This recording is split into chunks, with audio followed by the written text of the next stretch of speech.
be scary at first because you start realizing, damn, maybe I am in a simulation. Because how the fuck did I just think this, and this person called me, or all of a sudden the next day or the next couple of days you run into the person in a weird location where you're like, what are the chances of me thinking of, let's just say, make it pop, and all of a sudden I'm in the mall, and then I run into her in Zara's, and be like, oh shit, make it pop.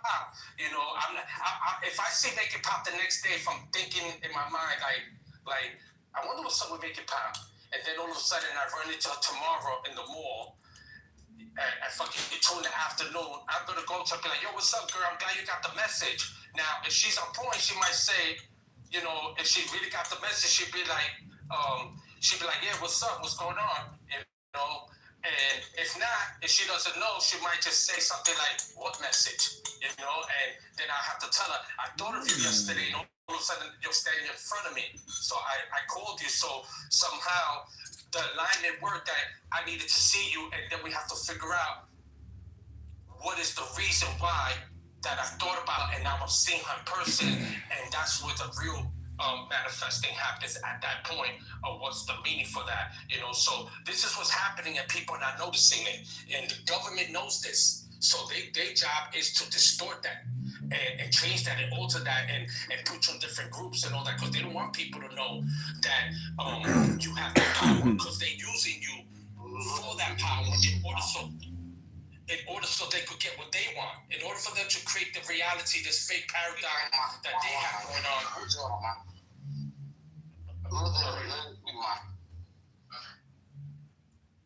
All right, this is what I'm talking about, bro. I'm confused, bro. I can't even understand what homeboy's saying, So, they use that against us because they don't want that when they're using our energy in order to create this reality for us to build, the cities that they want, for them to build, all the things that they're looking for, what they need, and to control us. They got us. We mad.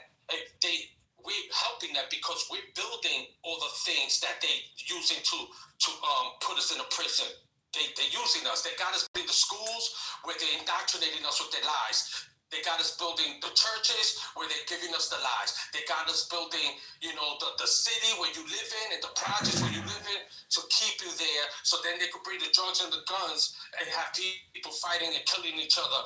And everybody they're using, and they say, hey, you want a job, right? You want to work, you want to pay the bills to live better and all that. And they're using everybody, and they're fucking everybody while they're using it, because they're using energy, knowing how powerful you are and how creative you can be. So it's a very wild situation that's happening out here, what they're doing to people and utilizing them, and you got the power. That's you. People have a hard time coming to terms with how deep the manipulation goes as far as using us to create the reality they want, and it's like first you hear like 9/11 or something, you're like, oh my God, really? And that's just like one step of them messing with stuff. And then you have to go back to all our history has been manipulated. And all the good guys were actually bad guys and vice versa. And it's just, and there's programming and everything to get that done. Everything is programmed.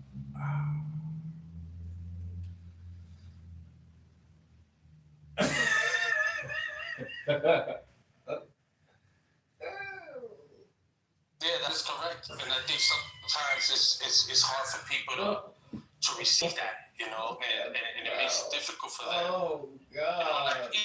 Even like when I don't know what is the main thing they're talking about now with the news, because I don't watch the news. The only news I see. Which they had the King's protest. That's another way to get a lot of people fucked up. All of them in the crowd, which I saw how they have in Chicago. I don't know. It's say by the media, but I don't trust it. Who knows? They're just showing it right.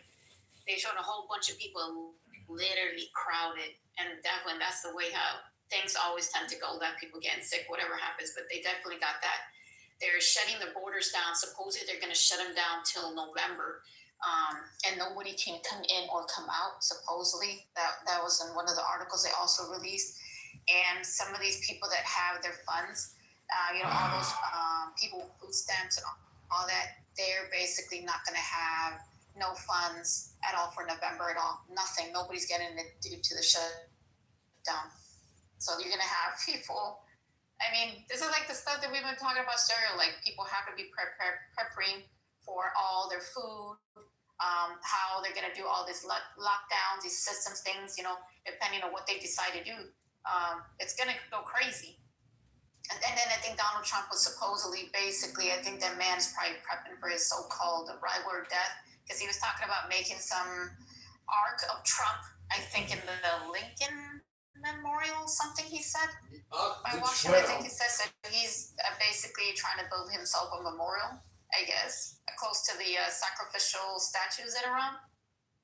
I think that's the thing. And then they're talking about the 3-1 Atlas coming into play, where all these politicians, actors, individuals, presidents are going to supposedly be in the Bohemian Grove doing the cremation care ritual on the so-called day for the Atlas, when it supposedly is going to be done at the same time. So those are basically the things that are in the topic right now.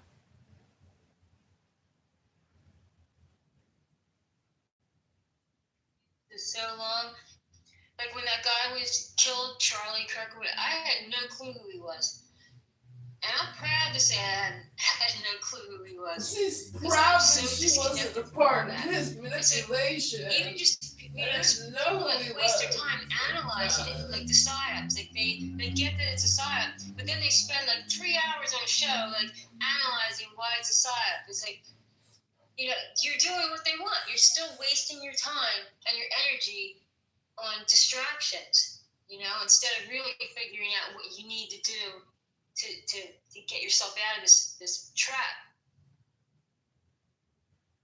And the thing is, for me, is that even if you can't figure out, because remember, this what we talk about is not for everybody. I come to know this and I realize it. So to me, is even if you can't figure it out, it's okay, because it's late in the game. It depends. It's up to the individual. It's not late for the individual to have realization. And collectively, it's late in the game. You're not gonna beat the system and what they do. You're just not. This is the most weirdest thing for me when it comes to things like these religion fanatics and these Jesus fanatics, or these beings that are not doing nothing to help the situation. Like, I don't know what more that the system needs to do to people for them to realize that all these characters that they've been praying to and claiming, whether it's Allah, Yeshua, Yahweh, Jehovah, all these false characters that people are claiming are not doing nothing, because every day they're suppressing you more. They're doing more things in order to tighten up the news, whether it's all the things that make it passes or what we've spoken about. So for me, I just think that if you cannot get on board with it, at least live your best life. At least do that. At least wake up tomorrow and say, today's a good day, and then move accordingly. Do the things you like to do. Be around the people you like to be around. At least do that. And that benefits everybody if you could just at least do that. You don't have to know what I know, Make It Pop know, or Trish. You don't have to know none of that. All you need to do is start appreciating yourself. Start appreciating what you see in the mirror. Stop doing the things that you don't like. You know what I'm saying? If you don't like these certain people that be around you, don't be around them. If you don't like waking up to the person you're with, stop being with that person. If you don't like the job that you're in, change your job. And people continuously do things to feed the beast that they don't like to do for whatever it is. They call it justifying the means. And are the means being justified? Really? At some point, are you actually compromising against your truth?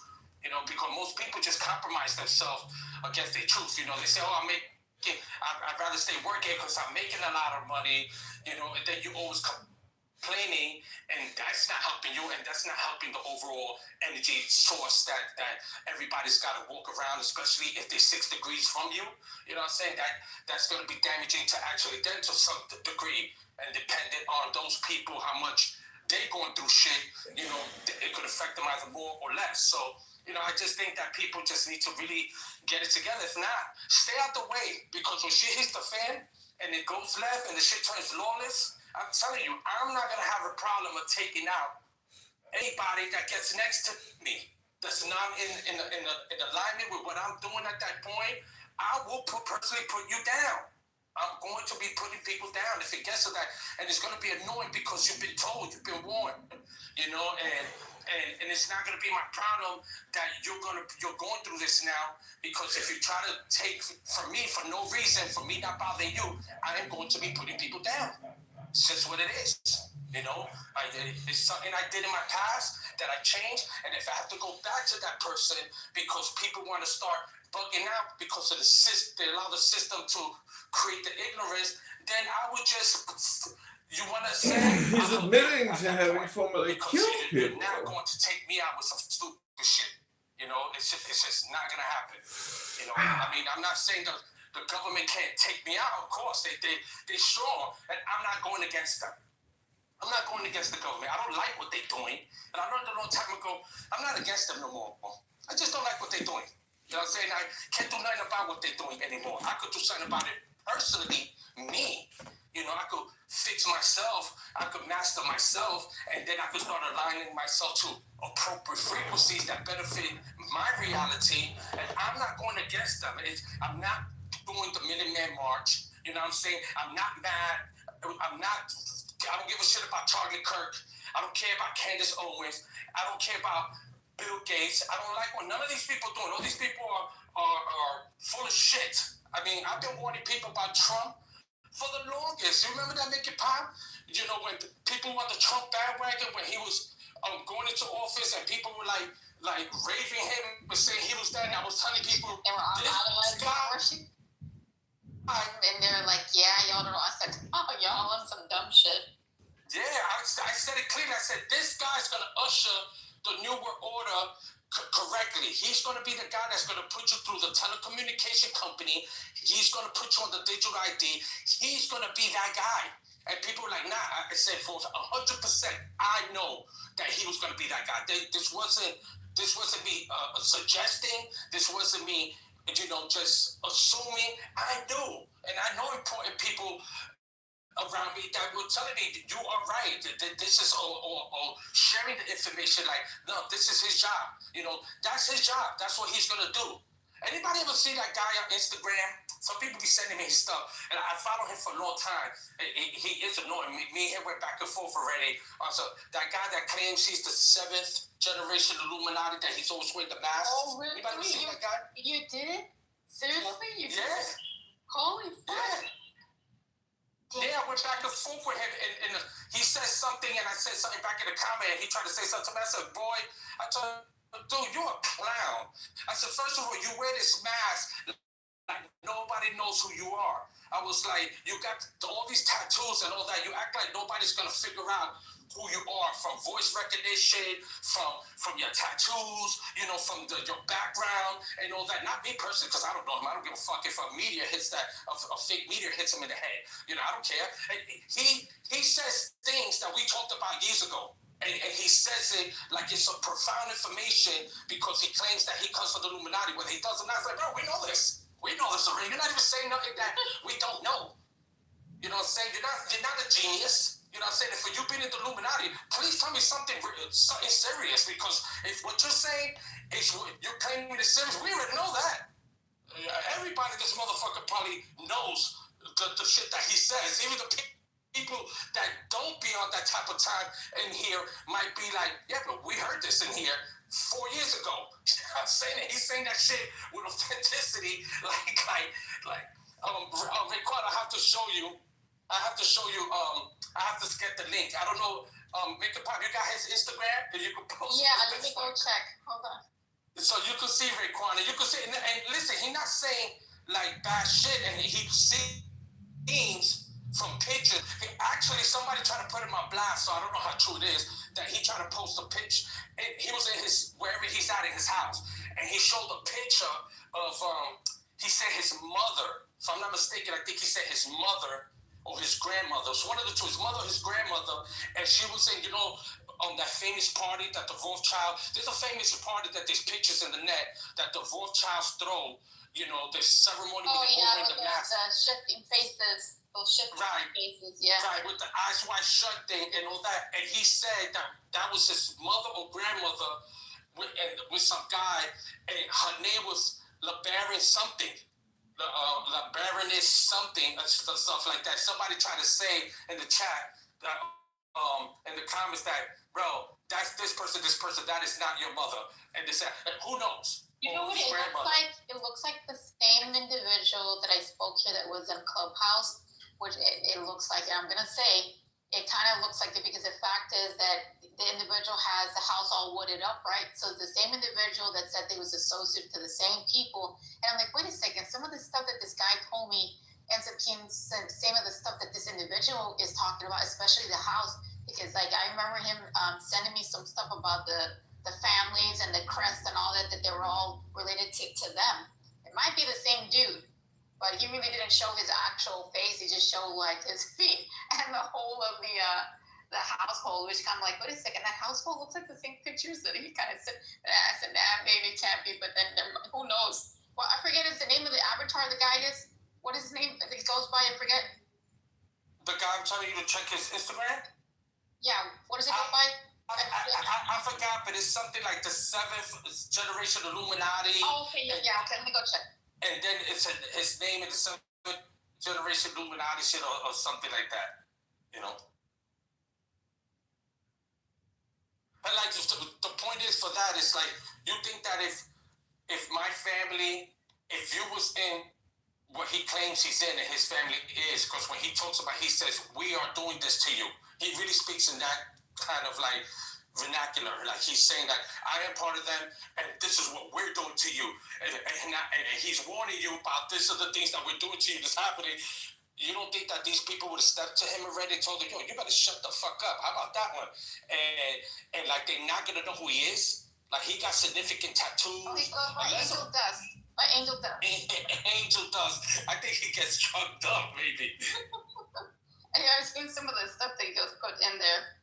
Which one did you want me to check? Because he posted a couple of them. No, just post the link to his bio so Raekwon could see, because she said who. Oh, okay. Hold on. Give me a second. Okay, hold on. That play roles to get money and especially claiming to be from the bloodline families and stuff like that. So you have to, use your discernment. Hold on, let me check because this thing might not even let me. Hold on.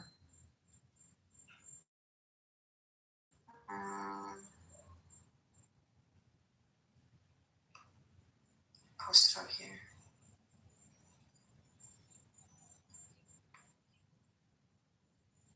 Hold on.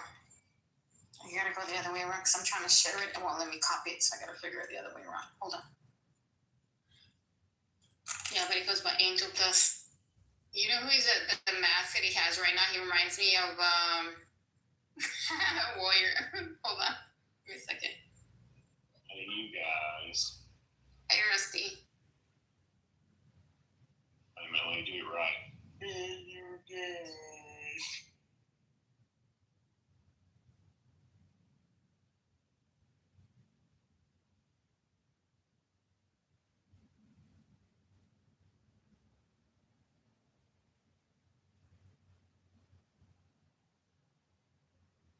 There it is.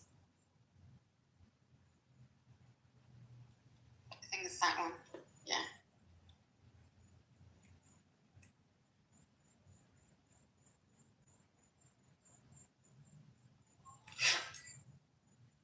It's in the chat. Oh, you posted the link?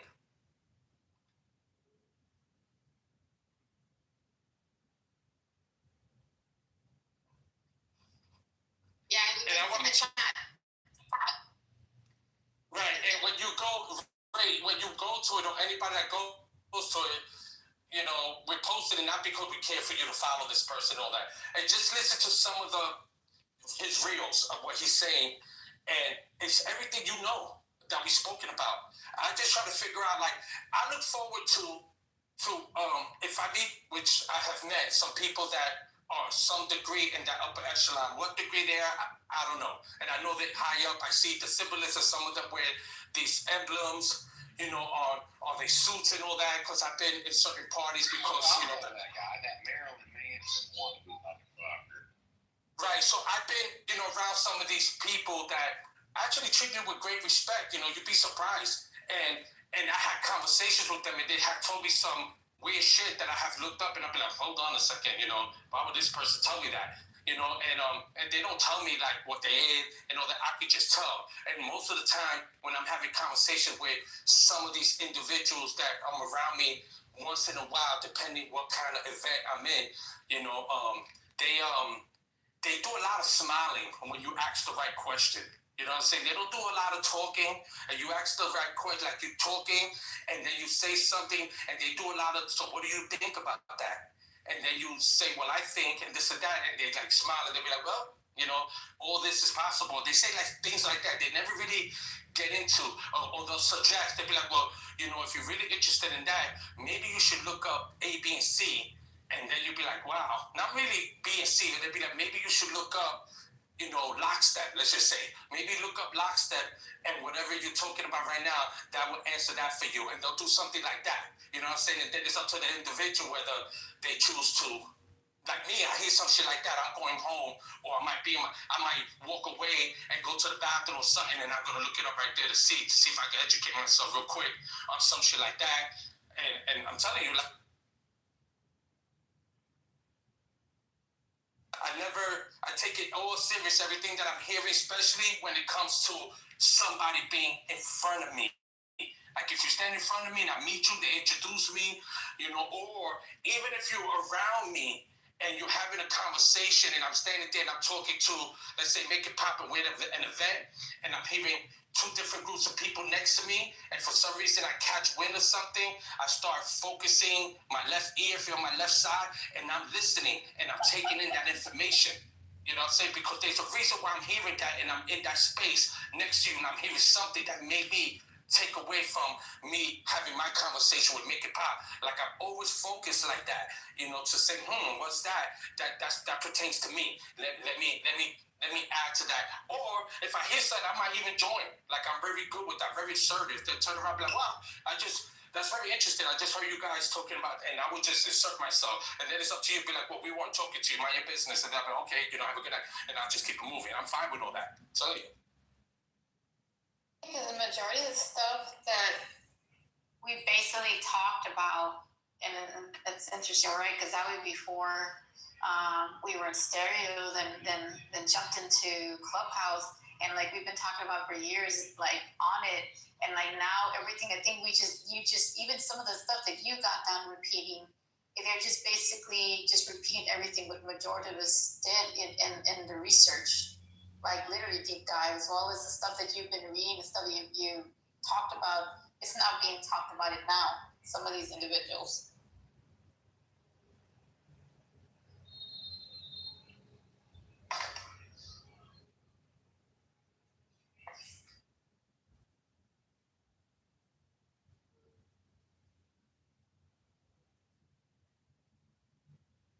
That's interesting. The guy told you something. I don't know if it's got any correlations, but I looked at this guy's Instagram. I've seen this dude before, but he reminds me of Goldberg from WWE. You remember the guy? Yeah, but like a skinny version. Yeah. Goldberg was muscular. But I'm trying to tell you, he looks like one of those individuals. Yeah. He's not like, I can't remember the Mexican fighter that always wore the face mask. He was always my favorite dude too, and I can't, for the love of me, I can't remember it. But this dude reminds me. It reminds me of the Warrior. The Ultimate Warrior. Also, which one? No, damn it, I can't remember his name. But there was two guys that fought with masks, and one of them one of them had two different characters that they played in WWE. It was I can't remember his name either. Oh shit! But that's what I see when I look at this guy's videos. I'm not looking at him like playing them, but just browsing through it. That's all I see is friggin' Goldstein. What?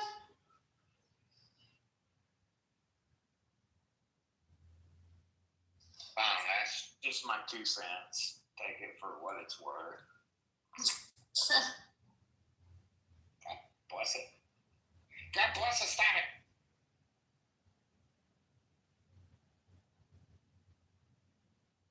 Politics, half of the people we see on YouTube and Instagram and TikTok and all that, it's all like one big show. And a lot of the people that were a good source of information have been compromised, unfortunately. Oh, the world is the stage. I remember that. Yeah. It's all scripted. And Dave, what you were saying earlier, I've seen that happen too. Like the people are they're falling prey to the programming, especially the religious programming. I mean, is probably the strongest, and that all of that programming, they don't realize they're feeding the system when they're falling prey to that. Because I always say this when I realized this, it was like it made so much sense to me that worship energy and sacrifice energy feeds the system. It feeds the parasitic consciousness that hijacked us. So all these people that fall prey to that programming are literally feeding the system that is holding them. They're praising their jailer, and they don't even realize it.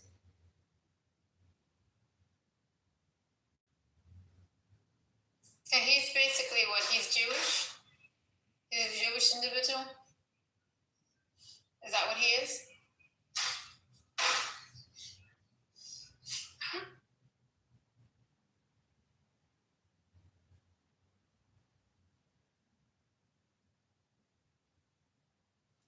So let me tell you, I haven't stepped a foot out of my house to like right now, like the whole week. And I'm going to tell you why, because, I'm always transparent about, my life. So Sunday, remember they were talking about, and people think this is a joke, but remember how they were talking about that storm coming, on the East Coast and shit like that, and it was so Sunday I go to my best friend's birthday dinner in Manhattan, and it was raining. It was actually raining a lot, not crazy hard, but it was raining. So I get dressed, and I do my hair, because we were going to a restaurant where I couldn't wear a hat and shit. So now I parked like a block away from the place, and I'm getting wet from the rain and all that shit. So we have the dinner, we having a great fucking time and shit and have maybe like a few drinks with my best friend. We were there with like 8 of us, and then I leave, and I go.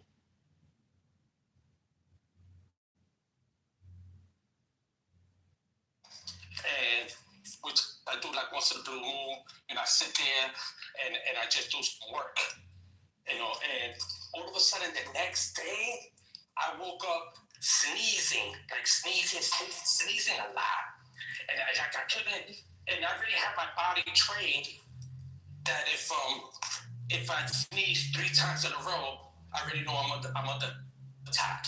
My body's already telling me, hey, you know the protocol, operation protocol that you got in place it.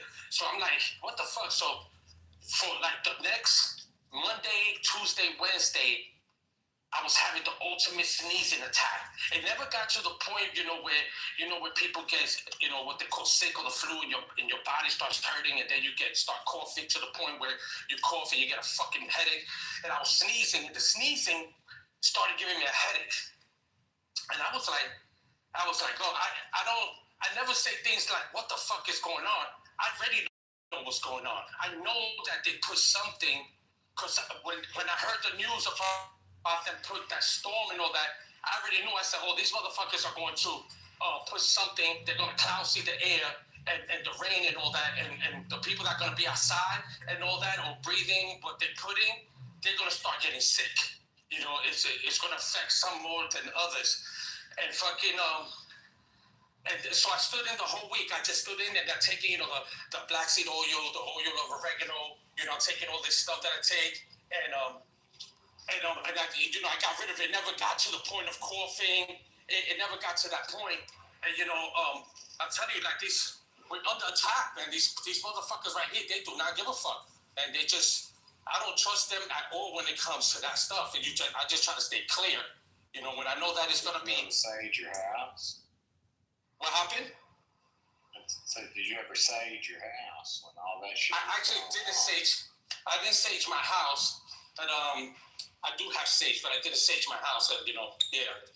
But yeah, I just wanted to share that because I went through that this week, and today's the first day that I still doing my work and my business, you know, because everything's phone calls and emails. So now I'm stepping out to the club because I'm open tonight, and I'm back to 100%. You know, I knew that was gonna happen. Well, just imagine that, Disco. If just imagine all the people that got affected around there with that geo type of stuff in the air, which is crazy. What they're gonna? Oh yeah, we were talking about coming down to that.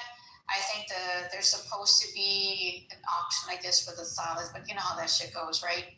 So they're supposed to activate that frequency. I think it's the 8 gigahertz that they're gonna activate, which is basically that sleeper cell shit. Right, but they're gonna, and I think the way it is right now with all the people that are in those crowds, you know, there are people gonna be getting get sick because they always do that. They have these certain days, right, of praising to these things, and they have those crowds to get in there. You know, there's gonna be some infected people, so we already know they can raise a certain frequency. Whoever has the vaccine in them, they can actually spread it from person to person.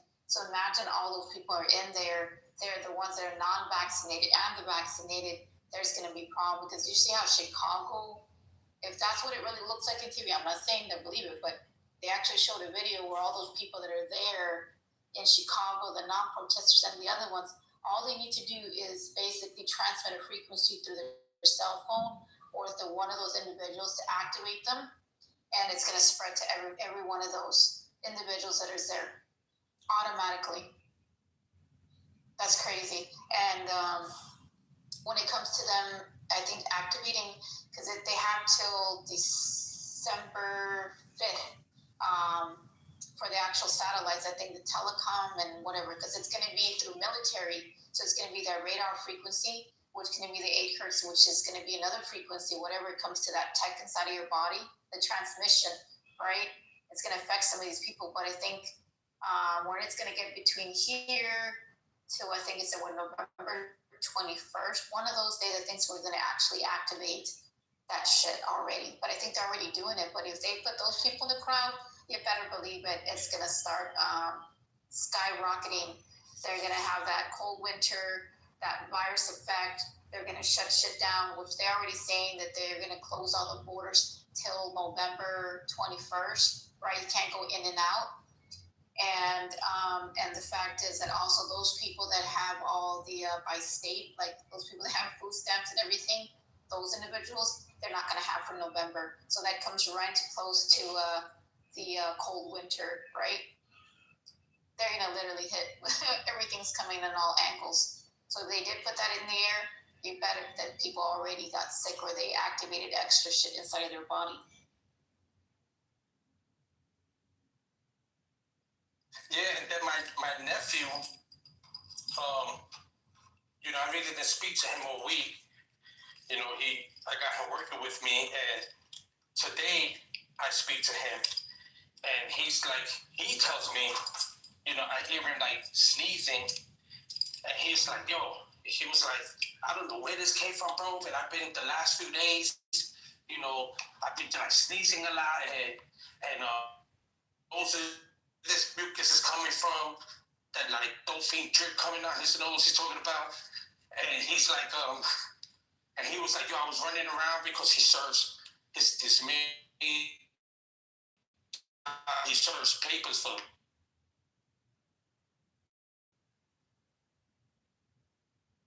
I think you went into the matrix, Disco. Sneezing and coughing, and he found it weird. And I told him, I said, no, bro, that's not weird. And then I told him what happened to me, the same story I just shared. And he was like, oh, man. He was like, we're fucked. And I was like, yo, do people think I'm playing when I tell them? You know, like most of the time, I'd be like, I'm gonna stay in my house, you know, or I wear a hat, you know, I have like waterproof hats, you know, and shit like that, or you know, and I do that, you know, my car's in the garage, so I could get in my car and drive to where I gotta go, and I don't need the rain to hit me, but not that day, you know, I got, you know, semi lit up with the rain and all that stuff, and I'm telling you, the very next day in the morning, you know, that shit, I started sneezing a lot, and I was like, oh, man. You would have to buy something for your car. Keep in mind your car has a little sponge filter inside.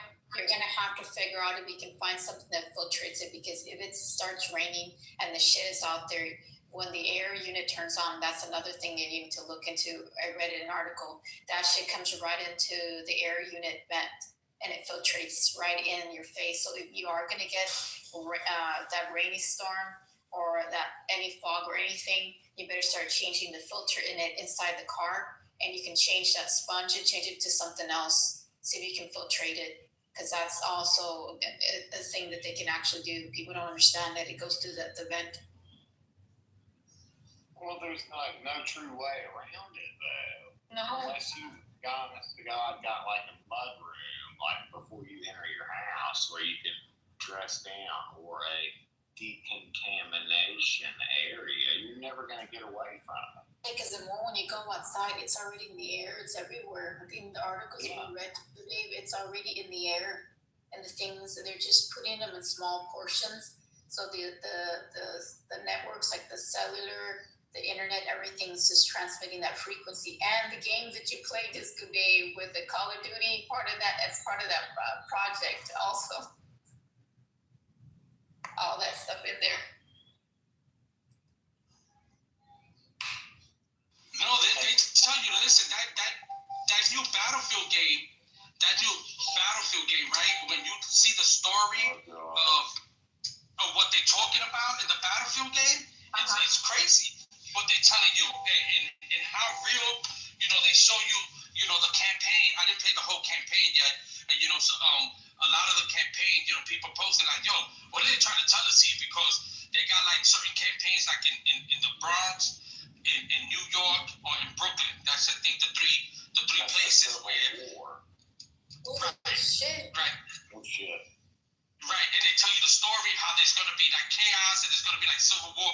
Like they telling you in the fucking game. Video games always have shared what is considered the revelation of the method. You know, the video games have always shared that shit. Predictive programming. You think it's gonna start there just today with the perspective what we're figuring out? Like they told me, like Florida is gonna separate from their own place, and so is Texas. They're about to, since they're banning a lot of the shit that's going on. But of course, the chemtrails, that shit's still up in the fucking air. They're still doing it regardless, because of course of Elon with his shit. But do you think it will officially start some stuff over there and then and head down, or do you think it's just going to be all evenly in play? Because since they're already doing the whole lockdown. I don't know. I don't know.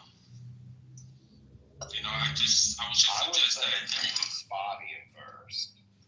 Well, I think they wouldn't be able to hit it, would it? I would say like all the Civil War is going to be spotty at first. And that's coming from a 17th prestige Call of Duty, and I don't even want to talk about Battlefield. And when I saw Battlefield, whatever fucking coming up, I really felt it in my bones. I was like, oh my God, I gotta get back in the game. And I was like, no, I'm not doing it. But it's gonna be spot. There's gonna be hot spots. You're gonna have like hot spots like Atlanta. Atlanta's gonna be a hot spot. Like Missouri, no, not Missouri, but Minnesota's gonna be a hot spot. You're just gonna have. It's gonna be like it's gonna be like the measles at first. It's just they're going to pop off in these small locations, but then it's going to radically, overtake everything. Yeah, just imagine if they did already. It's gonna take over everything. Well, that's the civil war that they want to happen. It's going to slowly take over everything because that's what they're trying to do. Who's gonna fight the civil war? Everybody's going to. If you don't fight, you're going to die. But it's gonna fight in the civil war. There's gonna be 2 sides, 3 sides, 4 sides. How many sides? Exactly. You're not going to know who to fight for or who to fight with. Well, when that shit happens, I know who I'm fighting for. Me. That's what I was saying earlier. Regardless of what they want to call it, right? No matter what they call it, you come bring that shit to my door, I'm going to lay you out. That's it's going to be that simple. There's no question asked. As soon as they go to the point where it comes out with that state of emergency, and they tell people something simple like every man for themselves, we're fucked. I mean, I think Thing's gonna activate the broadcasting signal that they're gonna do. Once they play it, that's gonna activate actual individuals that have that shit inside of them. I mean, for me, it's just. The Cell. Oh my god, this is creeping me out. And this is why for me, my job is to every day wake up and enjoy my life. I'm worried about what the news got to say. I'm not focused, on none of that. I wake up and I look forward to just continue doing the things I love to do.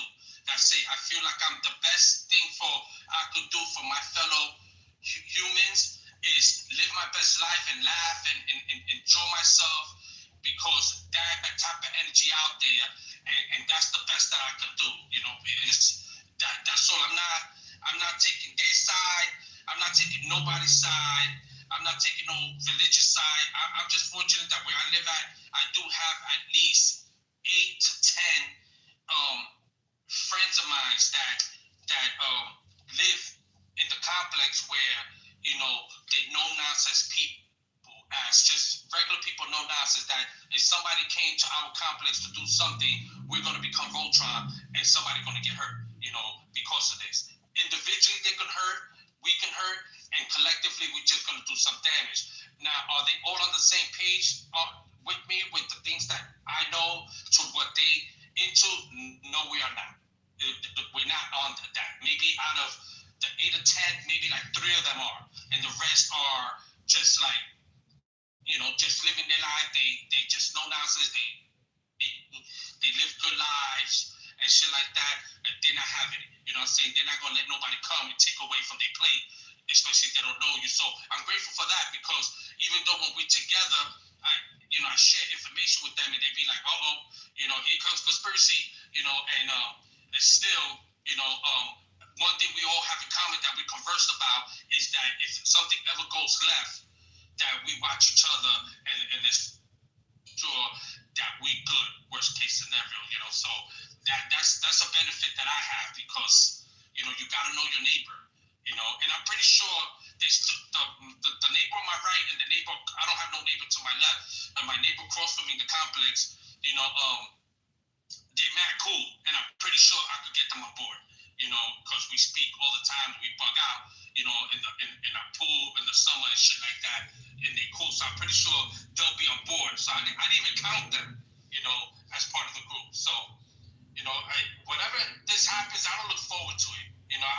listen, people get it wrong when I speak here, it would be nice if there was the savior, which I know there's not. It would be nice if there was a savior. It would be nice if there was a mothership that came from another planet that was an amazing civil. Say, hey, they were gonna. That have been searching this for 27, 28 years now, and there's no data that proves that there's a second coming to a false individual. There's there's no data on that for me, and there's no data on this God that people are praising, that has been a jealous God, that's been allowing and being a great participant of all the ignorance that's been happening here, that people are praying to in all these Bibles, you know, and I don't have time for none of that. You know, I know there's a source of creation. I know there's a source, which I call light, sound, and geometry, and I know I am an aspect of that source, and that's it. And I'm just gonna keep it moving. I'm fine with that. It works for me. You know, my life is good. You know, I don't live above my means, and I do very well for myself. I'm not running around here taking advantage of people and doing the most. I don't do that, because it takes away from the energy that I created in order so my paradigm could connect me to the things that I need. So I know the trick. You know, I kind of learned the trick. I'm working, I'm mastering the trick. You know, so, you know, I just don't have time for that shit. You know, I don't. So you're agnostic. You believe in power. Well, I know that I am a high power, that there definitely is. It's like atheism. I don't understand atheism. When people tell me, I got a lot of people that I know that tell me, "Oh, you're an atheist," and I say, I'm not into atheism. Atheists, to me, they're stupid. You know, like, how you're gonna tell me there's no creator when your mother created you? You came out of her womb, so she's your creator at that point. So there is a creator. So there's no reason for people to even be atheists. And as far as being Gnostic just means knowledge. It just means knowing a better truth than that's what's out there, and that's just, to me, just another title. It doesn't mean that that's the absolute truth. You know, I've researched the Gnostics. I know what they're talking about, and it does make a lot of sense. A lot of things that they say, because, you know, they say, "Yeah, you got the power," bro. Like, I don't know what people are talking about and all that. I provide with that because everything has some truth, and there's a greater information that supersedes them. What that is, you know, I don't know. You know, I'm pretty sure there is. Well, you know, I just Gnostic go ahead. and agnostic are two different. Oh, okay. Gnostic, so what is agnostic? Gnostic means you are the creator. Agnostic means you acknowledge that there's a higher creator. Oh. So if I have to think about that, agnostic, I get it. Yeah. Well, listen, I don't know if just because I will say that there is a higher creator that I would be agnostic. I would just be acknowledging that it will make sense to me because my mother created me. You know, she presented me with my father. Here I am. You know, and things were created before me. So there is a powerful creation is powerful and it's creating things. So there is a power, you know, some type of thought that we fragment from that allows us to experience, or I don't know if allow us is the word, you know, to say, but I'm going to use that loosely. So there is something, and I wouldn't categorize myself as being agnostic because I can acknowledge that. It's just me being intelligent enough to acknowledge something that makes sense. You know, I don't have to follow anything else of them. You know, the Bible says, you know, love thy neighbor, you know, appreciate, you know, just be great. And I respect that the Bible said. That doesn't mean I'm a Bible thumper, you know, so because I know that I look forward to being a great person and being good to people. You know, I don't need the Bible to tell me that. You need a book to tell you what's right or wrong. And I don't even like titles, because to me titles are part of the system. So if somebody asks me what I am, I'm not going to give them a title, because that's falling prey to more programming. You know, it's like I'm a wildlife biologist, and the way I look at creation and the creator is, you know, when like a mommy feral cat has her kittens, she teaches them everything they need to do to be on their own in the wild. And when she feels that she's done her job, she lets them go. She doesn't say, okay, I'm going to come back to you and save you down the road. It's like, no, I equipped you. You're ready to go. You don't, you can handle things now. And that's how I feel like our Creator. He equipped us to deal with whatever we need to deal with. And he didn't make us weak and in need of saving and all that. That's as far as I'm concerned, that's all programming, so that people aren't looking within and figuring out what they need to do. Instead, they're waiting for someone else to help them. Save your programming. So that's the way I look at it. I look at nature, and I figure that's probably how our creation, took place.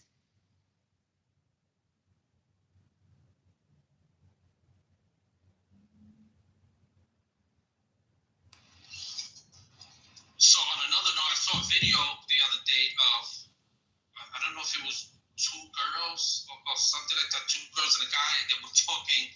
They were with this. I don't know where they was at. But they were with these two pilots or something. And one of the pilots, they were just stating how he's been a pilot for like 40 years or some shit like that. And they asked the pilot. They tell him they were like, how long you been flying? He was like 40 years. And then they tell him like, so a question to you: the world is round or flat? He said, absolutely flat. He said they don't want us to say it. It's absolutely flat. And this is not like a silver tooth type of thing. I saw that. So yeah, I just been seeing it. I mean, I personally spoke to a pilot my goddamn self. A few pilots that have told me the same thing. A couple of them don't say anything, but they laugh. And once again, though, the funny thing, just going to that, because we're talking about things that's going on, because one of the reasons why I tell people that we are experiencing what we're experiencing is because we are in a controlled environment. We are in a controlled environment that allows this stupid shit to happen. Because when you don't want people to know that there's, we already know that to some degree you can't even go to certain parts of what people think. If we're on a globe, there's certain parts of the globe you can't go to. You know what I'm saying? You just can't run up into any country without documentation. So we already know that. You know what I'm saying? You need a passport, you need certain identification just to go certain places. No, but not even Antarctica. I'm not even talking about Antarctica. There's just, we know that there's islands that exist that you cannot even go to. That you don't even know that exist on a globe scale if we were on a globe. So these are just facts. So I tell people, like, what makes you think, that there's not extra lands where, if you want to control people, and this is why I tell people there's a greater force that people are not compartmentalizing here, that they don't want people to know. Like, even these elitists that we talk about, these bloodlines, they all control themselves. They got a lot of leeway, because they're able to run around on this realm, and have a lot of whatever you think a lot is, maybe because they own a lot of land, they got a lot of houses, and they're able to do a lot of different shit, and they still fear and are in control of a superior civilization that has handed them the keys and say, hey, listen, this is just what it is. If you don't do this, then we just take you out and we'll put somebody that gets it, and shit like that. So this, I know that there's a lot of data on this. There's data to this, and I'm telling you, it's very wild what's happening out here. Like it's very layered. So what's happening here that people have no clue, and that's why I say, yo, just live your life, man, because people are really arguing about nothing.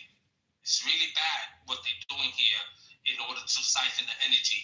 And how amazing it would be, though, if you can actually go past the ice wall and they got rid of the ice wall and you could see all the greenery from the original ancient maps that existed, and be able to go to other realms and experience, other civilizations that have been here maybe a million more years than what human beings will consider to be human beings been here, that have technology that's way more advanced, that's actually technology that is actually plays a role in helping that civilization live a long time and to do, great things, not suppressed like we are, that technology is being used in order to, in reverse, to attack us, to control us, to dictate, our well-being type shit.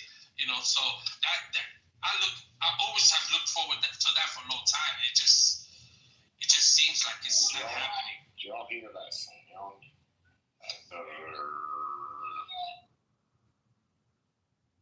What, when I'm talking? No, it was while you talked. You were mid-sentence, and all of a sudden there was a. It sounds like what, humming? Yeah. This is not a secure line anymore. No, it might be my car. It might be my car because I got an electric car for the hell of it to drive around in proximity. I like your speak. You're speaking good words. I gotta get out of here. Yeah. Alrighty, Rusty. Yeah, Rusty, later. Well, if you see you, bye. Bye, Rusty. I mean, it's just a matter of time when everything just comes into play, I think. Especially that Atlas, I think when you started talking about the back then, when you were talking about the the Blue Beam Project, I think it's kind of like, you know what I think it is, this Dave? I think it's kind of like, like the mosquito trap, where they would use, when you talked about the voice of the skull, it's kind of the same thing, the hologram, right? To get them convinced to come outside and then put thoughts in their head, and this is where they would get them, wouldn't it?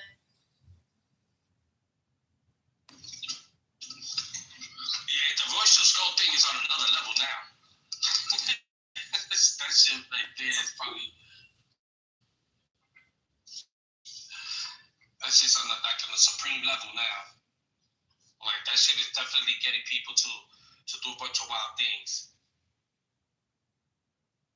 It's just sad because the generation that you see coming up, like even for me, I watch it in real time, in my club. I can see it. When I throw a party, let's say, and there's 1,000 people there, and when it comes to like, especially, in my venue, I do a lot of African American parties, whether it's Africans, Haitians, or just regular black folks, and the age group for most of the time of these parties, for these promoters that have big followings, the age group is like 21 to 26, let's just say, and you can see it, how they acting, how they partying and how they fighting and arguing, and you could see it, and you tell yourself like, wow, this is the next generation, that gonna become, the 30 and 40 years old, and if they stay on the type of time that they are, with all the gang stuff, and shout out to Hocus for doing that challenge that he's doing, because it's really, got a lot of people talking and having a conversation about, what to do, and how people need to change when it comes to that. Like they're not getting it yet, like to protect each other. Let's stop wilding out. Like there's such a bigger enemy that they're not knowing, and everybody's just killing. And I say that's what I used to, even when I did the Latin parties, it was almost the same thing. It was no different. So that generation, I see the generation, I see that in the black folks in the Spanish party, I see the generation of 25 to 35, and they're on that same type of time. Like always arguing and fighting and just being like super weird. And I'm like, that group thing and that voice of skull and manipulating the frequencies in order for people to align themselves with stupidity is very strong out here. It's very strong. And then you got the other side, the other percentage of the people that are not on that type of time, and they are maybe in the rat race, and they just go to work and they come home and maybe they do other things and they don't know what we talk about, and they're consumed by the system and they trust the system, and they're into the politics and all that, and they're ready to beat you up or argue with you because they don't want to hear nothing intelligent. that you got to say that sounds like conspiracy theory, or you're going against the narrative of what they. I'm telling you, between both of that, it's too many people that is against what's really going on out here. Yeah, it's a whole other level. I think my brother went over there. My younger brother, I think he's over there working. He just went over there, I think, in Philadelphia, and he's going to also be, I think, in New York. He's going to be around probably over there, that area. I was like, oh.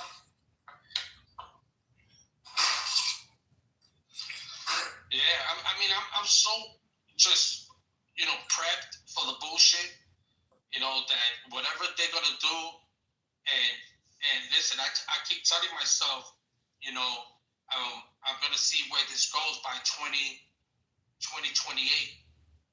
and depending where it's at 2028, then I'll make a decision whether I'm going to stay in the country, the only country that I know, which is the corporation of the United States. I was born here.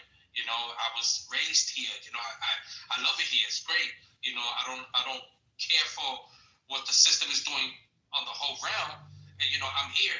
So I've been looking in other places, and then with this digital ID, I seen that even Costa Rica, which I thought about it be one of the places to go to, that they adopting the whole digital ID thing. They got them, and I'm like, God damn. Yeah, they are. They're getting. Keep in mind, all those people are getting on board with that digital thing. Europe, all other places are. So I don't know.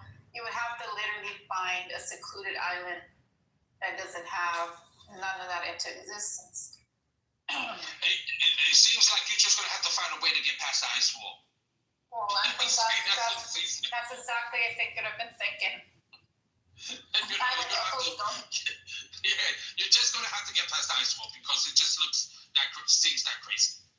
Yeah, I think that's where I was thinking. I'm gonna get my fucking boat and I'm gonna head that way. I'll be like, I'm on my way over there. Let me through. I found the passages. I seen what Disco Dave's talking about the map to the past the eye wall. I'm coming. Let me through. Exactly. If we change our frequency to a certain level, we can phase into phase out of the system and out of it or something. I really think that there's something we can do, not like a physical thing, but something that can take place in our body, some type of change or something's going to happen where, because I believe the timelines are splitting apart. And I think you're going to go on you're going to either remain on the parasitic timeline or you're going to get free from it and be on the natural timeline once the parasitic timeline is off of our backs, basically. Well, and the thing is, just go like with the new map that they have, changes, supposed radiation and places that are going to get affected. It looks like some of the lands that are off the coast on the other side, where Europe, Africa, all those, and it looks like where the main radiation or whatever they allow to come in that will be really affected is going to be those areas over there completely.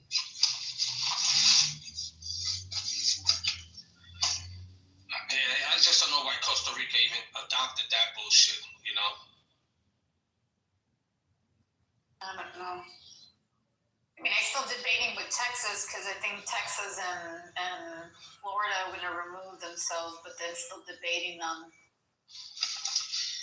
Yeah, I don't know why people think though that whatever's going to happen, that the power that be, whatever power they think it is going to allow that. Like, I don't know why they think that this is going to be something that's going to happen everywhere. I don't know why people think that there's going to be some people that feel like they're going to be able to subtract themselves from the situation. They're going to have another type of problem, because of that. Right now in Texas, there's parts of Texas that I hear that's having that whole Muslim invasion type of thing over there, and I'm not talking about like the Nation of Islam Muslims, the ones that I've been talking about, that the immigration, and that there's certain places in Texas that got that going on. Now, I don't know if that's true because I'm not there, so I would think you would have to tell me, or my sister and my brother, they would have to tell me if they notice that or see that. And first, I'm going to find out where exactly they're talking about to see how true that is. Yeah, like what section are they talking about? Because we haven't seen that. The thing is, they basically banned some of that shit down here. They're not allowing it. All those business owners and some of that shit, they literally, I think they've got what? They banned the Sahara, the law thingy with all that shit. So they don't want it part in Texas. They don't want to have nothing to do with it. Well, I mean, listen, we heard, didn't we hear this wannabe dude Trump say something that he's banning all that? I thought. So that's the thing is, look, that that's the crazy part, right? Because there's an actual article that goes with United States, or right, or the corporation, right? They had a trial with the Holy Land, which is the Muslim Brotherhood. So that's another, you see, there's so many agendas, of course, it's normal, right? Scatter, but all becomes that one, right? But then that same individuals, they're supposedly, what it says in the article, I'll see if I can send it to you, it actually says them trying to take over the whole U.S. is starting to build slowly into people's neighborhoods, that it's going to be part of that New World Order. And I think this is where, when you start looking to these individuals, right, that are associated, this is where you call the what do you call it, the Zionists, what do you call those, what's that word they call them? The Khazarians, and all these other individuals, but within those same individuals are part of that, they're also associated with China and Russia at the same time. And then when you look at their bank, and the Muslims are also associated, which is the stockholders or the investors. You got China and Russia investing into their banks.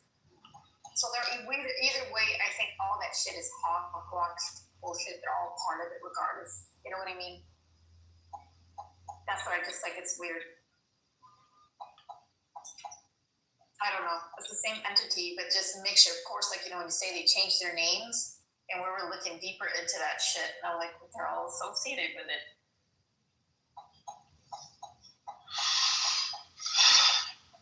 Yeah, I mean, I don't know if they're all associated and all that. But I mean, I could see it. You know, I get it. You know, if they are, they are. And I'm telling you that these people are all lying. I'm telling you, they're all lying because, you know, Trump is saying one thing to the people on TV and claim, you know, we're not doing that, and that's still happening, and it's happening more. Then he says he's not doing this, and that's happening, and it's happening more. You know, so these people all playing the game. They all lying. You know, all this is being done on purpose. You think it's being artificial because what supposedly right in my right. So what they say that this actual individual is somewhere underneath, and the actual individual is up here, but then they're saying there also is an artificial intelligence hijack. That this is where you're going to see two sides. They're going to basically, one, of course, is putting all these individuals. I mean, I don't believe that they're all good people, right? But they're going to fabricate some things when it comes to these individuals. Of course, you know, keeps on saying that they want to be the first artificial individuals or releasement. But I mean, I don't know what they're talking about if it's always been here. Right. And apparently this man's already prepping for his ceremony and how he's going to die and how he's going to make his damn memorial over there in Lincoln. That memorial is taking place. Well, I mean, but even to that, you know, even that, I don't. That's him bullshit. That's him doing, you know, the Jesuits, the Jesuits work and shit like that. Because, I mean, nobody in their right mind is going to be setting up the assassination or their death. You know, that dude, he's gonna go somewhere else. I don't know where he's gonna go, and he's gonna go somewhere else. The Van Halen Island, where all those the protection agency that they actually go to the Van Halen Island. Yeah, it's gonna be something where either that or he's gonna go past the ice wall. You know, like they're not just that dude is just not gonna get a letter saying, well, you know, on this day we're gonna kill you. So like, and he's gonna be like, yeah, I'm alright with that. You know what I'm saying? Like, it's just, like to me, that just be, it's like somebody sent me the other day and was talking about what we used to talk about years ago about Gitmo, you know, like that they killed already Barack and Hillary Clinton. Oh and, yeah, and they assassinated. Yeah, because I looked into that also. That somebody sent me that. So I also deep dive that they basically I don't get it. Like, so when I was looking at it, right, that shows that Cuba basically assassinated these individuals either by assassination by fire, like what do you call it, where they light locally. Yeah. I don't. Yeah, a firing squad. But my thing with that is, we spoke about this years ago. Remember, like on Instagram, we spoke about this when we showed the videos of them showing all the people that were killed and cloned and all that, and that we still see here, right? The thing about that stupid shit is that it's like, hold on a second. So the good people found out, supposedly the tribunal and all that, they're supposed to be good people, that they found out that this person was doing child abuse, and this person was doing this and this and that. So you killed the Tom Hanks, you killed this. They supposedly killed Jay-Z.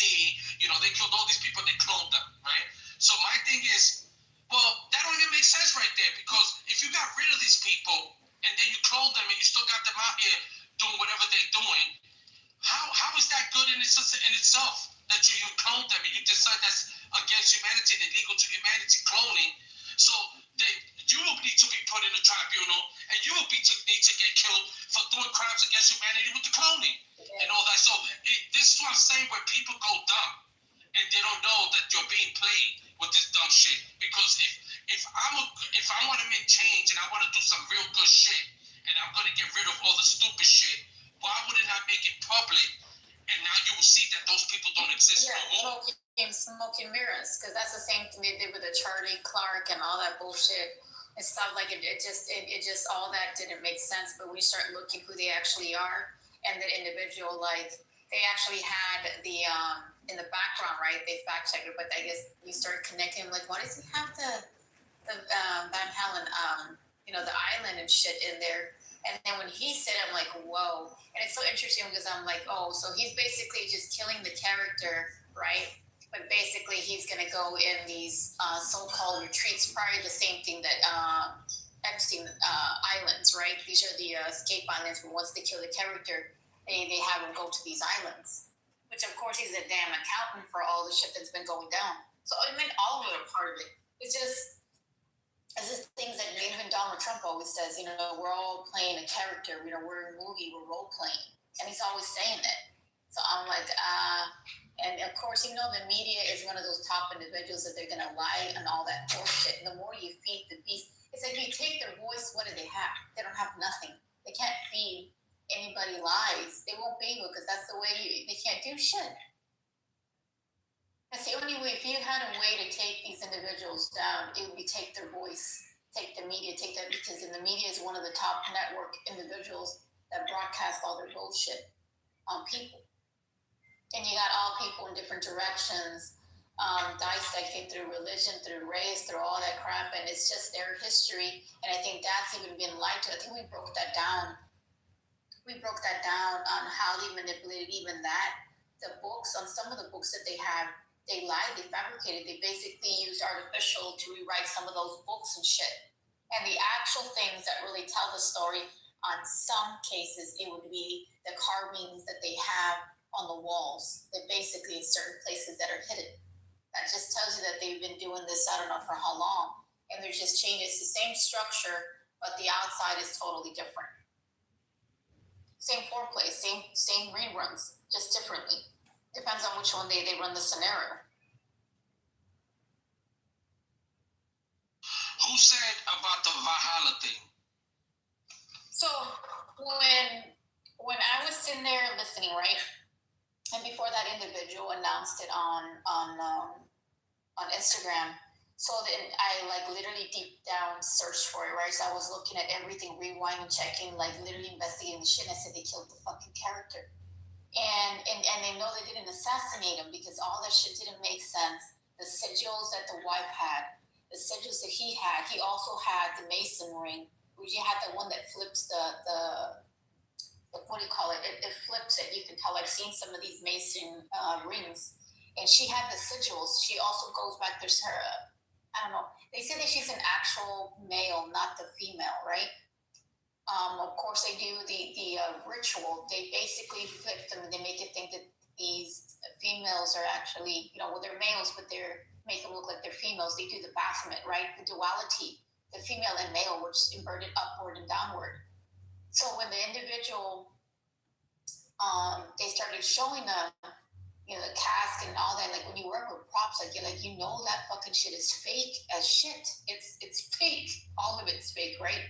So when they were standing there and he was standing there saying that he was going to go to the Van Halen, I'm like, wait, that's the same thing. I'm like, so I started searching it and I'm like, I look for it. I'm like, Van Halen. I listen to what they say, so I look for an island. It's Valhalla.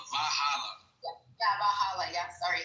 So the individual that they basically were blaming, right, that he actually did it. Well, they had on the stream computer, he had the island on there. So I'm like, wait a second, this man's telling him I'll meet you over there, brother. But the fact this individual has that island on top of his computer saver. I say, wait, that's just a coincidence unless they killed the character and he said, I'll meet you there. And I'm like, oh, they're lying. I said, I guarantee you that this guy faked his death and he's basically going to this island, to basically what he's supposed to do. And then they started talking about it. So like, he probably did. Yeah, because I know the FBI director was one of the people that said something, Charlie Kirk, and we'll meet next in Valhalla. And it was like, bro, you're not even a Viking. Like, why would you even say Valhalla? Like, are you a Norse god or something and a Viking that you're into Valhalla? Like, what was the point of him even saying that? Like, anybody intelligent that, and anybody, correct me if I'm wrong, if you saw it, like, I remember seeing a clip of that, the FBI director saying, about Charlie Kirk's situation and then saying, we'll see you in Valhalla. And even, forget about the island, Valhalla. It was just, why would you say that, bro? Like, why would you meet him in Valhalla? You're not into that type of religion. You're Muslim. You're Muslim. I never heard a Muslim talk about Valhalla. You know what I'm saying? So what was the point of you saying that? And it's just, I'm telling you, that's why I don't really, there's this girl I know that for so long, and every day, still, she's always posting something about this fucking guy and Candace Owen. And she don't want to hear shit I got to say when I tell her, hey, Candace Owens is an op. And I sent her mad videos of Candace Owens doing the symbol, all the Illuminati symbols or the old Masonic symbols with her in a Freemason lodge, and shit like that, and all that, and even information that she might even be a man. Yes, she's a man. They do this. Majority of the females end up being they do the there's an actor Aphrodite. I don't know. They switch because they also showed. They have the both things. I looked deeper into that, like I did like some dives, and then they do that. Majority of these Freemasons, they have. This is why they wear the apron, because they can actually change because they have that sex. The majority of these individuals in that bloodline, they have the both sexes. So the individuals, when they were saying that she was a female, and somebody released the actual picture of her being an actual little boy. So you looked at him like, wait a second. And she has the zodiac sigil on her hand that confirms it. When you look in the zodiac chart and you start looking into a lot of this, because these individuals, like, they go by zodiacs. So I was looking at him like, whoa. And who else is the one that, they said, what's her name, was also a male too. But you already know that they're doing all this. It's like the Barbara Bush. This also is the Senior Bush's wife. She's also male. They're males. They both have that same sex thingy. Majority of some of these individuals that are up there, they have the both sexes. This is why they're always doing the duality of the up as well as below, which also the same thing, 33. That means they can either come as a female or they can basically come back as a male, but they have both sexes in there. And there's a lot of mockery that people don't understand them, how these bloodlines actually are, which is crazy. But it has to do something with that island, which is the Zodiac. The Zodiac Island, I think it's got to be the Zodiac Island, because this is where all those individuals that come from the both sexes, which Epstein knows all these other retreated islands. And my thing is, how big is this Ohana? Go ahead, Trish, what you say? I was going to say, like, when they retire a character, you know, they don't need to go off to an island. All they got to do is transfer into a new body. Like, they don't have to go hide somewhere. They can just jump into another body. Like, that's why they keep the bloodlines pure, so they can do that. So a lot of them, you know, they just literally go into a new body and start playing another character. You know, I don't think they need to hide someplace. Well, they got both. They can transfer it into this artificial ones, or they actually keep in mind they switch, because they're both. They can just change the character. They're Hermaphrodites, which is female and male, so they can change their identity either way. They wouldn't even know. Don't you see the individual that they were showing him, Charlie, that there was another individual that looked just like a female version of him? But supposedly this is how they spread each other's conscious, or one trade with another out of some DNA shit that we were looking into, which is another.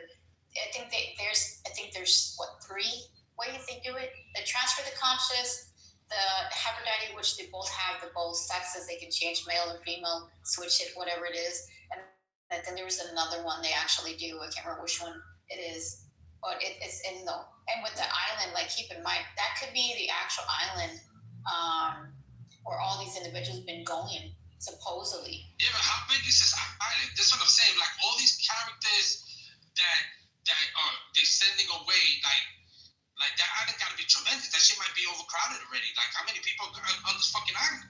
You know, that with all these people that have been playing roles and changing characters and you know, it's like. Well, it's like a retreat. It's a retreat. It doesn't have that many people, but I know something. It's so weird, right? Because I'm like, before people start talking about it, right, they're going to end up switching it something. I think they said something about the island they were removing or people were leaving.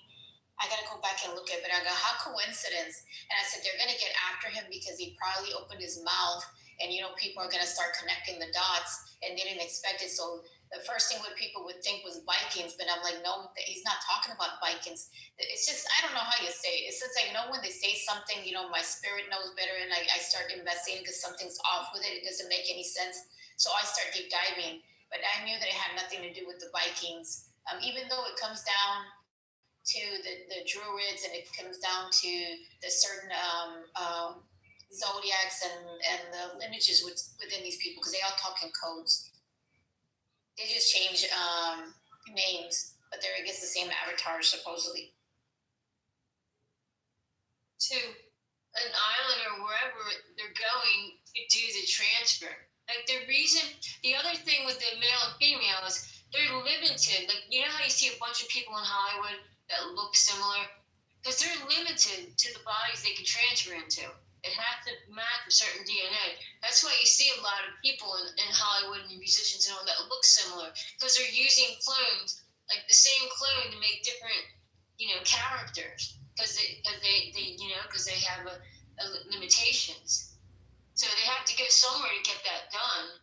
You know, just like when people, you know, you see it here, somebody's going to rehab or whatever. I think it's the quantum bed, ain't it? The quantum bed, or it's I can't remember what type of bed it is. That like the movie, which is the movie that just came out. It's kind of like the Alien Earth. You should look into it. They use that quantum bed where they can transfer the conscious into these bodies. It's kind of like the same thing. Which, of course, some of them call it, what is it called? The enlightenment, is it resurrection, the rebirth? I can't remember what they call it. It's one of those things that they do that at a certain stage. When they get to a certain, they can definitely transfer the bodies.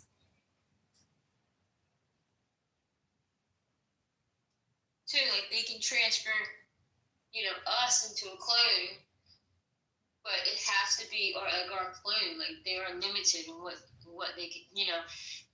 I even like they used to keep bodies like during the Egyptian times. Like, But you know what? in, You know what they actually do also? And I don't know about the cloning because I don't think they cloned them. I think they just, what they did is a replacement of the actual individual. What I've known, they kill the character and they retire the individuals and they go to these islands.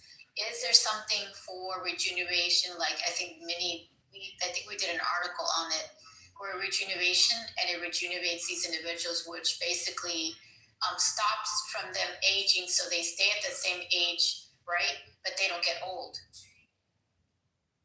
That was another article I think we were. Is that what it was, right, love? I don't know if she's there. The one we listened to last. Yeah, remember the one that we did in Minnie's room, and it was about the regeneration. So basically, they have this certain thing that they can put in the body. They stop it from aging, but they can get to a certain. They can be, I don't know how long they have, but it stops them. So let's say if they do it when they're 50 or 40, they stay that way. They don't get any older. It stops the progression. And that's the one we read, right? Remember the regeneration? I think it was the article. I think somebody brought it. Minnie was talking about, and we were reading it. Something about the regeneration. It stops their growth from them actually getting old, and it stops it completely. So it's just like that's the way they stay stuck. Do they do that? I mean, it's just per se. I can't really say, but I know they definitely killed this character, and he's retired. Could be that island. I mean, who knows? What did you think, Disco Dave?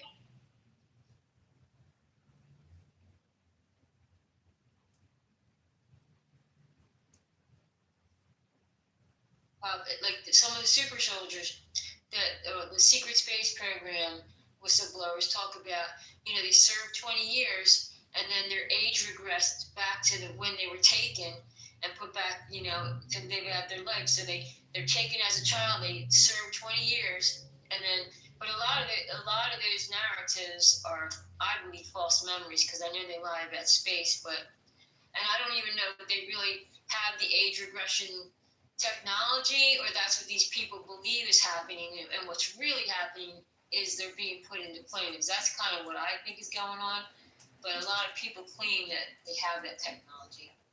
So Kim is saying that if there's no such thing of it, I found it.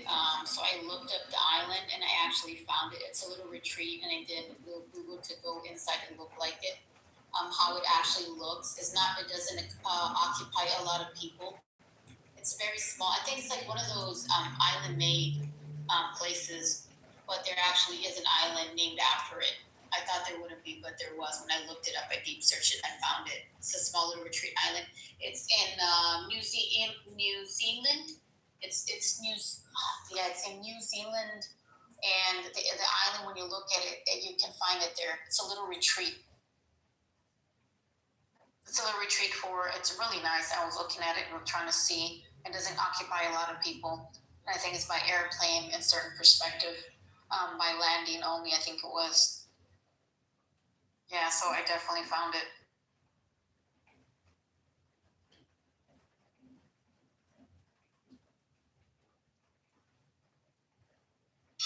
Well, listen, I can't say exactly what these people are definitely doing, whether, with the cloning, and I know they have the capability of transferring consciousness, so I know there's a lot of data on that. They said data on cloning for sure, and exactly what they're doing, I don't know. They could be, doing something like the movie. What was that movie? I think the movie was called Selfless. I think if anybody, I mean, when you watch the show on Apple Foundation, they're telling you about, cloning, how the guy that's called the Empire, how he's, they clone, and there's the younger version, there's the middle age version, then there's the older guy that, and then he, at a certain year, a certain age, they get rid of, he dies, they get rid of him, and then they got the baby, the young one, and then the middle one, and then they go like that, they keep him going for a long time, and they're telling you about cloning. And when it comes to, transferring consciousness, like that movie Selfless or something like that, they talked about that, how, they could put your consciousness into somebody else's body and you could take over. Even though the movie Get Out was kind of telling you about how they could transfer consciousness and they could do that, So what they're doing exactly with these people and how it's going, who knows, man? I mean, I know there's definitely the technology for it. I know there's civilizations that have been here, and life been happening here for a very long time, and technology is well super advanced than that most people can compartmentalize, and they're just giving it to us in pieces. Like what would make people think that the technology they're giving us is the top technology, and then, we equal partners with them. We got the technology they have. No, they can't control you like that. They got to have a much superior technology in order to control you. So, I mean, they could be doing 100 different things. Frankly, I don't really give a fuck. I look forward to just staying as natural as I can be. And I know that we have the power to live longer. We do have the mind and the power to communicate with the cells in our body that are oscillating, that's allowing us to see each other in this simulation, and we can actually individually control that and regenerate it. It's just that we've been generations in not knowing that, not being able to really understand that technology or that information. So, most people are not doing it, and we suffer with entropy because of that, because of the ignorance of not knowing that we are capable.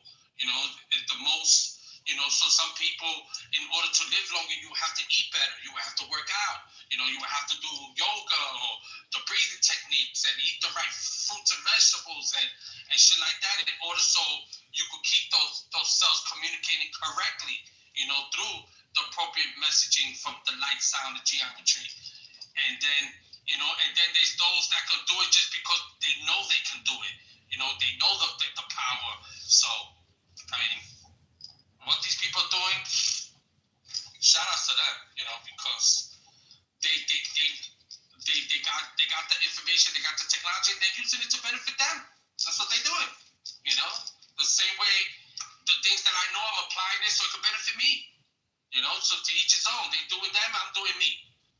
So I work every day to know more, to advance myself more. I love this. I love this life. This is all a simulation, and even if this is what really I'm grasping, even when your body is no more in the physical realm for somebody to say, oh, this is Billy's not here no more. That next place is going to be a simulation too, because it will all be coming from this one source of creation. So it will, no matter what reality you're going to be in, it's going to be a simulation. It's going to be something that stems from a greater something that you are a fragment of it, and no matter what dimension you think you're in and all that. So, nothing's real. At this point, it's heavy thoughts. It's very heavy thoughts.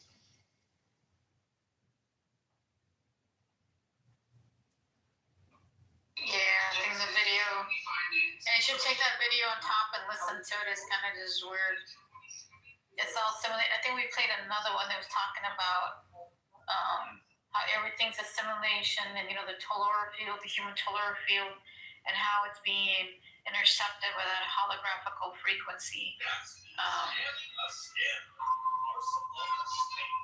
And I guess the more people are connected to their certain faiths and beliefs and things, the more they're not in line, and this majority of how these individuals get hijacked within that process of control.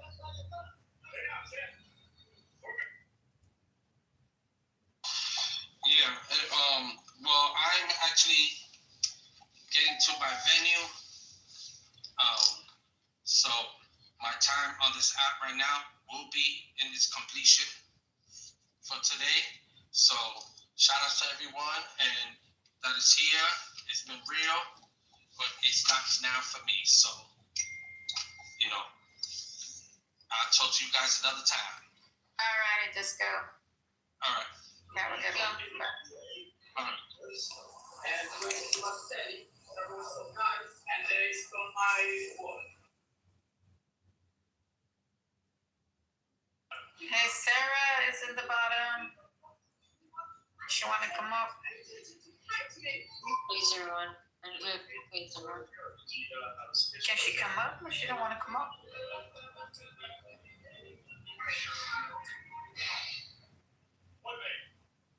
I was just listening. Hey.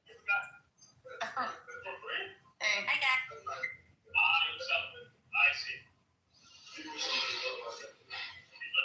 Imagine if those people that are actually there all in that King state, imagine if some people are going to be infected and getting sick. I see you coming up here interrupting everyone's meal. Thank you. Thank you very much. I had to go to my doctor a couple times because of this bite. And every time I go there, are you getting the flu shot today? Are you getting it? And I keep saying to her, I don't get the flu shot and I never get the flu. So no, I'm not getting the flu shot. But it's like the doctors really push that. It's annoying.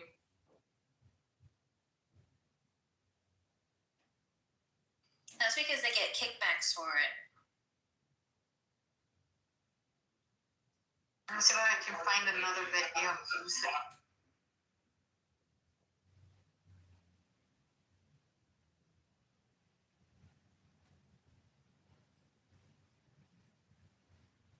Didn't they combine both the flu shot and the COVID shot or something like that? I think.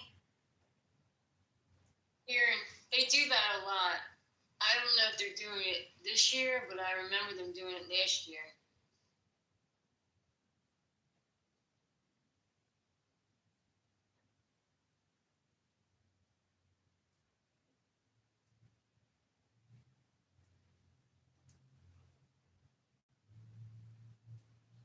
The people that are, still talking about they have to get their flu shot. They didn't get their flu shot yet. They're gonna go get their flu shot.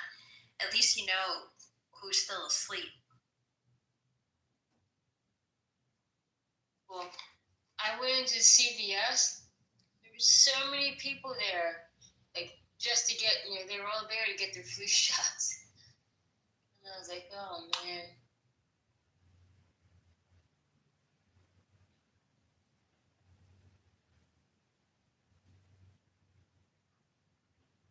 There was this lady and she was talking about she had high blood pressure and she was talking about she can't eat salt because she has too high blood pressure, and I was like, that's probably the reason why you have high blood pressure, because you're not eating salt and all the things. It's like people are so stupid.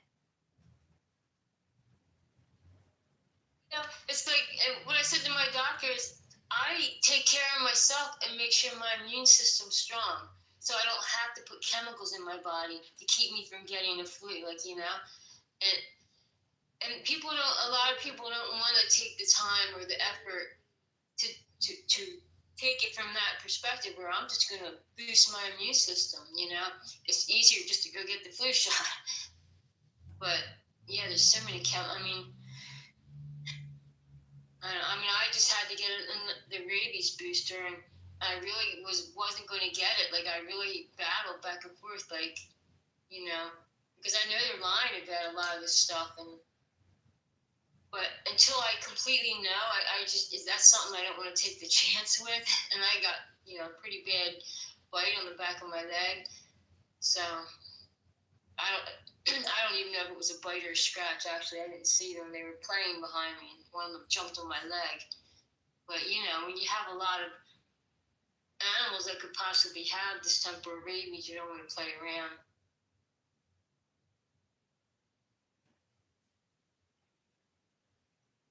My animals. I'm talking about wild animals. I was in the woods. It's I feel bad, but sometimes I don't have the patience to explain to people why they're sick. It's they don't eat butter, but they eat margarine. They don't drink soda, regular soda, but they drink diet soda. It's just they don't do this and they don't do that. It's just they're just so dumb.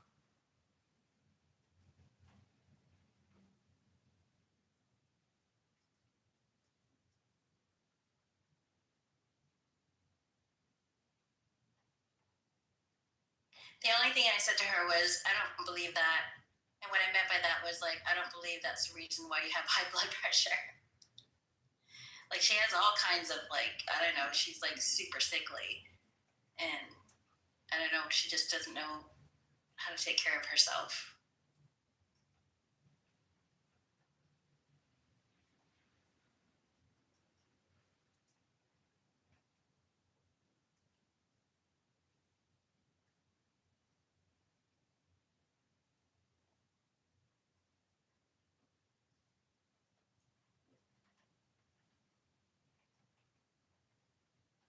You know, Trish, I was watching the show and they were talking about this guy who went to go work in a cabbage patch, and then it just dawned on me, Cabbage Patch, the Cabbage Patch Kids, they were grown. Cabbage Patch, because I just like Cabbage Patch Kids, whatever, you know. And then I was like, wait a minute, they were grown. It's funny. Like a patch in a cabbage patch. Yeah. But you didn't make that connection till you heard it when. Yeah, I was like, oh, he's missing out on his job because he didn't show up to go work in the cabbage patch, and I was like, wait a minute, the cabbage patch.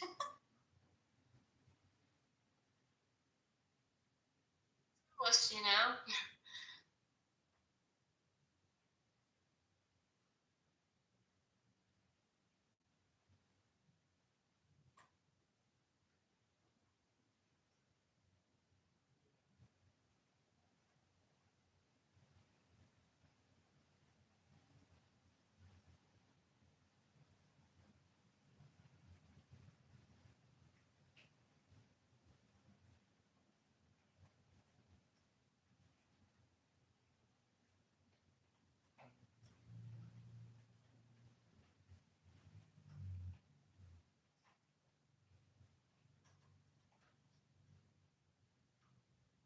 I don't know when things got heated in here, or weren't you in here yet?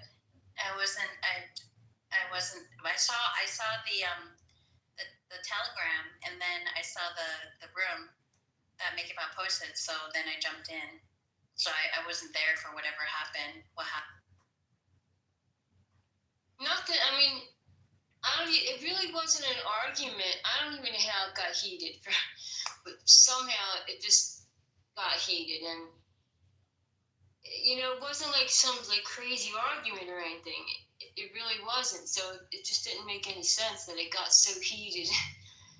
But what was the topic?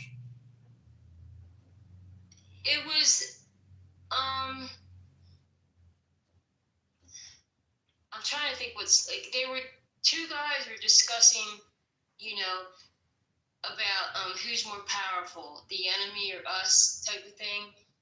And one guy was saying, "Oh, we're more powerful, so there's nothing to worry about." And then the other guy was like, "Yeah, but you have to know your enemy." That's kind of how it started. And they were just going back and forth, and you know, it was just a debate, and then just it got out of hand somehow. I couldn't even recreate it and tell you. I can't even remember, but it just got out of hand, and yeah, it was a shame because we were having a nice discussion, and it just got all crazy for a little bit. Then it got calm again. So. Were they agents like working together to argue with each other, or? No, definitely not. I don't think it was anything. It was just a difference of opinion, and really they were kind of saying the same thing in some different ways, but and then it just was like, you know, when Megapop was like trying to like put an end to it, you know, like which, you know, the moderator at some point it was just like they, you know, when people are going back and forth and you know it's not going to get anywhere, it's not fair for the room to have to hear it anymore, type of thing. Like that's what was going on. They were just, it was going back and forth, the same argument or whatever, debate, way too long. So Megapop like tried to, you know, stop it. And then that turned into, "What are you doing, cutting me off," type of thing. And it just got crazy. It was, you know, it was silly. But so what happened? How did they leave? Did Disco Dave kick him? Somebody moved him down, and then Disco Dave came in. Somebody moved him up, and he started explaining his case to Disco Dave, and then Disco Dave threw him down, and that was that.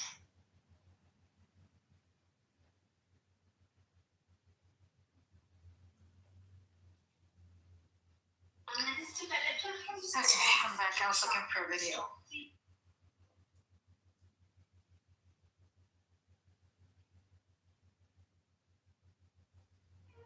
Oh, sorry, man.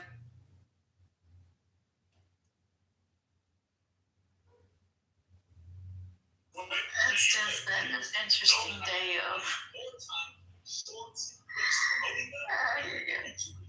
like, I mean, I hardly ever lose my beans.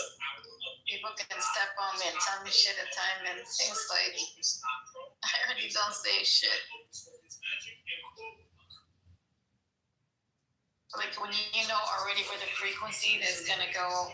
I mean, you see it, you know it. You don't like say get to that.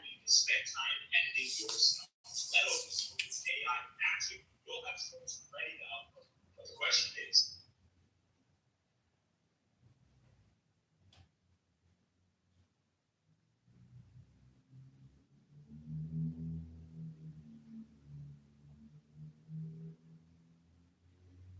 Dave owned a nightclub. That's why he's called Disco Dave, I guess. Yeah, I call a lot of stuff when stuff goes down. Like, of course, everything they do in here, I let them know. Like, I'm not gonna sit there and say, hey, and then try to act stupid like I don't know what's going on. Like, you know, of course, I'm gonna let them know, hey, this is what's going on. This is how it went down. Of course, you're gonna always hear two versions of it. I mean, there's nothing wrong. That doesn't bother me.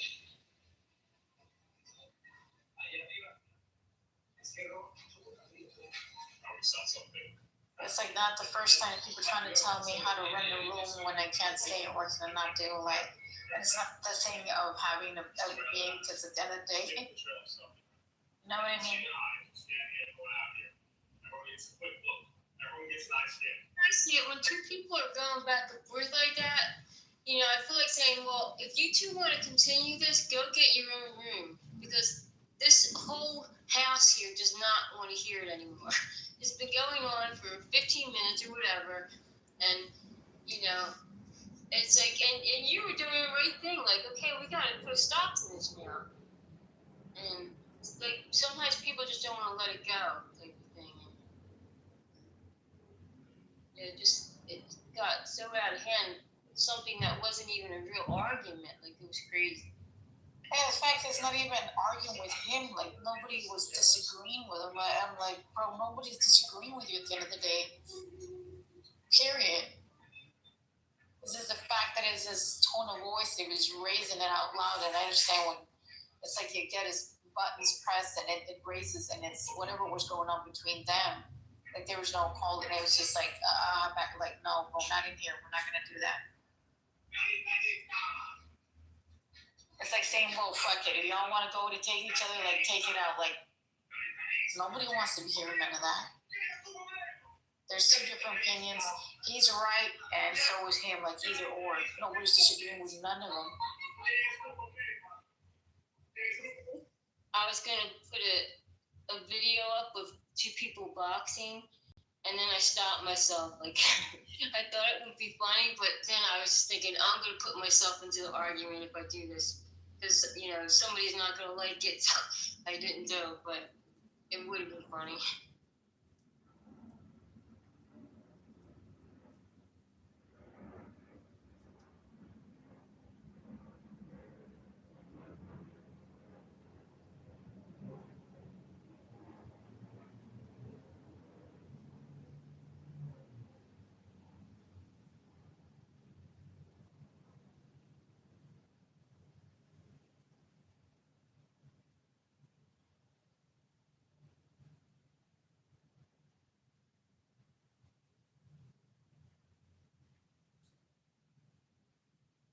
Yeah, it gets crazy. People trying to speak with that tone of voice, high superior. Because he's usually chill, but then when he starts getting, like even in minis, like he chills in there, and then all of a sudden, I don't know, something, and he's not hearing the tone of voice. They start to get even more louder and louder. People names. It should never get to the point where we're calling each other, like being disrespectful and calling each other names like that. I didn't like that. And especially, you were nice enough to make a room, so I'm not going to come into your room and start calling you names and being disrespectful to you.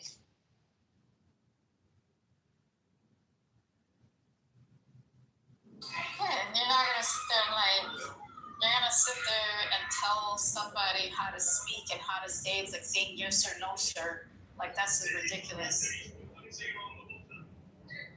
I don't care who it is or what it is. Like I'm not gonna be bending and kissing nobody's ass or trying to perspective how to say, well, you shouldn't say that. You should. This is how you say it, or you respect it. Like the fuck. This is crazy. Like this is weird energy all over it. The background. It's like you're talking about, and I hear in the background, "Fuck you." It's like a video. I think my husband's watching the video about these people that get pickpocketed, and they steal from people when they go in tours, and they always have to say, "Watch it with your bag," because they look for your zipper and they try to open it to you, steal your shit. So that's what I was watching. It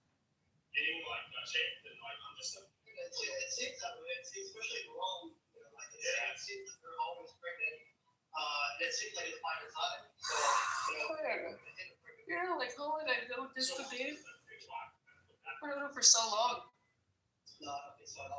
Like majority all those people that popped up from stereo popped into Clubhouse.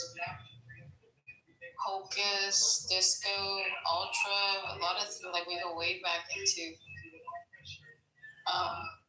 They used to do a lot of scenario running in Hocus's group.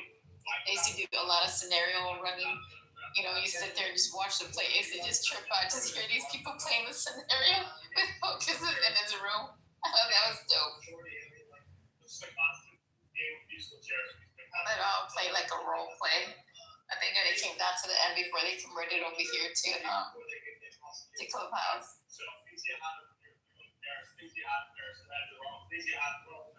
It's like that's the way you see Disco Dave. That's the way he's been since the beginning. You have the Romanians and Bosnians, usually the Gypsies. You have the Latinos. Disco Dave, and when he would come in and go off and I always enjoyed his when he would. I don't want to say rants, but when he gets going, Yeah, he hasn't changed his thing. He's always been himself.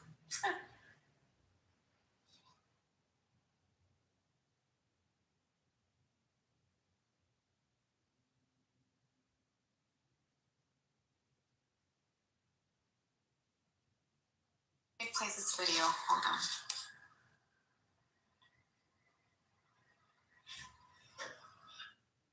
I got my own rooms too. I do it here in preservation to keep it going, but I got my own rooms.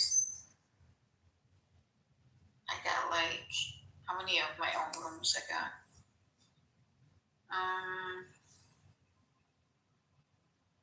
Two of my rooms. Hold on.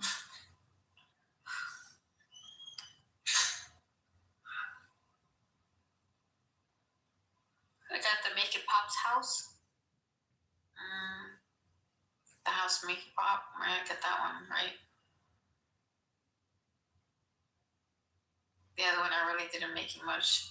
The No Capping and Spilling the Tea.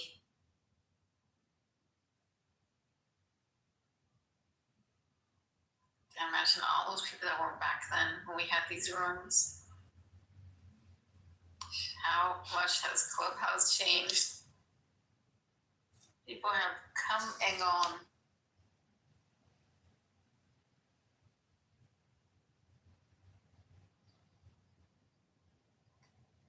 Where did I used to go join? I used to go listen to DJ disco in the radio station. I think it was radio. Yeah, radio station. I would go listen to some of these individuals pop in.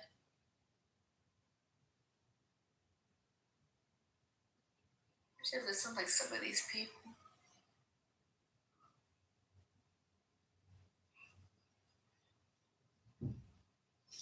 Oh yeah, let me play the video. Hold on, I think they changed them on.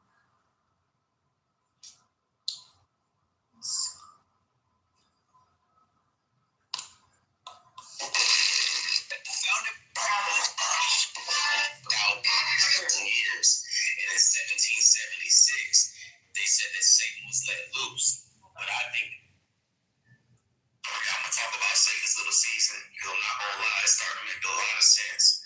So when you look at the Tartarian kingdom, you see that we had reigned for 1,000 years, and in 1776 they said that Satan was let loose. But I think that when they're talking about Satan, it's talking about a group of people, because these same groups of people that came here to colonize, they actually took down the bells.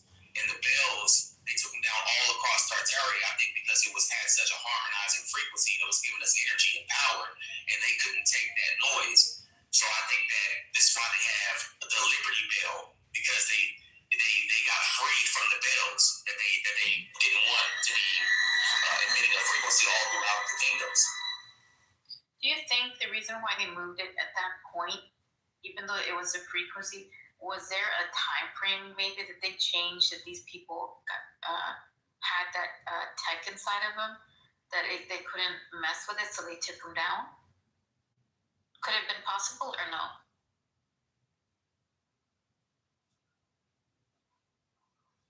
Like, Satan's little season. Yeah. And I was like, no. That's Like I think event where people were infected. Yeah, I think, because think of mine, right? Because he was talking about, I'll finish playing it, but if they took down all those bells and they got rid of them, and they're not saying why, right? I guess right now we'll probably listen, but maybe they're not saying, maybe they're missing a certain factor. How do we not know, due to the fact that they had the same technology or something that was modified in their bodies, that they had to take it off? It was basically intercepting with the actual resonant frequency they actually had, or whatever was inside of them, right? But like now that we know, some of these individuals that have the tech, they get affected with the the synthesizer music. It affects people. It activates that thing or makes it crawl on their head, or they feel the humming or the scratching in the chalkboard. It messes with it. They can feel it moving in their body.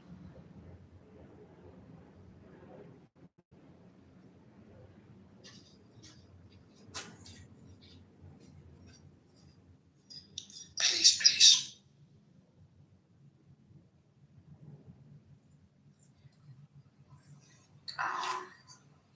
So let me see. Let me finish playing. So if you had to guess, getting a frequency all throughout the kingdoms. So I went back and looked at all the images of the people that was taking down the bells, and I'm like, it's all Caucasians. Why are they taking down the bells for? Right? And I'm like, wow, this must be Satan's people. These are the people that are with Satan. They came together as a group, right, to take down the bells to lower the frequency of Earth. And then when you look at the Statue of Liberty, you'll see that that's actually a man. That's actually Satan. And his chains are broken on the bottom of his sleeve, symbolizing that Satan was let loose. And on the book that she's holding and the Statue of Liberty, it says July, symbolizing what? The 4th of July, the year that they got independence. Who got independence? Satan. Satan was let loose and he got independence and he took over the land. So the New World Order started in 1776. And we're in this Satan's short season of 250 years, meaning that 2026 will be the end of Satan's reign. And this is why all this stuff is happening right now. If you look at it, like a lot of crazy stuff's happening in politics and government and in the world, that it's going to show you that it's about to get ready to end because Satan is trying everything he can to take full control over what he's about to lose. It talks about in the Bible that Satan was bound underneath in the center of the earth, or and it could be that it wasn't just him; it was a bunch of his people that was with him that were bound and held in captivity for those 1,000 years that we had Christ's kingdom on earth, and they were let loose somehow, maybe by Satan's demons, or God actually let them free or whatnot. So they're talking about Satan's short season, 2026 to 150 years. Give me a second. Hold on, give me a second.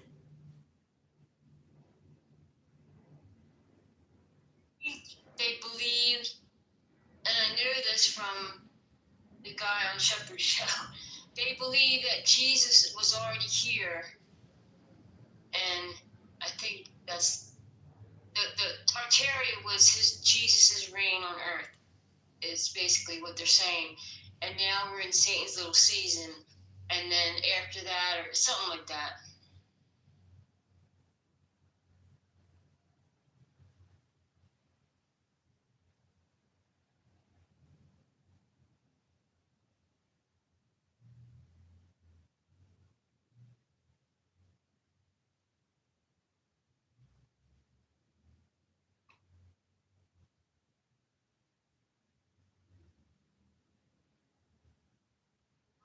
Okay, I just lost my place. So So it's or whatnot, and they came and colonized the earth. You know what I'm saying? With Satan's So it technology. started 1770s with Independence Day. So this whole time, these Christians are actually worshiping Satan and upholding the system, not realizing that they're persecuting God's people the whole time. And Christ already gained and reigned for 1,000 years. He probably could have took the people left, and he's coming back on Swan right now. You know what I'm saying? That's why they're making it such a big day, because it could be like an army of Elohim is coming back to basically wage war against this last war against Satan. We already know who the synagogue of Satan is and the chief house of Satan is, and we know who's in cahoots with these people, America. So we know that Satan is ruling right now. You know what I mean? And so Satan has a people that don't know what they're doing. You know what I'm saying? They just continue to uphold the system that is oppressing you. You know what I mean? And that's because it was designed to do this. Every time the truth gets brought out, everybody wants to run and hide. But we're coming to that closing of 2026, where it's the end of the short season and the return of the gods in the original timeline. Because we're not in the original timeline right now, bro. They came and disrupted what we got, perfect kingdom, what we had. We already had free energy, everything was good. And they came and gave us a lower, lesser version of society and a system that sucks. You know what I'm saying? So basically, once this system ends, we're going to go right back to this older system of free energy technology, and even better and more. You know what I'm saying? So that's the future. So don't even worry. This ain't going to continue, bro. This is just Satan's little reign, but this is all about to end, bro. Good job.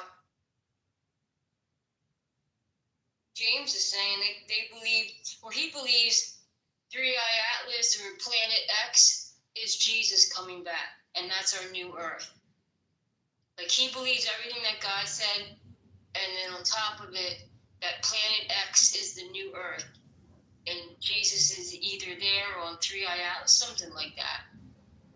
So, I mean, some of it makes sense to me, but I don't buy into all the religious programming mixed in with it, so I don't know, I don't know what to say to that.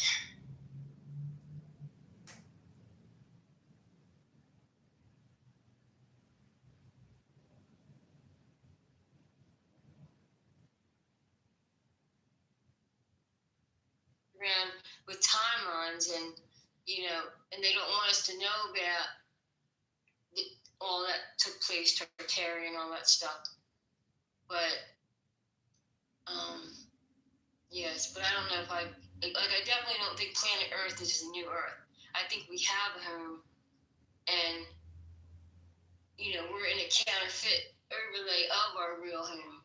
I don't think we need a new. I don't think this planet. I don't even think I'm not even buying into the whole Planet X thing at this point, because I know they lie about space, so that doesn't even make sense. So I don't know. What do you think?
Gonna look for some other videos.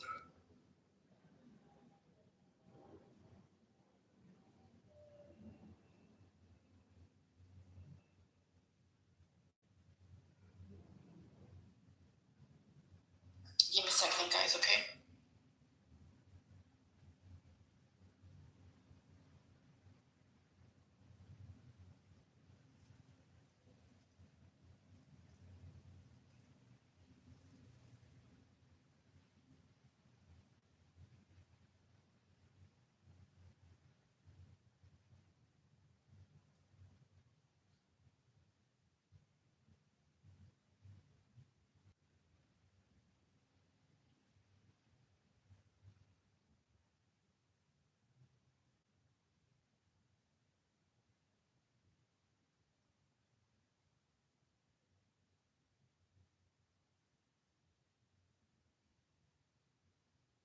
How's your friend doing, Sarah? I think he's fine. I was trying to find, there was some kind, I don't know if it was like a planet or something like that, but like only once every 250 years, and I was trying to find.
exercise was trying to watch the pickpocketers, where you go in foreign countries and there you got the pickpocketers that like to come and steal from people.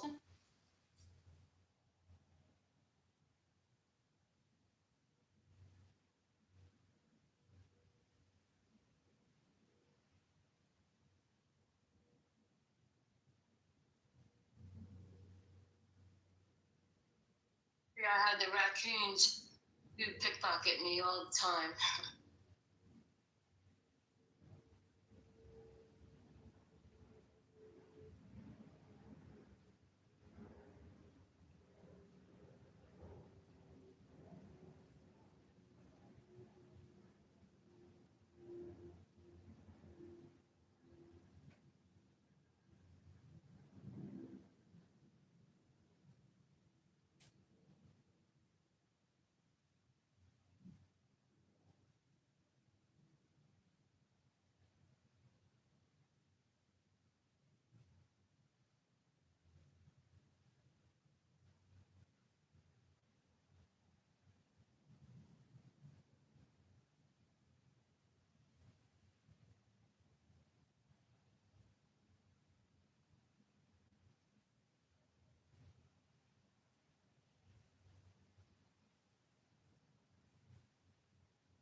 So Make It Pop, I started watching this Korean show called Genie, Make a Wish, and I'm mainly watching it for research. It's not that great to like recommend or anything, but the premise of the show is that it's about this genie or jinn, and he's I guess like also known as Satan. And then he like grants wishes. He was in a war with like angels. The jinns were in the war with the angels. The jinn, it's like they instead of like like the typical story of like like Satan and his demons, it's like the jinn were the Satan and the demons or whatever. And then they had a war with the angels. And then there's only one jinn that survived, which was the genie, which was his name is Iblis. I don't think I've ever heard that before. And then the angel that's like his enemy is called in the show is called, in English it's like Israel, but they spell it weird in the captions. It's like Ishmael or something like that, and that's not familiar to me either. But also interesting was that they're talking about like the dirt and the earth, and it's just made up of like the humans. Do you remember you were talking about like where does all the dirt come from? It's from the humans that existed before. Like all the dirt and stuff like that, the soil. So I thought that was interesting.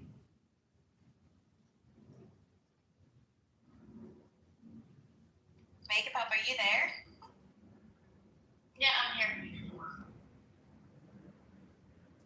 Wait a second, I'm just mopping real quick. Hold on. But I thought you might find that interesting because you were talking about, gin and stuff like that or whatever. I feel like this show is like a little different than like the usual story of like Which one is it? What is it called? It's called Genie Make a Wish, and it's just yeah, I think I know which one you're talking about. Is it about the girl with the lamp? Yeah. Yes, I haven't been. I just barely started it. Did you watch it all the way? Well, I think I'm like halfway through, but isn't it interesting that story, and then like it's talking about jinn instead of like, and the jinn is Satan, and like all the other jinn. Well, and then they were the ones in the war with the angels, and so on, and then talking about how the soil, the dirt, is actually made up of like the remains of humans. Yep. This is what I say. This is this is what it's been doing. Oh, just gives me I get a download. Yeah, that's what I'm trying to tell people, that the soil and everything, it's like carnage when it comes down to all that harvesting and thing. It all has that energy in there. It's like it terraforms everything in here. It becomes a whatever. What it does, it gives them the advanced technology. It fast forwards it, and all comes to them. It uses them. They modify their body, become technical, blah blah blah. Same thing with humans. After it gets rid of all, it sucks it dry, separates them. Then that's the only way it can split them in two to get the atom, the energy, whatever it is inside of them. It terraforms later on. It destroys everything, and it devours it, and then boom, I guess it turns all black like an infestation, and then it goes back, it resets, and then it starts back again. Is that basically what it is? And in a short run of what it is? I don't know. The show doesn't really dwell that much on the history of it, but then again, I'm only like halfway through. It's more like a comedy, I guess. Yeah. But I think it's like your wish. I thought it was interesting that they sprinkle in. I got the hiccups now. That they sprinkle in like all that. I don't know if it's knowledge or whatever or hints. Well, think about it. If that would be it, right? And they're saying that it's a simulation, right? So imagine the same structure trying to keep something in here. It's the same metaphor for it, right? That this is the actual domain. So that just tells you we're inside a bottle or a system. Isn't that kind of weird, right? If you think about it that way, your wish is there at my command. This is the way the same thing we say this earth is. But something happened and it's within the same structure. Could it be positive? Maybe. Sounds like it. Oh, and I don't know if it's important, but his mission is to corrupt the one person who made wishes that wasn't corrupt, and she made her wishes to help other people, and then to be punished. Because you know how when people make the wishes, there's something wrong with the wish, like somebody dies or whatever, you fulfill the wish. Because everything goes back, yeah. And so she was the only, in her past life, she was the only one, who made a righteous, not being greedy, yep. For other people and not for herself, Correct. So his mission is to corrupt her in order to prove to God that humans can be corrupted and that they're not good. It's that same old story, like how Satan rebelled because humans, blah blah blah, and then down he fell to earth, so on and so forth.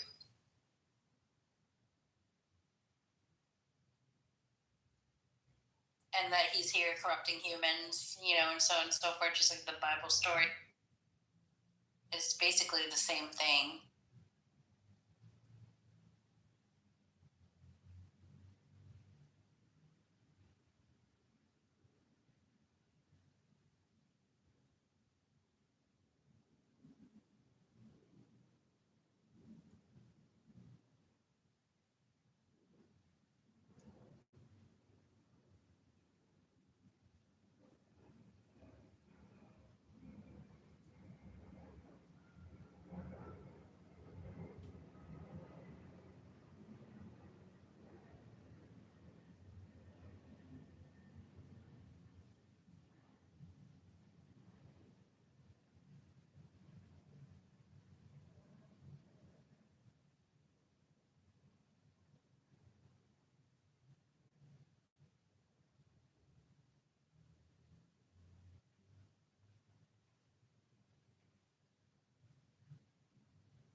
Yeah, that's basically what it is. It's interesting, right? When you look at it, I was watching some of it because I think is that I guess if this is what it actually is, right? We get tested on greed, envy, jealousy, all that type of shit in this place. And majority keep in mind, the digital coins is the same thing as your wishes might exchange of data energy is the same thing. So if that actual thing is an actual jinn, which is the actual devil, the same thing, imagine with Temptation Island, everybody is always asking for something, right? Instead of asking, they're always asking in a greedy form instead of asking, hey, to do good things with it, right? And they don't. Majority fall. They fail the test, right? As I say, never value material or anything else. Because imagine there's enough to go. There's enough to help a lot of people, and people tend to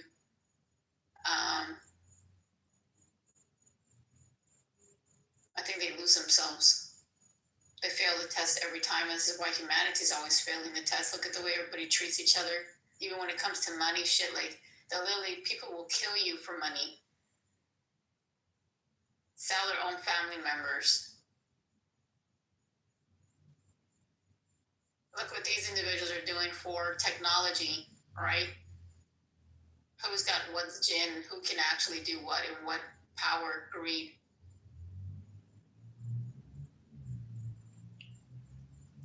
That's in the society we live in. Temptation is the worst, human's worst enemy at the end of the day. it made me wonder, like, if someone were to ask for, like, there to be no evil in all of existence, but then, you know, there are people who say, like, oh, you know, evil has to exist, blah, blah, blah.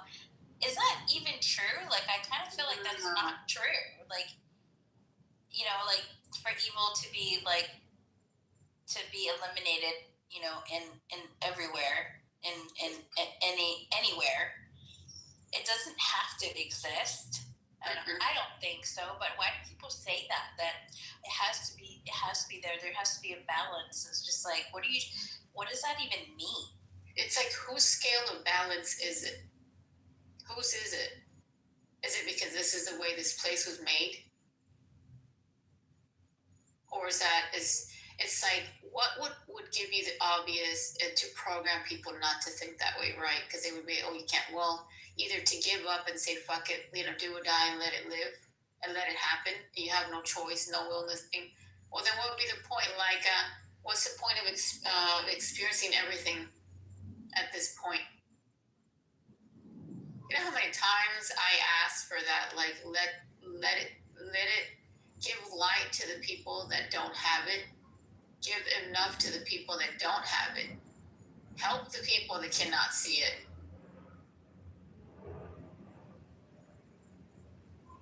Like, I am tired of this. Because it's all they know. It's what? It's all they know. They don't know any better. So many people are lost. You know how many times I've been coming back? And then being the last reset they had in Egypt, it was at the front line, trying to tell everybody to charge, to fight those things that came out and took everybody. And it just, here we go back again to the fucking reset. Yep. And we still don't get it. From this realm, like the whole, you know, look at the Freemason floors, the black and white. That's representing the duality here. That's their duality, not our duality. That's their compass, their weight. You know why they use a duality? Do you want to know? Do people really want to know why it's a duality? Because these individuals, these morons, it's a compass. It is an actual weight. It's a scale. So they made the system to even out from. Hold on, let me get back to it. I got a client calling me. Hold on. What time is it? Okay. Give me a second, guys.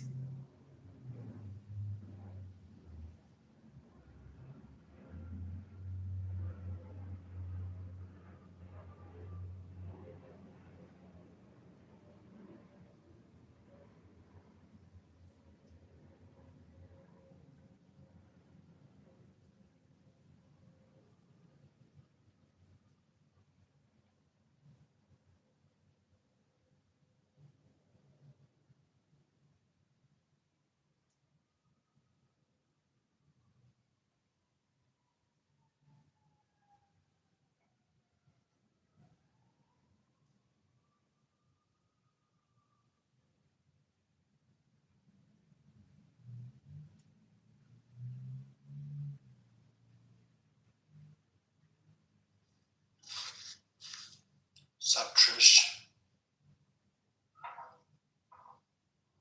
Much? Have a show. Not much, just being.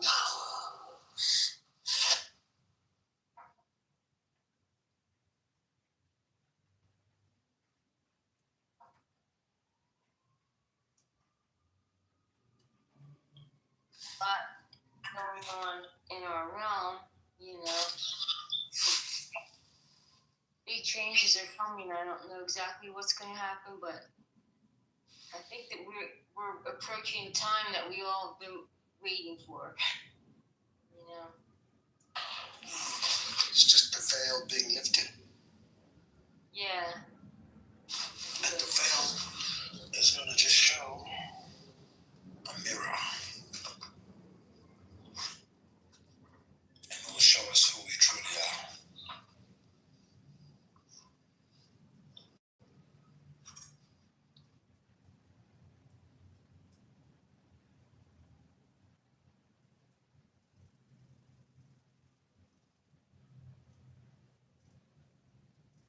they're putting out so many distractions, and all the cards that we've talked about for so long, the fake alien invasion, and everything. They're putting all their cards out on the table.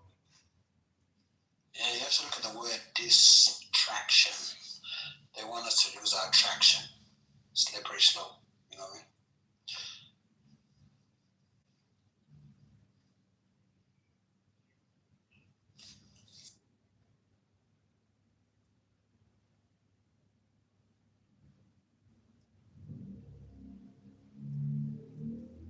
Keep everybody focused on, the fake system, then people aren't going within, trying to get their memories back so they know really what's going on. As long as they can keep everybody in their headspace, responding to all the programming, then they're happy. And in fear, they want to keep everybody in fear because that's their frequency, and they want us in their frequency so they can harvest our energy. The false evidence appearing real. Everything I've been taught. Okay, I'm back. Hey, Pretty good. So the only reason why I'm saying it's an actual scale and a compass, it's an actual scale. So what these individuals, when it comes down to the actual things that they've been doing bad, they basically want to weigh them up for the good. And that's what they have to do, the duality. Oh, I'll be damned. Hold on, give me a second. There's something in the neighborhood. Yeah, it sounds like you have a pack of coyotes in your backyard. Yeah. They usually are my eyes and ears when something stops in the neighborhood that's not supposed to be here.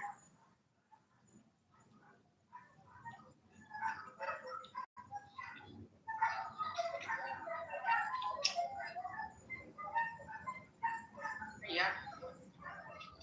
Got visitors. And they'll turn very quiet. Got visitors. When the veil is lifted, will we finally know what the trees are trying to tell us? Yes, and I think everything's trying to tell you a story when it comes down to how we've been recycled in this place and how this place is an illusion, because I think it's like temptation. It tries to use people's most desires, fears, and this and whatever it is. And that's how people stay stuck, and this is what this thing's been doing. So if this is an actual thing that's stuck here, right? This is his paradox. This is why it's a square. Of course, they make it into circle, square. 369 comes into reference, all these things that come into it, right?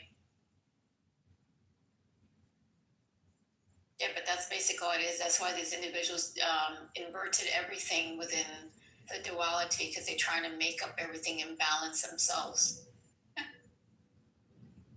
Yeah. Do you remember when I was meditating on, or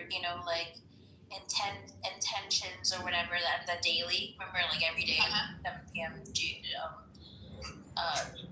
What is it called? Universal time or whatever. The thing that I was meditating or intending was that there's no evil in all of existence, that everyone and everything in existence lives in harmony. That was my intention. That's the best intention. I've been putting the intent of let it be known, whatever needs to be unveiled, and let it be forth and let it be seen. That's exactly where things come into play. Just set the frequency and things going exactly where I expect it to go. Have you been back to the chair? No, I haven't. The simulation chair? Yeah, Trish, I know that you said the chair is bullshit, but Megan Pop has seen the chair. And it's not the chair in the picture that Sonia. Mm-mm. That's an AI representation of the chair. The chair. What didn't you say it was black or something? Maybe. Yeah, like black stone or something. Like I don't know. It's got sigils and things all over it, and it basically gives you connection to the actual simulation. You know, it just I don't know, like the grid system, the codes and things, and in and out. Like, and I think majority of us is keeping in mind like what happened. I think right. That some of these individuals figured out what this actual place was. So they made certain things like if you had time to adapt and understand it, you made ways and things to change the codes and structures. It's kind of like when they built the pyramids. It's like a tool. You know, I'm from South Sudan. We have like more than 2,000 pyramids around my villages, but they don't know about that. They think it's only Egypt. We were taught how to die, right? Die is not the end, it's to descend into ether. You know, this is all the reality. So back into the dark matter? Yeah, ether. It's just not, you know, dark is not just bad. It's just like we have such simple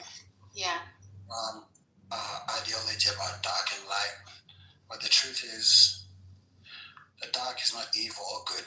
Energy is not just it depends who takes over it, because within the dark matter is also you come out with the light. Through the dark you have to come out. Through the dark matter you go through it and you see the actual light.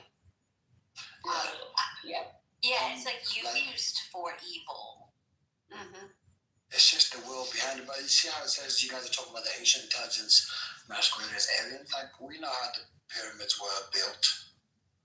You know what I mean? Like, it's just, they can't believe it's us. So we have temples in Sudan that are carved on the side of a mountain now. There's ancient tech. There was a big war that happened. That's why there's like desert and everything right now. I remember the reset, the war. I remember that last one. Are a lot of the pyramids there hidden in the forests? Everywhere. They're in the ground. Like all my Ali things, I have no idea about it. So what is the actual story they tell you about the last reset, the last war that was with all the individuals that were there? It's just the greed of man, you know. Men get greedy, and they use like very powerful energy weapons. The pyramids are not just. I've never seen a pyramid as a tool. I've been in them. I've been around them, and there's no tool in a pyramid. I've never seen that before. You know what you want me to tell you about the experience that I know? I remember. So I know it would give a certain frequency because I can mimic the actual frequency that would go. What was it? What's the? I'll tell you the frequency. Woo, was it? Woo. It goes woo woo. How was it? Let me rephrase it. Hold on. You're talking about the frequency in the pyramids. Yes. I remember the frequency, and I remember the top of it, which was shaped as a triangle. The hallway, the sand, and the actual golden scriptures on the walls. Have you been in the pyramid before? I remember it. I remember the past life, and I remember having experiences where I ended up there. I do remember a lot of the things that a lot of people don't tell about it. Of course, only certain bloodlines can actually activate even the crafts that they have, right? Yeah, it's much deeper than you think. It's past. Like, the thing is, what's wrong with the West? The West doesn't know how to die. How to leave this realm and never come back. But, you know, and when you come back, you come back. The ones who come back by choice. There's others that don't come back. They come back without choice, by force. Sorry. You're tethered to this reality. Yeah, some of them made a choice to come back because we had to, like, remember having the last war with all the individuals, all of us that were standing in the front line.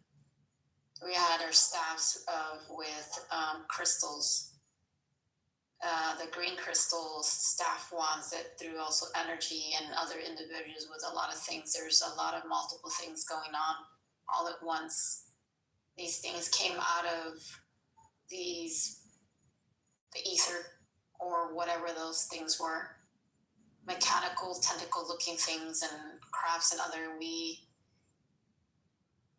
It was a whole messy war. It was messy. I just remember being in the front, having everybody line up from left to right. It was the one telling everybody, charge. And we fought. A lot of things. There's a lot of things hitting in the bottom. I mean, things. We have DNA markers, which in our hands that activate the actual crafts.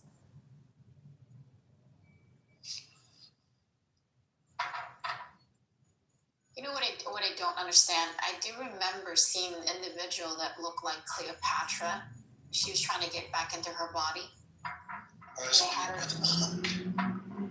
So when I had the experience, because I remember the triangle hallway, the sand, like you cannot believe it, the wall that glowed on both sides. I remember the scriptures on both sides of the walls, how it was humming. It would be woo, woo, woo, woo. I can remember, I can even remember it. And I remember you should travel to Savannah and experience it yourself. Experience is better than what you feel. And I remember walking through the hallway, and I saw to the left what looked like the actual queen, or who she was, or Cleopatra, or whoever the individual was. And I can see like a stone, how do you say, like a bed or a thing. I don't know what it was, but it was made out of stone.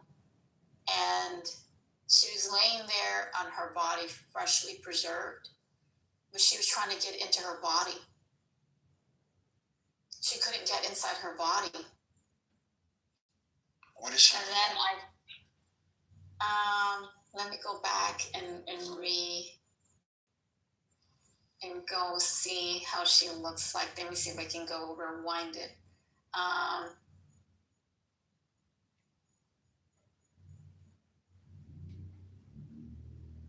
think I'm gonna freak out if I know what I'm gonna look at. Hold on. And apart from her, let me see if I can get close up. Hold on.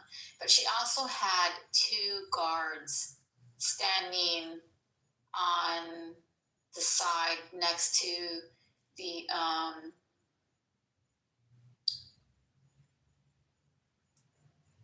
next to the stone where she was laying. Her body was laying. So there was one I don't know if they were guards or they were individuals, but she had one on each side.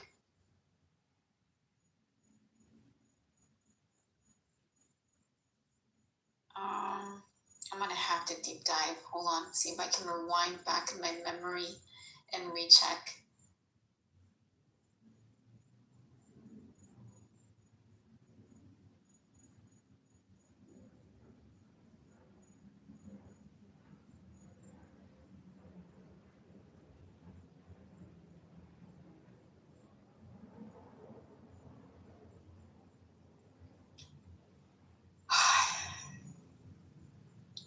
I don't even know if I want to walk close to it. We have images of Cleopatra drawn in the pyramids. That's why I'm asking what she looked like. Because I don't know where you're drawing your information from. What's not the drawing for information is the fact is I ended up jumping in there and I don't know why. That's the thing is. Like I looped in there and I saw what looked like the actual individual, like she was trying to get in her body. Somebody with some silky clothing, like I don't know how to explain the clothing, how the individuals were dressed, because they were basically all glamored up individuals, especially the roles of the individuals above. But it's like you see the actual body laying there, right? And the actual individual was trying to get into the body. But I couldn't understand, like, and then this thing came out of nowhere and looked me straight in the eyes. And I'm like, the fuck? I don't know if they were trying to do a switch, or we were trying to switch me with that individual to bring that individual's body back into my body.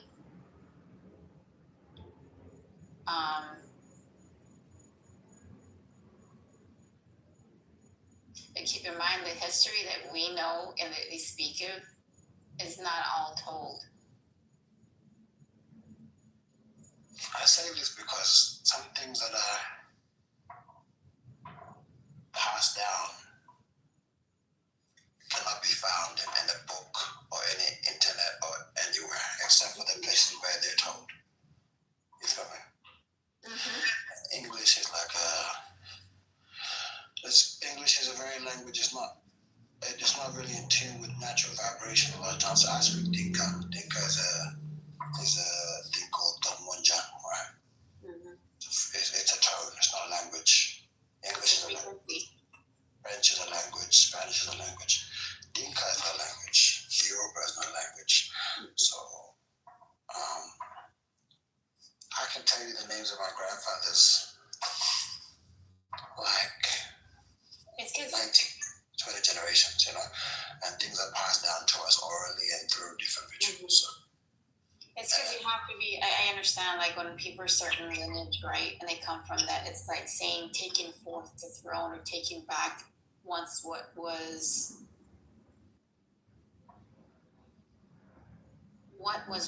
once theirs. Because only certain descendants and family members that are connected to it can only be in that actual place. So I'm trying to tell you, so I don't think you can access it until you're from there. Mm-hmm. Yeah, and I was born with a sigil on my left hand. So I know. A sigil? Like a mark? Yep.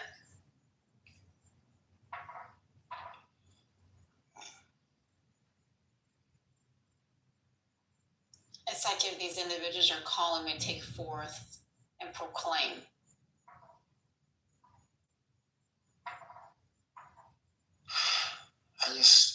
I think it's best you speak from experience, because I don't would just be saying anything, you know. We have to speak from experience and know where we come from. The word remember means to put back together, right? Mm-hmm. Remember, dismember, so you need to figure out what you're putting back together.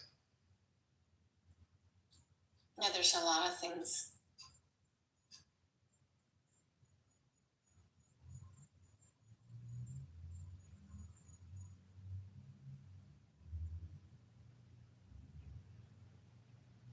Yeah, there's a lot of stuff that doesn't make sense, but I do remember the era. I do remember a lot of things from that place. You can just smell but that's the only unique part of it, is the design on that one, the triangle hallway.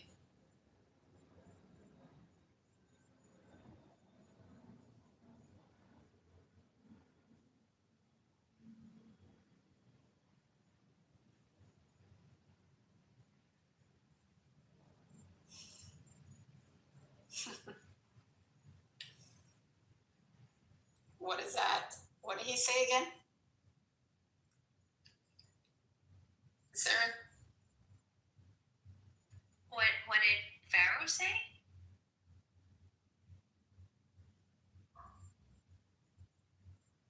Yeah, what is he saying? Where did he go? It disappeared.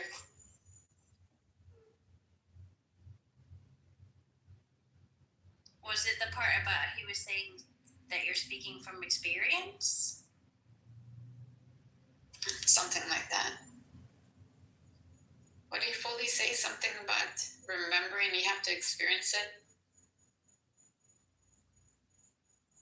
Something, I couldn't really understand what he was saying.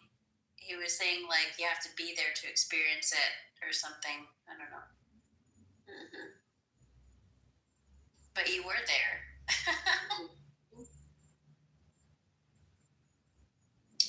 Yeah.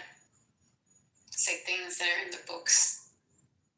Only the walls speak it.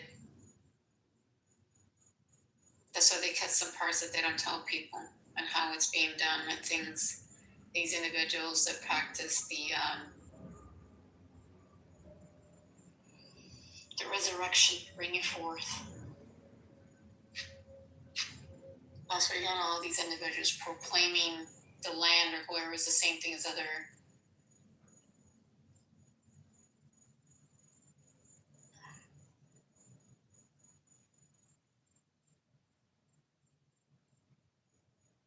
My lineage goes deep.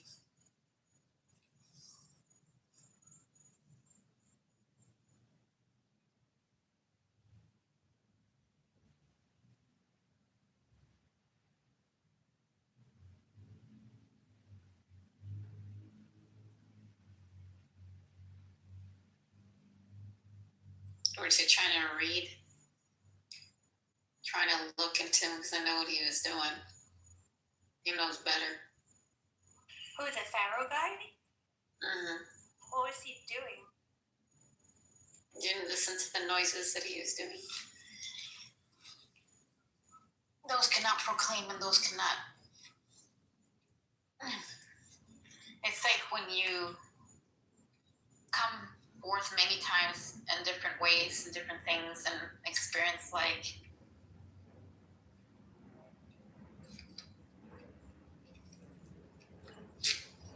I was trying to check. I didn't even say that's why I only like to be in rooms that you're in. I didn't even notice anything. Oh, I know what he was doing. I just have my shield up, so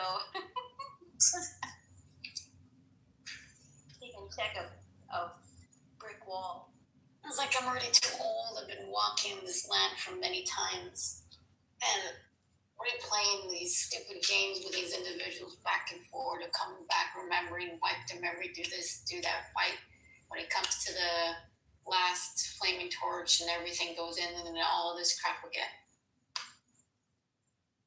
So many things.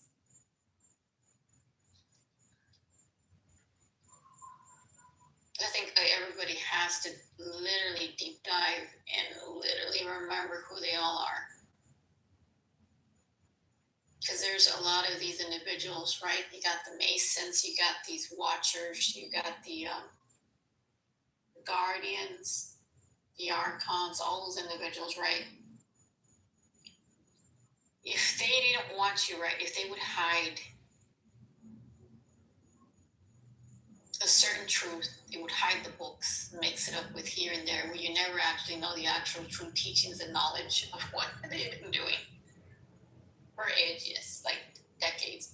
And these individuals talk about the going through the rituals, right, the resurrection aspect of it. Of course, when you actually understand the Egyptians, and they even go to that praxis, you know, where it comes to the Book of the Dead and all, everything's always trying to escape death. Or, you know, they put something in memory. This is why they left a lot of these. Keep in mind, why did they leave all their jars and things and gold and things all prepped? Bodies mummified to a certain perspective. I think somebody wanted to come up.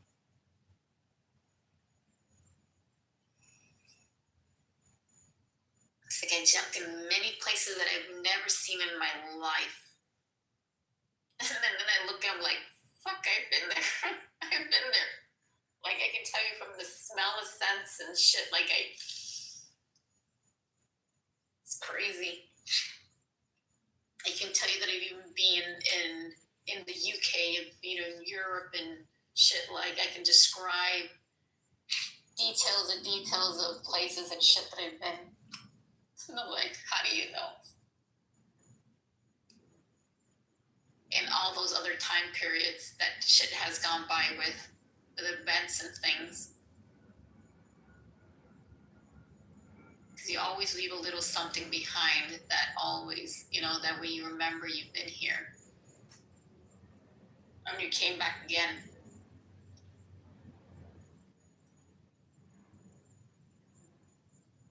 Where's John? Is he okay? I don't know. Was in the bottom.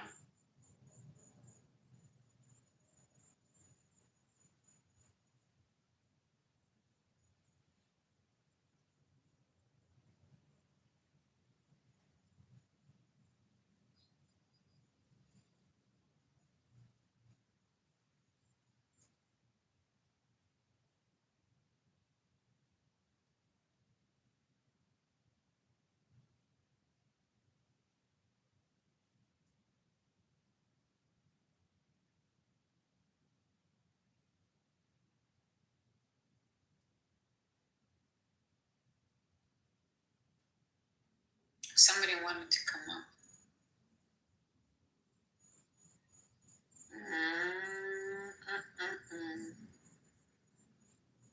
Oh, we're not going to do that. When you wake up the bush, the frequency rings. So we're going to have another one. Is it going to be an Egyptian thing?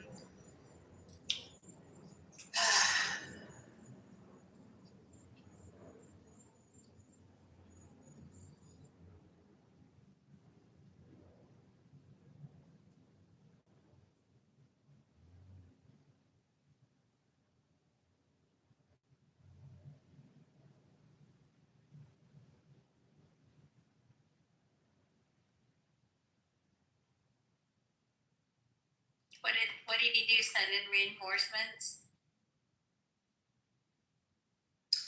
Yeah. When the bell rings, the rest come. They're all trying to find their individuals who remember who they are. They come back and take forth their place. Of course, you would figure after so long, you come back again to the relapse of many times you come back again. Of course, those are descendants and bloodlines, like, hello, our memory or our bloodlines has memory stored, like, hello.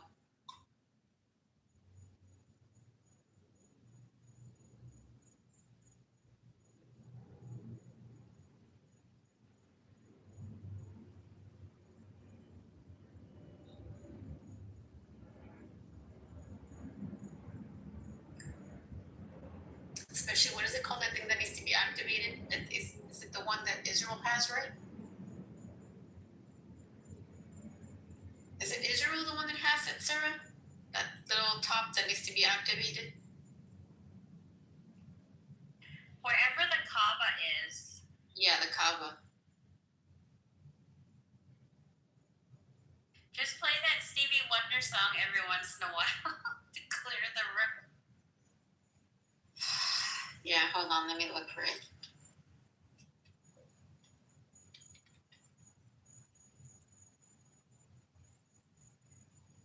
Because the Kaaba is the same thing as the same one that needs to be activated. Which one? That's the one that goes on the top.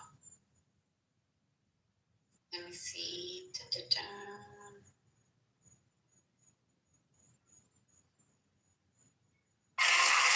Tasha is crushing it. And with shout outs in the Wells Fargo app, she knows that she's crushing her savings goals too. However you make money work, you can work with that.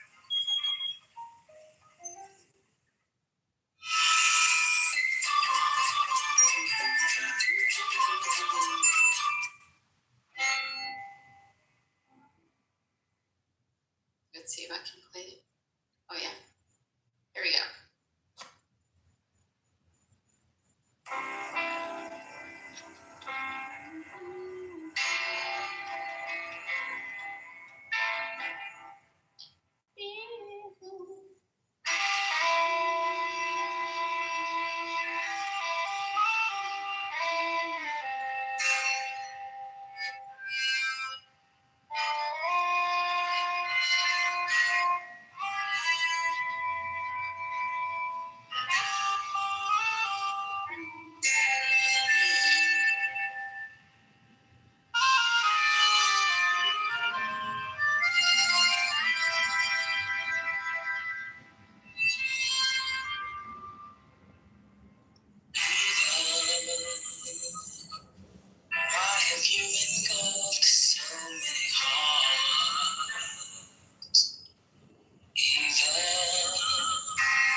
Everyone's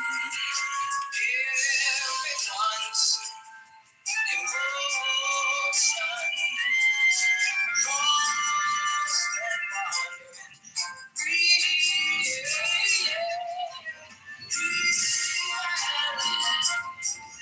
Why did you take it over my children's eyes?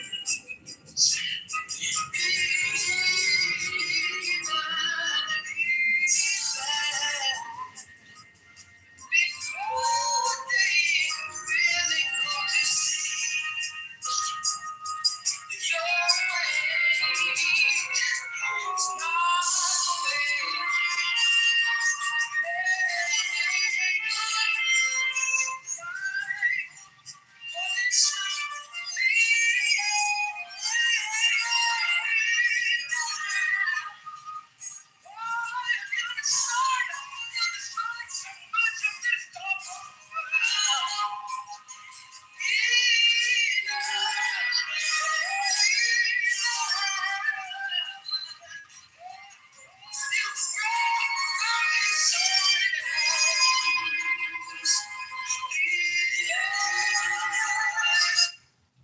That's where I think everything needs to heal.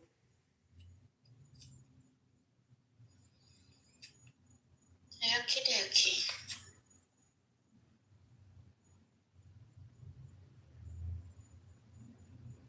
I think we did lose a couple people. Definitely. How we may help you. Rudolph, welcome to the stage. Peace. Peace to everybody in the room. How's everybody doing? I'm good. Good to know. Good to know. Yeah, I'm loving what I'm hearing. So I've been in the room. I actually came in this room probably a while ago. It's been a while. But I actually found the room. So happy to find y'all again. Definitely.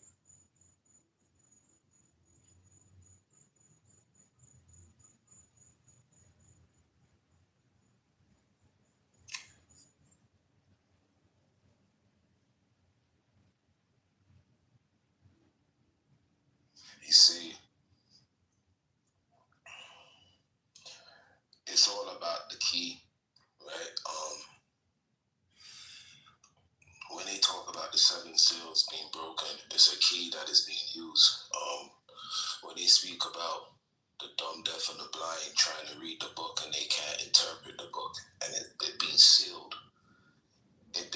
by a universal key. So everything that you see happening right now is because of the key. The reason why the powers that be were successful in deceiving the world is because they presented a false key. Now the key that I'm talking about is the Ankh. And what it's used for is used for language. So he who controls the language and the way you use the words that you use controls the world, including you, because words have power. Now, me being a teacher of the key, I'm privy to the understanding of what it is, but we all know what it is because we all have 2 eyes in our head, right? Now, I'm going to give you a perfect example of what the key is. If we get 2 circles and we draw them on a piece of paper and we align them together, we're going to get a symbol that looks like the infinity sign or a number 8 lying on its back. And when you stand that sign or that symbol upright, it becomes a number 8. When you separate it from top to bottom, like use an imaginary line and separate the number 8 from top to bottom and open it, you're going to get 2 symbols out of the number 8. You're going to get an E and a symbol that looks like the number 3.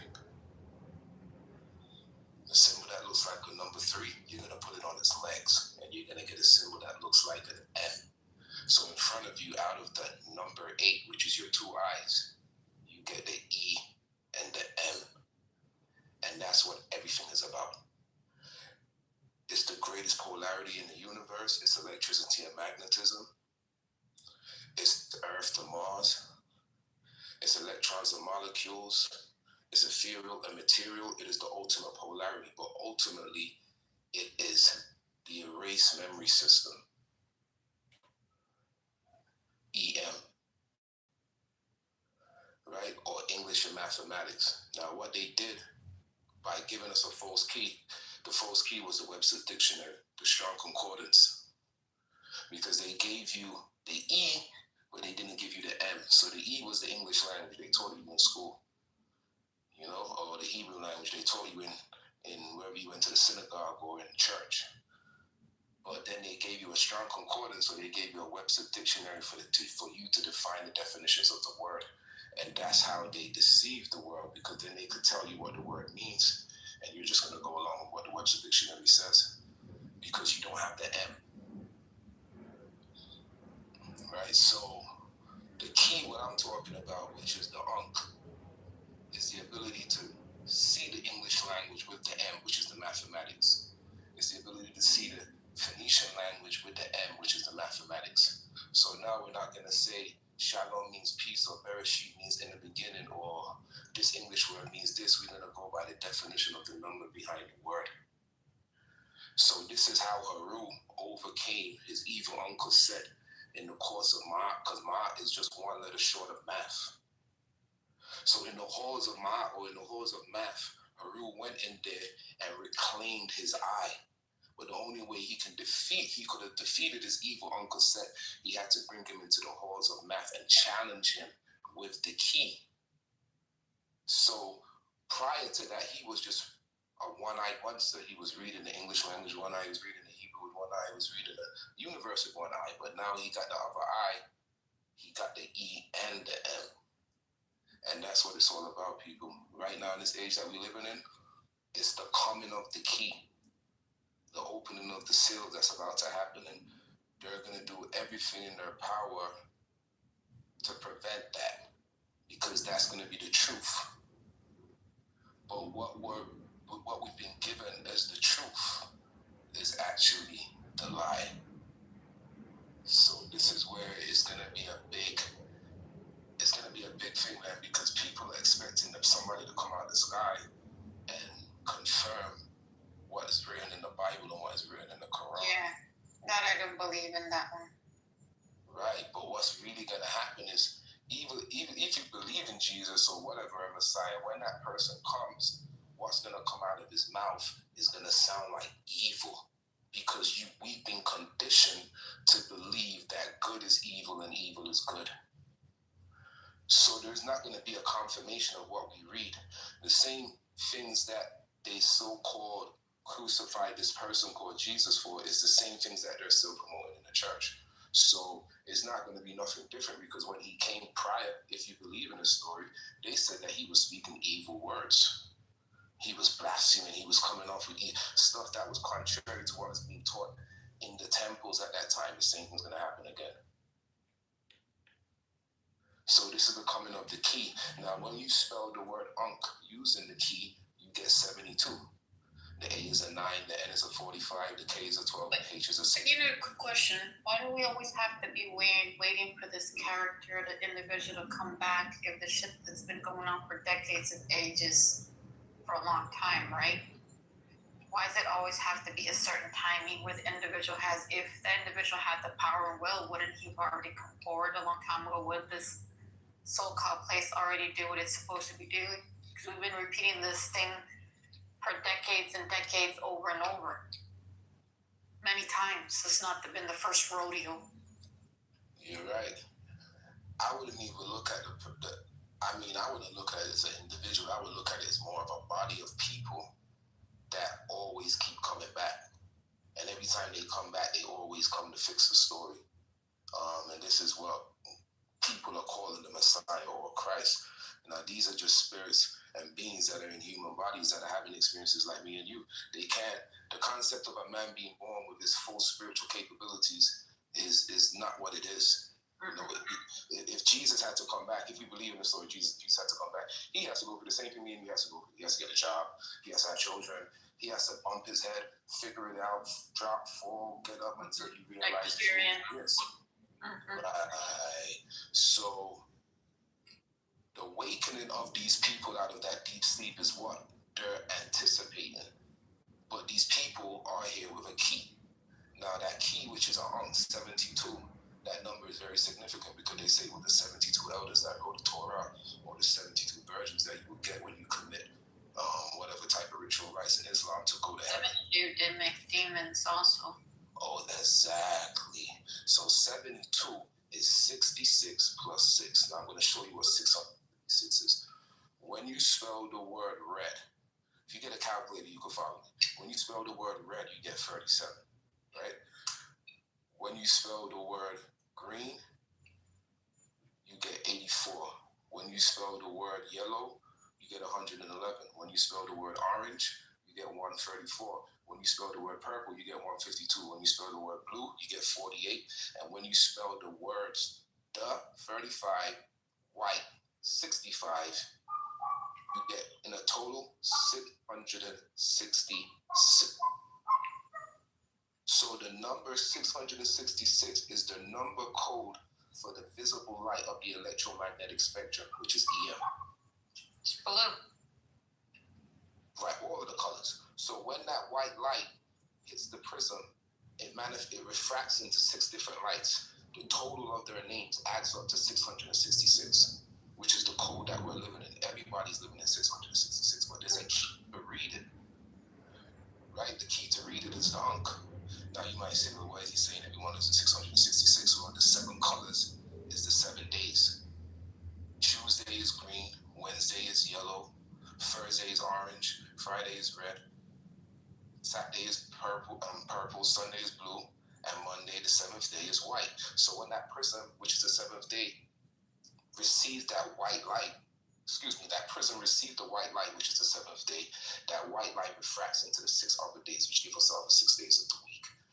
We are all living in that 666.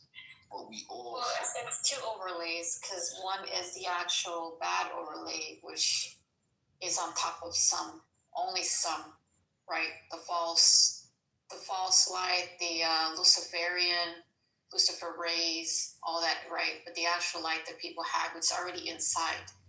It's been inside. We've never been in the dark. Even through the dark matter that you walk in, you're the actual beacon of light. You have it within you. Never been in the dark. Correct. Every day of the week, we're living in light because every day is a color. So today we're living in, what's today, Sunday? We're living in the light of blue. On Monday, we're going to be living in the light of white. So yes, you're correct. We're not in the dark, and we had to go through one of them lights to get here. And that's the most important thing that they hide from us, because the day that you come here is the light that you came in, and it's the light you're supposed to leave. If I was born under the light of Wednesday, then that means I came in that yellow light from the electromagnetic spectrum. So this is the frequency of light that I'm vibrating on. So the key teaches you or shows you, just by using the English language and the Sherlock language, how to fall into the soup or into synchronicity with that electromagnetic light. I've always radiated that color out of my body, the color that I know. What day was you born on?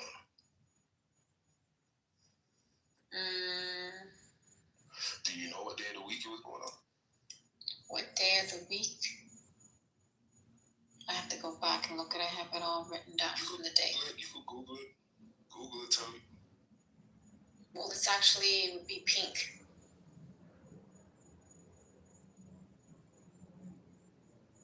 Google will tell you there's 7 colors for the days, but Google will tell you which day of the week you're born.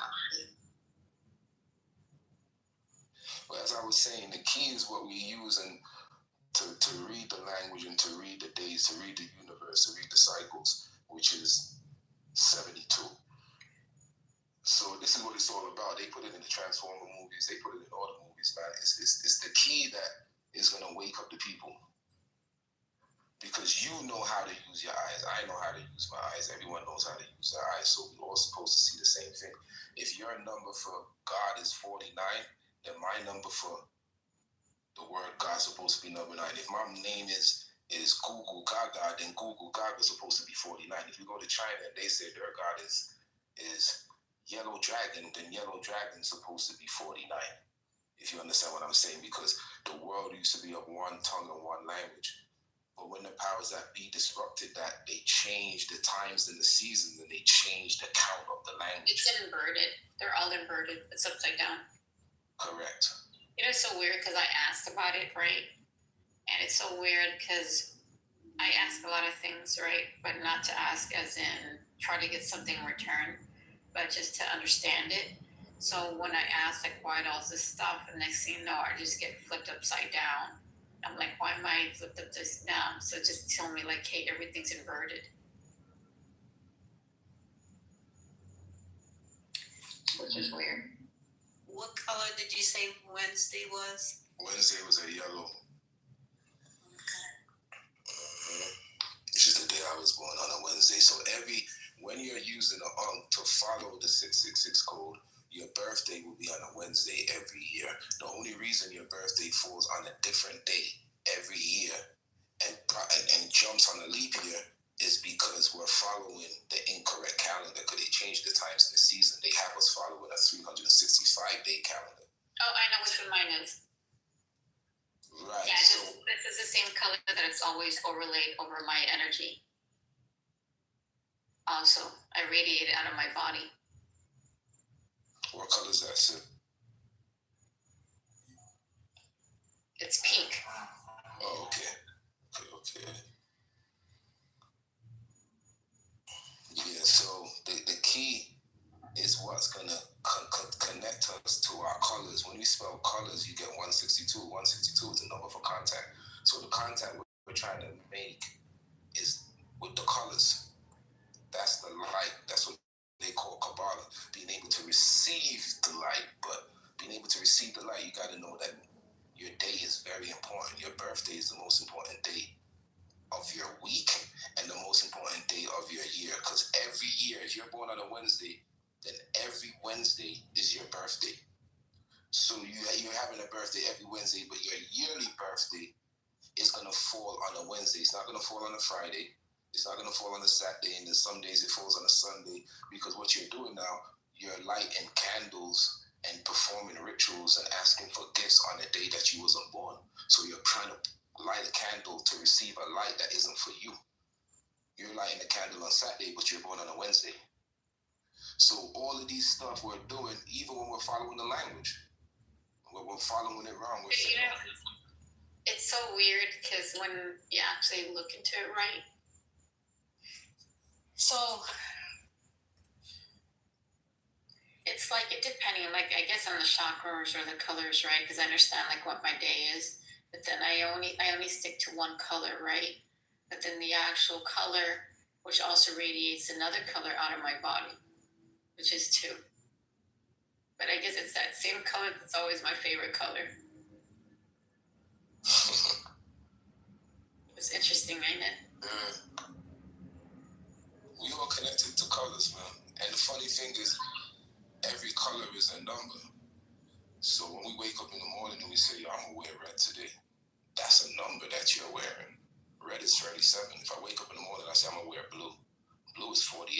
It means something. If I'm going to wear black, I'm going to a funeral, so I'm going to wear black. Black is 47. 47 is wild. 47 is evil. 47 is ego. 47 is self. So when I'm wearing black, I'm protecting myself against ego, against people that is self-centered. I'm protecting myself against evil. So each color has its significance just by the word of the color itself. I like the color blue. Yeah. And blue is very important because blue is 48. 48 is fight. Mine is blue. It's weird, like I've had, I don't know how to explain it, but mine's always, it's interesting, like I have blue, but then other colors radiate out of my body, which is weird. Is that supposed to be weird, or is that supposed to be that way? Well, all colors are going to fall within them 7 categories. And they're just variations of categories. But remember, you're a pyramid. As a matter of fact, you're a woman. So woman is 158, pyramid is 158. So you're going to receive the light and you're going to refract it and manifest it in its different forms. And you're going to, at times, perceive it in its different forms. So maybe that's what you're experiencing. Yeah. Because I see usually Like in my pictures, the colors start manifesting like a cloud, which is weird. They manifest, I don't know, I can see the cloud aspect of it, and then it's weird, like starting with the reflection. I don't explain it, like, because I know the majority of the Egyptians, their color was blue. They radiated blue, their body, the energy.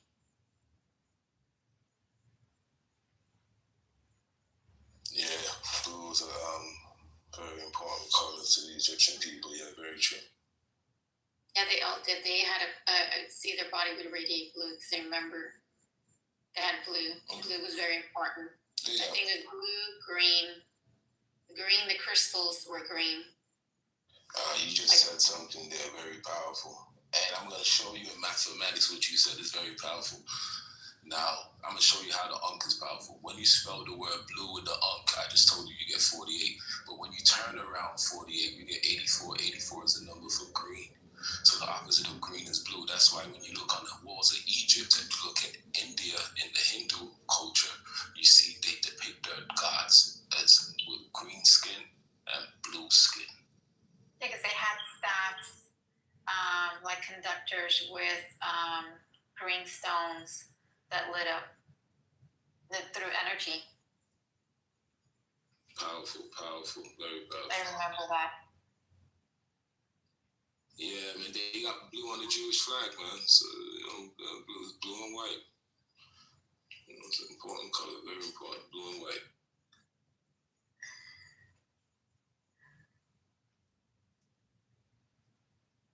But yeah, these colors all are numbers, just like your name is a number, your day you was born is a number, your partner has a number, your job has a number.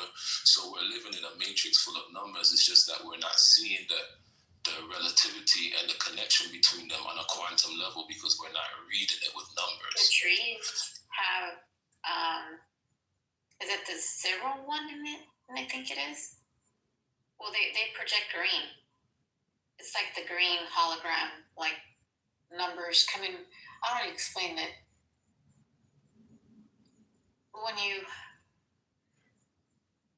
I've seen it like they light up and they got numbers. Individuals have numbers written in their forehead.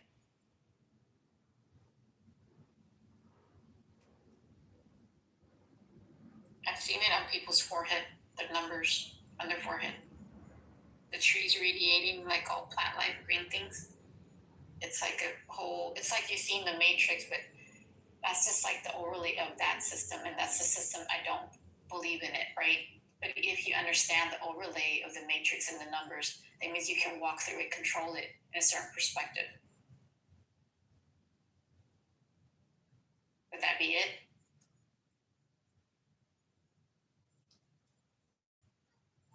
Yeah, he who knows the number controls the day.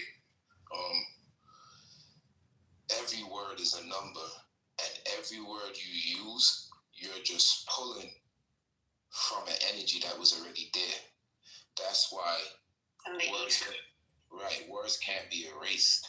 You can't erase words from the tongues of man because these words that are run upon the tongues of man are things that exist within existence around us.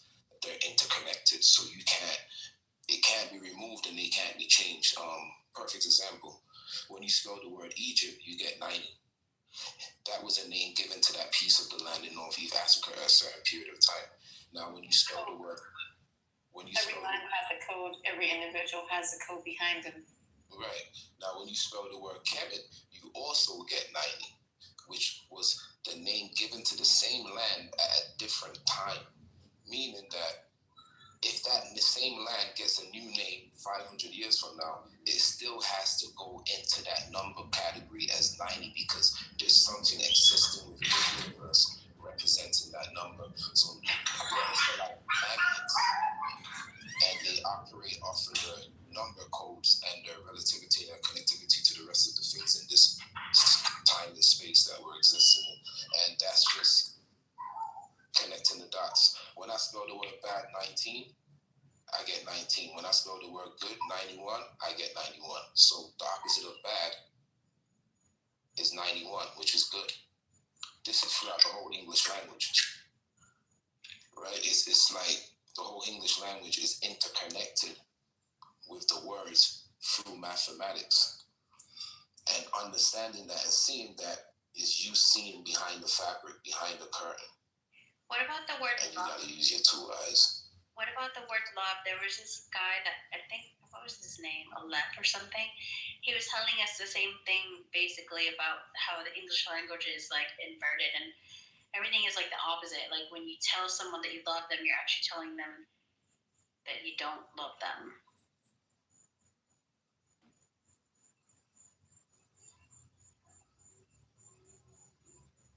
It's not that it's inverted. Well, you can say that it is, but it's not that it's inverted in the sense that it's false. It's just that the English language is balanced between the E and the M. So it's polarized. The whole English language is polarized. 19 is bad, 91 is good. That's the whole language. You go through word for word, you're gonna see it. You're gonna be like, what? And then they're gonna be some of the words are superimposed where they're enforcing the number, and then some of the words are the opposite of the number or the inverted of the number. So it's like that through the Hebrew language too. But isn't that where they can actually, to keep in mind, I think people's numbers and things are precious because if it goes into the wrong hands, then this is what I'm talking about, where people will basically capture or enclose somebody and seal them with a certain thing. Isn't that correct? No. I mean, if you're using different systems, but the Ankh cannot be manipulated to be used in that way because it's a living soul. It's alive, so there's no way you can manipulate it. It's going to manipulate you. It's like you're trying to manipulate a magnet. It's just not going to work. You know, the magnet's going to do what it's going to do, and there's no way you can stop that magnetic force.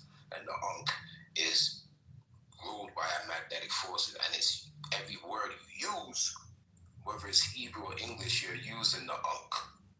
And it's manipulating us when we talk. That's why sometimes you'll say something and you're like, buck your toe right before you say, like, oh, I wasn't supposed to say that.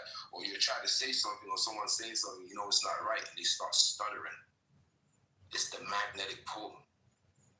It's stopping them from saying it.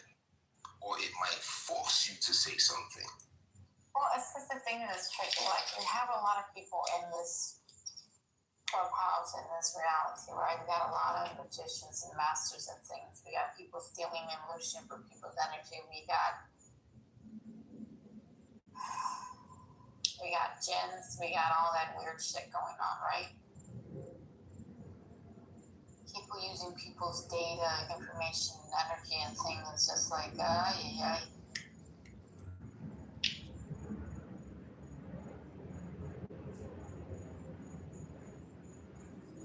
Yeah, it's crazy. You just gotta stay protected in these times, man. So, of course, that's why I always call it the sonic boom, crystal energy shield. It's not even that. It's only a diet, man. Because if someone comes to you and says, yo, hey, Nas over there, I'm gonna put a spell on him and I'm gonna kill 2 chickens and send something for him. I don't eat chicken. That is crazy. Why would they kill chicken? I'm just saying. Well, I mean, the thing is, people have to go that far to kill animals, which the fact is they don't even have the power, because if they had to kill chickens, they're stealing energy from something that they should already have within themselves, wouldn't it? And the more they use it for bad, their energy is being dispelled like less and less, so they have to figure out how to re-energize like a battery to fill it back up, right? Well, I don't know as far as what process they go through when they're doing it, but I know that if someone's gonna send something for you, or it's what your diet consists of. If you're not eating animals, a person can't do an animal ritual on you. They can't get a goat and tell the goat or its spirit form to harm you because you don't eat the goat. But if you sitting down there and you eating curry goat and oxtails and you eating chicken, then all he got to do is go grab what you eat. And then the animal already knows. Chicken voodoo. The animal don't like you. But what you're giving consent.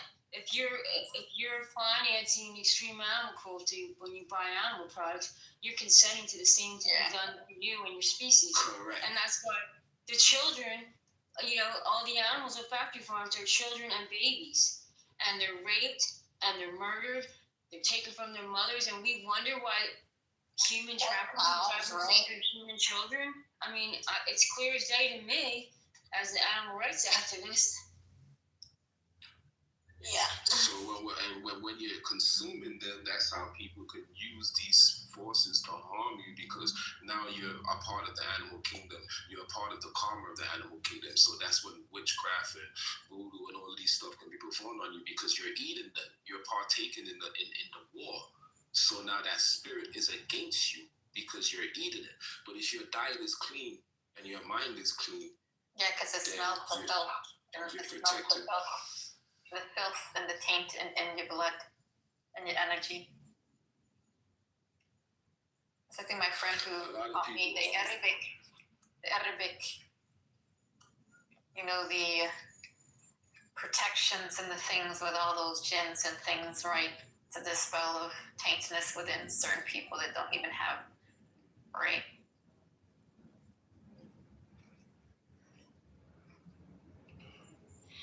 Let me tell you something. It says a lot of people in Christianity will tell you that they're waiting for Jesus to come. But when Jesus comes, it says in the book, it says that the lion shall eat straw like an ox, meaning that he's not going to be chasing the gazelle. He's going to be parking his ass right down, eating straw like an ox. That snake is going to be hanging out with the baby.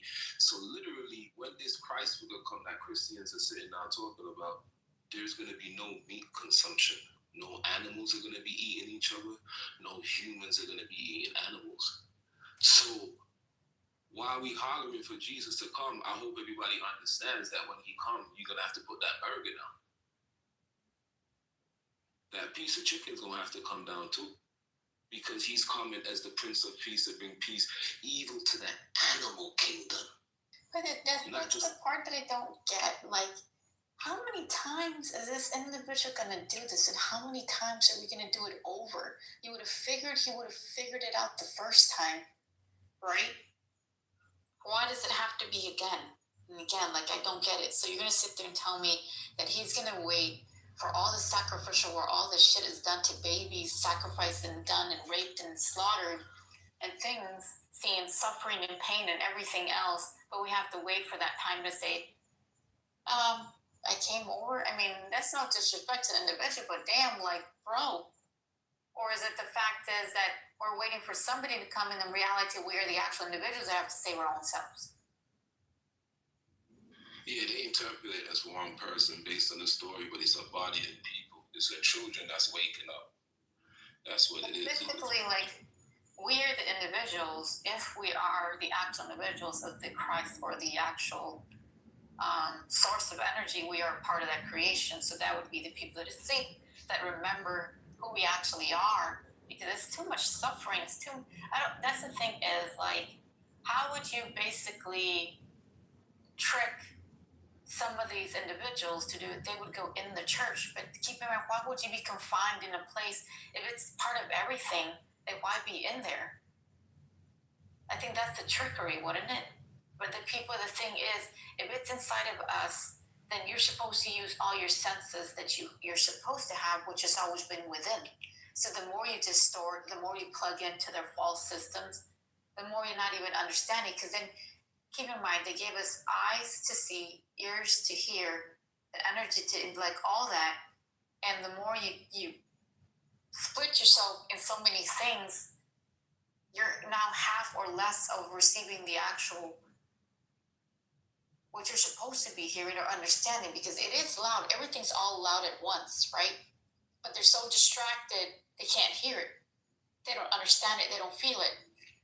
But then this is where people don't understand within your head and your gut. They're not combined together because they're so here, there, everywhere. And You're supposed to be grounded and balanced. So our society has programmed the majority of people to normalize, sickening, horrible things. What is happening to the animals is one of them, and it's considered normal. Like, our society, most people just go to the grocery store and buy these animal products and don't even think about what they are financing when they do that. Like the horror show. I can't even see the videos. Yeah, I see the videos that you put it there. I cry at those videos. I don't know how they can do that to those animals. It's just like, what did they not know that those animals speak to you? Everything. Well, the thing is, like, these entities, they came here. I always say this, but it's how they're getting away with this. They're allowed to do everything they're doing to us because of humanity's choices. And it started out that way. They came here and conned humans into violating that. They posed as gods, conned humans into violating natural law. Eating animal products was one of their main cons because that gives them, humans are choosing to enslave, torture, and murder innocent sentient beings when they have no need to. And by doing so, they're consenting to the same being done to their species. You know why it doesn't bother them? Because they're so disconnected that they can't even hear the animals telepathically talking to people. And more you look at animals, I'm like, they're looking more like if they're human. Exactly. Speaking to you. I noticed that. I noticed that the other day. You've noticed it? Yeah. I've been noticing it for a long time. But it's just weird. They got human faces. They got human, and they're like, they're actual, what I'm understanding, they're people who come back and they're in animals. So you're basically sacrificing humans at the same thing. What it looks like it. Listen, and you see in them. Listen, this whole universe is called AMA, from animal to man and from man to angel. There was the school and the uncles set up to help them make that process from animal to man. Every animal you see is a fallen angel that is on its journey to get back its wings. Every animal, including the insect, will one day become a man, and after becoming a man, will one day become an angel. Because it's weird, because I talk to the animals, and I'm like, and I have my dogs, like we have a pet store, right? And, we closed it down, but every animal, you can see that they all resemble, they have a character, they have, they look human, but that's the weird part, like I see it, right? And I talk to my animals, I'm like, hopefully we can figure this out, and I know you guys are probably tired, so we probably got to all work together, because maybe you guys are tired of being animals, and I know you got people stuck in there, we're over here, and people not understanding. So if they're sacrificing animals, you're killing humans too. They just don't see it. They're blind. The blind will lead the blind that they can't even see. Because if you already have the senses to feel, hear, and know, then you understand it. I hear it, I see it. And I just say, like, it's funny because I just see my dog and I'm like, I know. And I talk to my dog. I hug him. I just tell him, hey, hopefully, I know, you probably came back over here, and hopefully, we can get you home, get everybody home, because I think I'm tired of coming back. This thing is just crazy on suffering, and the thing is, this thing here basically tries to turn around and say, we didn't do it. They did it to themselves, right? This is where that thing, or whatever it is, right? They keep on telling themselves, well, we cleansed our soul, we put it out there in existence, so then we're not guilty. But the fact is, regardless of whichever way, they want to convince themselves in their brain that they're not. But in reality, you can't escape it, because you basically are still associated, knowing that you're putting something out there that's going to laterally put a trap on somebody and affect them a certain way. So they're still associated by, being guilty by association, because they're knowing and willing and doing it by a certain intent. They're doing it behind it. And the other individuals are guilty for not thinking without saying, wait a second, this is why they gave me the eyes and ears to feel, but they're too distracted everywhere, they're not even seeing it. At all, period. You can tell by people's vibration, and you hear it, like, I don't know, like, people are just mean, and Listen, I could tell you by a perfect example, if you put a juice bar, I'm from Brooklyn, you put a juice bar in Brooklyn on one block, and you put a burger bar on Brooklyn on the next block, one block next to each other, you gonna see how many drive-by shootings and homicide happens at the burger store, and you gonna see how many shootings and drive-by happens at the juice store. None. Right? It's what you eat. Somebody would eat a beef burger, and now he has the spirit of the cow, and now he's angry. He's like a bull. He wants to tear the place up, or somebody might eat a chicken. You're exhibiting the qualities of the food that we eat, and a lot of people overlook that. The food that we eat is the qualities of our person and the way we display it and the way we act. I can't eat steak. I can't eat none of that. That stuff will make me vomit. I can't. I don't know how people can eat steak. People would devour like steak like it's nothing. I just see people like, damn, these people give me a salad. I don't know about the steak. I can't eat the steak. I don't know. I think that's too much meat. I think that's too. I don't know. I can't touch it. I don't know how people can eat that stuff. If you go to the worst parts of the country, man, and turn everybody vegan, make them fruitarians, you will see the homicide rate drop tremendously. And we have to understand this is something that they know, and they do it deliberately. They inject these animals with hormones, and we exhibit the characters and behaviors of these animals when they're being killed, and the anger and aggression of these animals. I know, I've seen it.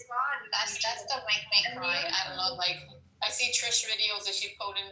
I saw this individual, like, gawking and laughing while they slaughtered the sheep's neck. That shit made me cry. I'm not gonna. That shit made me cry. I'm sorry. I'm an animal lover, and that's just horrible to see somebody just get their kicks to go feed somebody while that thing gave its last breath, and they just slit its neck like it just didn't mean nothing in the world. The poor thing, like, no. No. Sacrifice ritual. It's horrible. They purposely terrorize those animals to adrenalize the blood. So people, they're all talking about, oh my God, the poor babies, they take their blood, but they're all addicted to, anybody eating meat is addicted to adrenochrome themselves because they're doing that to the animals prior to slaughtering them. And it's all a blood sacrifice ritual. And they have majority of the people are financing the rituals and participating.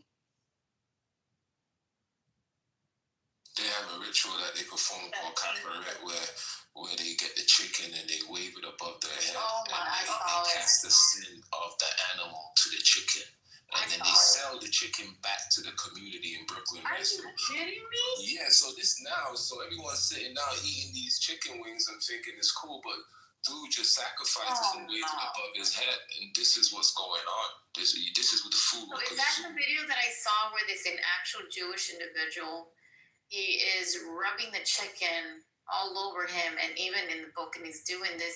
He's trying to tell me that ritual the individual did is giving these chickens to these people, which is transferring. So you're trying to tell me they're transferring their energy? It's like, bro. That's exactly what's going on.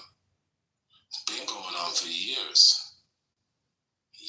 and you're consuming it, and it's going on grander scales too. So this is the thing: the universe was created for animals, right? And us on that journey, we can't.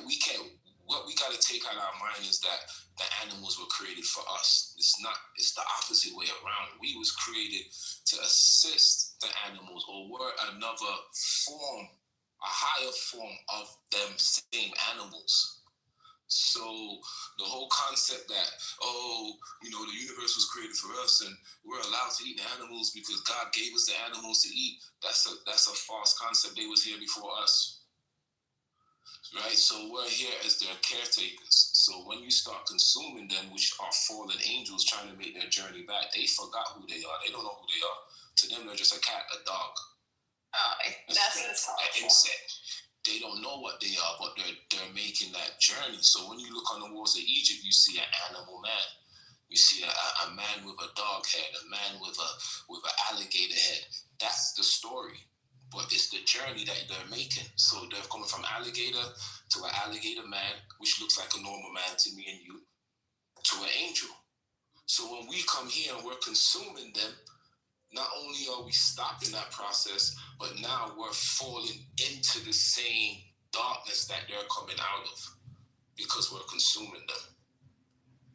So this is a big trick that they play on us, because when we do that, then we're in that deadly cycle. It's that deadly cycle that we keep repeating. Because just like the sister said, on the other side, these animals could talk. They have feelings, they have emotions, they have spirits, right? You look at Star Wars, that's real. These animals are intelligent, right? Just because they can't talk to you in this form, it doesn't mean that they can't in their other form, right? Everything speaks to you. Like every animal, everything has a character. I guess this is why I think maybe they removed the frequency for them not to hear. Telepathically, every animal speaks to you, and you can see its actual form. As you see, I know, like I think I talked to the cat, I talked to the dog. Like, I know you guys are somebody in there, and there's the character each individual, and I'm like, even though when they start fighting, I say, no fighting.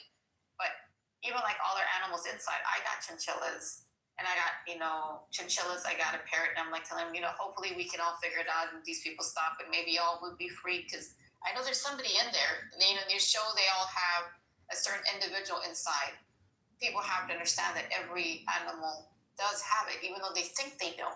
When people go hunting for birds, go killing pigs, all that, you just hear just the madness in it, and it's got a life. It's just because it looks to you an animal, it's not an animal. It does have. It's alive. It's an angel. This is crazy. They can look at like commodities so people don't make that connection. And if you look at all the advertisement when you go to the store, they show happy dairy cows in the milk cartons. And let me tell you, there is not one happy dairy cow. What they go through is horrific, and it's unspeakable. It's unfathomable that I can never wrap my mind around the fact that people have no problem, what's going on at dairy farms, and then on top of it, they associate it with birthday parties. They buy their ice cream and their pizza, Meanwhile, the horrific abuse that's behind all that. Yeah. And then they consume that. They absorb all that pain and suffering, which lowers their frequency, puts them right where these entities want them, so they can manipulate and program them some more. And then on top of it, animal products pretty much cause all your major diseases: heart disease, high blood pressure. Like a true carnivore, like a cat or a dog, will never get clogged arteries because their bodies are designed to eat meat. Our bodies are designed to eat plants. Somebody said in the chat, aren't plants alive? And I mean, anytime I get into this conversation, somebody brings that up. And I always say, somebody that promotes animal cruelty with their purchases is suddenly a plant activist now. But in these bodies, we are designed to eat plants, so we are not violating natural law, just like a cat isn't violating natural law when they eat meat, because their bodies are designed to do that. So they're not. Yeah. It's crazy because like my brother one time said with our Chihuahua, he's like, bro, I swore I saw your Chihuahua. I don't know if he was moving and he was talking too fast, but I was like, wait a second, your dog is talking to me. It's like, well, of course, every animal talks, and I think when he actually aligned and it woke him up, like seeing that things can talk back to you, as well as the trees, because trees talk to me. Everything talks to me. I don't know, like it just, it's like, when you connect with the actual energy, they also move, they talk, they I don't know, you can even, I don't even explain it. Like everything has an individual in it. Hi, how are you? Oh, hi. Please. So, I'm going to give a different perspective to what Trish said, if that's okay. I'll go for it. All right, so Trish, how he was like, people are supposed to eat vegetables and stuff like that, or whatever, and not supposed to eat animals? That's what you said, right? Bodies, these physical bodies that we're in this realm are designed to eat plants, and cats, a true carnivore's body is designed to eat meat. And in our natural timeline, let me just add to it, in our natural timeline, nobody's parasitic. because we're directly connected to the energy source, the divine energy source. So nobody has to feed off of anybody. We are all connected. But right in this realm, we have a parasitic timeline that latched onto us, and they've conned the majority of humans into behaving parasitic. And when these timelines split, based on what you're doing, if you're connected into the death system, you're going to split off in that parasitic timeline. This is our gateway to get free from it. It's coming up in the next 5 years, I believe, and our choices now will determine where we end up on. I just don't want to lose my thought. I got you though. So, okay, I read something. I'm not a Christian or any religion. I just read books. That's why I can have religious conversations, because I don't tell nobody their shit's wrong and come over here. It ain't really that for me. So I read something on the first page of the Bible about what we supposed to be eating. And it says the animal's supposed to eat the herb yielding seed and the human's supposed to eat fruit. So I was thinking about this. I'm like, why? I think I love that question. Why? So, I ask people and everyone has a reason why and things like that. And it just didn't never really suit me. I'm like, what about the shadow side to the why? There's all this love and light part of the why. Look, where's the shadow side? So I'm like, okay, I know a cow got 4 stomachs, and them shits weigh about 4 tons, and they can eat grass. They don't eat meat. None of the animals we eat meat either. They get protein from plants, and they follow the natural order.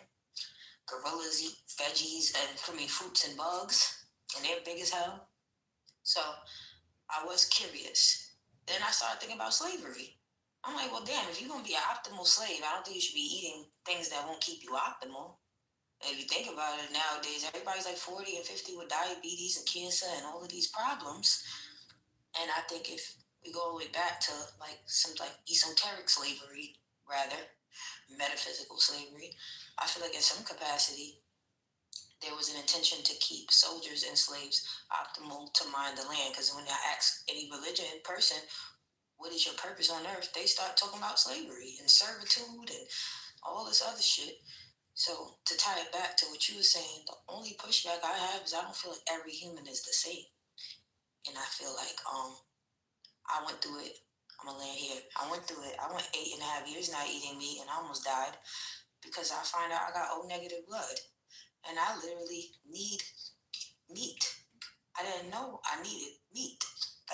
I was trying to save everybody because everyone around me was 1 cheeseburger away from their demise. But I got some weird-ass blood type that the doctors are literally still mind-boggled about.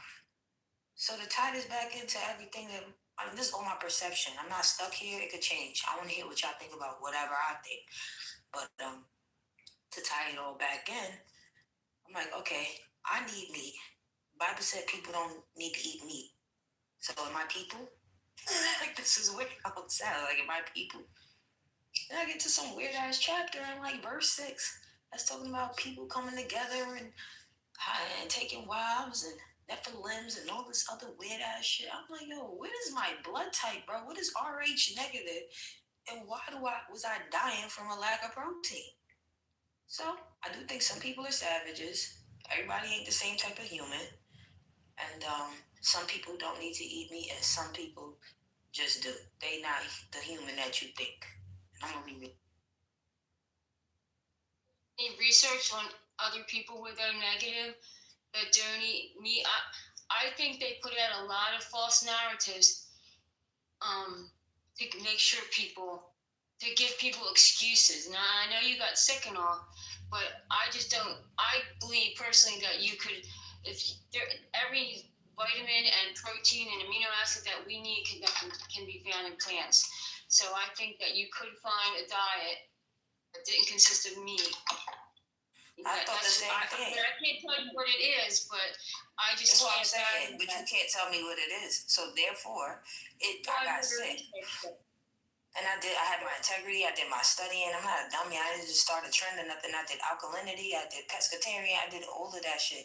Some people need meat because they have savage bloodline. Everybody's not coming from angels and beautiful things.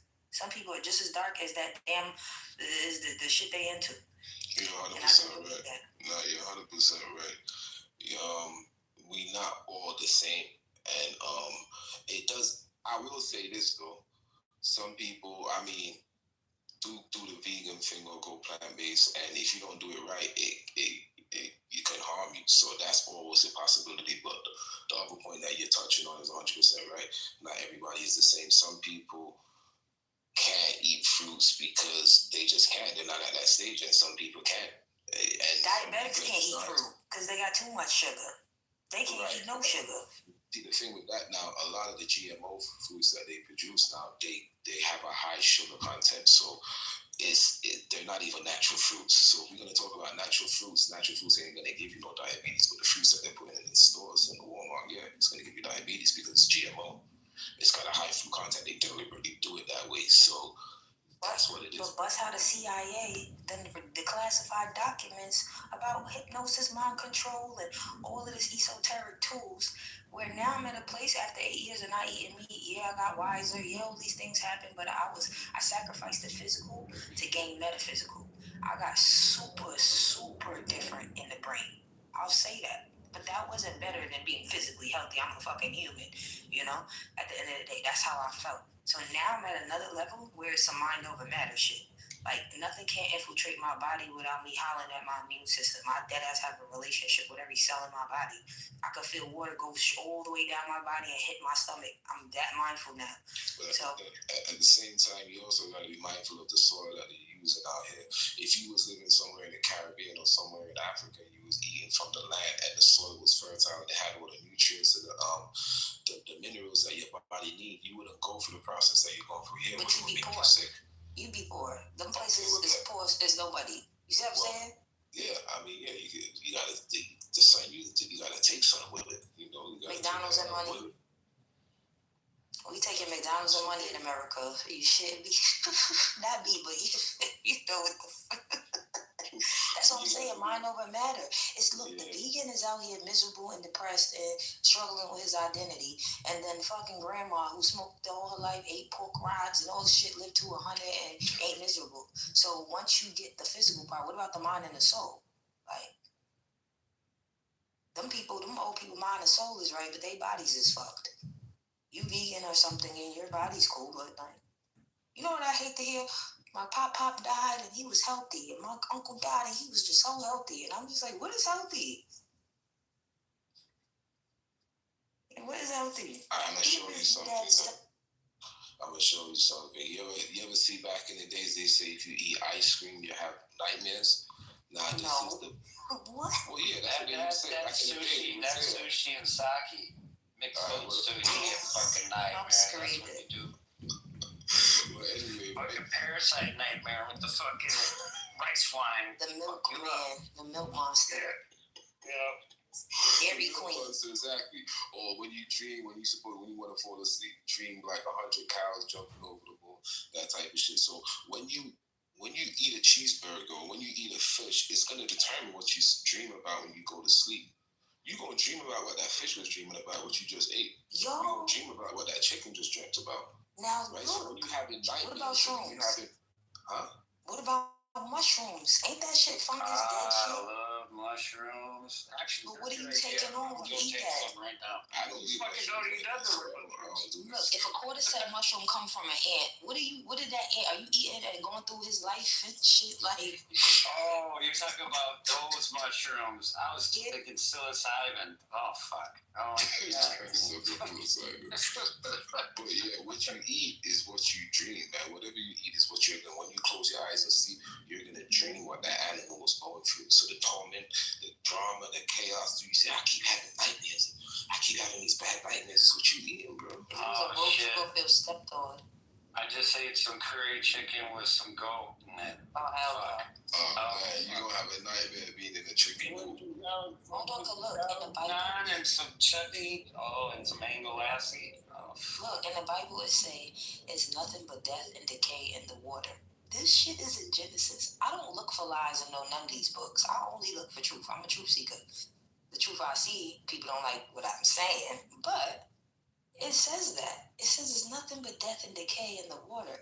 I think it's up for perception. I don't think there's no lie without truth. Nobody's that fucking creative. I don't believe that for the life of me. Maybe a child. But other than that, it's no lies. These people ain't that intelligent to lie to me. I'm just gonna look for the truth. I'm gonna say this. For the intention. The reason why we're supposed to eat fruit is because it is suspended. The only food that you can eat on earth that is suspended and that's not underground, that's being cooked by the sun, is the fruit on a tree. An apple is suspended. So the fact that it's suspended, when you eat it, it's gonna suspend you. So that's why you as the animals are supposed to eat the ground food, like the stuff that's grown on the ground. You're supposed to eat the food that's suspended off the tree because it's the highest level of food you can eat. It's the closest to the sun. So it's going to give you all the light codes of the sun. So when you're trying to activate with the light codes of the sun, you have to eat fruits.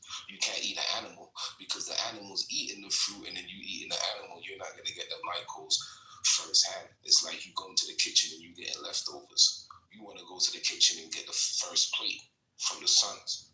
Eat the animal, you getting leftovers. You get someone else's plate. You know what's fucked up? A gorilla, a cow, they gonna do what they supposed to do, eat their berries and bugs, and it's like cheating on your homework. They doing what they supposed to do. We gonna kill them to get the same protein that we could get literally on our own.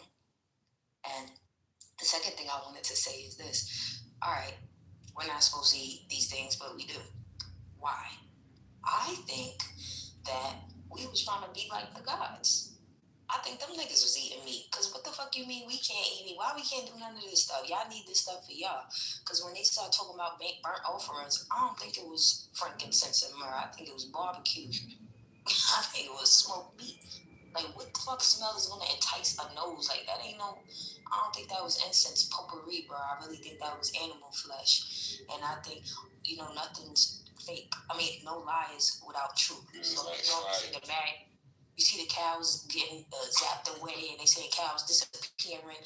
What's up with these gods and these fallings and these suns and these nefts and all these widows? Probably had like Popeye chicken burgers on the altar of God. He said Jesus ate fish, but then in the Genesis it say it's nothing but death and decay in the water. Make no fucking sense. Who is this? Gods are reptilian and they are carnivores. They eat humans. So they eat humans, animals, whatever, but they are carnivores. That's what I was saying to you, Trish. Everybody on Earth is not human. Right, but the thing is that they're the ones that created. What you're saying is they're the ones that created the concept of eating the flesh. That's why everybody eat the flesh, because that's what they. I think they were eating flesh, and humans were trying to copy them because they were admired to them. Like, oh, the gods, our dads, our parents, our mothers, our fathers, our spiritual leaders. Like, y'all eating meat? I want to eat meat too. I think they was trying to build the Tower of Babel and shit to get up there. Like, these niggas was really trying to get next to the gods. Bruh. To give them the right to do to us what they're doing, they needed to get humans to do things like eat animal products and they needed humans to violate natural law, and that gave them the right to start doing what they're doing to us. Correct. And the only way they're getting away with it is by our choices. We are allowing them. Correct. Not we, but humanity is allowing them by the choices that they're making. And this is why I say, no disrespect to any white people here, I feel like white people is not my issue. That's a distraction to take me away from these motherfuckers that's bigger and up above. This shit has been happening since the beginning of time. And I think that this entity is far greater than white people that is doing this stuff. And I think as humans, we'll fuck with angels and entities and ancestors and AIs and robots and everybody but each other. It's the strangest shit to me. Everyone wants to. The funny thing is, there's more black people that are involved in this dark agenda than you might believe, and that's a deception. These dark forces that are high in these dark realms are black people, right? And they're dealing with these spirituality, and these forces that they're working with are manipulating the world because of the knowledge that was given to them. Instead of them passing it, they used it to manipulate the world. And this is the income. And that's why I think, like, when it comes to, like, spirituality, autonomy, and, like, just self, like, not an NPC, like, that shit, I think when it comes to, like, white people, in general, not every white person, but because I done been to Europe, Eastern Europe before. That's a different breed of people.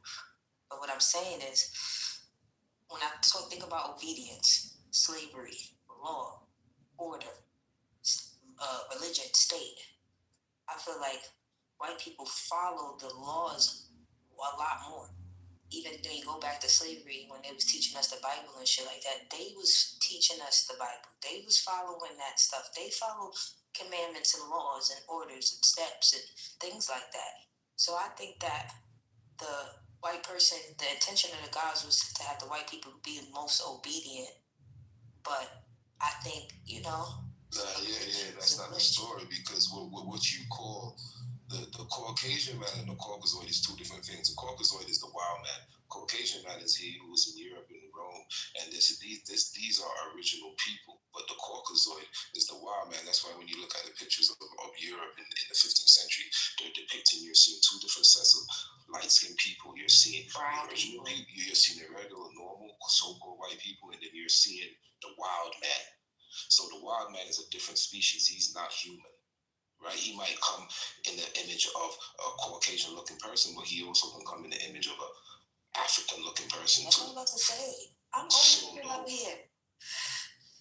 It's not straight and narrow like that, right? It's not mimicker. It mimics. Yep. It's the mimicker. That's what I know. That it actually is. It changes. You can't look at skin. My aunt is darker than me with a white father. You can't look at nobody and tell what they are. So, like you said, that mimicking spirit gonna happen. Chinese, white, black animals. It don't fucking matter. Inanimate objects. On planet Earth, you have 7 nations, right? One of the nations is the Caucasian nation. Every nation has a light system. The African nation has the light system of Orion. The Caucasian nation has the light system of Pleiades, right? So we all came here. You have the highest levels of the Caucasian nations, the highest levels of the Indian nations, the highest levels of the Arab nations, the highest levels of the African nations that came to Earth to help those on that level from their nation. So they're chosen seeds from every nation that came to Earth. And those who came from the Caucasian nations are connected to the light system of Pleiades, just like everyone has their own light system. So see, I got a different theory, bro. I think that it's split between 2 black generations. Them Ethiopian-looking people, and then going towards the east, and then the niggas from Nigeria. Because look at the Bush tribe, look at Nelson Mandela, and then look at a Chinese man. What is the fuck is the difference? There ain't no difference other than skin complexion. They look the same. Nelson Mandela looked Chinese. This whole tribe, the Bush tribe, them people is Asiatic black people. So I think that we have that movie Us. Like the niggas at the bottom, that's tethered. That's a very good movie. And then the Indians is the Ethiopian, Eritrea, Somalia. Those is the ones on the top. Like the clone, fake, not fake, but maybe aliens. I don't know. They some other shit. You can't get in Somalia. However you look at it, we all are of the same people, so we're gonna look the same. But of course, we have different genetic makeup. As far as our light codes, we have different genetic makeup of our light codes. So we're all here assisting our brothers and sisters that are trying to make that journey. But some of us, you have some Caucasian people here that are advanced beings. You have some Indian people here that are advanced Indians. You have some Africans that are more advanced than others. Where they came, everyone came to assist their brothers and sisters. Well, I don't know why. I'm not dogmatic. What I think is, because, okay, this is not a racist thing. I don't trust nobody that I feel like is too ill. Like the Asian continent is a different fucking place. Them people that mastered the art of war, bro. We Americans just bomb. These motherfuckers send COVID, bugs, intricacy, plastic rice, bugs in your Shein clothes and the Amazon. Like these motherfuckers are so ill, and they do like war is art out there. They mastered that shit.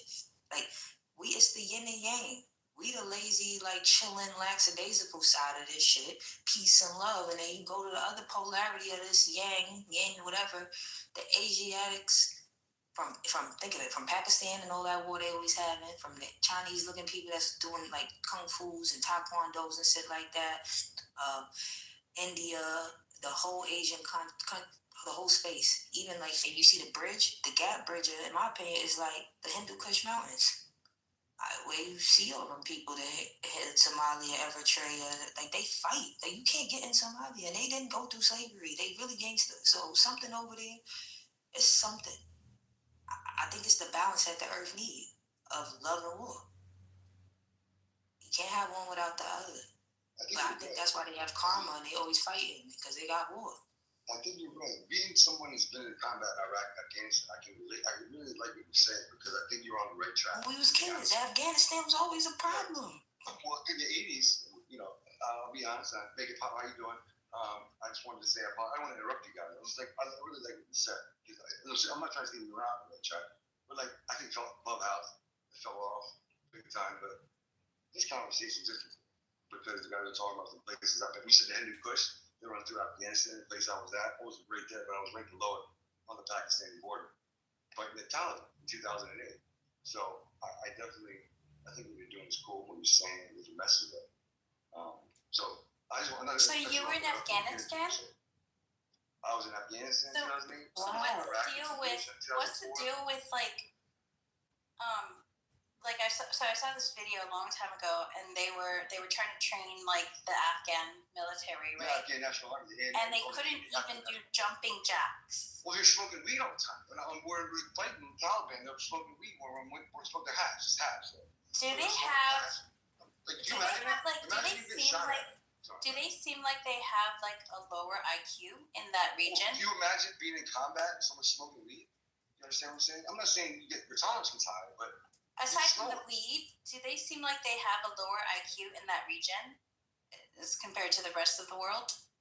Well, there's something to do with that because they're sleeping with boys, some of them. You understand what I'm saying? It's really fucked up. Yeah.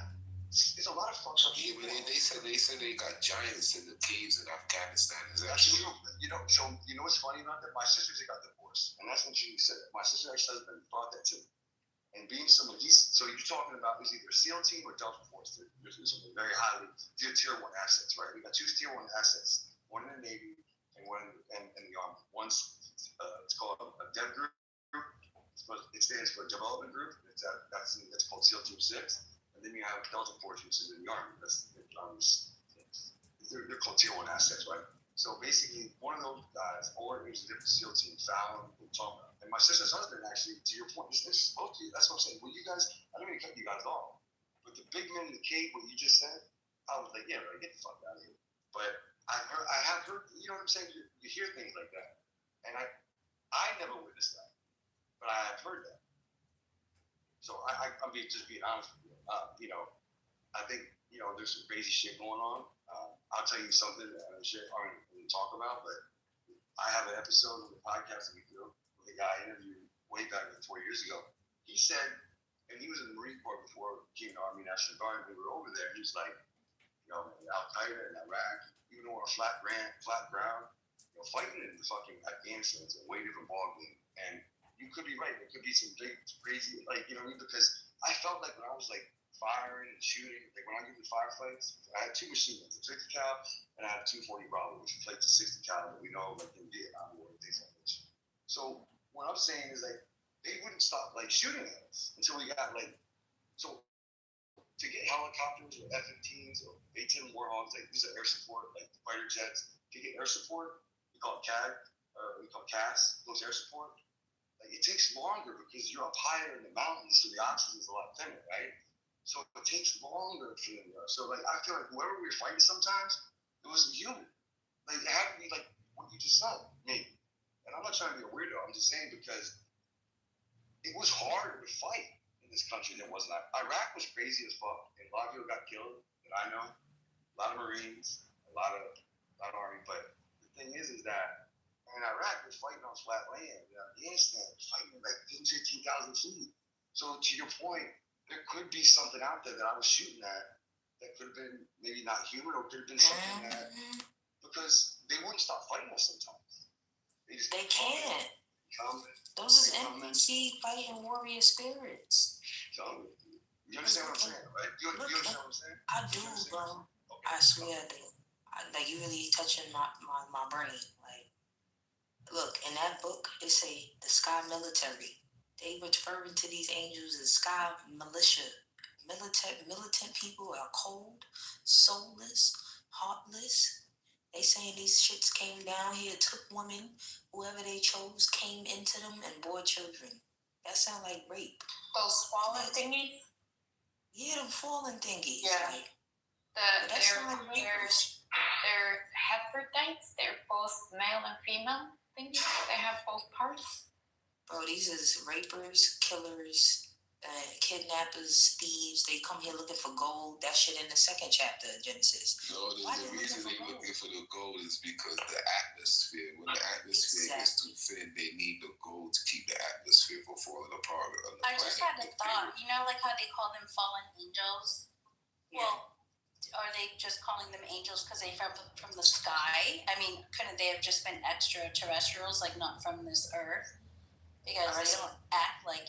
The reason they say fallen angels is that they fell from the light world. But all animals are fallen angels. The ones that are intelligent driving ships and the ones that are eating grass on the ground, they're all fallen angels from the light world. They just forgot. Some are more intelligent than others. Some speak, some don't. So those are the things that are underneath the ground.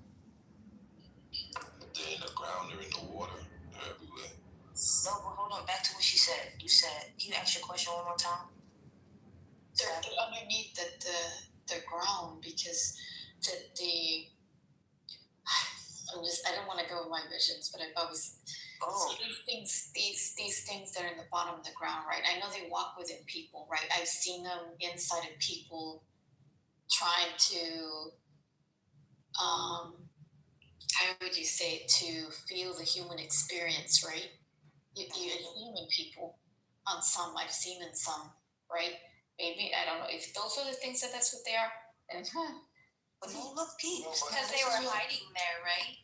Yeah, let me say one thing, so what the gentleman said, whoever said earlier before we spoke, I'm not making about to Jake, I'm sorry to interrupt you. I just want to say, whoever said that the cave, that's not the first time I heard somebody, nobody, not affiliated with Clubhouse. My sister, this is my sister's ex-husband, and he's the one that presented that. So whatever, I think it was the gentleman that was speaking here earlier said something about some people in the cave, like big people, and hardly no one saw them. There's only a few people.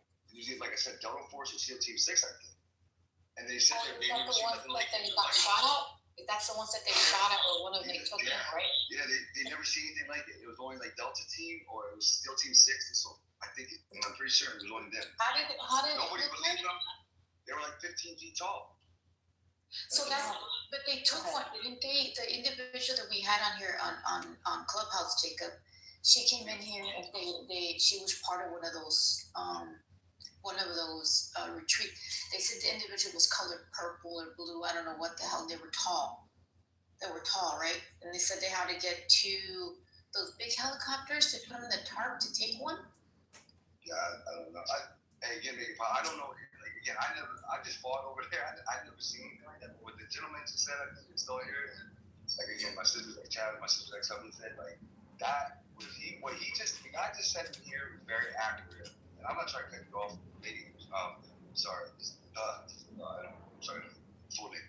But what he just said was like identical to what Megan Pop, my sister, Chad. Like it's crazy what he said because the way he said it was like literally verbatim for what Chad said, and I was just like, when he said that, I know you him and like you and was speaking, and she was starting what I was like, maybe pause for a second. I knew that sounds identical. Like I only heard that from like one, and I know some people in the military obviously that I've spoken to, I've heard it, but the way he said it, I said I never seen him though. But I said maybe in those firefights, think about like these dudes, like you get into a firefight, and like I said, this is not me. I interviewed someone. He was talking about the difference between. I asked him, "What do you think the biggest distinction between the fighting Al Qaeda and a lot of other motherfuckers in the countries in Iraq and Afghanistan was?" And he said, "In Afghanistan, number one, you're high in the mountains, and you're fighting. They strategically will move on. So like I don't know, and I had night vision on in the middle of the night." We no air support. Fucking, they couldn't get there. They were so high up. Like I don't know. These people were moving on us. They could have had some of these guys that you all are talking about. I don't know because they kept fighting. And Iraq, they blow some shit up. You can kill. But then usually you can like kind of, you know what I mean. Depending on how it is, you can fight. Al Qaeda's like different, and you know what I mean. ISIS and all that shit. But in Afghanistan, it's a different situation. Because weren't they also hiding in the caves as well? The Afghanis that they were fighting. We talking about the town? They couldn't get them because they were hiding in the caves. Well, that's what I'm saying. You're 15,000 feet up, and the guy I was interviewing, we were talking about when we were in Iraq. You're fighting flat on the ground. It's like being in the States. When you go up 10,000 feet to 15,000 feet, your oxygen, your lungs aren't like this because you never grew up 15,000 feet. In the United States, sea level. When you land in Afghanistan, you're already 5,000 feet up. The main fucking air base in northern eastern Afghanistan. Well, can we dissect this hostile spirit? I'm serious. Like this cave, this war, this alien. So these things are underneath. Those are the ones that are vague because once the thing awakens, those things they're all coming out from the bottom. The movie Us. This is what I'm saying. Did you have a question about what I said about like them falling? Yeah. What did you say again? Because I was saying, like, you know how they call them fallen angels, and I was like wondering, are they just calling them fallen angels because they came from the sky, and they came, you know, not that they're actually angels, but that they came from somewhere else and they came from the sky. I mean, if you're gonna get to planet Earth, where are you coming from? If you're not from Earth, you're coming from the sky. This is exactly okay. Keep in mind the sky if it's if it is memory because they said supposedly when they go down into the ocean and they say those places lead on to the other domes that beyond the other wall, the other dome. So in the water is keep in mind in the water there's another current. The current they say it's I think it says a 4-way current or current. That current leads underneath to the other domes. But if that's what it is, that those things opening from there, that means the actual water is above. So it's a duality.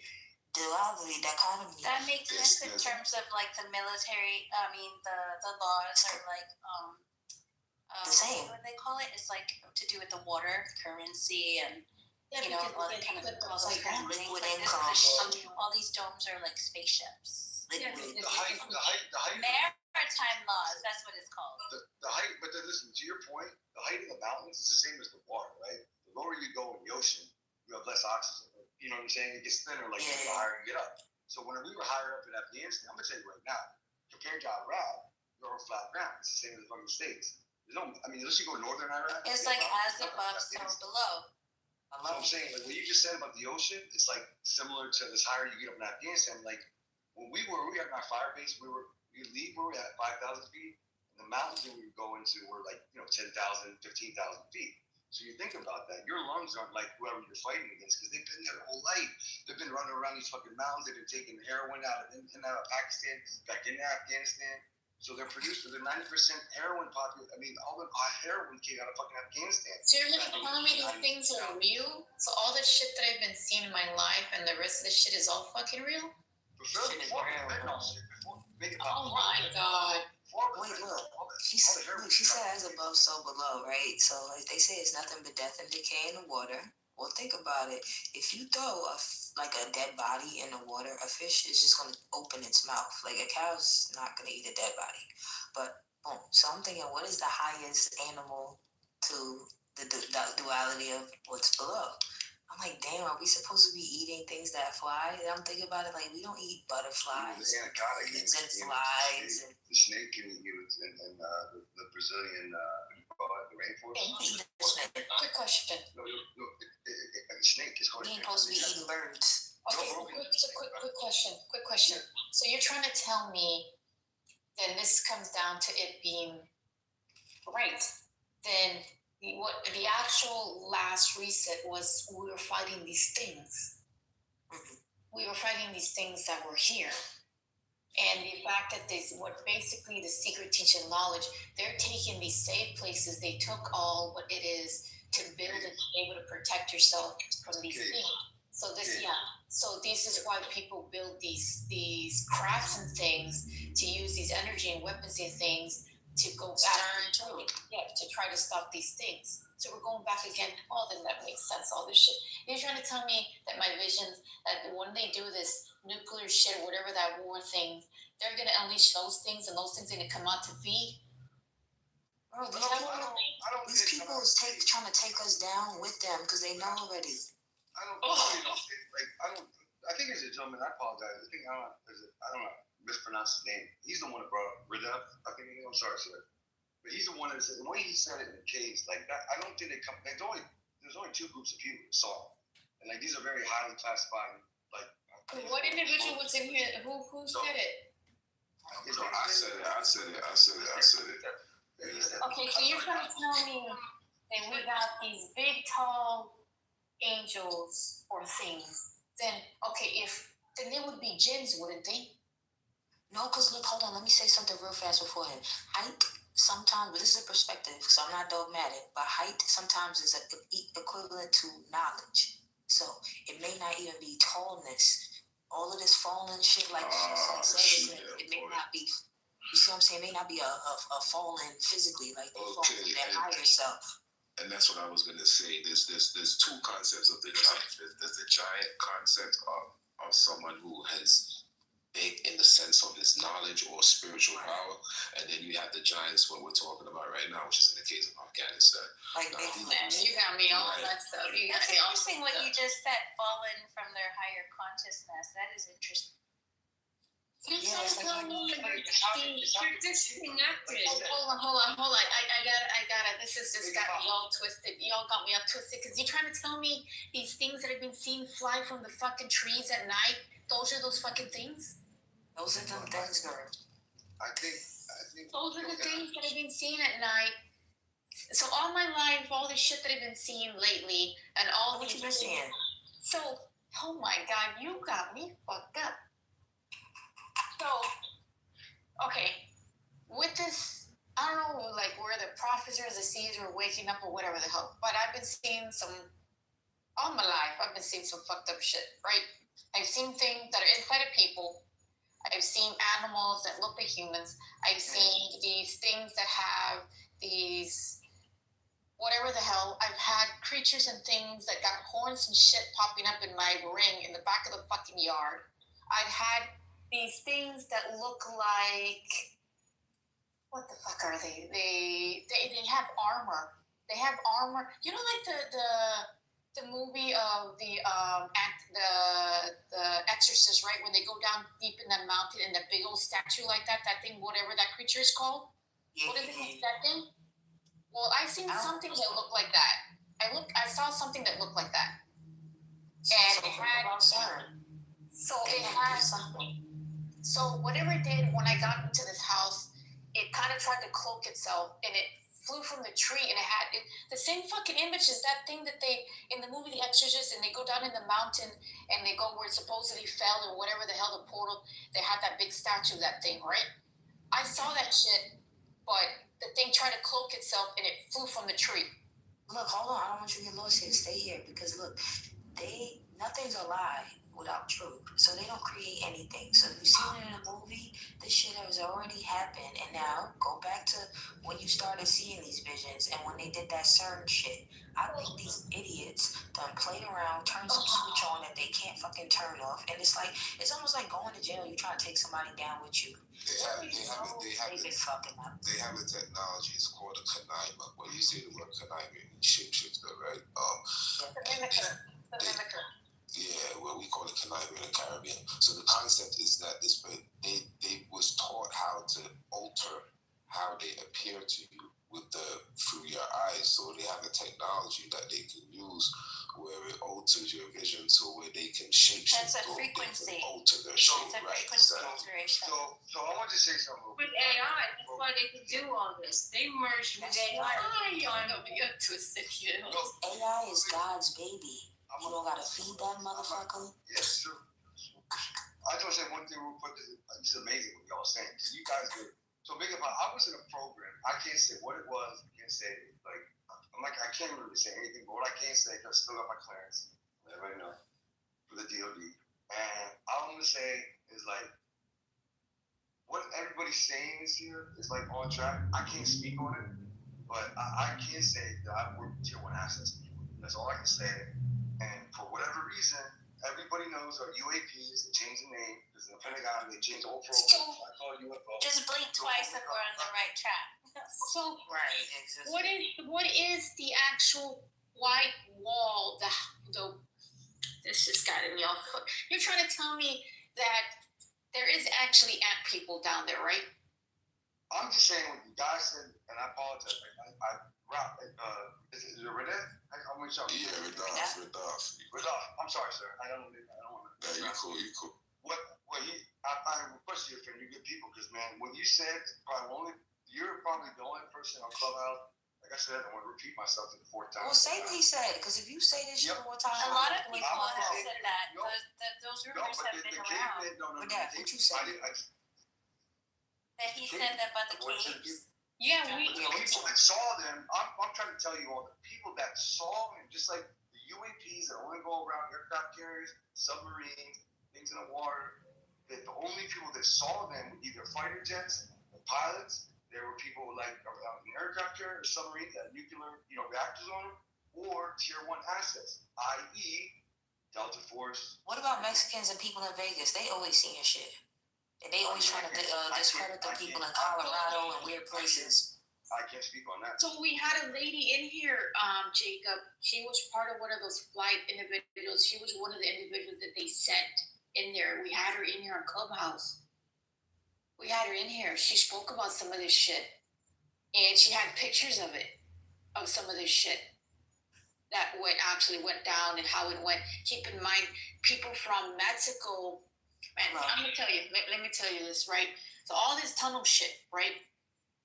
You're trying to tell me all this fucking gargoyles and shit that people have been seeing, those humanoids and bats and all that weird shit and those things that have been seen and people have been talking about, that means we ain't all dipping in the fucking sauce. So you mean there is this shit in here?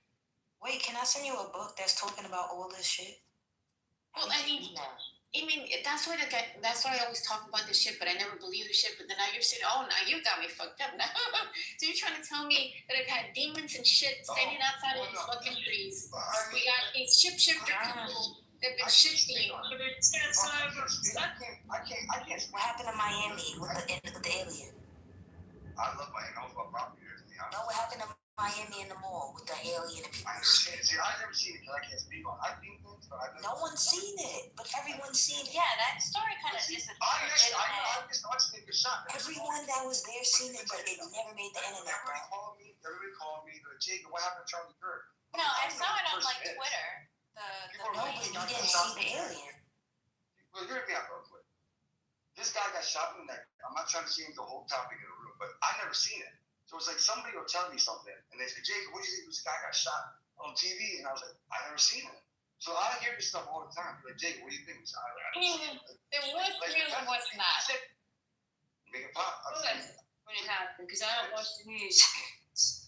There you go. I don't want So then what is that then? And there's, like, you know what, let me go to the... Make it pop.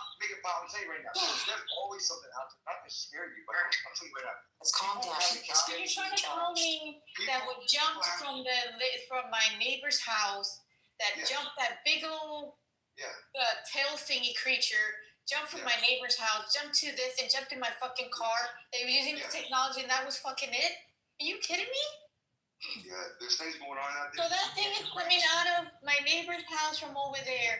And that thing that, so if you just tell me that portal, hold on. She's spiritually charged. Hold on. So I've been seeing, okay, let me rephrase.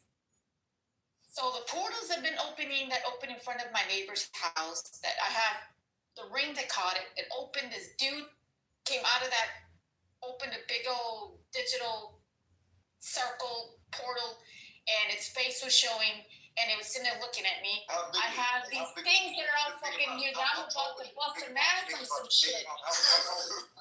So you're gonna tell me these fucking things that have been flying right here at night that I see that bitch asses in the tree? I'm gonna have to fucking call all these fuckers. How tall was he? How big was he? That thing was huge. Wait, It's probably your neighbor. It probably is your neighbor. So we got a fucking neighbor who's a fucking Christian. This individual, I'm gonna have to fuck him up then. Now you need to relax and leave him the fuck alone. You trying to tell me my neighbor's one of those fucking things? The question mind your business. Mind your damn business. Do they use those giants or whatever? The person who checks you out at the grocery store. Hold on. Sarah's got a Do good those question. giants use cell phones? And are they on social media? Are they with us? Come on, y'all gotta one mic now. Come on. Hold on. Back up. Sarah, repeat the question to Rodolphe, please. Can you repeat it, please? What? No, I'm I asking was saying, the I was telling her that it could be her neighbor that she's seeing.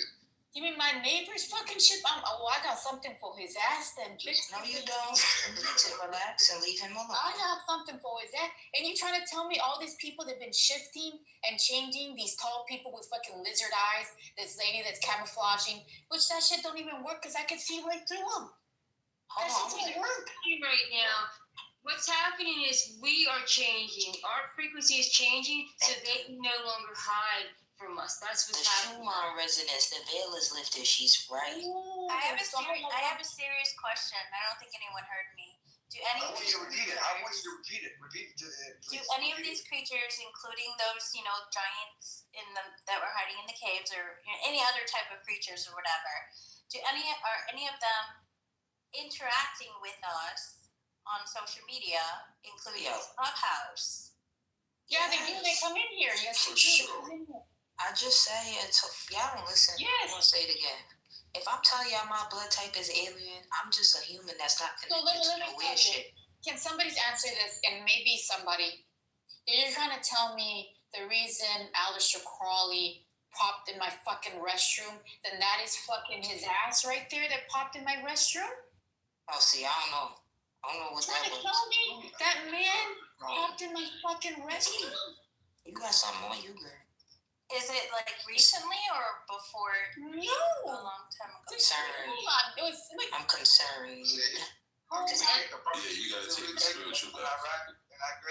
so you're trying to tell me all this time I've been seeing all these fucking things. I mean, I've never. Oh, it's Well, I see them all the time, but I think I don't take it into literal. So I try to tell myself that I'm not seeing this shit, but then I am. But you're trying to tell me we got this fucker next to me. I don't know what you're saying. I see people shifting all the time. No, but this I is what saw I'm an saying. individual at the store one time. Oh, I don't think she's familiar with that you can see things and you can see. No, it's not that. It's not that. Just listen. Give me 1 second. I'm trying to just get perspective from y'all. I've read things that say these gargoyles and intuitively I feel like Bigfoot and all that is not violent. So this is what I'm saying. I don't know what is actually being seen because Bigfoot could break niggas into 30 pieces and he be running away acting shy and scared because humans are mean and it's uncanny. We don't like. You're trying to tell me that big thing that I saw that was literally cloaking itself that looked like They said gargoyles are sweet. Wait, hold on. Hold the two. What do you call it? What is it called? The movie? What do you call it? The wars? No, those big. Oh my God! This is fucking me up now. I think you should Make it up. Don't meditate on put it. yourself. You saw what you saw. I'm getting possessed right now. You're trying to tell me no? All this time I've been seeing things, and man, I went to the store one time. And this friend, right? I've always had the vision to see it, but I always find the humor in it because I try not to fucking think about it. But then like I said, even the shit I question, I don't believe it. But now you're fucking telling me all this time, I've been seeing everybody fucking shift. You got people with red eyes. You got people that got horns. You got this guy next door neighbor is a fucking lizard person. And totally, I feel like you're just not protected. Some people's not gonna see that shit. Then I've seen things that have been on trees lately, like they've been watching me, and they got fucking wings, and they've been letting me like, I got something for you, bitch ass. So last time I turned around and got the bottle rockets, I said, I got something for you ass, and I shot it straight up the tree. So I'm like, that's not true. Ever since she was little, she could see and she could see things and she could hear things. She could hear people thinking. She can still do it now, but since she was little, she didn't understand it. She can hear what people are thinking. She can see people from what they really are. I've always seen the veil off. It's a path. She can see if people have demon attachments. She can see a lot of things. Do you believe it, Sarah? Do you believe it, though, Sarah? Yes, because I've been in the room many times when she's told people things that they already knew. I remember this one time there was this guy, and then like she scanned him for attachments. She said she's like he had it there's something over your left shoulder your left shoulder, your right shoulder. She's like, and it's not a regular demon attachment. She said it's a succubus. And then you know what his response was? He said that he knew and that he had made a deal with it a long time ago. See, man, you trying to tell me these things been watching me, and then that extraterrestrial or that thing that popped its head out and appeared. You're trying to tell me that so-called being thing that popped up is an actual demon that actually looked like an alien that appeared to me? And like, really? Hold on, real fast. You gotta stop telling your business. That's the first thing. You gotta stop telling your business. And on top of that, also, when you talk about a demon, is just an animal.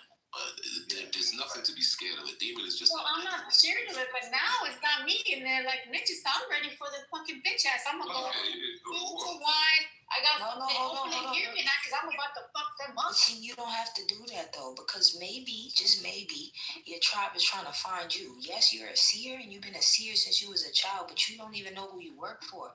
You gotta figure out who you work for. Some people are seers for the darkness. Some people are seers for the lightness.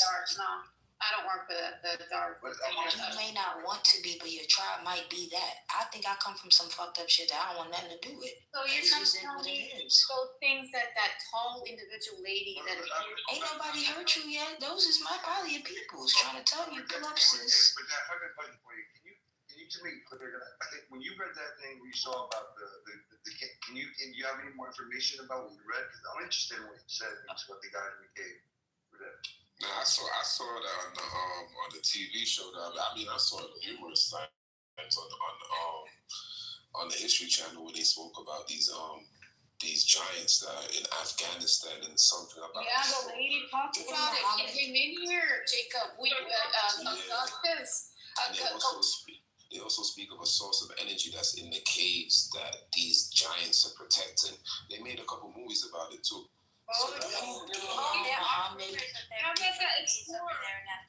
Didn't Muhammad talk to God in the cave, he said? Muhammad said he was in a damn cave, and that's when he got the Quran. That went into a cave, and he was stopped by some type of frequency, and then he went back to find it, and he went missing. And then people that have seen giants, and they start talking about it. There was that guy on TikTok, he went missing. The government was following him. Trish, where was this at? I know there was this one guy on YouTube. He was like an explorer guy. I mean, I don't know. I can't tell you the name right off the top of my head, but I remember watching his videos. And he discovered this cave, and when he tried to go in it, he was stopped by. He felt like his whole body started vibrating, and it started getting painful. Like there was some kind of frequency that was keeping him from going in. And all his YouTube followers getting on his case, go back. And he went to go back. And that was like his last video was him trying to find it, and then all of a sudden he just went missing, or he suddenly, I think they say he killed himself. There's beings on Earth that can't take the sun, and they have to stay in the ground or under the earth. They might go out at night, but they cannot take the sun, so they have to hide in the caves. So what is the griffin? What is the griffin? Because we saw a griffin. You trying to tell me there is real griffins, or is it just a mimicker? Mimicker, because they saying gargoyles and all these people is good people. Well, the thing is, I never believed in none of that shit. This thing, you know how many things of these things been walking in the street? They dress like clothing, but you can see right through the fucking veil. You're trying to tell me all these people that I've been seeing my life have been all these fucking things? No wonder they've been looking at me, and I've been meeting these people. I mean, but we don't know really. The guy just wrote an interesting comment in chat, and I'll be honest with everybody. And me, probably, I'm not discounting what you're saying, but I think it's true with the guy in the chat. I'm sorry, I think it's Chaz. Yeah, so I said stop telling. It's like two things. Number one, some of those people, and I apologize, I want to say I didn't want to say Go. Thank you. Go was saying was that sometimes, to her point, I can't confirm or deny this. Working for the government, still not having a clearance. I can say that because it's the same thing I do, but I'm just saying I can't confirm or deny it. But we don't know, like the gentleman in the chat just said, he could have been followed, and it possibly could have been a human because he was talking. Well, there's talk that there are like stargates over there in the Middle East and stuff that's the real reason.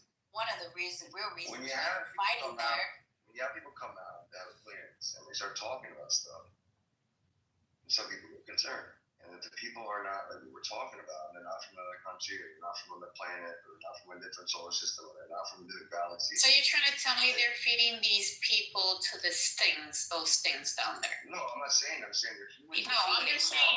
I believe no. So I'm gonna. I don't think they're actually. So they're feeding the home. No, that's not what I'm You're saying. trying to. No, I'm not saying you. So you're gonna try to tell me that when I actually went down there and I saw the children in these tanks, these metal container tanks that they have locked up, they were gonna feed these things to the children, those people, to this thing to devour them. These entities eat humans, and the government has been supplying them with humans for a long time. Something happened. They let in all of. Remember that something here. Children were missing, like 300,000 or something. The caves in Kentucky, and the ones that are connected to like what 2 or 3 different states, the underground caves over there, and those the creatures that are like roaming in there that a lot of people have seen, and then all those. I mean, one of the many reasons why a lot of those children went missing, was for food. I'm not going to say anymore anything because remember the Bring Our Girls Back campaign when Obama was the president? Something was showing up. I don't know what Bring Our Girls Back over there. The whole thing about them trying to keep us in a low frequency and all that is to keep our perception limited. And because all these things, we are seeing like such a tiny sliver of reality in these bodies. And there's things like all around. We're never alone. And they don't want us to understand that. Like I can see when I first wake up, like that's a period of time where, not every day, but often I wake up and I see these weird spiders crawling on it, like weird things. I see fairies. I see geometry. That looked like it's the individual that was inside of her, that she had the glimmer, and she was an actually tall blonde lady with blonde hair. She's trying to tell me my cat is one of those familiar people. You must. I think this is why though. Because look, you're trying to tell me one time that I woke up that my cat looked like a human being, and I just played with it. My husband thought, so you're trying to tell me that she's an actual familiar? She's actually something happened. Something happened with the frequency though. It's too high because now look at everybody. Remember, people used to be private about spirituality, private about their gifts. They knew they was killing people. They was doing witch trials. They was trying to find Haitian voodoo grandmas. They was using astrologers and psychics, Queen Elizabeth and Adolf Hitler. Like they've been tapping into these communities, but it's been private. And now something shifted. You got the kids out here. They all like saying their insights. These motherfuckers going 2 reading the tarot community on YouTube, and I'm like, yo, people not scared to be exposing themselves no more. Like they kill people for shit like that. Yeah, but you see what it is because the time has come for truth to come. So what happens? Everything that's behind in the dark has to be put out in the light. Any type of spiritual work you're doing that is in the dark is gonna come to the light, and that's why everybody's that's practicing spirituality. But you have to protect yourself. I got some light. I got a big sonic boom energy with some crystals and some shit throwing spikes everywhere. There's no more secrets, man. The time of secrets is over. So they're like, I mean, I've been harassed at times when I've talked. I'm at my lab, and I've been taken multiple times. There's times where I've talked about stuff, and helicopters have been like, they will definitely try to, what do you call it? So all those bad people are getting their karma, right? And the people that are doing all that bad. So when we're hearing the frequency that they have, their energy being all that means they've been affected. They got something inside of them. They know the idea that what is good? Stimulation, and then so like everything that we see or that we think that we see is based on like a self frequency, right? And so like when you're tired, and then this is just what I think. When you're tired and then all of a sudden things seem to glitch, like what you're seeing, it looks weird. When like say you didn't sleep all night and you're like still awake in the morning, I think that it's not that you're, like there's something, like wrong with your brain. I think that what you're seeing as normal, like what your normal perception is due to like the frequency that you're tuned into is like, sort of like glitching a little bit. And so it's like you can see things, like for what it really is, which is, simulation. You're to your point, Sarah, you're at a higher frequency technically. Because I've always seen that stuff, which is always seen it since I was small. Even now. You're at a higher frequency. It's fun, man. And you're trying to tell me that ladies that practice reading. So the guys that are in Delta Force, the guys that are in SEAL Team 6. You sound far away, Jacob. Oh, am I far away? Can you hear me? You sound far away. You can't hear me. See? Yeah. Listen. Yeah, you sound consistent. You're trying to tell me that lady that practiced their Reisha where they had the little small little creature thingy-majiggies that were coming out of her house. So you mean she's tapping into that type of entities? So wait, what you gonna do? Yeah, you gotta. There was this lady. Yeah, there was this lady who practices. She supposedly, if she lives in Mount Shasta, I'm gonna say she's related to somebody. So remember the story that I told you about somebody, Sarah, right? That I got blamed for it. So this lady practiced that Reisha thingy. She lives in the Mount Shasta, and I saw all these things that looked like lizards or thingies or whatever the hell, and they were by her. Which I'm like, why the hell does she have things coming out? It's animal forces. That means that you are of the police. You have the genetics to see because it's something that you used to do in your past life. You used to be of the police. You used to be the one that used to go out there, see the demonic forces, lock them up, contain them, correct them. So now that you're coming into this life, you're remembering your qualities and your gifts are coming back. So you're seeing it. Well, I've always seen it in people. No, he's saying some real shit though. So I went into the store one time, and there was this lady who had a projection screen, and she was walking in her head. And I'm like, why does she have a TV screen on her head? And she's like, the lady's next to me, I can't see it. She's like, can't you see it? I said, yeah. And then there was this other individual died, but he actually his body glowed like the cocoon. He was glowing. You talk like a possessed person though. Just hear me out, not in a demon way. It's like you don't have no boundary, you don't have no restriction. You just gonna go and prophesy and then it's just gonna keep coming. Like some people. Well, it's because I'm seeing all the things, right? I mean, now I feel it's not like I'm gonna lose. You gotta block some of that shit.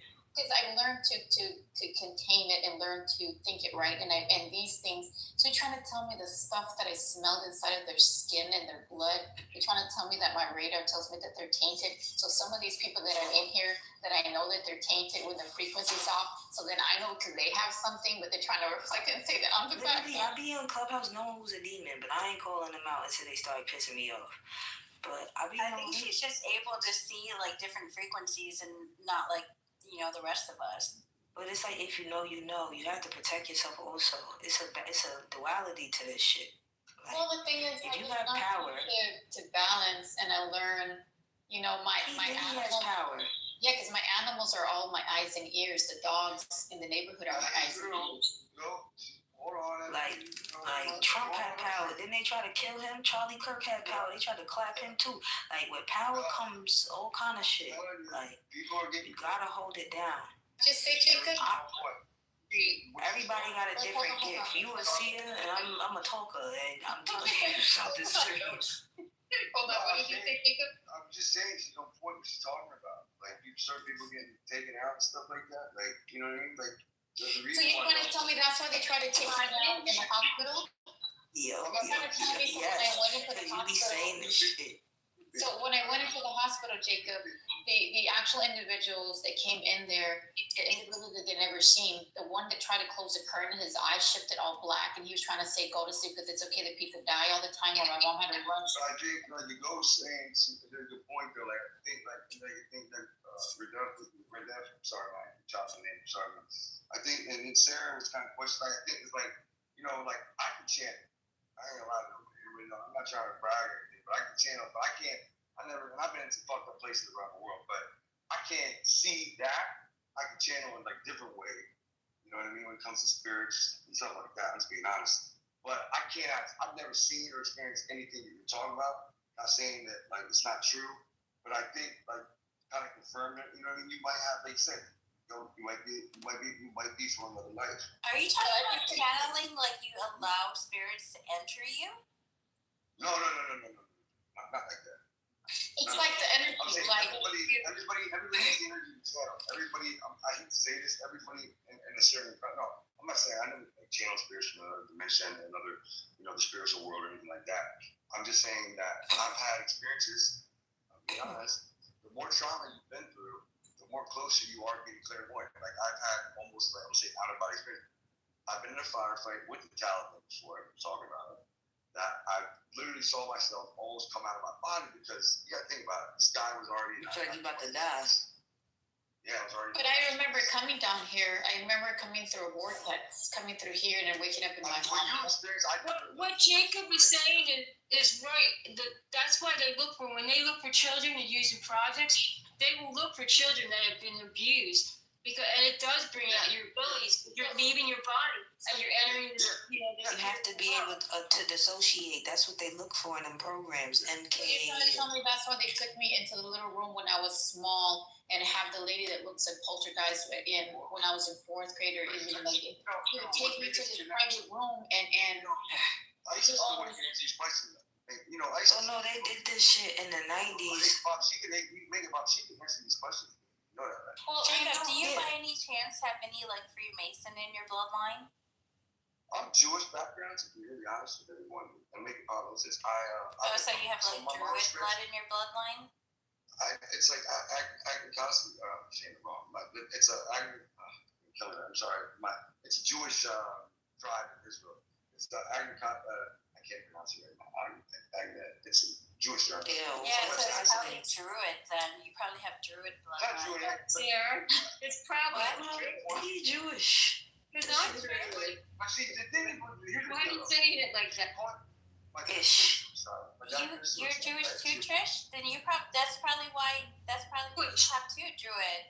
No, I'm not Jewish, but my bloodline goes back to the Druids, not Jewish. Yeah. And the way you said Druids, I was like, why are you saying it like that? To me, it's the same thing, remember? But that's just my thoughts. My grandma was an Eastern Star. My grandfather was a Mason. So there you go. Yeah, because I remember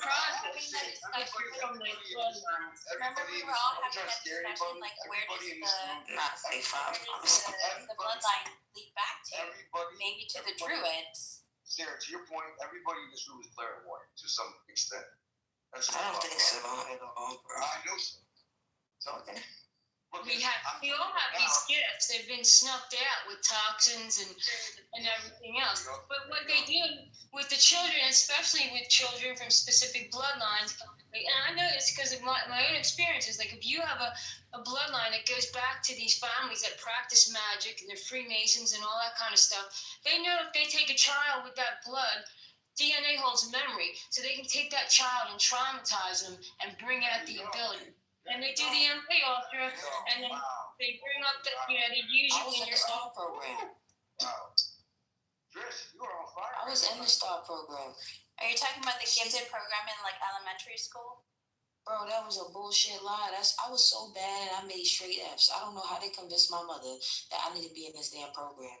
They put the neurotransmitter things on my head. I remember telling them, I said, I'm black. I don't wash my hair every day. You can't put it in my hair. I swear to God, I was like 7 years old. That's something you need to take a look at, though. You need to take a look at that. Seriously. They was doing neuro programming. He was looking at the lines while I'm watching a movie. Okay. Like on a DVD, portable DVD. Okay. Quick question. Maybe Ralph can answer it. Red what's his name? How do you say his name? Rudolph. Okay. Quick question. So if you were born with an actual sigil on your hand, what would that mean? If you're actually born with a triangle, big old triangle on your hand? Shit, you born with a triangle in your hand, that means you in tune to the eye, right? The triangle is 142, the order, you're part of the order. I would assume that somewhere along the line you've been initiated into some type of order if you're born with Yeah, I was some gonna say type that. of symbol The eyes, right? on To your your body. point. Yeah, because I have it. Didn't they on the have palm the of my hand. triangle on the uniforms that you saw, or was that somebody else on that? Yes. Because it is inside the triangle goes an eye. The eye is supposed to go inside the triangle. So if you're born with a triangle, then that means that you're a seer. You can see. Because when the eye goes in the triangle, it becomes suspended. That's what's on the dollar bill. An eye in the triangle is suspended, meaning that it's sight. This guy, man, you guys need to hire this guy, man. This guy is tracking the fucking Stinger missile. You guys need to hire this guy. Yeah, it's like that. The eye. Yeah, because I have the in the palm of my hand. I was born with a big old triangle in the palm of my hand, and on my leg, I have a sigil of a 7. Wait, when your birthday? I just don't say it. Go. You wouldn't have been. You say you every wouldn't damn have been thing in with the your birthday. program and tested like that if you didn't have gifts. Yeah. Right. Let But me this ask is you what I'm something. saying. Can I ask you something, Karen? Do you have early childhood memories? Absolutely. I just don't drink. What is I don't the? remember What is? up until How like old 2, were you 3. in your earliest memory? 2? I remember my birthday party. All this time I'm sitting there trying to say, hey, this person's got something in there, wash it out, and maybe they have something in there. Trish, I got a question for you, real quick, Trish. You said something. I'm gonna ask you about it. It's not too many people I meet that like know about this. And this is a conversation, but no, and I know we're dead, and then I think everybody in the state knows about it. But that's interesting what you said though. Like I said, how do you know that trauma makes you closer to being more clairvoyant or being able to channel? I'm glad you said it because not a lot of people, when I say Because we read about it. Because trauma makes Experienced it. you I associate. made the whole 3 times. No, research is spiritual. You're going to end up reading what you need to read. Yeah, I agree with you. So what do you know? What does any of you know? My experience has been, if you know, 100%, and I think this guy in the middle is, he got the fucking Star David on the shit, so I know he's tracking. That's a Jewish star. It's Dave Star David right there. So I know he's tracking. What I mean is that the experiences I experienced in Iraq and Afghanistan, my mom used to beat me, so my thing is that not just her, but her sending me away to boarding school when I was 16, like all these things I went through. I talk about it when I was at Podfest like a year ago, and someone asked me about it on the podcast, and I said, this podcast is based around trauma. Everybody's been on there. The one woman, she's been on there, like I said, she saw her whole family got murdered in front of her. And I think, like, if it's like that, I've seen people get killed in Iraq and Afghanistan, Americans and Okay, where's the behavior? So when you see that, I'm saying, Trish has got an interesting thing I'm trying to ask her about, because not a lot of people like connected to real quick like that. When trauma's connecting, like when you see the movie Sixth Sense with Bruce Willis, that's probably one of the best movies ever. I'm telling you something right now. That movie's pretty out. Hold on, I got you. Wait, stay here. That's how they break the children is through But I never had it. I already came that way. I wasn't Hold on, hear me out, please. Because I know you're special. I might be the youngest in here. Y'all making my brain hurt. Y'all old shit, come on. Jacob, are you the first in your family to be in the military, or were your like parents or grandparents in the military? I appreciate that question. My grandfather, both my grandfathers, skip generation. My father, I'll tell you what, mental health was on my father's side, and so I'm Jewish and on my father's side. I'm good. My bar mitzvah, but I'm not like Jewish.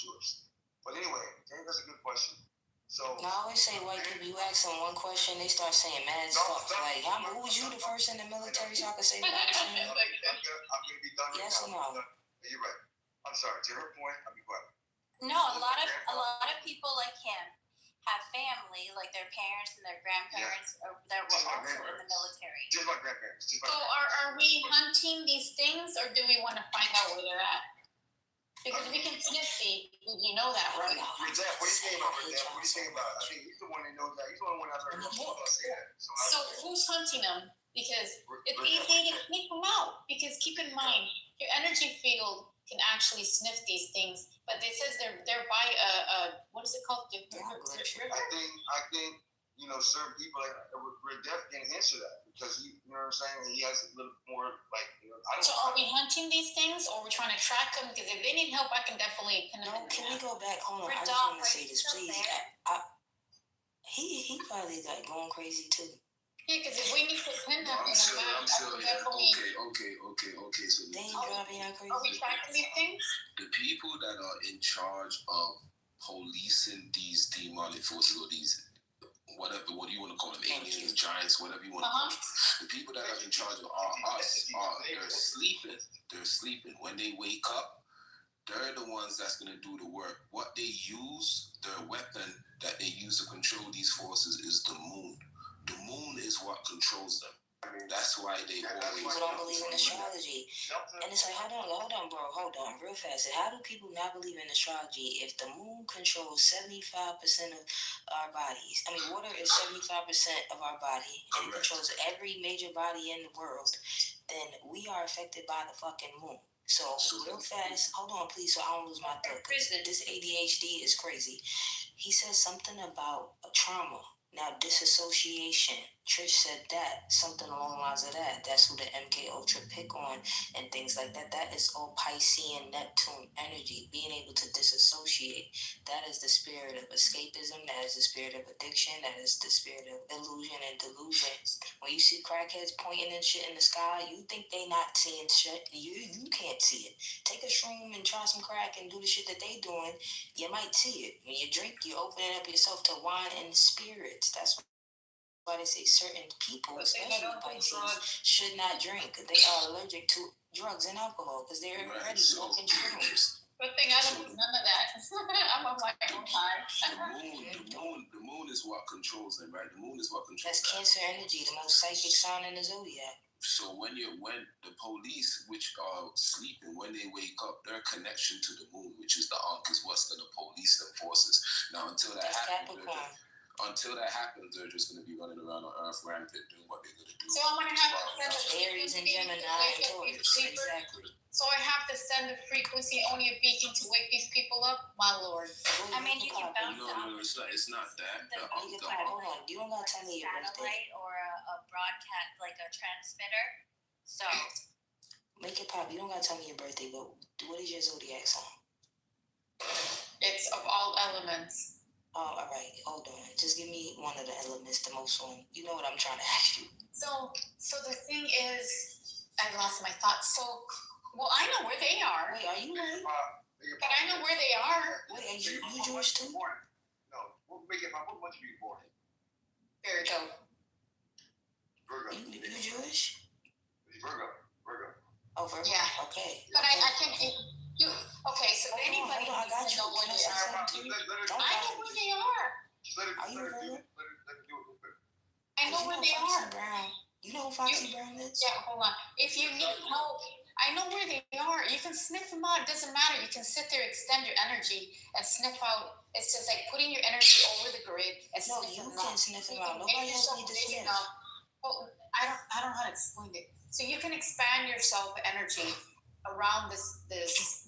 It's the same thing, overlay on the top. So what you do is you allow you to expand your sensors, and you can sniff these things. I know where they are. I don't know the name of the river, but they're by that river. Euphrates and Tigris. That's where the fuck they at. Yeah, that right there. Wow. That river. There's that run through our guy.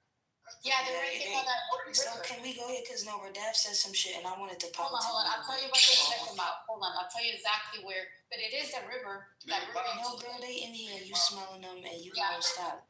And they in here. Somebody in here that's triggering her because she was chilling. Yeah, she's being triggered. She was chilling for it, and then I don't know, something happened. It's one of y'all. I want to hear the dance. I hear Sarah. Both my grandparents were in the military. Answer your question, Sarah.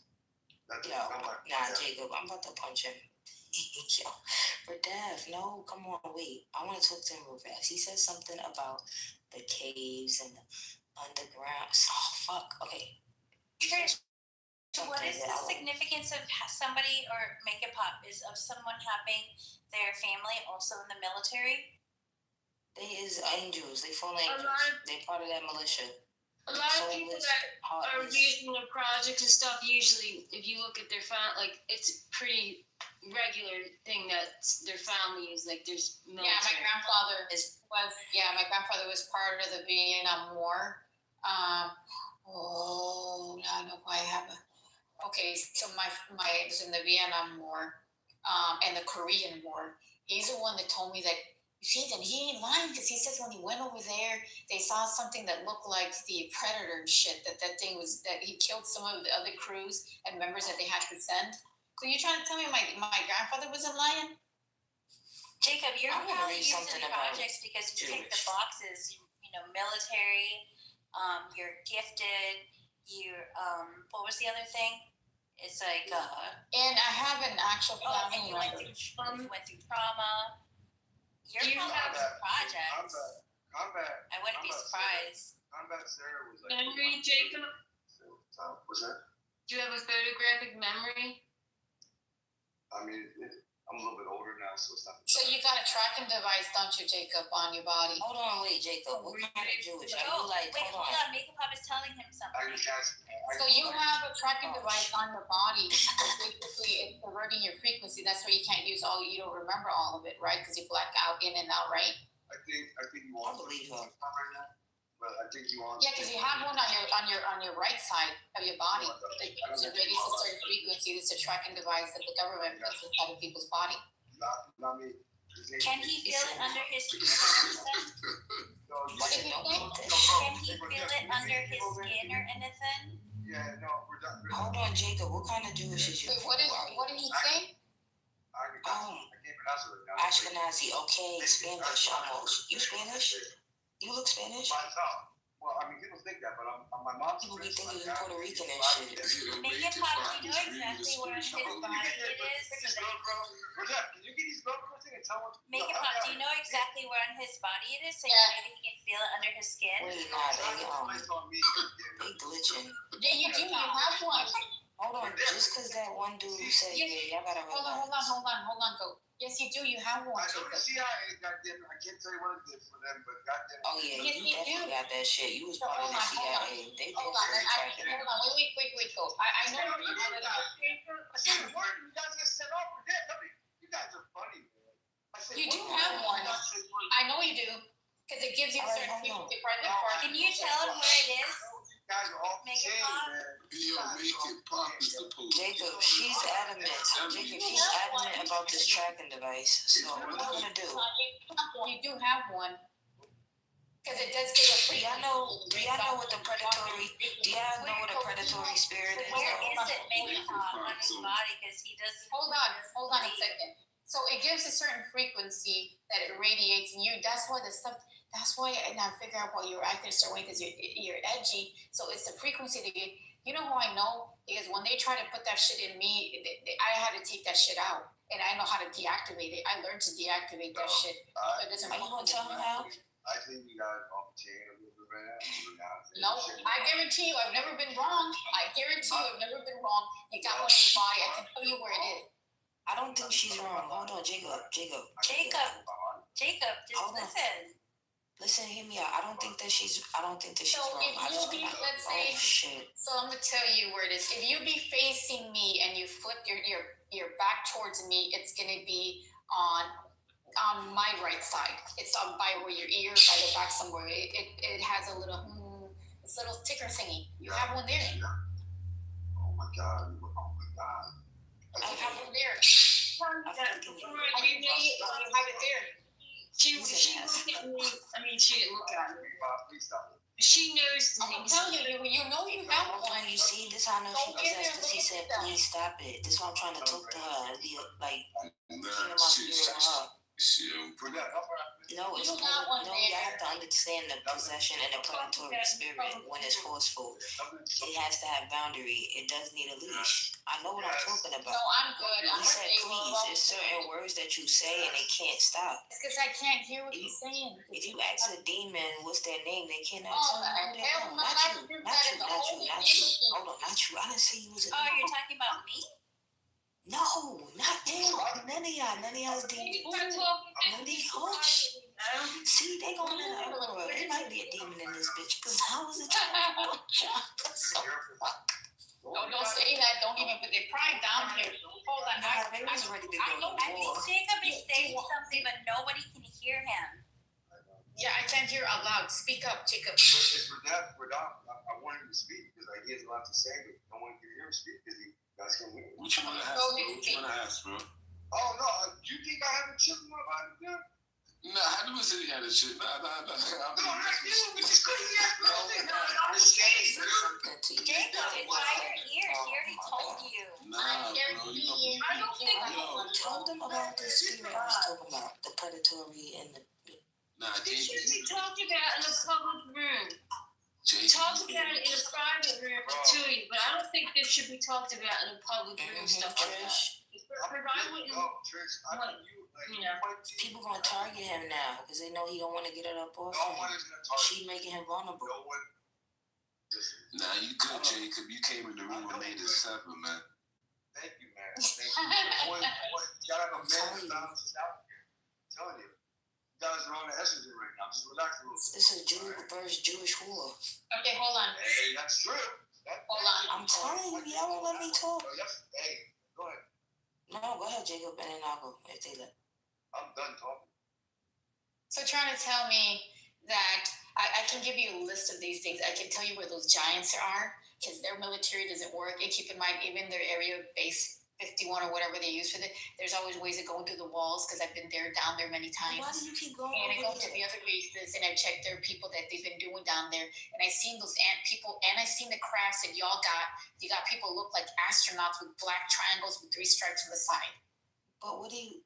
Are you on? I think those people down there too. And it's got. And I they say Virgo's on the spectrum. They say Cancer's on the spectrum. Taurus is on the spectrum. Wait, hold on. So and I understand. You know where it is? It's inside the canyons, and it's halfway. It looks like a donut, like half of a circle cut in half, and then it's got cement. It's got kind of like the way you do a street. And then I saw the ships that you guys had here, and a couple people that were inside. I don't want to be rude. If this and they is dressed like astronauts. They were dressed all white with the black triangles. Is this a normal thing? No, you're bringing me back to normal. No, Jacob, I don't know. I'm asking them because they be. Is what a normal thing? The first time. Like that, she channel like this, she's like not a lot, channeling. or whatever she's doing. Yeah, I don't channel. I'm not trying to. Oh, not channeling. Hold on. Oh, fuck. I interviewed the guy service 5 years ago. So this is a good space. I wouldn't have been there maybe if it's not, but I interviewed the guy that started this whole fucking thing 5 years ago, or 3 years ago. I'm saying whatever she's doing, it feels. Yeah, it does feel awful. I feel like you too. You're trying to tell me that the thing have you heard the you want me to play the intercepted call that I have that comes down from Area 51 instead of Hell no. I don't see that. I don't want to see that. Hold on. Do you want to hear it? No, I don't want to hear it. I don't want to see it. What it is that some of us have more spiritual clearances than others for particular reasons. So you have a spiritual clearance for. Well, they gave it to me because I said, I don't need it. You get me, Dad? And you're trying to tell me all this time my TV was talking to me in another language, even like disconnected, it started talking to me again in another language. And I said, bro, you're talking to me. This is weird. And then it disconnected. It went to my mom's house and it started talking another language. And I was like, why didn't they answer my question? I asked you, whatever it's called, is this a normal occurrence in here? All this happens to me. It's normal to me. I think it's small. No, I'm talking about to the space. Like, do y'all be getting a talk or you like do that a lot? I don't come on Clubhouse anymore in the last year, to be honest with you. This is a dope room, but I don't know what happened. So I'm asking if, like, did you get charged spiritually or what? No, this is a normal conversation. Yeah. No, it's not, because nobody, like, it's hard to talk. Only y'all three. And you, Sarah, you barely getting in there. You barely getting in there. Talks every time someone. Nah, I've been trying to talk to her dad. I just have the same voice. No, I have the same. I have the same type. Yeah, I have a commentary. You barely can talk. You barely can get a word in. You barely can get a word in. You like to hear them, so just say you like to hear both of them speak. It's some Jewish shit. We couldn't. Okay, hold on. All you do is talk. I don't know what the hell's going on. You got mute up. You say mute up. That's all. No, I'm not saying that. I'm saying I'm trying to speak. I'm not trying to mute up. She was saying, though, like, I agree with what she was saying, though, like, you don't put your phone on mute. I do that on purpose because it's not even popcorn. The corn is popped. It's burnt. I don't understand what that means, but ADD, ADHD is what I'm saying. All of y'all do. I agree. Except for like Trisha and Radesh, they don't got ADHD. We all have ADHD, technically. Love is chilling. At the end of the day, you can call me blue, purple, nutcase, whatever it is. At the end of the day, it's crazy. it's me. You're not crazy, and I do think homie got a tracker on him for sure. He working with the damn CIA and shit. I know what Sarah was saying about it. I think he like targeted for you to speak if you talk. You see how y'all tried to dissect the fact that I keep my mic open, but never I acknowledge can't the hear fact you, that Jacob. You sound really far away. y'all never acknowledge why I did it. What did you say, Jacob? See? Is there something wrong with your speaker, Jacob? I'm really wrong about that. The guy left it, so See, Jacob Alou, he got some Spanish in him, so he could connect. My mom's Dominican. They Ashkenazi Jews, too. Oh, my grandma was Dominican. So many Ghana. She always dance in my I don't claim them. They be like, I know black. I don't got time for them. They black in the street and say, I know black. My grandma was Dominican. She also liked to dance. Jacob, maybe you can try one thing. There's a setting here in Clubhouse. If you go at the top right, you see the three dots. And if you click on the three dots and you scroll down, and it'll say audio quality, and if you can change it to high, maybe that'll help. Oh, I know what's happening with that. I keep trying to talk about the caves. That's why I can't speak. Okay. So I just changed it to high. A little. I didn't know you could do that. Whoa. I just think you, sir. The cave talk has been blocked from the go. What? No, I know what happened. Every time I keep trying to bring up these caves, I can't speak. Is it better? A little bit. But some of these people in here definitely. Let me try something. I'll take these off. And the earbuds. I think that's the problem here. Yeah, I mean, I've tried to use earbuds. Is that better? Is that better now? Hear me. Is that better? Yeah, yes. Louder. Okay, well, I apologize. I have my earbuds in. I mean, like, how you doing, Jacob? All the ladies in the room. Can we let this guy speak in the middle? This guy has been quiet as a mouse. This guy's a mouse in here. No, because Jacob, you want to talk about the caves. I want to talk about the caves too. Shit, hit him. These guys just did the most amazing thing. Like, came in. No offense, make it pop. Sarah. Let's hear it. Let's hear You it. keep trying to give him an introduction, and every time he opens his mic, it's the cave. I'm telling you, can't keep going too deep into this cave. You die. The caves. Well, I mean, like I was telling y'all, there's beings that live amongst us that live in the earth and in the water. So the cave, those who live in the caves are just another addition of those who live in the water. They're different forms of man, but they cannot live in the light, so they have to stay in the dark. Anytime it starts to get bright, they go into the dark. Like anywhere so when that sunlight starts hitting, they go into the dark. So the only time you're gonna see them coming out of the caves or maneuvering is at night, because they're animal beings. They can't exist within the daylight. So can we talk about how they got there? Radaf? Remember I told you, from animal to man and then to angel. All beings, all animals, intelligent and not intelligent. Ain't that seraphim? Ain't that the seraphim? Nah, the seraphim you talking about angelic. But when you're talking, no, that shit has all those faces on it. Okay, well that's a depiction. But I mean, as far as we're talking about when the you're animal talking about how system, they can't be in the light, are you talking specifically regarding the sun? They can't be in the sun? They can't be in the sun, yeah, so they have to stay in the dark. And they can't get knowledge. They can't reach their higher self. They're nocturnal, but they're intelligent. Right? So you're trying to tell me the reason why they want to black out the sun is to have those things to come out, or to basically erupt the volcanoes so it can be ash in the air and the things come out? The reason why they're blocking out the sun is because of the light codes and the frequency that the sun is setting out. It's not about what's here. It's about what's going to come in. That's why you get some one thing, right? Point. If you look behind me in the picture, that's the Hindu Kush with the snow water. That's like in April, May. That's in Afghanistan. On a really better mountains. We've had two valleys in Florida. Italian.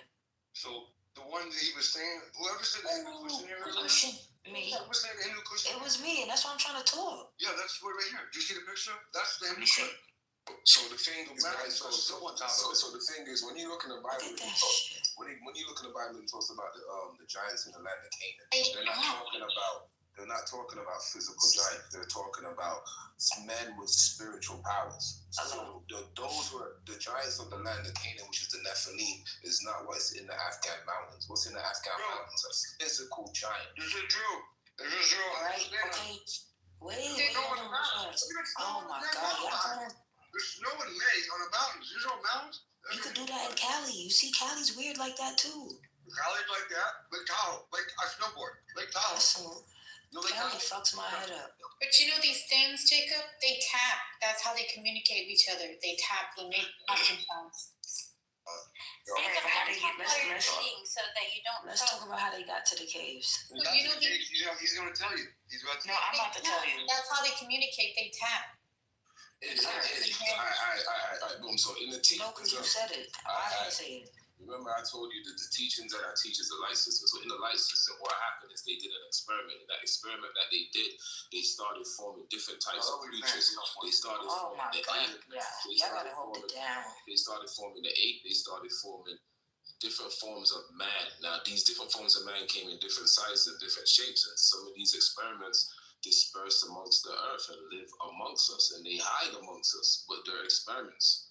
I'm trying to go deeper about the dispersion, bro. This is what I'm saying. Let me talk now, because you saying what you're saying, and I think you acknowledgeable, and I think you receive information well. That's why I keep saying, but look.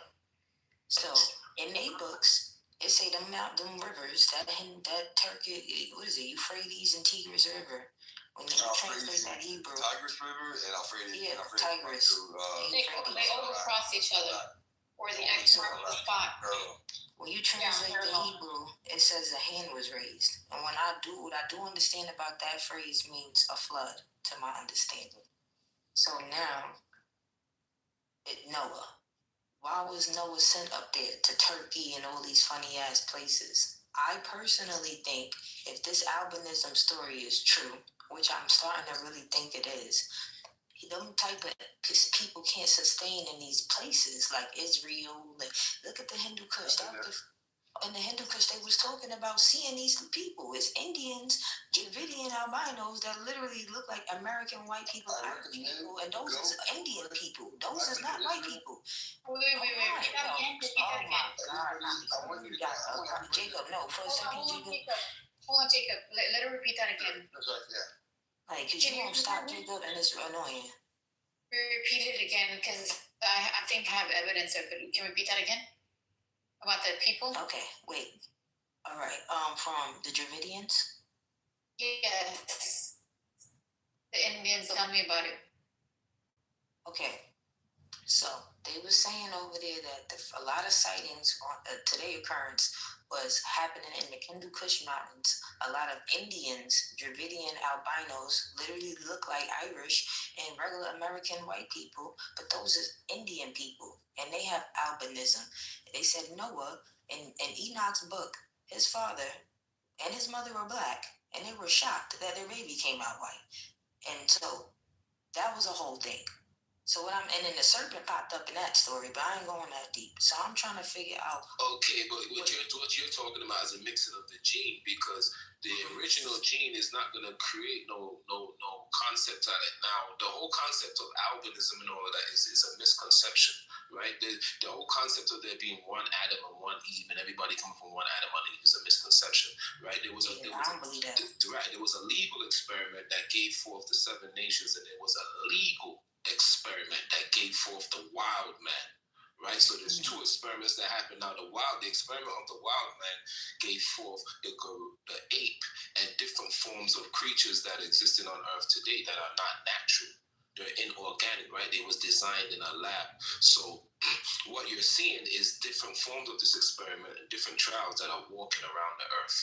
Some are living in the caves, some are in the water. And exactly, there are experiments that went wild in a sense, right? Because of karma, you can't do nothing in the ether. Like it's in there, it's out. Right, correct. So when you're talking about the Nephilim and you're talking about the Anakim and the Rephaim, the children of Anak, you're not talking about giant people. You're talking about regular people that have spiritual powers that will look at that will be perceived to you to be 7 times bigger than you, but actually they're the same size. But you're looking at a normal man, but he's a giant in the spirit.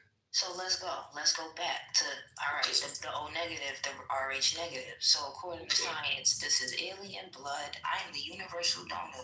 Nobody can give me blood. I can give everybody blood. O positive people can give universal plasma, but that's it, because their blood is infiltrated with an antigen. Anybody that has positive blood is infiltrated with an antigen. Well, there was experiments going on, so not everybody has the same genetics, because some people have this experiment genetics within them. So, right.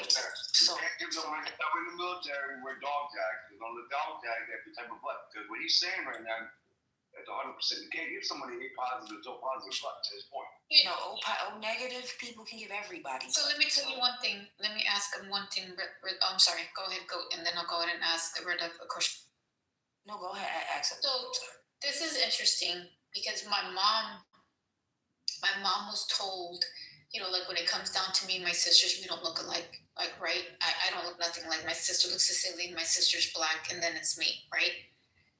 My mom was told, keep in mind, right? My mom was told by somebody, or she just tells me the story, right? That she was basically carrying 3 babies that were not hers. And they used her body, which is us, me and my sisters that were there.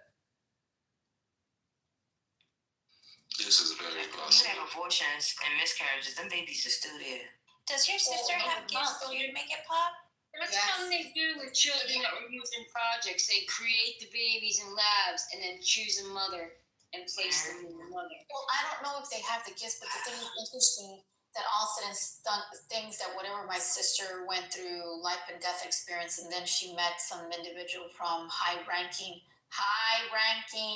military governmental individual that she is now living with, which I'm like, where did he come from?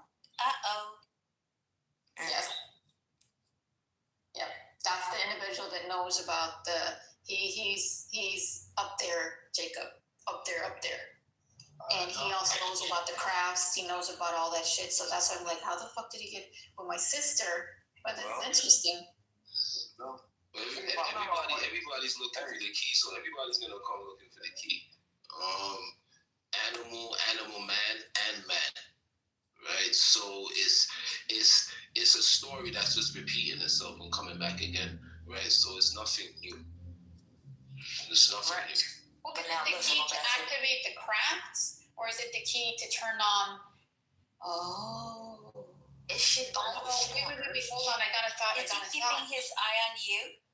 See, so probably because it's weird. So keep in mind, this is strange. Then that would explain the blue energy that ran through the pyramids because it protected the people from these things, didn't it? The force field. Correct. Blue is 408. 408 is the greater light and the lesser light. And this is why the people have the blue in their bodies, which is protecting from them. Which is the sun and the moon, the force of the sun and the moon. Remember that blue light that was in New York in the sky? Oh my God. So you're trying to I didn't hear you. Let me say something to Reject real quick. Yo, I was on the thing here the other day, and there's a white tiger. They got rescued from. It's in Ukraine right now. I don't know what country it got rescued from, but somewhere in Africa. And the husky. Everybody knows a husky, and a mountain is his cousin. Everybody see the big dog is a husky, but the bigger one is they call a mountain. They're from Alaska. And everybody has huskies. They should be there. People in America buy them. They're expensive dogs. Their eyes are blue, and everybody knows in this room. If you know a husky, and you look at this white tiger. And we're definitely young on this stuff. You see their eyes are blue. This white tiger is from Africa. It's almost going to stick. They haven't been trained. They albino. I'm trying to tell you. I'm not disagreeing with it. You just said about the blue eyes. I wanted to continue because I was saying the white tiger and the husky. What do you think about that, man? To your opinion. Trish, what did you say? Couldn't hear you. That's one of the reasons they block the sun is to block the blue light from getting to us. You're trying to tell me that's why through my body's been literally like transparent and been seeing blue through my face? Yeah, move your phone away from your face, please, because No. you're too spiritual. No. So that means I watch your eyes too. So I've been walking like this is just true. I mean, it just doesn't look. Let me tell you, I'm more centered and just don't get the weirdness or the burst of energy as in bad. It's just It's not bad at all. Why you keep thinking I'm saying bad? Because I'm telling you, no, I'm and hold it down. No, I'm trying to save you, and you trying to save us. So you need to save yourself, girl. Yeah, I agree. But the thing is, I'm not afraid of it. I'm not afraid because I know they're going to come to the door sooner or later. No one's going to that door. No one's coming. Okay. He in the military. He ain't letting it happen. Well, I'm not in the military anymore. I retired in 2015. But you're right. They're not coming. This guy in the middle, you guys keep doing it. We're done. I keep fucking his name. They're not coming for her because she ripped out her tracker. Yo, let me ask you a question. What does this sound like to y'all? Oh, let me read this little phrase to y'all. Hold on. Let me read this little phrase to y'all. It says, "Blessed is the lion that becomes man when consumed by man, and cursed is the man whom the lion consumes, and the lion becomes man." And they go, grrr, give me a grrr. What does that sound like?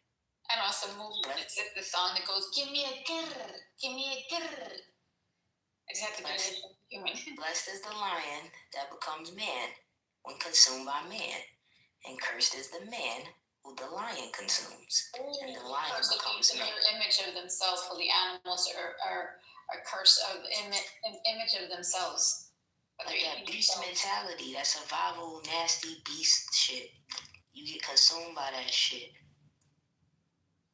I think. I don't fucking know. I'm smoking. So it's I like it. Because I remember the actual pyramids. The Gospel of Thomas. The pyramids all aligned back then, which they need the thing that I'm supposed to activate that they have over there. What is it called again? The Kaaba. The Kaaba. Which makes the merkaba. Yeah, so I'm supposed to activate that thing so that can go back into the pyramids and top of the things and activate the blue light. But people, see, that's where I'm scared. Because everybody keep thinking they're supposed to activate some shit and they're going to meet their demise sometimes. Because you're going to bug out and be on this plane. You can't be on this earthly plane and be too spiritual. You have to be human and balanced because... Well, I understand that. I've always been balanced. You're right. I agree with you on that. But I've always been balanced. What was the name of the craft that goes to top? Them Kabbalah people is crazy. Hold on. Do you remember? They done opened up some shit and they don't know what the fuck to do. Wait, hold on. Everybody gotta calm down. Hold on. Is it the Kabbalah? What is it, the thing? What was it? The damn tetragrammaton. The Yeah. Ark of the So wait, hold on. So keep in mind, there's supposed to be a thing that's supposed to activate because there's an actual craft, right? But this thing leads all the way, because I know there's water in the bottom that activates its conductor, right? Which blue energy transfers from that also goes to the black pyramid and the other ones, right? But it's supposed to be like a whole force field which aligns to that thing. It also shoots up at the same time. What is it shooting up to? CERN, I think that's CERN. The shit they doing over there with the Indian symbol, Sheba in front of it. What is that? No. It's shooting up to the base of the pyramid. Remember, they trying to hit the firmament, right? When the light goes through the pyramid, remember, when that white light goes through the pyramid, right, it refracts into 6 different lights. So when that light is shooting up, whether it's blue, yellow, orange, it's shooting through the pyramid, the base of the pyramid, which is the universe, right, or the firmament, whatever you want to call it. This is true. It's called the Vimana. That's what it's called. Yeah, the Vimana, that thing. Wait, why am I colorblind?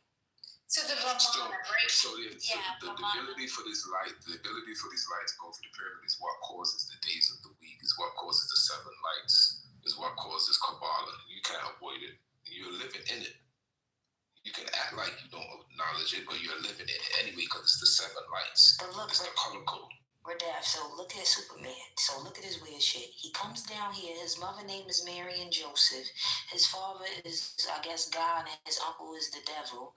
And Kryptonite, Krypton, or whatever the fuck. Like, this symbolism be so funny to me about everybody trying to get the earth. I think it's a lesson for humans to get really with the program. This is our shit. These fucking aliens, fallen angels, everybody want to be here. They see gold, they see resources, they see slaves, they see dummies, they see all types of bullshit, and they want to play. They can't beat us if we get together. I'm not fucking with no ancestors. You're correct. You're 100% correct. They can't even stand in the sun. You see, they don't even have the ability to produce or stand in the sun, so they have to hide in the caves or hide in the water. Radef is right. He's the only one in the clubhouse. This is ex-husband I said earlier. I had only said, asking him, I'm joking around, but Radef is the only one I've met in clubhouse for 4 or 5 years I've known him. Has ever said anything about cave and not the entrance. So that's all I'm gonna say. You ever heard of Allegory of the Cave? Go read that book. What is it called, Sarah? Vimana, V-I-M-A-N-A. So the Vimana, that's the thing that needs to be activated. That needs to be unlocked from over there, which only a key code access. How you spell it? V-I-M-A-N-A. It's the thing that will go on top of the Pyramid of Giza, and it's created from the Kaaba, and it's connected. The other piece of it will create like a Merkaba, right? Something like that. What do you think, Sarah? And then it flies over to the Pyramid of Giza and completes it. What do you think? Of what? What you just said. I mean, what do you think? What we're adapting saying? What was your opinion? Because that thing is supposed to go in there to go activate it. I want to see what Sarah, what do you think? What was he saying? Because I was looking up Vimana. He's talking about the light coming through the pyramid. Like, I'm on point. Oh yeah, because the pyramids are not tombs; they're actual like technology. Yeah, we've been had Wi-Fi. They connect to other pyramids. We've been had Wi-Fi. We've been had all this technology. We don't create shit. We gotta stop with this creator shit. Everything been here is just being reinvented. They give us technology when they need us to have it. Yes, but keep in mind, hold on a second, let me chime in. So the thing is, I understand they have that, but the thing is we had to use the same thing to flip it against them, to divert the frequency against these individuals, because that could only affect, keep in mind, anything that when you learn the studies of anything that's been possessed, hijacked, whatever, they could only mimic every other frequency, but there's one tune of frequency that can never, no matter how they do it, how advanced it is, they can never tune to that frequency. So it's the same thing. We learned to use the same thing to divert the frequency, shift or destroy these things by a certain thing. We can stun them at the same time and do what needs to be done. Correct. They're pips and leaks. Oh my God. Can I just add something that's really important? Yes. I want you to go. Can you let him finish real quick? Can you go again, please? Go ahead. Yeah, because what they're using the 7 frequencies with electricity, right? And because they're using it with electricity, they're using these frequencies of light. They're using electricity to mess up the magnetism. But how you overcome it is with magnetism, because magnetism is a high. Exactly, that's what I'm trying to tell you. That's right. Yeah, it's like they deactivated the grid, the pyramids across the world. They deactivated it by removing the tops. Yes. Can I just go ahead, Lucy? Go ahead. Go ahead. Thank you, Make It. First of all, thank you, Make It Pop. Good day, everyone. Happy Sunday. So, the conversation is so intriguing to me because only yesterday, right, I was having this conversation about Egypt. I just happened to have spent a year in Egypt and met a lifetime ago studying. And a couple of things I want to share with you. One, when I flew over the pyramids of Giza, the plane it used to, I don't know if they still do it or not, but the plane will circle the pyramids from the top and it goes to the right and it goes to the left. When I had that experience, I felt a connection to my solar plexus. It was just something that came, and that just goes towards the conversation that you're having regarding the magnetic forces of that area and the way it's concentrated, because it literally just connected itself with my belly button, umbilical cord, and it hasn't left me since. So there was something that really was powerful that happened last year. I think it's a 3,500 year alignment that took place last year where 3 of the stars aligned above the pyramids of Giza. And then I want to share this with you guys. When we was going through that madness, right, and they announced the 3rd variation of that thing, which I'm not going to ever articulate, but you know what I'm talking about. All of the world leaders had gathered in Egypt, right? I'm talking about all of the royals, not necessarily the politicians. This was not a politician gathering.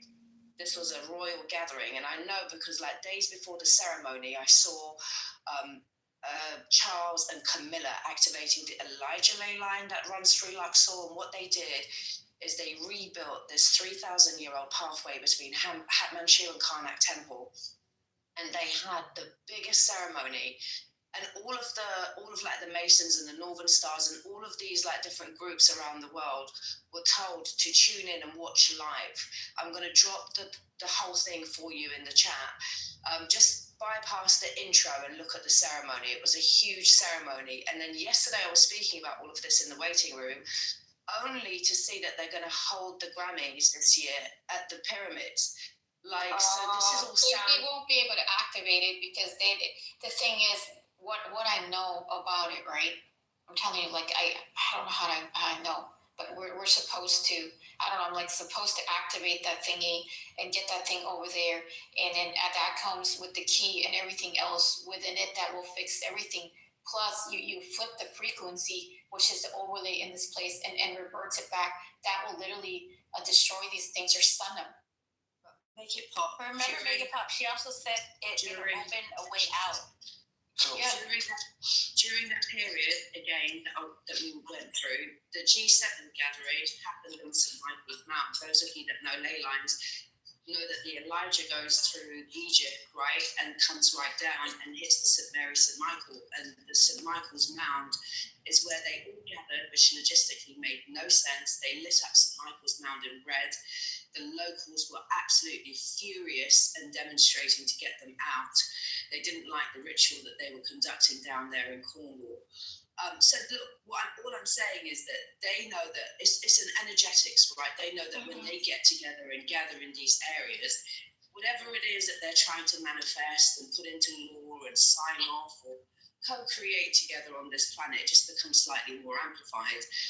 But and also Egypt's government, I don't know if you guys heard, have now really like pumped a lot of money in to tourism. They said they opened their first museum, like they spent millions, if not billions, on this museum. And then one of the really old bracelets, which probably wasn't a bracelet, it probably was some kind of a device, was stolen. And then it went from hand to hand to hand on the black market, or at least this is what they say, right?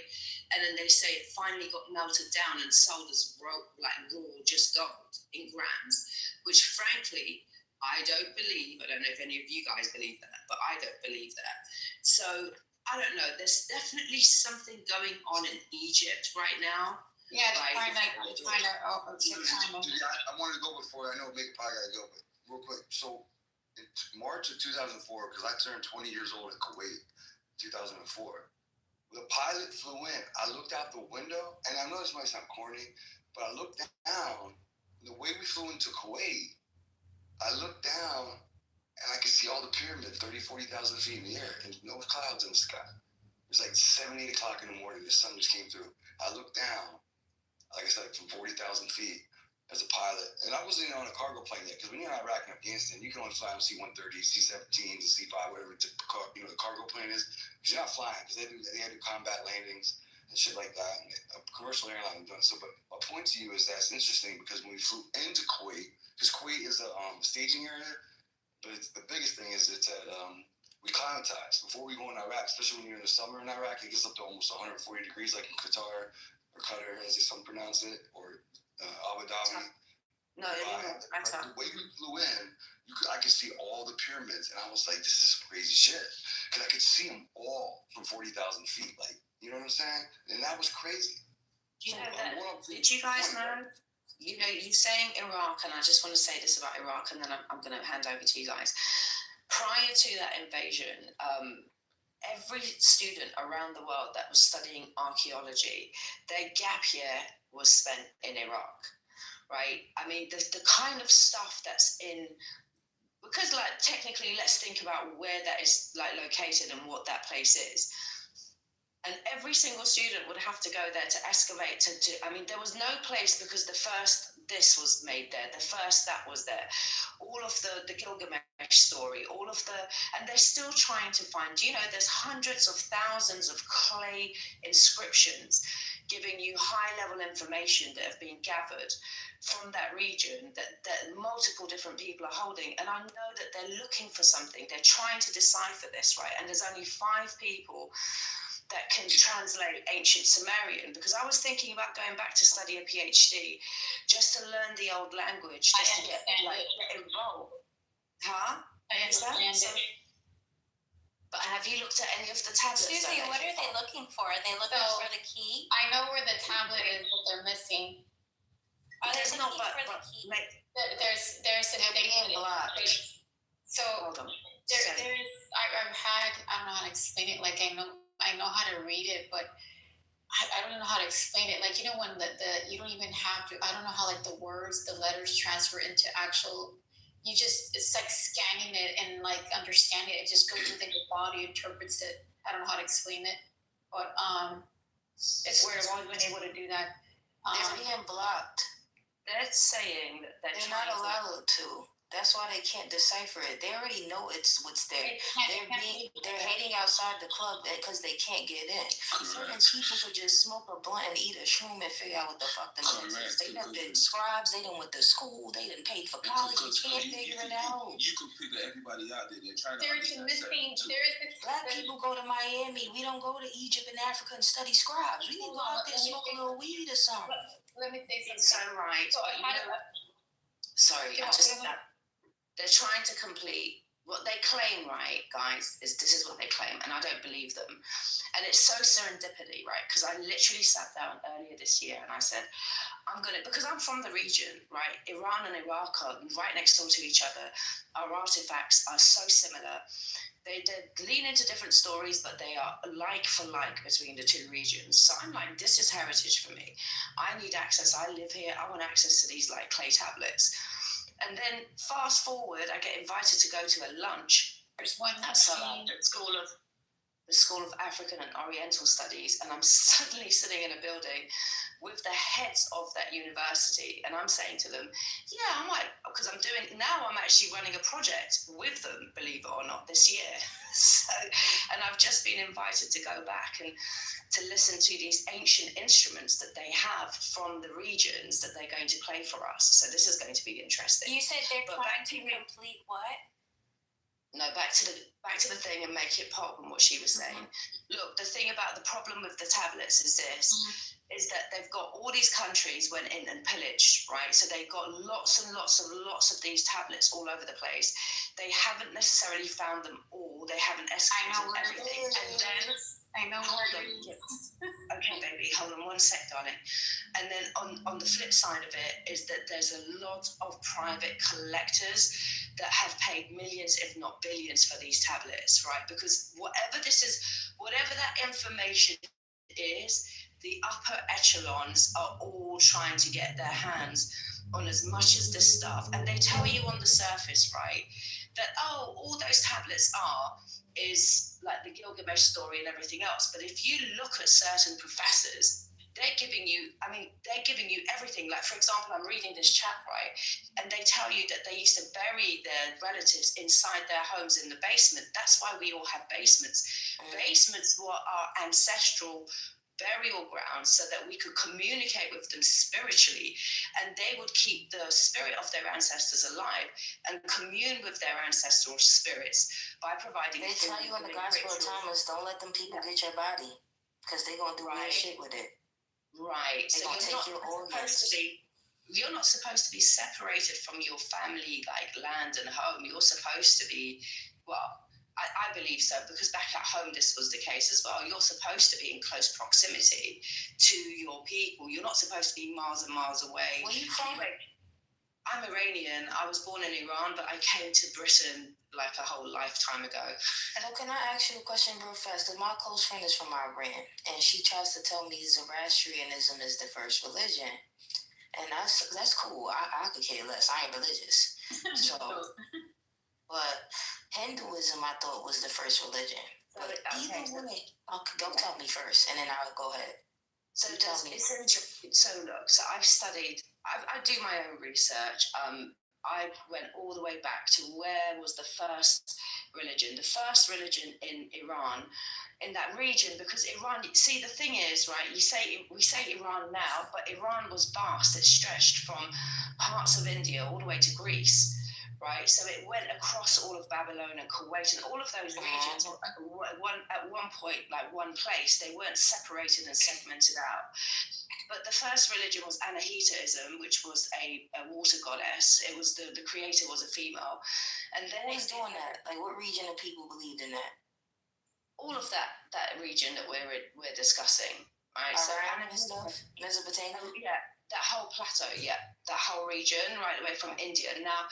That was I'm going to give you a quick because I don't want to go into too much depth. So that was Anahita. I don't want to forget my thought. Okay, babe. So it was a water goddess, right? A female water-based energy that was creation. And then, funny enough, when you go to the Vatican and when you go to the Templar building, Castle D'Angelo, the whole creation story is that we came out of water. We didn't come miraculously out of thin air. But that's a whole side conversation. I'm not going to go there. And then came Mithraism, which was the first religion that had initiation rituals, 7 initiation ritual, which predominantly all of these Masonic orders is based on. And then from that came Zoroastrianism. And the reason why they say it's the first monotheistic faith is because it's the first faith that said there's one creator that created everything, and the fundamental premise of it is if you think good thoughts and say good words and do good deeds, you create heaven on earth. But you will be challenged every second to do other things. And the minute you veer away from that principality of having self-control, right, and accountability, then you're co-creating something alternative that doesn't serve you. So she's right in that it's acknowledged that the first texts and information found about one God is from that region, right, and came beyond like those two that I mentioned to you. And then the Greeks and the Romans took Mithraism and ran with it, and then later on Mithraism became like Christianity. But the Jews and the Persians were in very close proximity. And back to Hinduism, just so that I can highlight this for you. Inside Zoroastrianism, the human body is seen as not a thing that is purely physical, but is astral. And you have these vortexes across your body where you receive, because you're electric, you receive information and you transmit information. The Indians took the vortexes, they didn't call it vortex, they called it chakra. But fundamentally, because they're neighbors, they both have the same information inside their practices, in that even though you see yourself as a solid object, you're not a solid object. And because you're predominantly water, and water can take all of the forms, and water is not containable. So water is ancient and has been here from the beginning of time. Fundamentally, that's what we are. But we just need to be able to, once you perceive something and have an understanding of it. All right, let me please, because I'm about to lose my thought. All right, so basically, I was trying to get at this. So the caves. What I think now, based on what I'm gathering, what y'all said, based on what I think I know, and what texts I've read, this is just a belief for today. It could change. So, the Tigris-Euphrates River, them people got sent to them caves. They saying Noah got sent up there. A bunch of these type of people is getting sent up there. I really think, like I said, they can't sustain in this sun, and they need to go there. Noah, they saying, was albino from Israel. All these people, them Hindu Kush, I think these people made the first covenant with these fallens or these energies, because Zor, the prefix is power. That's an Azerbaijan, Turkmenian, that's them type of check. That's that word for them people over there. So when you go to the 2nd chapter of Genesis, when it talk about those rivers splitting and the flood and all of that funny shit, I do know in Mesopotamia that the cows made from ox, bull, and heifer. They was domesticating animals. They was eating animals. They was skinning them for furs. They was having sex with them. They was doing a lot of shit. So I think that what was bred in that cave was a spirit. Because when you alone in that darkness and all you have is you alone with your thoughts, it's like being in jail. When you're alone with your thoughts, that something breeds, some type of breeds. And I think before all those religions you mentioned that coming from them areas, I think that area was made to some other shit. Hear me, because my Iran friend said Indians come from Iran. Therefore, I think white people come from Indians.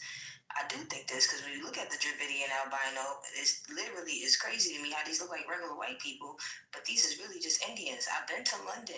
They coexist in the same energy. Like, I hate London. The Indians is fucking touching your straws with no fucking gloves. They mad nasty, and the white people is just happy. Tikka masala, asking for this shit and happy that they fucking touching the shit. I'm like, yo, why am I the only one bugging in here? Like, this is okay because this is a family. I think this is a tribe. I think this is an Aryan race. And I think that why I feel like a covenant was made with some alien shit or some fallen, some weird the shits we was talking about, is because those is the first people trying to be in a part of some religion. I think the motherfuckers that wasn't from over there, that was on the other rivers, the Jihan and the Paishan and all, I think they was chilling. I think they was fucking around with the nature and the herbs and each other. That's why I said don't bite into that tree.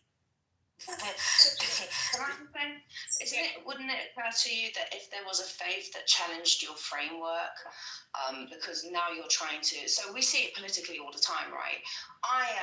The Romans are the rulers, the Persians were the rulers. Now you've got a whole set of new rulers and they come in, and the first thing that they do is they demonize like the thing that precedes them, because now that's got to be bad for you to be good, and there has to be an element of fear.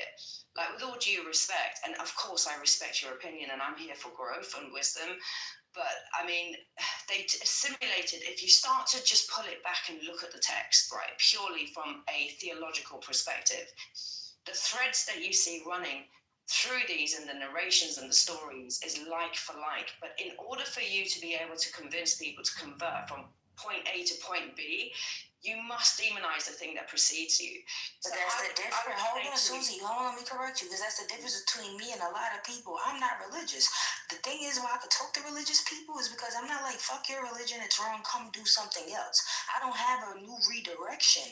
All I'm saying is, before you came in the room, I was like, we need to accept our darkness. I'm here and I got RH negative blood. I think I come from some savage shit.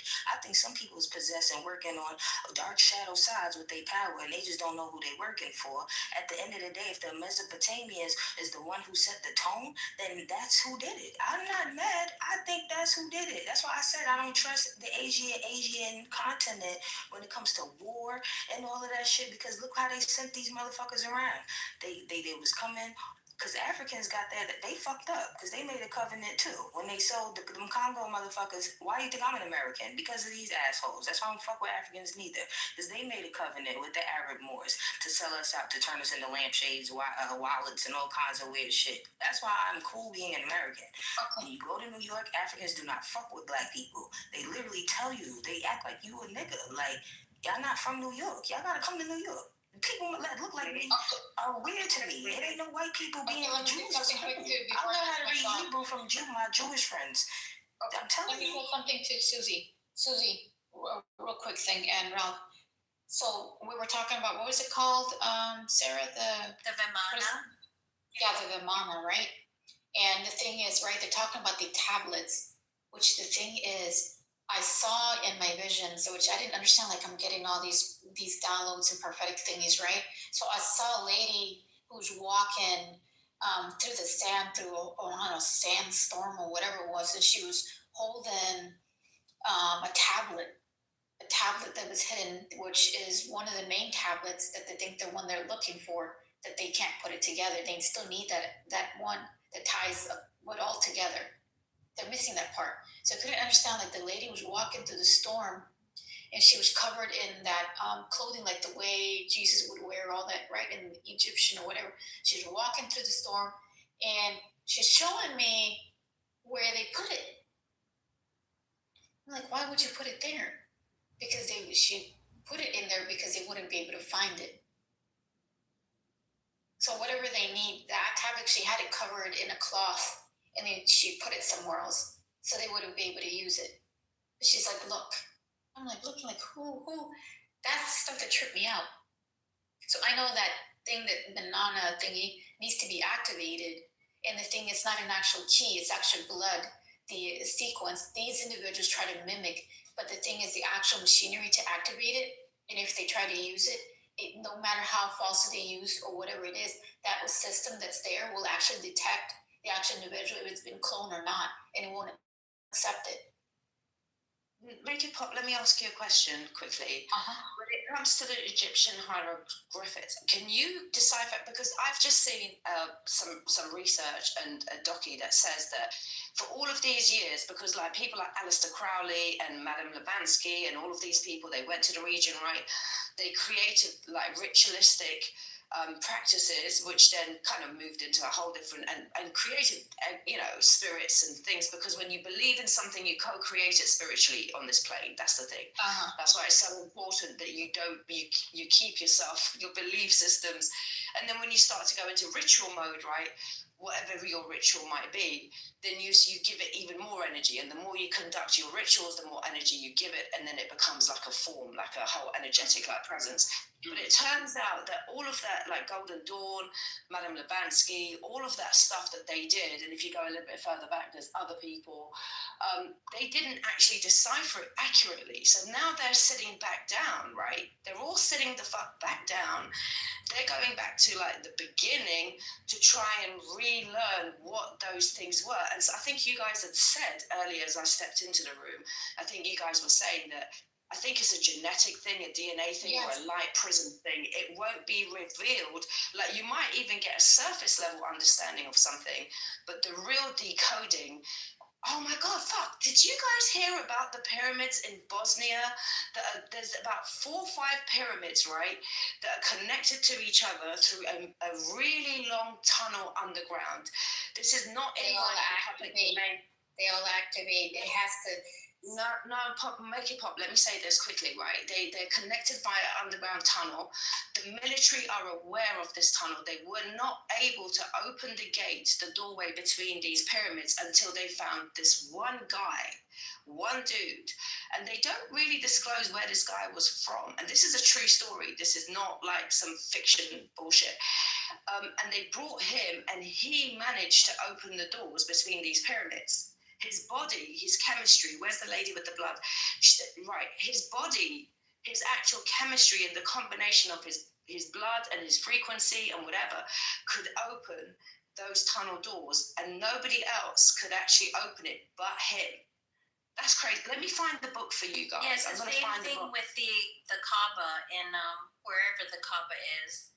And it's like the Vimana will not reveal itself unless person has the key and they have the correct bloodline, and then they'll be able to see the writing, which is also hidden, and they decipher it, and then that's how they will. And these idiots die because they think they have the bloodline because they're retarded, and that's why they keep fucking dying. This is where it comes into play.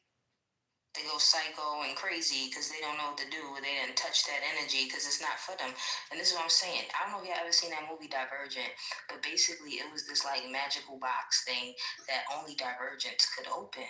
So they were hunting for Divergents, and they were realizing just being Divergent wasn't enough. You had to be 100% Divergent to open this box. So now it's, let's say, billions of people in the world, and like only 2% of them are divergent, and then like 0.1% is going to be the 100%, and that's who can open the box.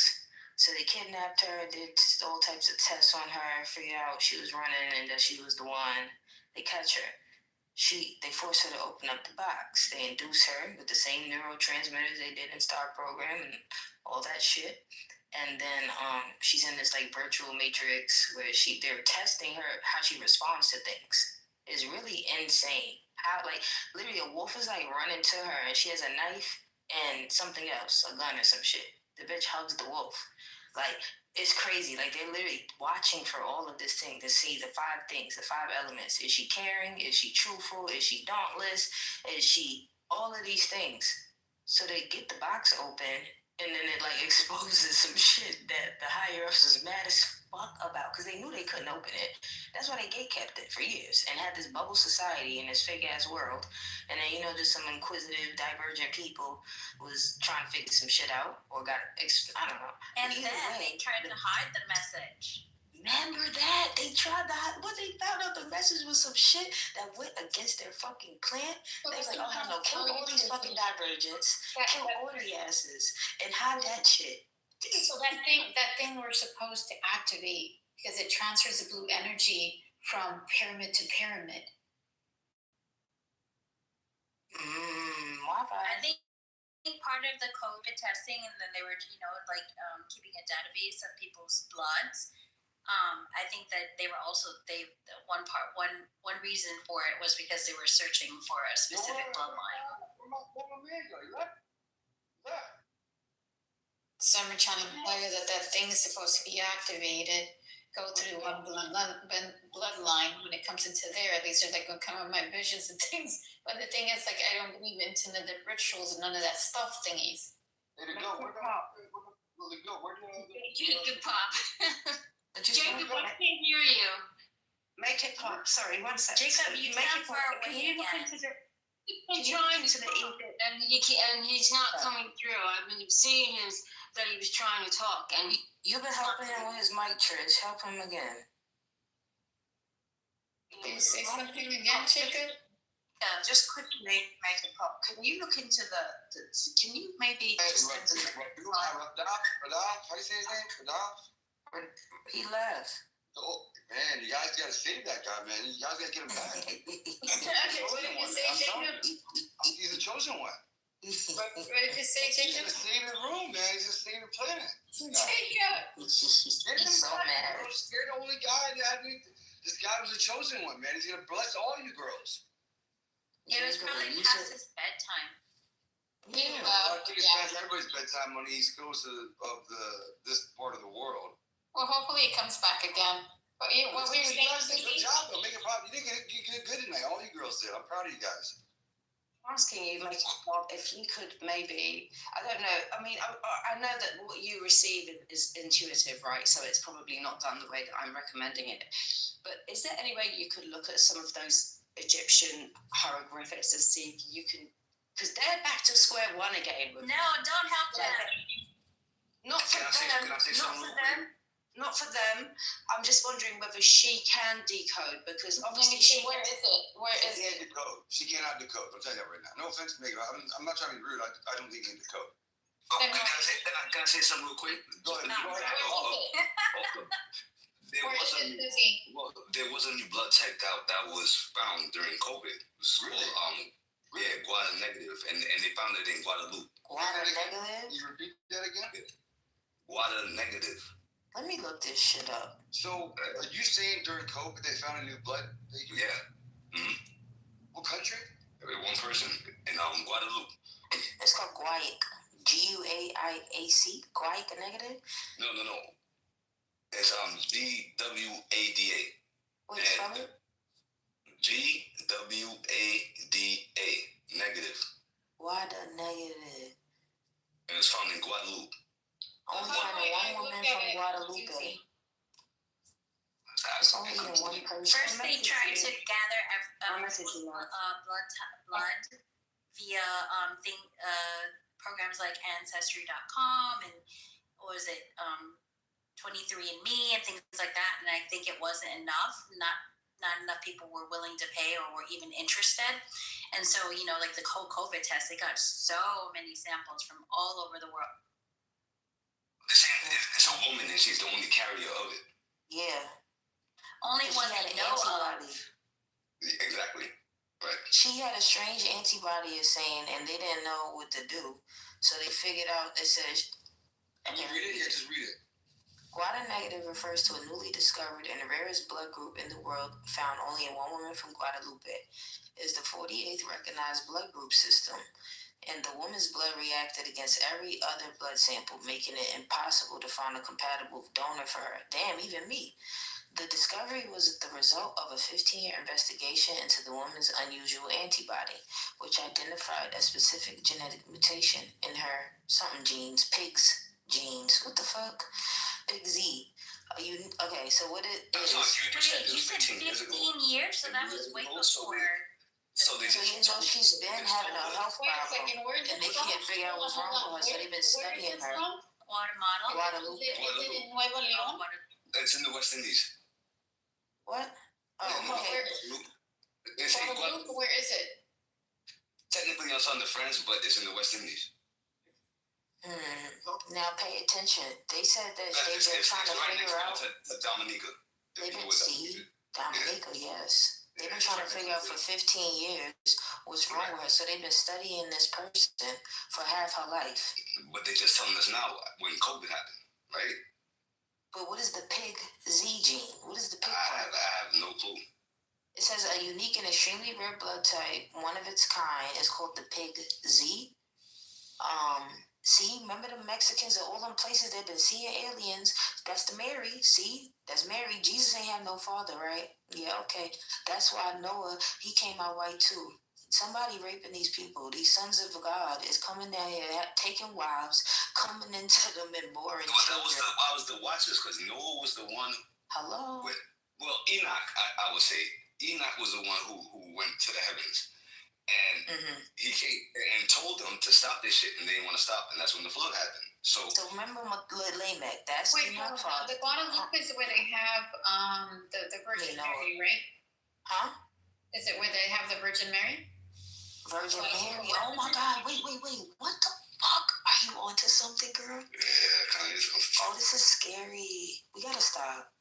You know, this is too much. I gotta sleep with this. Is it where they have it? I think I'm possessed like her. I gotta sleep with this shit. I'm not possessed. You mean I gotta sleep with this? So what is it? Is it like the Guadalupe where they were the Virgin Mary, right? But look, yeah, I think so. Let me look it up. So then that would be. I think that's where my. Wait, is it the same place? Because my grandma's from.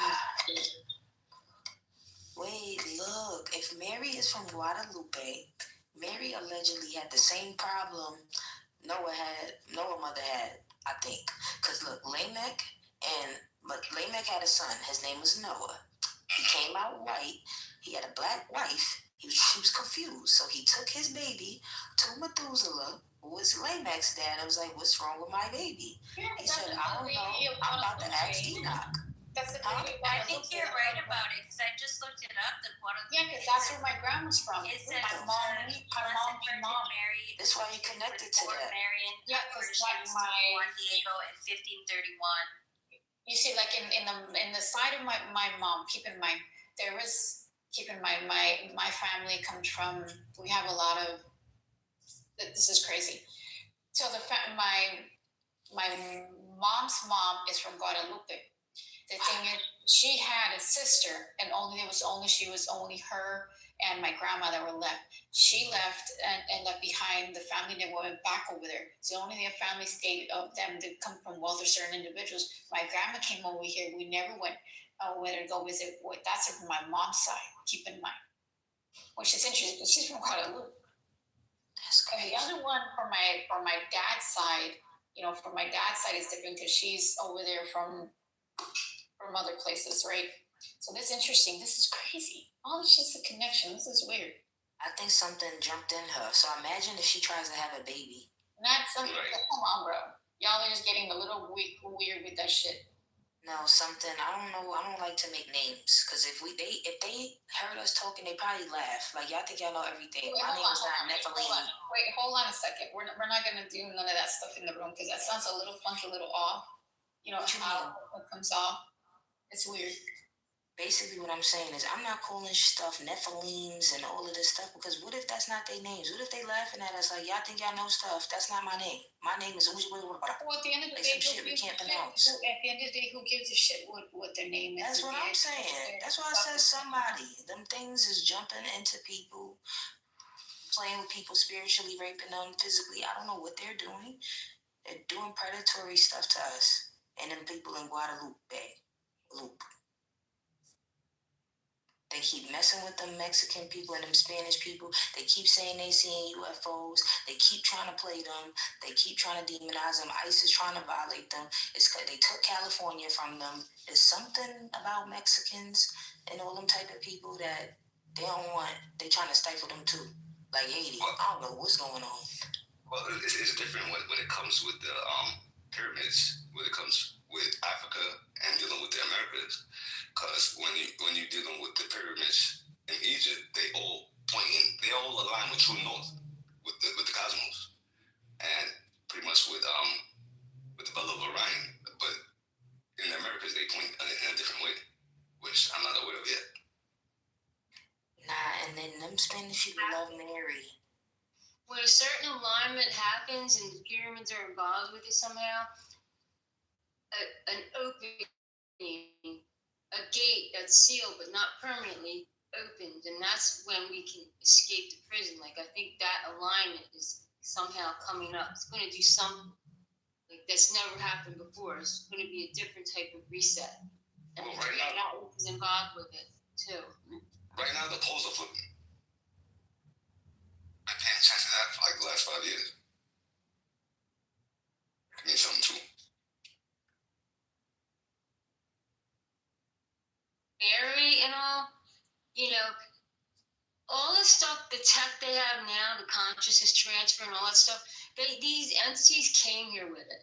They got disconnected by messing around with creation codes, all the genetic, making all these, combining this and combining that. That was one of the reasons that got them disconnected, because they played around the original creation codes, and they were transferring back then. And I've heard other people talk about it, like the whole thing with Mary being a virgin, and apparently her grandmother was a virgin. And if you think about it, maybe they were doing like artificial insemination or something. They were keeping a bloodline pure so they could transfer into it. Yes. Like, there's different things, like, you know what I'm saying? Like, they had all this, they were doing all this back then. If that story is true, I'm just putting stories together. I don't care to believe in anything. But they saying that these things didn't want to mine that gold. They needed that gold, but they wasn't trying to mine that gold. See, they looking at us like, but, okay. What do you call them? You call them aliens, or what do you call them? Them. I mean, if you're not... You seen that movie, Them? I'm calling it them. So you call them... I'm just asking, seriously. I'm not... They, look, I'm calling it they, them. They, them, theirs. The binary. So, and that's I'm gonna go to that next after y'all. No, I want to be interested in what you said, because I got, we circle back around to the front. I was in Iraq and Afghanistan, a lot of countries. Is the Susie still in here? Mm-hmm. My dentist is from Iran, Susie, and like he said some interesting energy, I think, around him as well. But I think this all comes back around. I mean, the guy left in here that was, I believe, trapped. Yeah, he left. Stop it, Johnny. I know, I'm just saying, I think we're all tracking in here at a different level. We all have a different level of being able to be, yeah, because he left. I don't know who he left. Some of us are hot, some of us are vibrating at a higher frequency. That's all I'm going to say. Well, one theory is that the Anunnaki created the human hybrid race as the slave race to replace them in mining the gold. I agree with that, Sarah. Hold on, wait, Sarah. Let's go. Let's stay here, please, because we're gonna go somewhere else to Egypt and the pyramids. Hold on, wait. Let's not divert through each one speak. Let's not talk over anybody. Well, Sarah said something, and now she's about to change everything. So is that the same thing? Yes, Sarah. Finish your thing, Sarah. To his point. I did. I said what I just said. Can I just say that Anunnaki? I want to ask Jacob quickly. Where in Iran were you? Do you mind me asking? I never was in Iran. I was only in, I'll tell you all the countries I was in. I spent about 2 years of my life in Iraq, in Baghdad, Fallujah, I can't remember anything. So no more talk about the Anunnaki. Kuwait and Iraq. And then Qatar. I never been to Abu Dhabi or Dubai or UAE. And then most of my time after that side was I spent most of my time in Kyrgyzstan and Afghanistan. And then that as well. On the Anunnaki story, I just want to say that be just aware. I'm just raising awareness here. Then what you choose is what you choose. I was in the military. No, not you, Jacob. I'm sorry. I'm just referring to Sarah for a minute, and just the general conversation and the tempo of the room. The Anunnaki story, right? That's a relatively new narration. Now, the old narration is the Gilgamesh story, right? When you put the Anunnaki story, and the guy who claims, look, the thing is, it doesn't make sense. The story came out of nowhere in the last, when was it, 50 years, 40 years ago?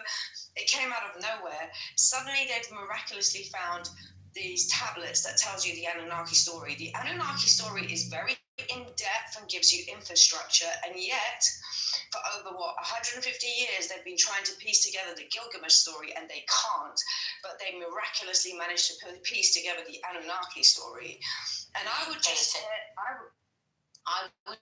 ask you to do your research on content that you choose to assimilate as a belief system, because I've looked into it, and when I look at who the person is and where the narration comes from, and they can't even give you like archaeological facts of where the story, where were the tablets, who had them, which museums, which family offices, which collectors had this Anunnaki story tablets, where did it come from, who translated it, how was it assimilated, where the fuck did this thing come from, right? And my thing is this, is that just as intelligent people, right, just do your digging before you start to say that a whole... And the other thing about the Anunnaki... Well, literally, I sorry, one last thing, and I'm about to land. Literally what I said, the very beginning of me speaking was, one theory is what I said, and then I said what I said. No, fair enough. I'm just saying this is what I've done, because intuitively it didn't feel right to me. So then I wanted to scratch the surface. And the other thing that the Anunnaki certainly does not address in any shape or form is the natural ecosystem that we live in.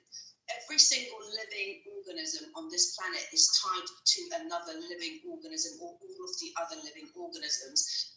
Narrations like that are so two-dimensional and flat and lack any level of like understanding and depth that, I mean, even from just a basic level of like, let's investigate, it doesn't make sense. But anyway, that's just my humble opinion. What did you say, Jacob? Let me just add to that. The whole thing, that whole story came from Stitchin, and he was paid. I mean, that's proven. It's not a theory. He was paid to write that. He was Freemason. He was part of, the forces against us. And there's some truth in it, I'm sure, but it's put out there to misinform people, 100%. If you really look into Stitchin and his background and all, there's some truth in it, but it was definitely put out there, just like they do all the time. They put truth out, and then they put in and then the disinformation is in there also to mislead. So, just keep that in mind with Stitching. I just want to say I love all you women, and my man right there. I think I would say his name right. Is SOZ. I don't want to pronounce it wrong. It's Sos. It's Sos is the name. I'm sorry. I never seen. I don't want to mispronounce Hold on. I'm gonna say something real quick. So, who are you talking about? The goat? Who's exposing themselves? What do you mean by that? They. Who's they? They, them. Who's they and them? That's all I'm willing to share, because that's all I could say. I don't know how to say it in words. I don't think words can express. So, when you're talking about somebody in here, you're talking about in general these things that we're talking about. Which one is it? Yeah, they always expose themselves. Who exposes themselves? They and them. Who is the they and the them? I don't identify these people. They identify themselves. I'm not a seer. I don't try to be. Yeah, but I can see things, but I don't try to be. Are you talking about the people who are... You're talking code right now. I don't know what that means. I know you know what I'm saying. She left because of that. It's all good. It's no problem. People have to leave. They gotta go. Okay, go on. I'm not a moderator. I'm just thinking. I don't know what's happening. I think she was talking about whoever it is that is like trying to ruin everything. The people who serve Satan. I don't know. Yeah. Sorry. I don't know what's happened, but it's all good. I think. But I don't know. You guys believe that Satan? Hey, Jacob. Do you guys believe that that Satan is an external force? Like, okay, let's not use that word because that word is so. Well, not to interrupt you, but before you go, I literally was talking about that before you came in. We were talking about that, and I think that's where I was talking about channeling and things of that nature, and I was talking about like combat in Iraq and Afghanistan, and they were talking about like i.e. Mega Pop throughout her life, and then even Sarah and Trish. I don't know John or Zos, but it sounds like those guys are tracking. But we've all been through some trauma in life. The closer you are to more trauma, in my opinion, the more clairvoyant you are. This is how I believe, because I'll tell you right now, there's no reason why I put Marines on the plane in Bagram in front of 80,000 people, because in Bagram, what it was like, if you stayed at Bagram, whatever the hell you call it, in Afghanistan, you have to come out to the runway. So that was like all the way to the top, CIA, any DOD subcontractor, contractor, you had to come out to like, there's a main road that runs parallel to the runway.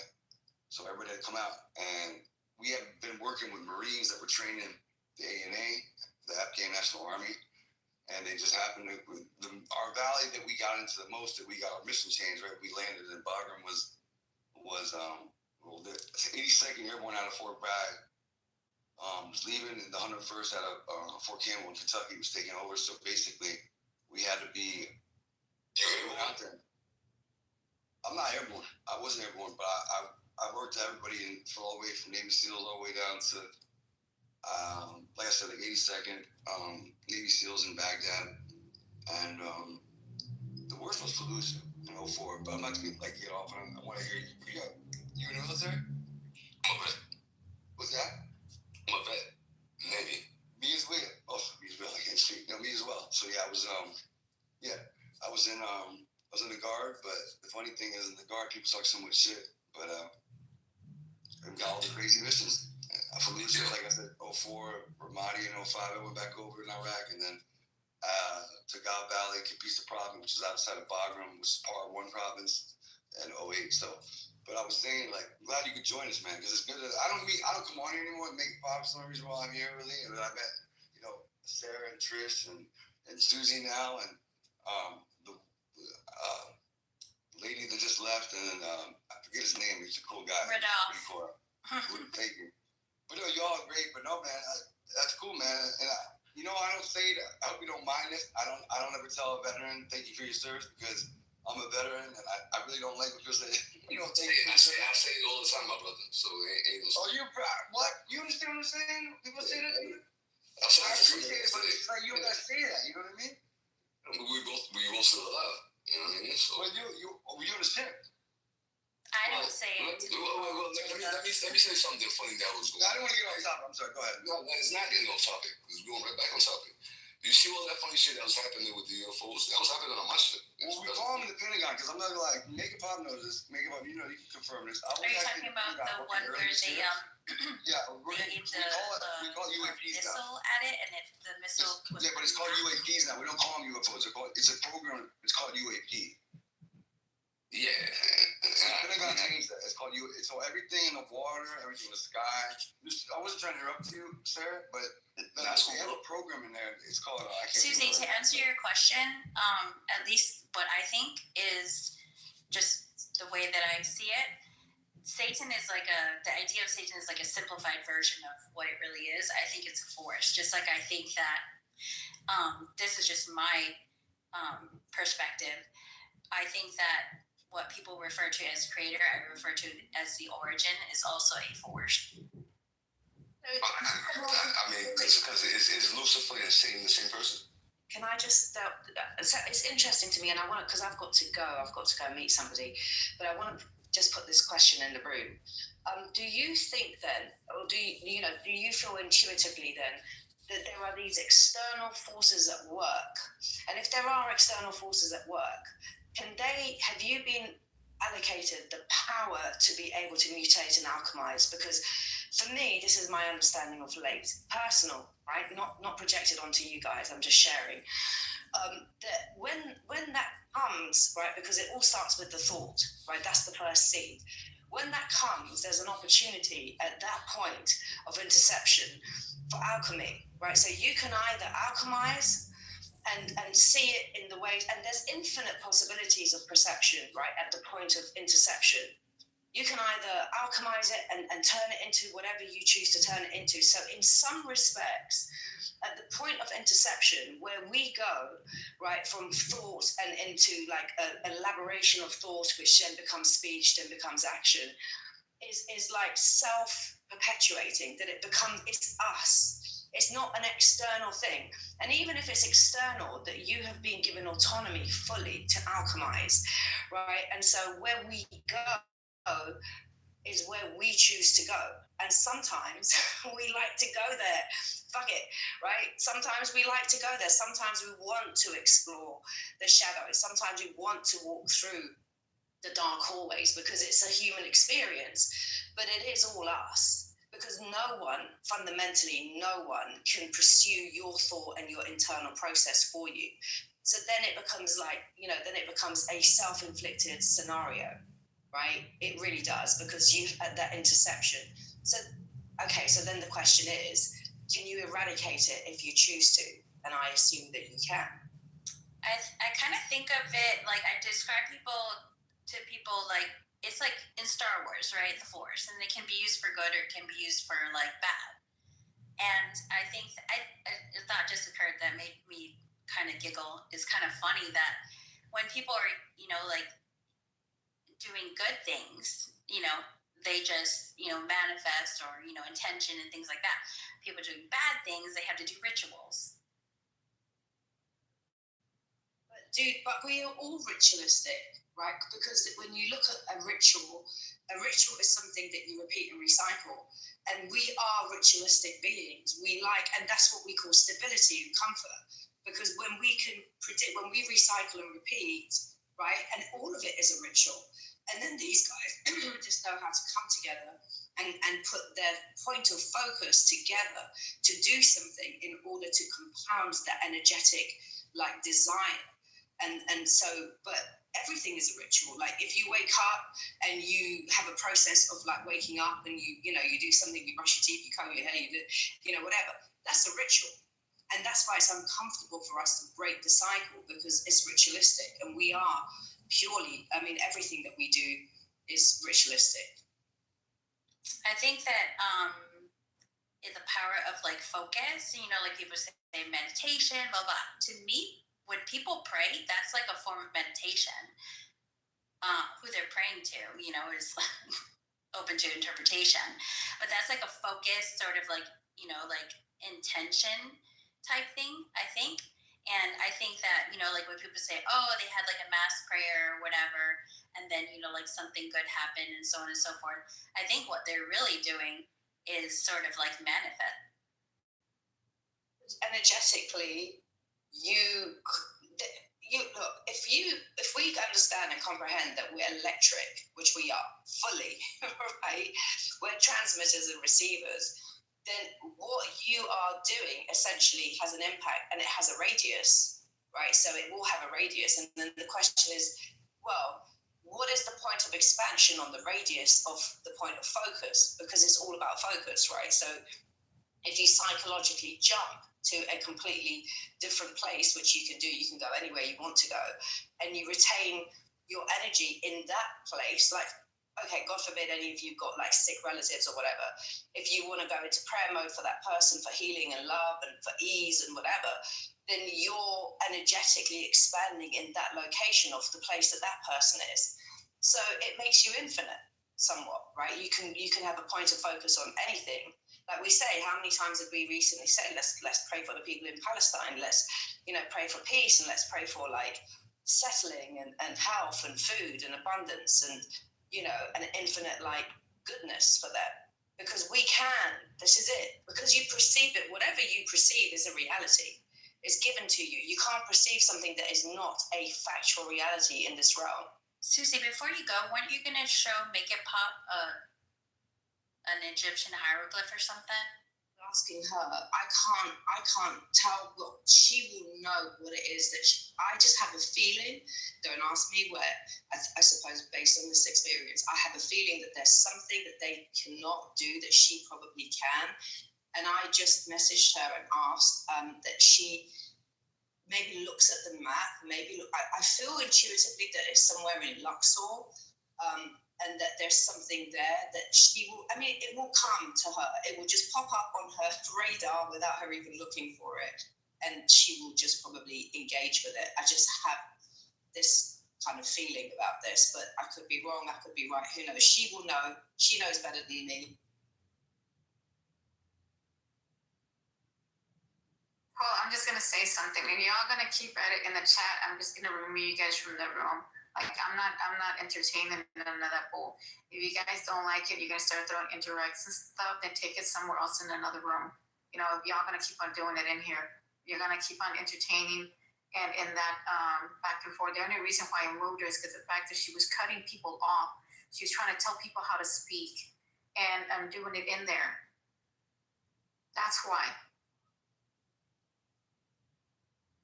So we allowed it, but after a while, like you would talk over people, then you would talk over Sarah, then you would talk over Jacob, then you wouldn't let one speak.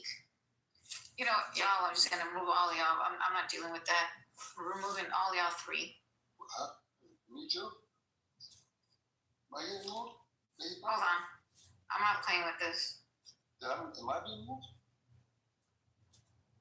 No, she's talking about the people in the chat. Oh. Because I was just in the chat. I'm sorry. I was listening to you, man. I know. I'm not doing this. Yeah, this guy, what's your name, man? You're good. This guy is Josh. I have a horrible name, man. I'm sorry. How do you say it? Stokes or Joshua? Either. Josh. Can you Jay? Joshua. Joshua. That's too much, right? Is it Josh? Yeah, that's cool. Well, what do you want? This guy, yo, man, I feel like you got. Did you just come on Clubhouse? Saying, yeah. Are you? Yeah, I'm back because I'm not dealing with that in the room with this. Like, sure. They want to go back and forward in the room. The thing is, the only reason why I moved the other one because she was talking over Jacob. Because she would talk over every one of us. No, Josh, how long have you been in the Navy, man? How long have you been in the Navy? 8 years. From 03 to 11. Bro, why don't you do it? It's so funny, man. I have a podcast, so I was at a podcast, and I'm maybe about something real quick. I'm not changing the dial. I want you and Sarah and Tristan, just a military thing. But, dude, even if you're interested, there's an event that goes on, the biggest podcasting. It's just all, but it's not podcast. Everybody's invited. Everybody new. So it's in Orlando every year. That's when my friend Wally Greens. I met him one year. Like amazing people that make it pop. And so I met tonight. Trish there, and I know him. But Josh is an event, and I met a commander who's in the Navy, and so there's an app it's called Owl App. It's an app you can actually get paid. It's not a lot of money, but people pay you to talk. So there's a lot about business and networking, but it's all right. But she interviewed me down there, and man, I tell you what, man, I forgot. Like the Navy people don't know, it's hard to get rank. Correct me if I'm wrong. Well, she was a commander. You know what I'm saying? Yeah, I was NCO, so. Yeah, me too. There wasn't anything become an officer, but I don't want anybody to leave the stage up here. I just want to say, I don't say thank you for your service, because I'm sure you understand what I'm talking about, but so were you on a float ship most of the time? Yeah, and no. But for the most part, yeah. People don't know about that life, man. It's not easy. It's not easy, man.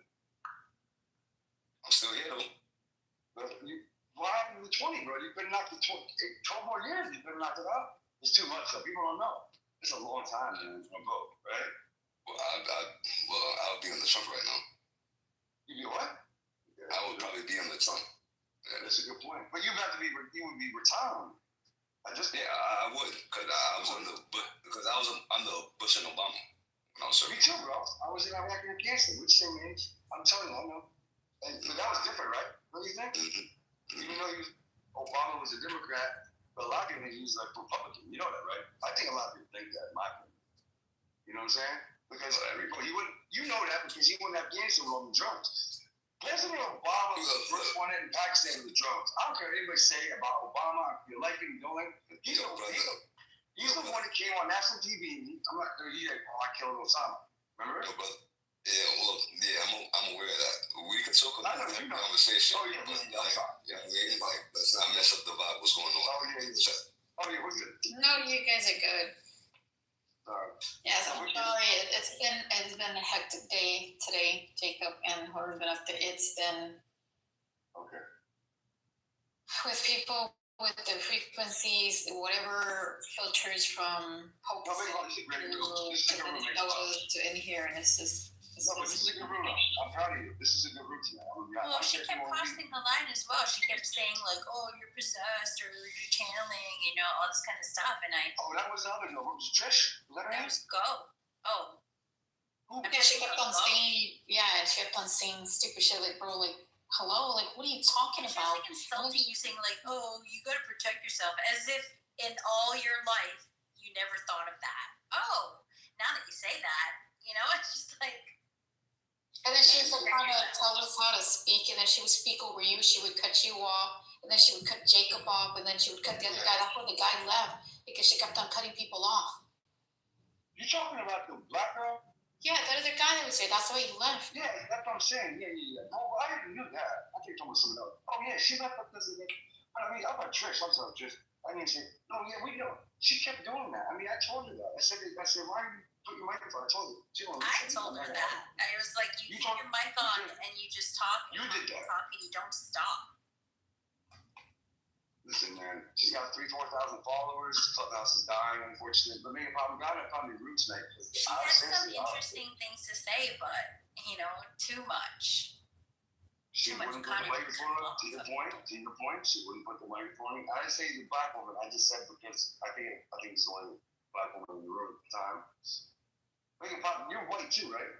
Like me, white? Yeah, I'm what? Are you white? I'm not even asking that. I think you're white. White? Am I a white individual? No. You're mixed. I didn't know. I was asking you. I didn't know. No.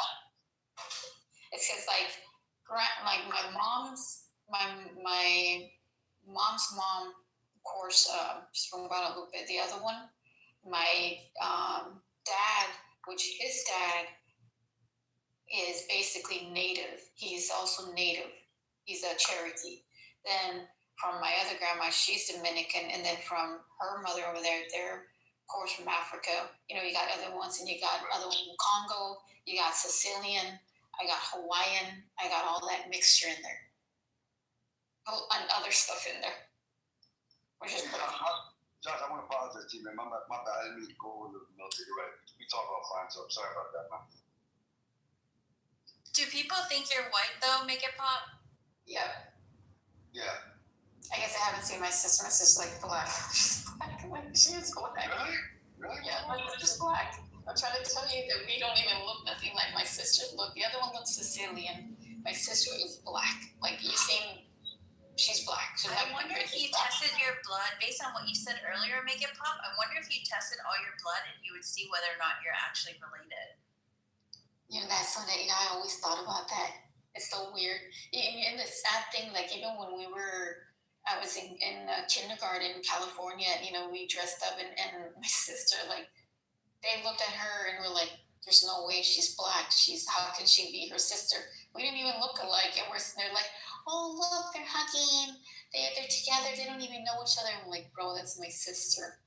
Well, I want to say something. Before Josh is on, I don't meet a lot of people in the military. I just want to say Josh and Make It Pop, which is YouTuber. I want to say something.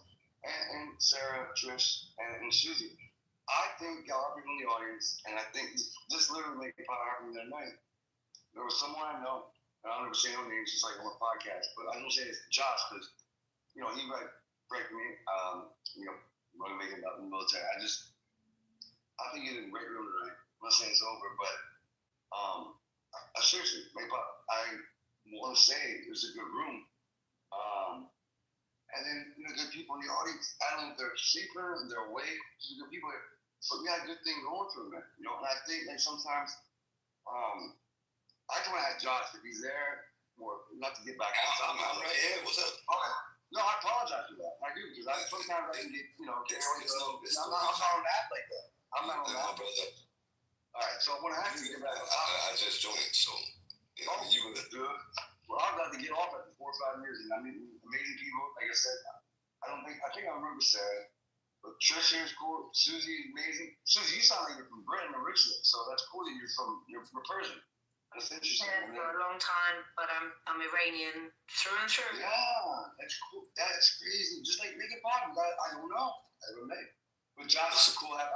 It's a great app, man. I mean, I met there's one person on here that actually came. He's an architect, a good friend, in Luis Rodriguez. He's originally from the Dominican Republic, DR, Puerto Rican, but I never believed I took him to Colombia for his birthday, man. And it's so where you from? What's your nationality?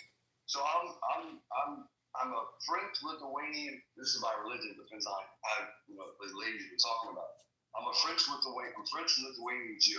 So I'm Jewish by blood. Be proud of who you are. It's all good. What? Oh yeah. So we were talking, man, before you even get your thoughts. We're talking about a very interesting conversation. Sometimes it gets carried away on me, but that's cool. You just joined like recently. Yeah. How'd you find out about this? This is about to turn off. I'm serious. Like, you came in at an interesting time, but you give us hope that make a pop and still do some rooms. Jacob, were you actually upset with us when we were talking about your tracker?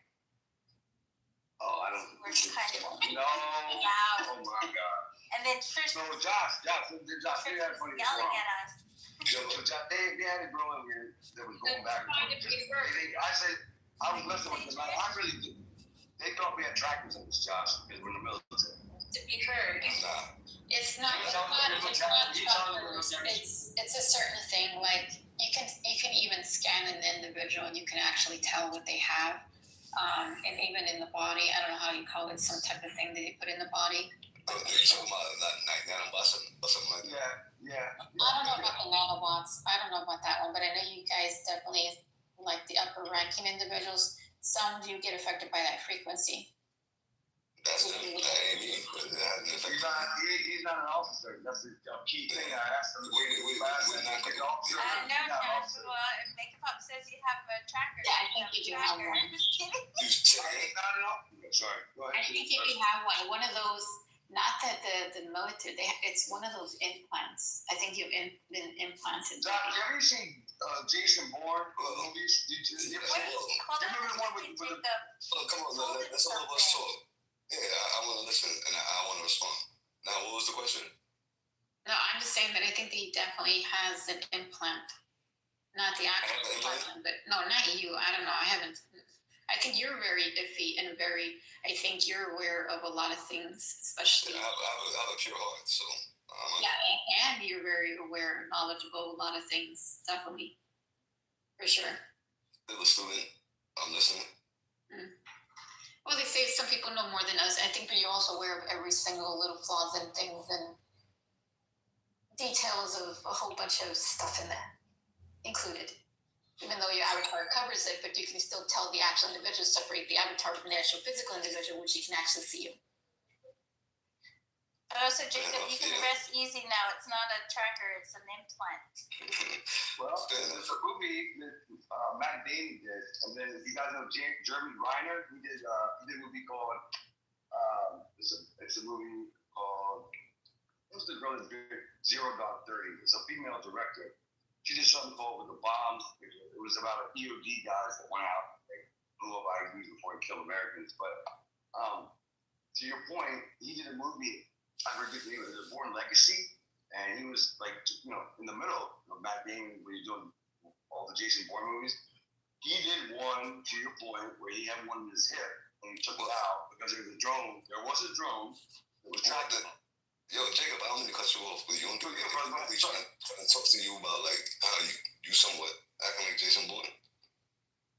No, not at all. They were the ones that said earlier before you came in the room, they're fucking with me. That's how Clubhouse is. I'm fucking with you. No, not me. Bro, I worked with Navy SEALs, and the first I ever got, I worked with Navy SEALs in Baghdad after Fallujah in 2004. No one was messing with you, Jacob. Josh, for some reason they think I have a tracker in me, bro. I don't have a tracker in me.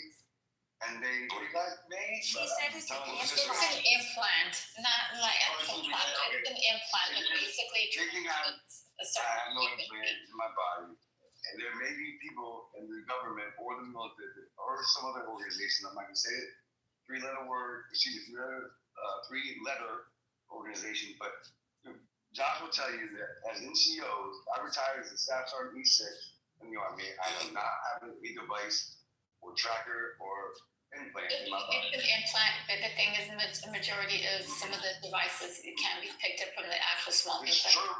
I got a guy here who served as an NCO in the Navy for 8 years. Now he's confirming that there is no implant. So it's like putting it this way. Do you have certain issues with basically, let's say if you're standing your back on my side, you have a certain frequency that usually tends to get affected on your right side.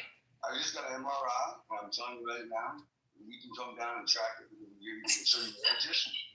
You make a deal all day. Josh is at this clubhouse. But you're not answering the question. Do you ever have the question? I'll send you the MRI images. I can put them on All Motion Podcast. Something on your right Absolutely. side? Any sort of issues on your Nope. right side? Oh, is that where you think they're at? Because you're right. I got medically retired in 2015 from the Army because of my back. I wear L5 herniation disc, and you can see the disc. I'm not going to get into it. But I think back to the original point, John, do you think the pyramids have, what's your perspective on the pyramids in Egypt? And what do you think? Do they have any type of influence on what we got going on in the world? Well, when I first joined the conversation, I was saying that how it's aligned true north. Yeah, I wanted to ask you about that. Please continue, man. And it's aligned with the belt of Orion, my fault.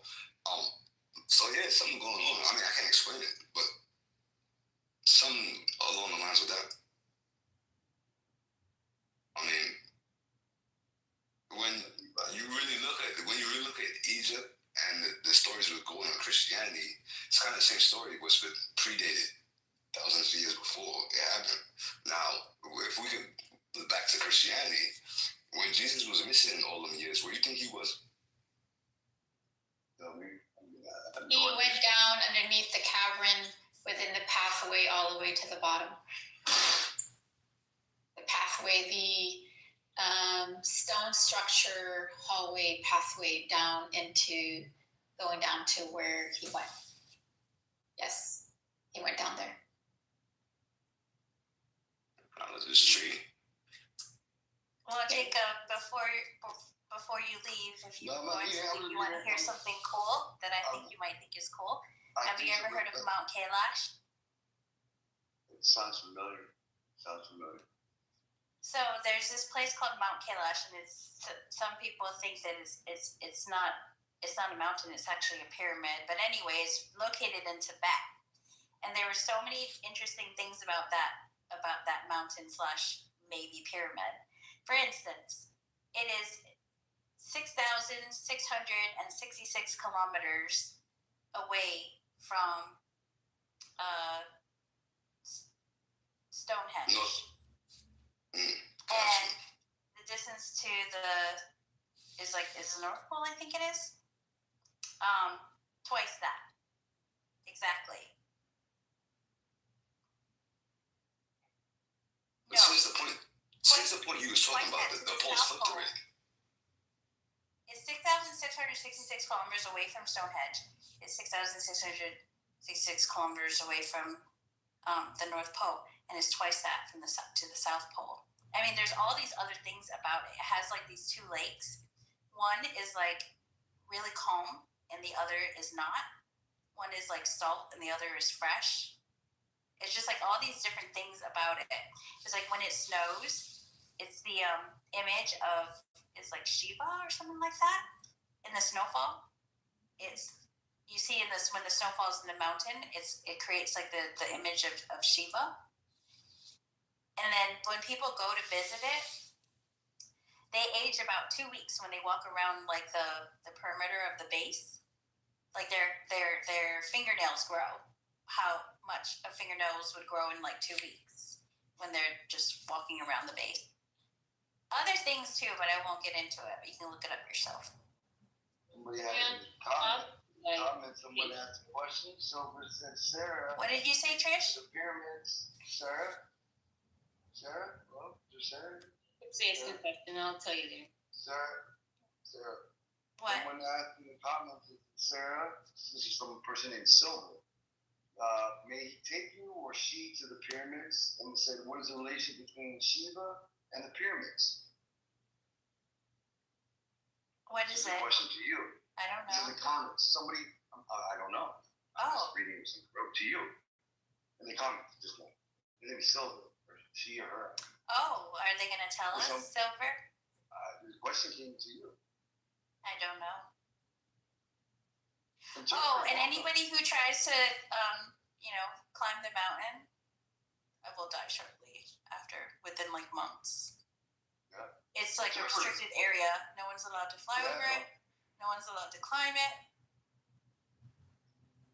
Interpreter. So I don't want us to. I don't want to step over the evidence I heard. What's up, man? How you been? Man? What's up? I'm outside, so when I'm speaking, I can't really hear. But I gotta go on mute, and then I can hear y'all speak. But I wanted to say, not to step over the evidence of that time frame adjustment just by walking around the mountain. Your nails blow. You try to climb the mountain, you die. So that's evidence, right? That the time fluctuates. So the storylines fluctuate according to the time, right? The story, what is the real storyline? Meaning, like, what is the real time, right? Do you really know the real time right now? Like, what hold on. What I'm saying is, right? Look. What I'm saying is, like, we process according to territory, right? Because I was at 40 acres earlier. They still, I don't know if they still going, but I fell asleep in it. But my whole thing is, right? We process according to territory, right? And charting, right? We map our existence, right? So if we're not accordingly processing time for location and representation to existing, then like the illusion cannot be broken, like, because everything will be done in a different era of existing. Do you get what I'm saying? So it'll be like at the same time, but different times. So would today be October 19th of 2025? You think that's the real date? Hell no. That's all I'm saying. I agree with Josh. I like the question. I'm an interpreter. I agree with the question. You know what I'm saying? I know you can speak on it. Because you listen to interpreter. It's been a long time that I can get all that. You know what I'm saying? Good to see you. We got good people on Clubhouse, though. Guy Josh just came through. He's new on Clubhouse. Bro, you missed a good, make it pop. You had a good thing going for a minute. It's still going. I was listening earlier. You were on. I was listening, but I work nights, so I happen. So that's what I'm listening. What do you think, though, man? Like, we talk about a lot of things. I don't know if you were. I came in here 2-3 hours ago, but like, what do you think, man? You know what I'm saying? There's a lot going on. Well, I will go back to before I fell asleep with the orbs when I was playing that video. Played that video a few times, right? But my whole thing is that the orbs, right? The programming, right? We're processors. Like, we got a lot of evidence that we are processors and we are programmed, right? Now we got evidence that there are programs that program us. So it's like, if we don't reprogram ourselves to exist, then we won't exist. And that's the hologram effect. These are the combined effects of our reality. The 1, 2, 3, what we use to fight and defend. Combinations of points of existing, different times of process. If you get what I'm saying, if you throw your hands up and you move them around, like, that's everything. Everything is a dynamic and fluctuation. I got a good question for you, Server. Seriously, remember this? The movie Inception, because they said that's the best space movie. I'm going to tell you something.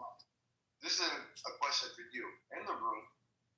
The movie Inception with Matt Damon, California, white dude, Anyway, I told somebody in a room, and I think you may have been there. This is the rabbit hole. You don't go with this.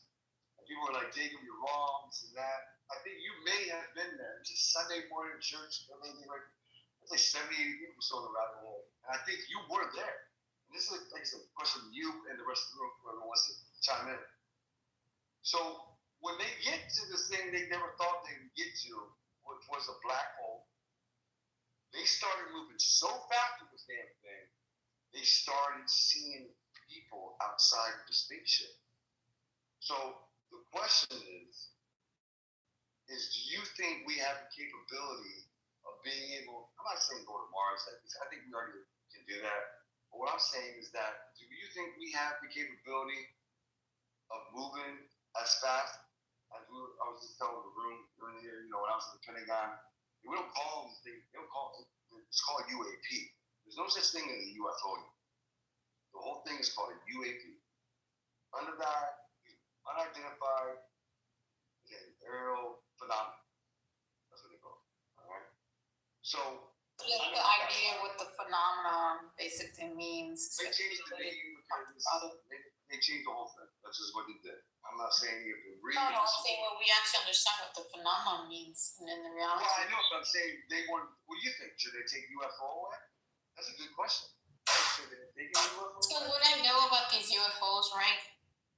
I'm understanding, right, and keep in mind, I've heard a lot of it, right, and studying and looked at a lot of stuff, right, and I know it's usually advanced individuals, and also in the quantum and advanced artificial rate level, that we do understand that anything can shift its conscious, make an avatar, and transfer or control it, remotely control it. So think of something as a small perspective or a small prototype. Imagine something 80, 90, 100 times bigger in that same perspective. So try to connect it, you as an individual battery, to an actual avatar. It's the same thing, and that avatar also connects to the craft. So keep in mind, I brought the same idea to Elon Musk when I went up there live and told him the same, like, bro, I know what you're doing. I mean, it's just common sense. Instead of saving a small prototype, you're making a thing. Keep in mind, your whole backyard has the material to basically make a UFO or an extraterrestrial, let's say, extropian body, an extension body, avatar, and anything, simulation depends on what you want to do, right? And how it just levitates into this magnetic field that it could actually, the craft has to be very light in order to shift within the magnetic field, or you would actually say, right? So depending on what it is. Keep in mind, we got a lot of materials and things that they modified and made. And it's known that inside of these UFOs, it can't be an actual human entity body, because the fact of the speed of the light propulsion will literally disintegrate the bones, the body inside of that, compared to the speed of light. Definitely will. So we know it definitely does, right? Yeah, I agree with that. Yeah. So, and the fact. We're jumping it. Hold on. That job? Yeah. Hey, go ahead, sis. I'm sorry. Hold on. And the fact is, this is why they would have to make avatars in order to adjust in those type of crafts. But there's been certain ones that the government has been able to adjust to a certain limit, not as the way this one is, somehow, some way, right? Because it does, right? Depending. They test the levels of how far the body can go, right? So they already know the level, right? 12 G's is the max. 12 G's is about 1,200, 1,300 miles an hour in a fighter jet. Yeah, I think. I don't know. But yeah. And of course, they have to learn to adjust, because the body, like tank, they don't get enough air. So the one that I've known that they also have is, what is it called? The actual body of a being, right? They also showed that it had these fibromagnetic fibers connected into the body, where it had a small drone on one of the side of the body that also connected the crafts to the fibromagnetic fibers that link the same thing, which you would see robotically. You have to interlink them or connect them somehow. It's the same thing, metaphor, right? Small prototype, making a big prototype, it's the same thing, right?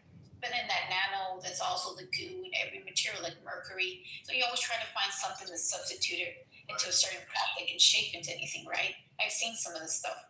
I think another one that's connected into the neural link, which is into the brain, which turns it into also plasma, which is interesting because the neighbor a long time ago, before they're showing the craft that's up there that was made out of plasma that dissipated the actual rocket that split it in two, the neighbor next door, maybe probably when I would say close to when I was 7, maybe her daughter was the same age, that she talked about the same experience, was saying that there was a red plasma, same thing as the one you guys saw in your video. The neighbor described it years way back, that it was hovering around her house in her yard, that big. So I want to see, I want to see an interpreter. I know he's got to go in and he said, and I just want to see job, you guys. I'm not trying to cut you off. I just want to see, because they have some interesting things. I'm not cutting you off. I just wanted to see. I know the interpreter has to go in a minute because he got to be back at work. I want to see what you guys think. I'm not really, I just about to get me out and tell you, man. I just want to see what they think, because I think John has something interesting with John. Yeah, well, peace and love, y'all. If the interpreter want to go first, you can. What's up, Mick? What's good, y'all? I'm just getting in the house for real. So to my understanding, to what I've been exposed to, the type of knowledge or what it may have you, I think that these entities or beings, whatever you want to call them, I'm gonna get into the names that operate these things. It's not just because you know how first thing people think about is a gray reptilian. And in fact, a lot of them are from Earth. A lot of people don't know that they're from Earth. Yep. So what people don't understand is it's something greater than them that taught them how to build that stuff. And see, even if you go to as far as history, whether you want to believe it or not, these books that people read, if you just look at just the small detail, right, fact or fiction, you know what I mean, true or false, that these certain aircrafts came and picked some people up, and they were already, if you kind of pay attention to the details to why they picked them up or who they picked up, a lot of them was on a certain frequency. See, frequency matters, right? Once you reach a certain level of frequency, do you know that your body can really walk through a wall?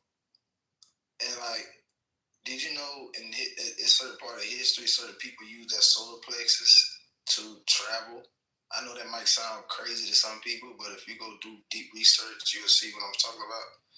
Your solar plexus, when used correctly, is a way that we could travel, right? And so, not just deep meditation, but a part of a frequency that you have to be, that you can actually, travel. But I like to look at the Bible, for example, or the book of Enoch, for an example, right? Somebody took him. Where he went, and what did he went in? Elijah. Who took him? And where he went in?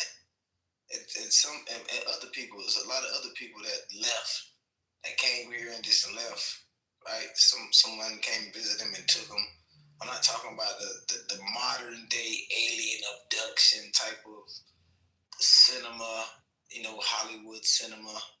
I'm not talking about that. I'm talking about a visitation from something that was already here, pre-existed before these grays, before the reptilians, right? They're not the oldest.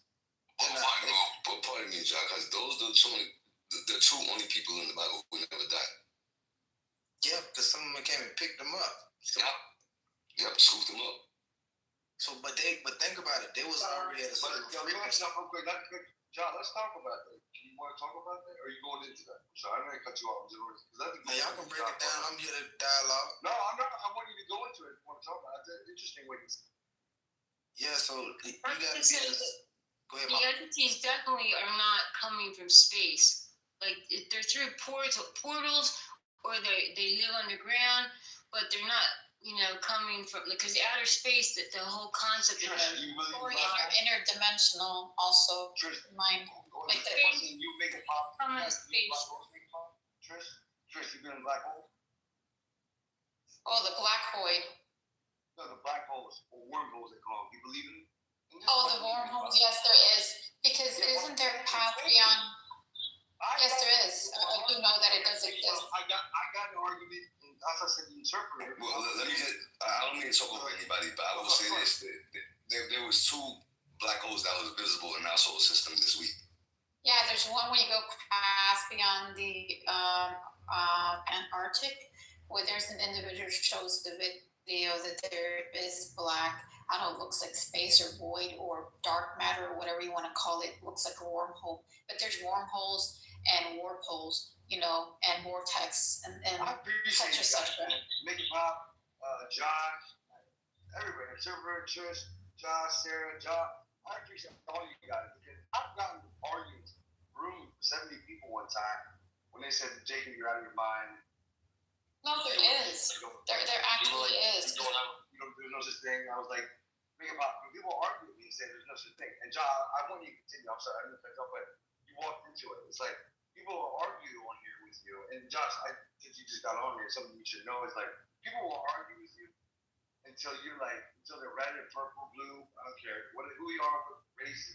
But I really don't care if anybody argues with me. Yeah. No, I'm just saying. Like when you say you just got on, I'm saying people are. You sound really Navy, man. You're there, man.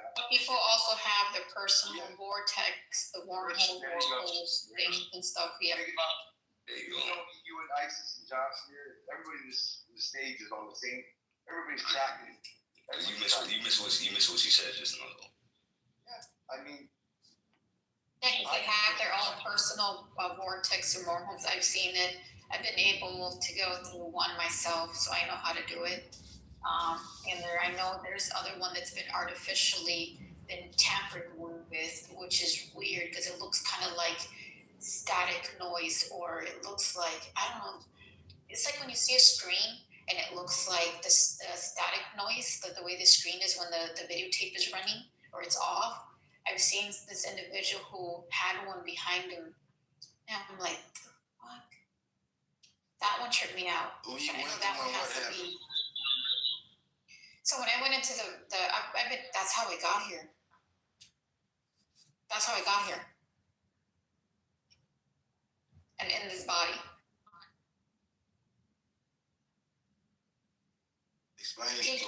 Explain before the body. In this perspective, right, we were off plan. Okay. You know, sometimes they take children different places, whatever projects they train them. When I was 7 years old, we were always teamed up in boy, girl, boy, whatever it is. And we were dressed in this grayish, purplish, long, kind of like Star Trek kind of thingy. And purple sky with the gray land, big old waterfall. We were training. They would train us with our natural abilities that we had, that we can control, of course, the elements. We had these weapons, also with staffs. Other had little thingies, and with these other individuals. And once we were done, our job was to come back and wake up the individuals. So make it pop. Go on. Prep for whatever's about to go down. Make it pop. Am I good to off? I got a question. So you saying you know the time you transitioned before you got to who you are today? Is that what yes. You're saying? Yes. You remember that whole transition process? Yes. I heard this from you. I know you. I know you. Yes, I remember it. I completely remember it. So when into the pink vortex, the 2 individuals stood there. So you ready? We went into. Yes. I never heard. Yes. So we went into this, and we came back. And when I went through it, we already knew what the process was. We know what they do here, what they do to people. We're already aware of it. And we have already other individuals waiting for us when it comes to certain time, of course, because we already know the trackers and tracers and the rest of whatever the fuck's in here. So when I went through the vortex, I came into my mom's womb in her stomach. So I remember being in her womb. Of course, when the flash of light, you're born, and then the things they put in your body, and then it goes dark. And then next thing you know, at the age of 3, in my crib, you have individuals. I'll just call them individuals and say, it's time for you to wake up. And then woof, everyone all the downloads and everything, remembering blah blah blah blah blah, all this shit.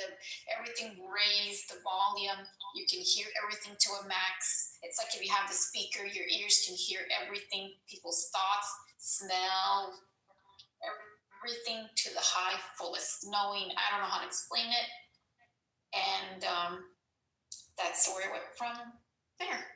I'm interested, and I know John. Go ahead, man, because I have no idea. That's exactly, and keep in mind, I do remember the people that went down the thing, which I met another one of them, which is crazy, and he's into speaking of Yahweh. And I remember, I never forget a face, and I remember the individual that was in front of me because I remember how we were, and I know things that they do. It's not like I haven't been here. This is not the first rodeo that I've been here. Especially those other tentacle, mechanical thingies, those things, whatever those things are. You know what I've seen? This is where, like, when Elon throws his rockets, and then you see the tear in the sky, and then you have these tentacle-looking thingies that are appearing in the sky. Like, what? I see everything. I see it, know it, sense it. I'm aware, like, just because I don't see nothing at all the times, but I do, I'm aware of a lot of things. I'm aware of my memories, and I'm aware of the implants that they try to do, the fake memories and shit they did, which it's easy to deactivate. And I think you said it earlier, and I'm glad that we met somebody else who served in the military, like Josh did, like 7 years in the Navy. So I like the fact that, hey, I could be 100% wrong. There could be something in my body that I don't know about. To your point, there could be something in Josh's body. It could be. We don't know what the fuck we got injected with. I got injected with a lot of shit. Well, they gave us the abilities. Check this out. When I was out, right, the first time, make it pop, they gave me, I think I can believe this is true. Joshua could probably know this. Well, I'm fucking immune to anthrax. So I got anthrax. Well, I'm immune to it. Well, that's interesting. But I literally got it. You were immune to it. That's just a crazy fucking thing. But I got 3 shots. I got 2. I got 6. 2 in Iraq. I almost complete the whole 6 series. You can't confirm it not, but you can confirm this one. The six in the series. The second one, I think, is the one that tends to affect people, if I'm completely right. I think the second one will affect people. Wait. 4, 5, 6 it hurt. 4, 5, 6 hurt. I felt it come in my body. Whatever happened to me, I got them. I got enough to make these. I got sick, Josh, when I was at Fort Dix. I'm getting ready to leave McGuire, fly over to Germany, and then Germany to Kuwait. And obviously, Kuwait got right. But I got these things, and I got like a cocktail. And dude, I'm telling you, when I got sick, they gave me. It was a bunch of shit. You know how to do it, right? But you know what? They're also training. They're training the military to be. You're training these drugs or things on to make it pop your point. But do you know what it is to process? Do you know what it is to make your body into what you know what it is, right? It's the same things that are basically what we're looking at. That is the phenomenon connected to those things. That's what you're going to be in the fast forward run of it. That's what you guys are. That's what you're going to be to you guys. Oh no! Like there's a lot of things that I do know and I remember, but I am myself the whole time. Not touch me. Even when they like on some, keep in mind there is some people who are immune to a lot of the stuff. Josh, explain to me what make a box that. How are you immune to that, bro? Okay, I'm gonna tell y'all some real shit, right? You only living because of the tiny little atoms in your body and cells. Remember that. Your body only exists because of them. Even though you might think you're a full solid being, right? No, I'm not. And even though you might think that's the reason why you go to CIA you go to the CIA website. But we still even, and they don't even understand that we're even more than what it actually even is to understanding the concept of what we actually are in and what we are, which literally, if you would tell somebody, they would literally like lose their brains if you would tell them. They wouldn't be able to cope with it, period. This is why they do the doctrine. This is why they do the religion. This is why they do all this stuff to keep people obedient and obedient, because they will lose. But religion is not the religion. Okay, okay. So religion ain't the issue. It's people perception of the wisdom given, because every religion got some wisdom in it.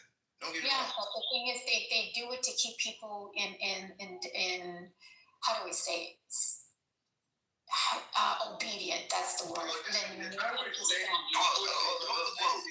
So they keep people happy, because if you don't have a faith or belief or system or in these, which I still question a lot of shit, but imagine. Then the thing is, they need a security blanket. You need a physical explanation to say, okay, then not. You know who figured that out? It was Constantine. Constantine was the one who united the Bible and put everything to calm Rome down. You got to realize that it's not religion. I'm gonna say it one more time. It's not religion. Yeah, people are. If you have real wise men, right? I'm talking about like a mystic. I'm talking about like a magi. I'm talking about like a wizard. If you have these type of people explain to the wisdom that's within these religions, people will be much more what they're made to be. But see, people twisted the understanding. Well, that's. Well, look, when you look at Christianity, Judaism, and Christianity, Judaism, and Islam, right? Now, Judaism was the first, right?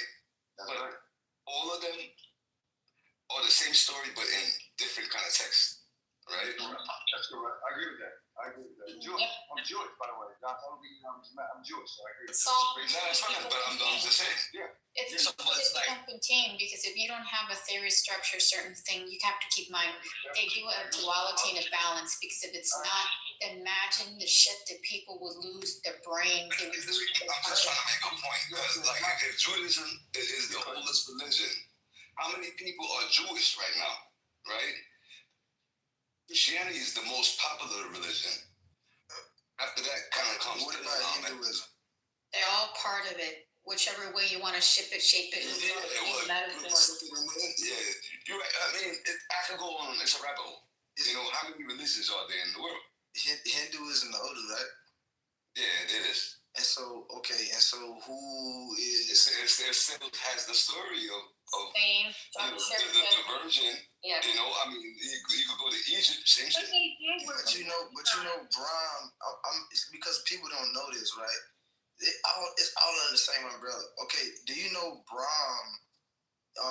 And Abram, because if you read the Bible, it says it named changed to Abraham. It's Abraham. It was Abraham. Yeah. So, but Abram means father. Ab means father, and Brahm. You know Brahm in Hinduism? His wife's name is Saraswati. Who is Abraham's wife? Sarah, right? They talking about the same story. That's what I'm saying. So it's spoken in different ways. Exactly, but it's all speaking parable, phrases about you and how you can. It's the entanglement. But you know what predates everything? It's a Semitic language. It's entangled with the fact is that they're giving a certain avatar to give structure within this system, because it has to be. So even though you say, I'm going to use this individual, I'm going to spread it, and I'm going to change the avatar in many things, in many religions and everything, is to keep it obedient. So this is what keeps them their security blanket, and the thing is, if not, it would flip everything the fuck upside down. You see how all these things you need an avatar, right? I'm telling you, this is what human beings have become.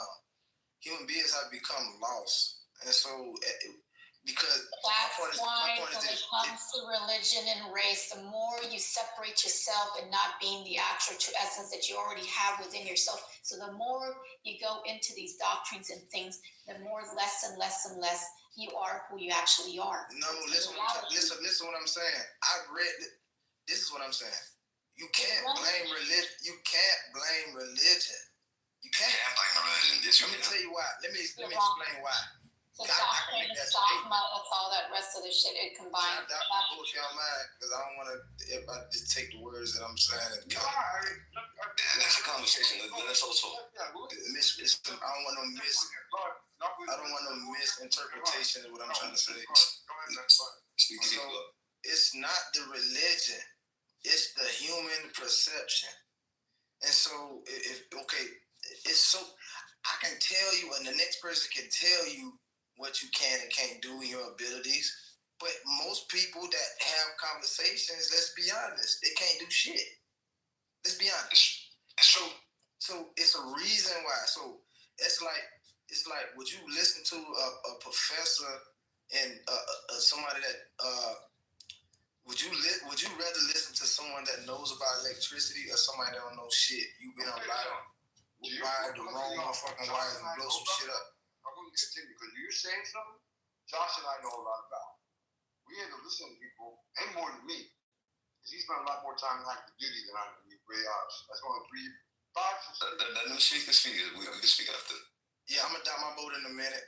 What I'm saying is, a lot of people can speak a lot about knowledge and information, but if you tell them to do something, right? Show me what you can do. A lot of people just gonna shut the fuck up. I'm just being real. If you tell most of these people, right, on off the app, all over the world, to show me what you can do, a lot of people ain't gonna do shit.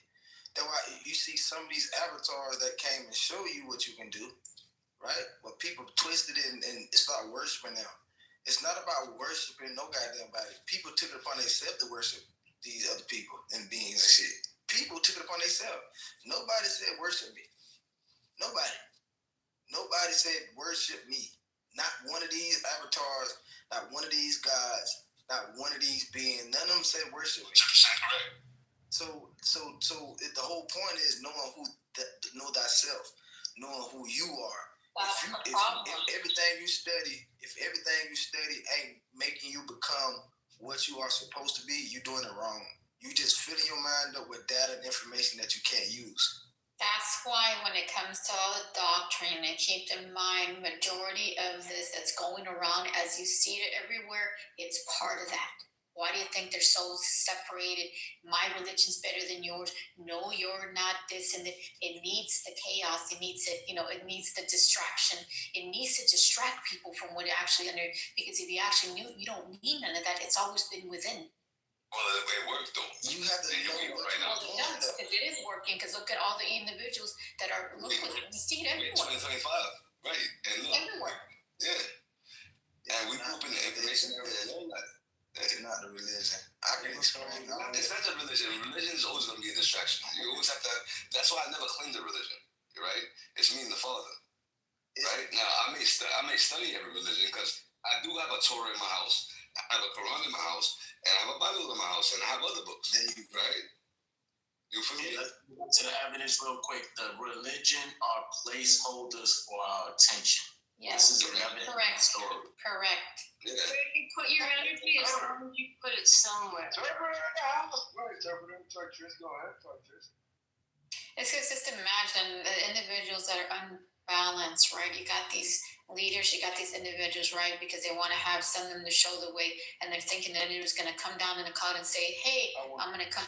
Like, you have to understand, there's a lot of mass manipulation. We individually see it differently, right? Can you take some gems out from certain books? Yes, because they both have duality. And if they had a book of true knowledge, which some are hidden and some are burned, but keep in mind, this is what it is. This thing's how they flipped it. The frequency, they converted some of this shit. All these books is coded. If you could, yes. There you go. Codex and scriptures. There you go. Codex. And Joshua, you were right when you said Constantine weaponized. He weaponized Christianity, and that's what they did. They weaponized your food or whatever, and they weaponized religion. They did anything they can to manipulate it. And it didn't stop. And here we go. If you don't understand, let's not overlook some more evidence, right? Because we had a perfect point to stay on this point of existence is like, so these people, these aliens, these gens, the God Almighty, right? The evidence showed that there is limited process to our connected processors. Now we have a higher connection of process with each other, right? Spiritual beings, than the imagine. When I say the imagine, the beings that we imagine exist, right? That are not here now, but we place them in our imagination here always. Like God, these aliens, the jinn, the genies, the people that existed that don't exist, but we still reference them. So that's the evidence that we are all engaged with each other, literally. And we just imagine a different perspective of existing, and we relate to that. But the true connection is each and every one of us in the processing that we do with all of the data. Exactly. Some people might call it mysticism, fauna. Some people call it mysticism, fauna, theosis. But everything when it comes to your data, it's actually feeding that thing at the end of the day. How much power do you guys think Donald Trump has? Be someone, an interpreter knows me and make it pop. You said what did you say about Trump? So I'm saying before I started, I met all you guys, y'all go Megan, all you people. I know Megan Pop, an interpreter back. So I want to ask just the whole room, because I'm tired of everybody in this country, my own country. And Josh, I know Josh can speak on this, being someone serving in the military as well, that people are so outspoken, our country is so divided. My thing that kind of fucked me up, see my language, it's not fucked me up. Someone called me the other day, they live in Chicago, or outside Chicago, and they said, now this kind of fucked me up, this guy where I'm in that wheelhouse. I know enough I can speak on stuff like this. Like, interpreters really square away. I just know interpreter make it pop. Not the group did, but I met, Trish, obviously Sarah, John, you, Josh. And my thing is, I just want to get this out there because I think I'm not going to talk about politics when I do a little bit, but I just want to ask you guys because I feel like you all, I feel like it's kind of small thing. I'll make it pop, obviously, interpreter. I feel like I'm tired. Like Joe Rogan went off, and my mom's a Democrat, she's a liberal. She's a hippie in the 60s in San Francisco, right? So my dad was alive. They lived in Japan, they lived in Israel, they lived in all these countries, and it was different back then. So, like, what I want to know, just get you guys' thoughts and opinions. That everything we're talking about is on track for this. And I'm not getting, no one's going to argue. I just want to get, What's your question? You think Trump influences the American people, like, in terms of, like, I think we changed the name. It's not UFO anymore. Before I think some of y'all came up here, it's called a UAP program. That was before. Identified anonymous phenomenon, right? I don't know if y'all knew that. So you want to know if he controls the people? I'm just saying, yeah. You think he controls the people, and you think there's like influence? 50-50. Yeah, I would say somewhat. Yeah, I say the 50-50. The actual media is the one which is the voice for all these individuals who does the fuck shit because it's the one that puts things in people's heads. I never watched the media. I never got the media in the military. I never watched it. I just got well, Trump's been at war for the media for how long? A long time. So been a long time. But keep in mind, where there's an actual individual who is the actual puppet, always the puppeteer is always right behind the actual puppet itself. But he still doesn't realize he's the puppet. Yeah, but you gotta look at the last presidents. Like he is a lot of. I feel like the whole thing was ICE, right? Everybody asked me about it. Not everyone. You guys talk about it. Everybody talk about it.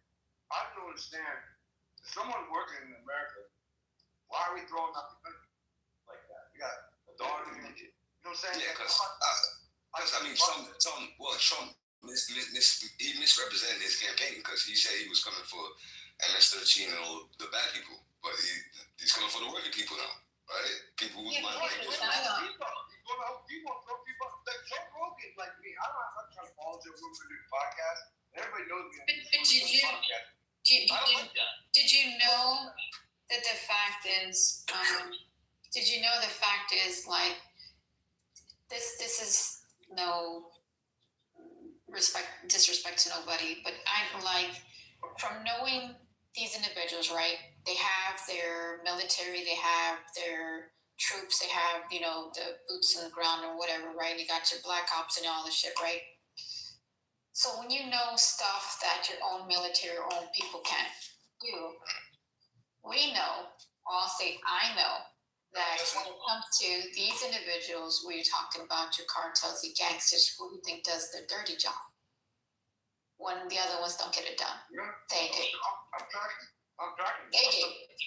And I know, because they get it done, but the thing is, which since now, let's say the government's been used to using all these individuals, and all of a sudden, you know, of course, Harris, what's her name, Harris? Yeah. Oh, yeah. She's the one, Kamala Harris. I know she went into Mexico. So keep in mind, a lot of people like to talk. They don't give a shit. They speak the way they see things in Mexico. So they said that she met with some of the other world leaders and had supposedly a deal to release all these other inmates, all these other people that came in, and some of the military, this foreign military soldiers that would come in within the stampede of all of them coming in. And the fact is that she already had ITIN numbers for these people already. So how can you, if you didn't know any part of it, but already have ITIN numbers already for the people that came in here, apart from other individuals that already staged in here in this shit, right? So the fact is that now they're going to use that. Keep in mind, they cover one has to start it, the other one has to say, I'm here to save the day, right? So now that the fact is that they were using all these gangsters, cartels, and now they're saying now we're going after them, but I'm still iffy on it. I don't believe it, but I'll just go with that rule, right? So now that he invested, gave money to Mexico and say, go ahead and build a high-tech surveillance for these so-called gangsters. Now you got some issues because now he doesn't need to use them or the cartels and these individuals. Now he's using his own enforcers, which is the military. Well, it's a bigger picture because he came on that pretense like he was doing that, but look what he's doing. He's infiltrating every city right now, right? This is damn near martial law on the law. All I'm trying to say, the guy was talking to Chicago. I didn't finish the last point. Sorry. He sent in to Illinois, which Chicago's at. He sent the Army National Guard in Texas. I have a problem with that. The guy I was talking to on the phone is on here. I'm not gonna say his name. Well, you don't want to do it, they're testing us. Because they're testing us. They see how. Your point. They want. It's gonna be a police state. Yeah, it's gonna be a police state. This is how Civil War starts. You send people. He's gonna start it. It's gonna be the Republicans who are gonna start. He's gonna start it because at the end of the day, right? Since he declared, right? And keep in mind, these places, keep in mind, it's all interesting with all the COVID vaccines. Chicago. Yeah, so he started with DC first. Remember? So just imagine. The fact is that even when he did over here with Texas, the way he said from all the way to Brownsville to Houston, and keep in mind, he said from here to here, it's training territory. I'm like, wait a second, what do you mean training territory? But legally, he's bypassing Congress and he's testing everything that he do. So what he's doing with sending the troops, he's put up the Insurrection Act. Yeah, he's doing over authority. Yeah, and that's a whole. I don't want us to step over some evidence for you, right? Now we can't forget about the Biden play, and we can't forget about the COVID play. So they're on the same team. So you got to think about it like this: Trump could be the quarterback, right? So the quarterback could play the mascot, but the mascot can't be the quarterback, and that was very divided. Quarterback. Yeah, but both of them the same. Hold on, let me ask you a number, please. Because you think they set him up to play for him? You saying? Who? Set up who? No, interpreter. I'm asking interpreter a question. Interpreter, you think? No, actually, yeah. So interpreter, you think they set him up for not set him up like that? Like you said like the play. It's not a setup. This is what it is. It's not a setup. We got sayings like it is written, so it's done. It's a protocol of operation. Anybody in position has to follow protocol. Yeah, because he knows about it. Just keep in mind, if he's building the Ark of Trump for that ceremonial thing, that means he already knows what's about to go down. why would he allow in the newsman to go in there? And I'm like, why is he already thinking about a ceremonial thing and then build it over there in the Lincoln thing? And I'm like, Texas Army National Guard to Illinois, and the governor didn't want him to come into the state of Illinois. My thing is, like I said, like Josh here. Well, if he did the emergency act, that means it's already martial law. It's kind of effed up to the rest of the country. I'm talking to this guy in Chicago. His son's on here, make it pop. His dad used to be in the Marine Corps. This is why I bring Josh and the interpreter and he's in the military. But what brought him into this is because it's kind of effed up to the governors. It's like showing Oregon, you think California got going on. All he did going on. But you know what he's doing also, right? Send another state to another state. Yeah. That's the start of the Civil War. And I'm gonna yes. That's where he's. Why do you think he's setting everything from the inside to fall? He's not stupid either, because if this man can sell the land for, keep in mind, this is a smart move because he's a businessman. So what would you do? Destroy it from the inside, crumble it, let it fall, and imagine what he can buy, or whoever he's trying to sell it for. They can literally come in. That corporation can come in and completely buy it. Well, newsflash. I don't know how much you guys watch the news, but do you know a foreign entity, which is Qatar, they're building a base that they're going to operate in Idaho. Oh my in the United States of America. Josh, thank you. It's the truth. I heard that recently. I don't know all the details, but I literally heard. So all I'm saying. The interpreter, I know you come up with the mic, man, but I got your interpreter's doing this kind of stuff. Interpreter, we're going to go up in Civil War. That's what he's going to do. Did you know that's what he did? Yes, it's already happening. Because he did the lockdown.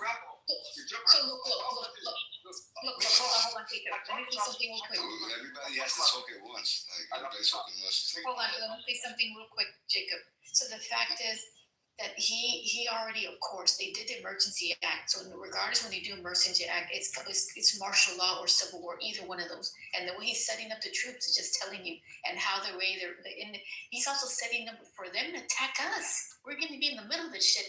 And the fact is, they already say that they're going to close the actual bridges until the borders until the 21st of November. And people can't leave. And if they wanted to, they can't come back in either. Let me tell you and another thing is, there's no reason they're shutting down the benefits from these people. Can we all talk at once? I got it. I'm just saying that all of us talk. Well, he's gonna shut even the benefits off for these people. So just imagine whatever event he decides to blow off, it's all gonna start falling all at once. And keep in mind, I think our satellites from telecom, which is the military, should be freezing. I think at 8 hertz. I think should be by January the 11th, 2026. And I think our satellites are basically up for auction, which is going to be a transmission. But before it happens, they're going to do the broadcasting emergency frequency that's going to go on. Yeah, it's what they call it. It's called we talk about it's called so the acronym for it, but yeah, it's public people. Yeah, that's people cell activation. People cell activation. Yeah. Is that what the emergency broadcast system signal is going to do? Yeah, so I'm talking about basically, It's going to wake up the people cell. There's a civil war that happened. Everybody needs to know about it. In this room, I know everybody on the stage. I think I know everybody at this point on the stage. I know some, obviously, like interpreters, and you, obviously, it was off for a decent amount of time, over the years now. So, you guys are very smart, intelligent, and you guys know well enough. I mean, I think it's fair enough to say, and everybody in the audience in this space, that this country is going to be a civil war. In my opinion, if Trump, that's just my opinion. I can't confirm or deny anything, but I mean, you guys have laid it out. If the Texas National Guard is in Illinois, if you're a citizen of Illinois, that means that they're basically telling you what to do, and that's a military. I've been in this interpreter will tell you, I've been in these rooms and I've argued with a lot of people that people don't want to believe it. I said this 3 years ago, or two, it's been maybe not 3, but it's been 2 years ago in the rabbit hole, 45th, I've been in this room, and I try to tell 40 or 50 people, 60 people, I say this country is going to civil war, and make it pop to hurt them. I've been telling them, but nobody listened. And I've been telling them, I was telling everybody, and And the interpreter was there. And he'll vouch for this. I told everybody in that goddamn room, excuse my language, excuse the same, the Lord's name in vain. But I said, this country, being somebody, right, Josh, can speak on. That's why they're telling people to get their food and water. To another state that's saying that we don't care about you citizens in this state because we're the Texas Army National Guard, and that's way out of your jurisdiction. I'm gonna drop a little gem, right? Let them ask you. No, go ahead, Trevor. I'm gonna drop y'all a little gem. They don't. Civil War movie that came out last year, was it, or the year before? What was your question? Was there a movie? Was there a movie, The Civil War? It was like 2 years ago. Yeah, I remember the movie. So, when Texas succeeded and some bullshit like that. Okay, so if it's gonna be a war, I think Texas, it's a question for the room. That's Civil War. There's a winner and there's a loser in every war. Who's gonna be the winner? I'm gonna tell you right now. The powers that be, and the loser's gonna be the people. You don't want the last state that we did the 13. There's 13 colonies. Okay. You don't want the states that got started. It's gonna be irrelevant who wins or lose. It's gonna be irrelevant who wins or lose. Look at our history, right? There was many wars and battles. All that shit is irrelevant now today because motherfuckers are still fighting. Yeah, because it's artificial. Who wants to make it reality? So we still fighting for our comprehension of reality, which is our storyline of existence. So we actually have that value. Look at us. We right here in Clubhouse, we got together, we actually have a discussion in reference to the true discussion, right? That very rarely happens. People don't exercise this ability. Now imagine where this war is going to take place. It's going to take place in the emergency state. The emergency state is the minds of the people. So if the people place themselves in an emergency state of existence, then you will be a part of all of the activities, the protocols attached to such emergencies. And that's the manipulation, that's the hologram, the uniforms. They are people, they are us. We manipulated ourselves to play this game, and we don't have to. There you go, bro. If we don't adhere to, if we don't read into, and that's the objective. We got to get people not to read into this false emergency, just like COVID. With morons actually going in and protesting. Jews, I don't know about it. When you were saying everybody got talk at once. Okay, so like when you were saying that, the interpreter, I was thinking about that.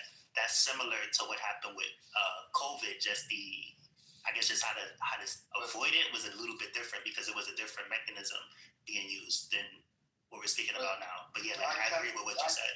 I agree with what you said too, but I wanted to ask you a question. Do you remember when I don't like doing this. I know it's irrelevant, doesn't matter. But interpret. Do you remember when I was in the room? One time I was trying to tell a whole lot of fucking a whole lot of people.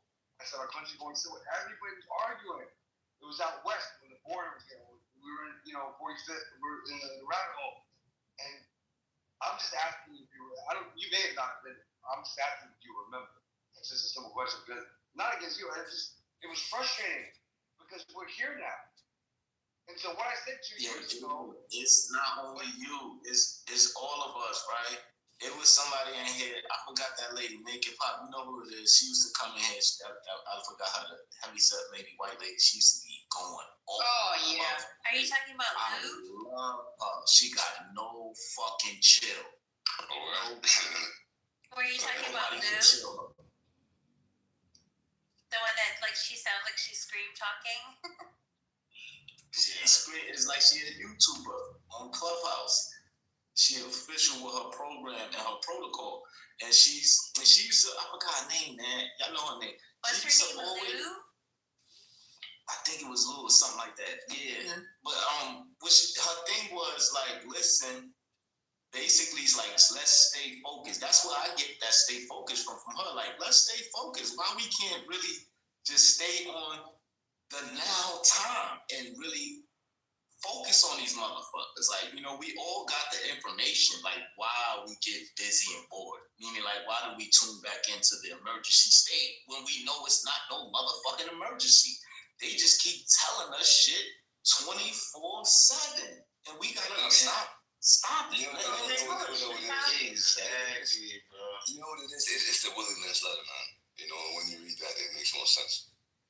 I mean, it would be very, very difficult to have people not buy into, like what you're calling the emergency state of mind.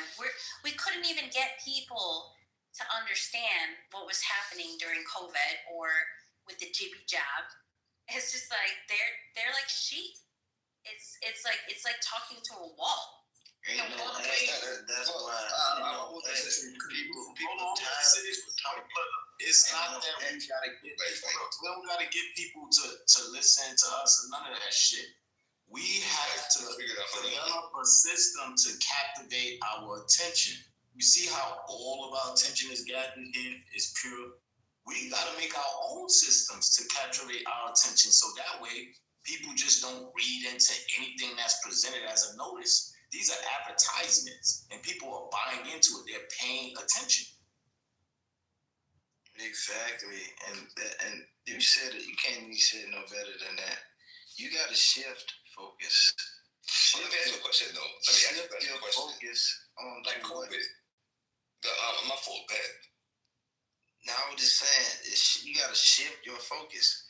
If everything in your mind is, people don't realize that they're putting that the way you think, right? How energy works. If you understand and understand how energy works, you put all your energy in something, it comes right back. So that's the whole point. That's the system they're using.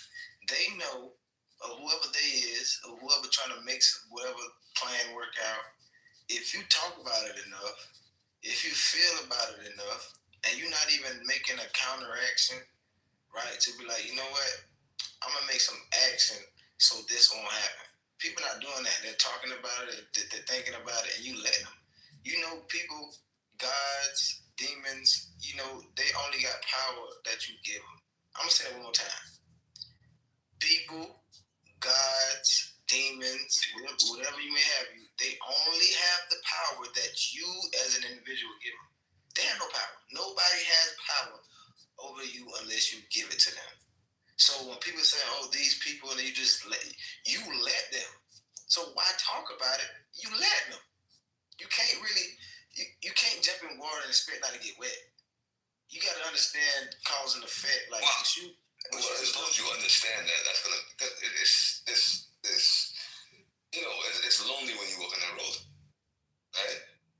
But we're not giving them power. We're in compliance to process. That's a different thing than power. The power is being directed, which is our attention. We have our power. We just placing our power in a particular direction of order.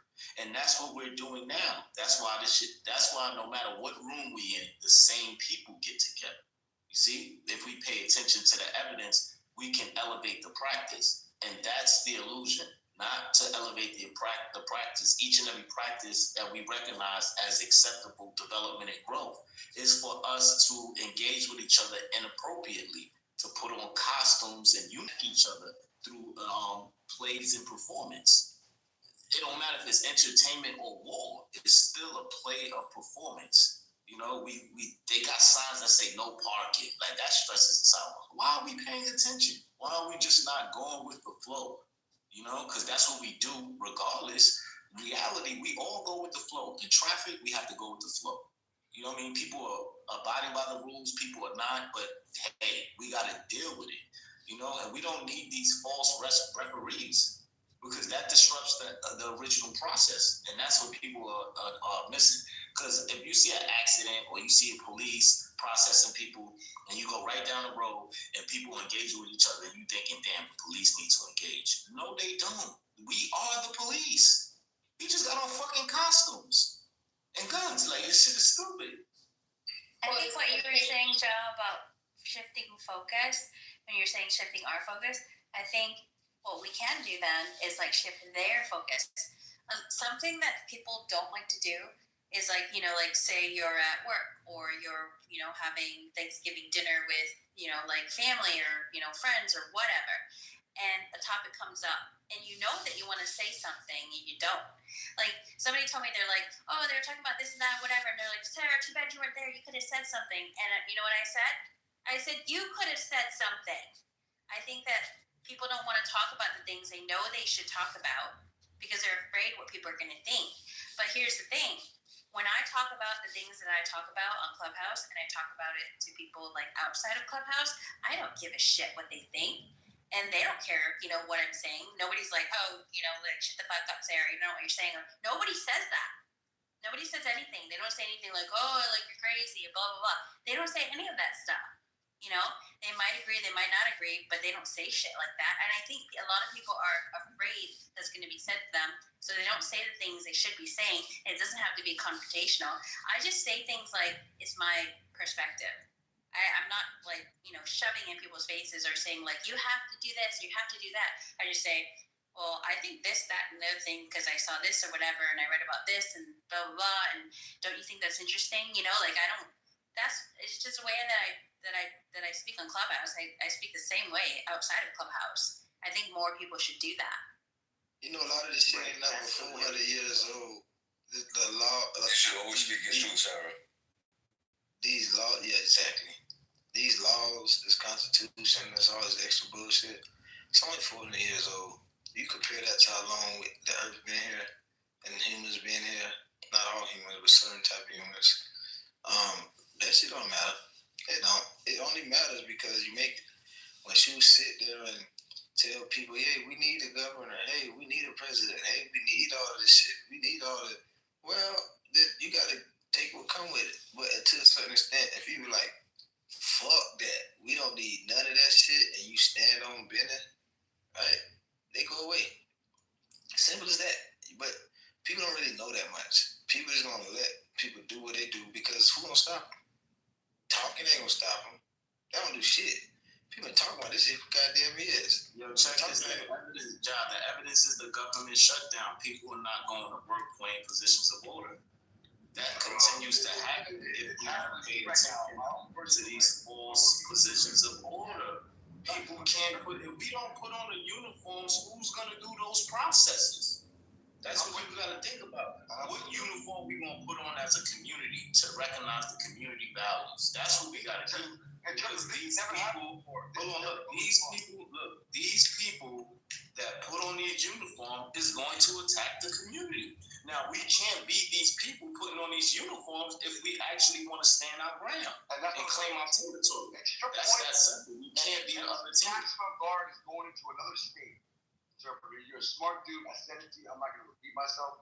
That's a fucking huge problem in America. If you have another state going to another state to basically say we're here for martial law.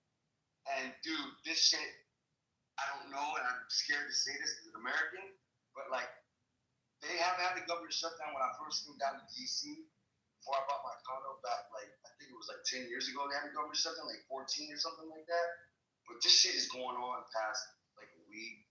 I'm trying to get a job still. I mean, I'm okay, but it's just like, it's weird though.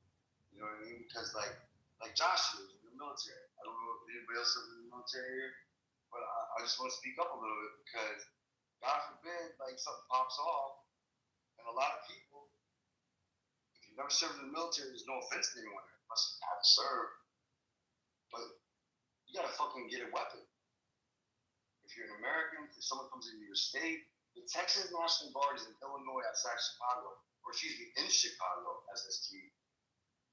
And it's basically martial law. Bro, we're not gonna have no shootout. Were you gonna say something about 5 minutes? I'm not having no shootout. I'm not saying strap up. Were you gonna say something like 5 minutes? Yeah. So the thing is, I think I lost my thought even what I was gonna say. And the thing is, it's interesting that we individually here talking about the stuff that we don't agree, we don't want any part of it, and you can't convince the rest of the individuals because they're so mind programmed, and the fact wait till they activate the rest of the sleeper cells. It's all, and the thing is, the only reason could be that they're fine at the end of the day because they know whatever the old structure was, it's the new structure in the same wolf in sheep's clothing, just going to get rid of the old one, replace it with the same one, but the outer shell is different. That's all it is. They only change it because it's not working anymore. They're not changing but it's not working because at the end of the day, keep in mind, if they're trying to use the wool for the artificial, right? The race to artificial, right? Because he keeps on fucking mentioning Donald Trump. You hear it, you want to be the first one. Like, bitch, I don't know what you're talking about. It's already been here. What is he talking about? Like, and keep in mind the surveillance that they already have. And I worked for a company that was before I got out. Somebody else was in here too. The fact is, the Charter Communications, which is another Spectrum project that they're using, to surveillance a lot of people. They got a lot of weird shit going on, right? And what they're doing with the internet, what they're doing with the cellular communication, and the fact what Elon's doing over there with his Starlink. And he ain't just doing Starlinks. He ain't talking about going to Mars and doing this shit, because I know that's some bullshit. That man that he's thrown those rockets literally give you a sonic boom that kind of replicate like a fucking earthquake, and we felt it over here. And seeing that man looked like he ripped a hole in the sky that looked like some tentacle thingies were up there fixing the shit. And he's doing some stuff, and it's coincidence. So imagine if he wanted to do a civil war, right? And close everything down. They want to either turn around and say we got hacked, which is interesting because they're surveillance and everything. They're modifying these things. And keep in mind, why did those drones come out of nowhere? Because it's part of the same shit. We're gonna have an artificial civil fucking war with technology that's about to go hey fucking wire. Hey, to you. And we're gonna be in the middle of with the book. And I got something for the ass. Definitely, I don't give a fuck what I say it. It's got a grenade launcher, a net launcher, and some extra shit to kick some ass. So anybody want to try me? We do with Texas, do it a little bit different. 203 is a grenade launcher underneath the M16. Just get down underneath, and we have an M16 on top. And 203 fire grenades on the bottom. That's what we do. Oh, I got an extra shit for that. You know how we tweak our shit here in Texas. Of course. What I want to say, Josh, what I want to say is like, I think this is you an interpreter question. No offense to anybody, I just know you guys have been here for a minute. Does Clubhouse maybe have an opportunity to come back like the COVID days? You want to interpret anything? If we go to civil war? What did you say? If we go to civil war, within our country, we're going to have a civil war. I'm just saying that we won't have any communication. There's no way we can come back on here. They're going to shut everything off. Elon Musk got Starlink, sweetheart. I'm going to tell you that right now. I don't trust him. I don't trust him. You gotta understand what he's talking about. I know Canada right now have a farm. Yeah, you have to have different type of radios and different ways of communicating. But I don't trust that man. Well, you might not trust him. There's people that I know that have his stuff already. And I think, to your point, I'm not saying I agree or disagree or confirm or deny, but I will say that people, if that happens, it's already set up for that. That's all I'm saying. Because keep in mind, if he's already testing that type of shit to turn off, you think he's going to turn it back on? Like, I don't think it would have to. That's pretty much what I'm saying. So whatever administration comes after Trump,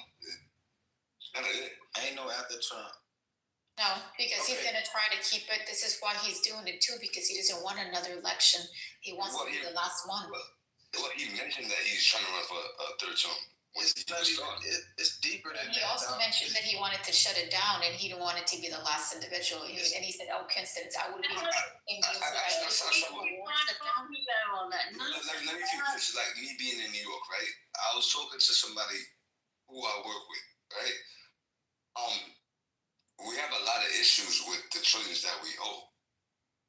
And nobody's putting their money in banks no more. Don't be surprised if the stock market crashes, because he's gonna want everybody to invest back in the banks. Trump got his own money. He didn't got his own. He does, but I'm just saying, because look, we about to be worse than the 08 depression or whatever you want to call it. It's called a reset, and that don't mean it's going to work in their favor. Only reason why it's going to work in their favor, if it do, is because of the people. Because this is what happens, right? Oh, are you talking about the financial reset? No, it's the whole reset period. The recession, yeah. Yeah, the recession, yeah. It's basically, okay, they say this, all right? These invaders came to this country, right? They don't belong here. And so a lot of people has been, blend might ruffle some feathers, but everybody not American. So what I'm saying is, they found the whole China police station in New York a couple years ago. Yeah, well, they've been having what do you call it, a cut point in China. Josh, can you break that down? Yeah, so everybody not American. You have to be the Aboriginal of this land, right, would be considered as the American. Nowadays, because of the system that they have in capital letters, United States of America, these people classify themselves as American. Oh, I'm proud of being a goddamn American. But that doesn't really happen anywhere else in the damn world. But it's this new system, this newfound land that they use to control this shit, control the system, and control the world. And so this shit only 400 years old. This shit don't have much life left. 1776, sir. Exactly. July 4th, 1776. Well, Jacob, I have a question for you. Since the United States existed, how many years have we been at peace? Not many. Who?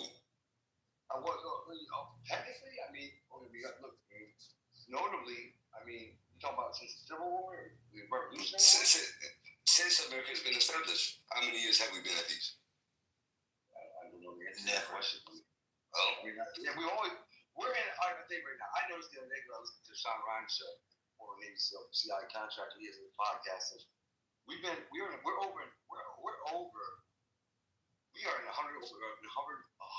countries.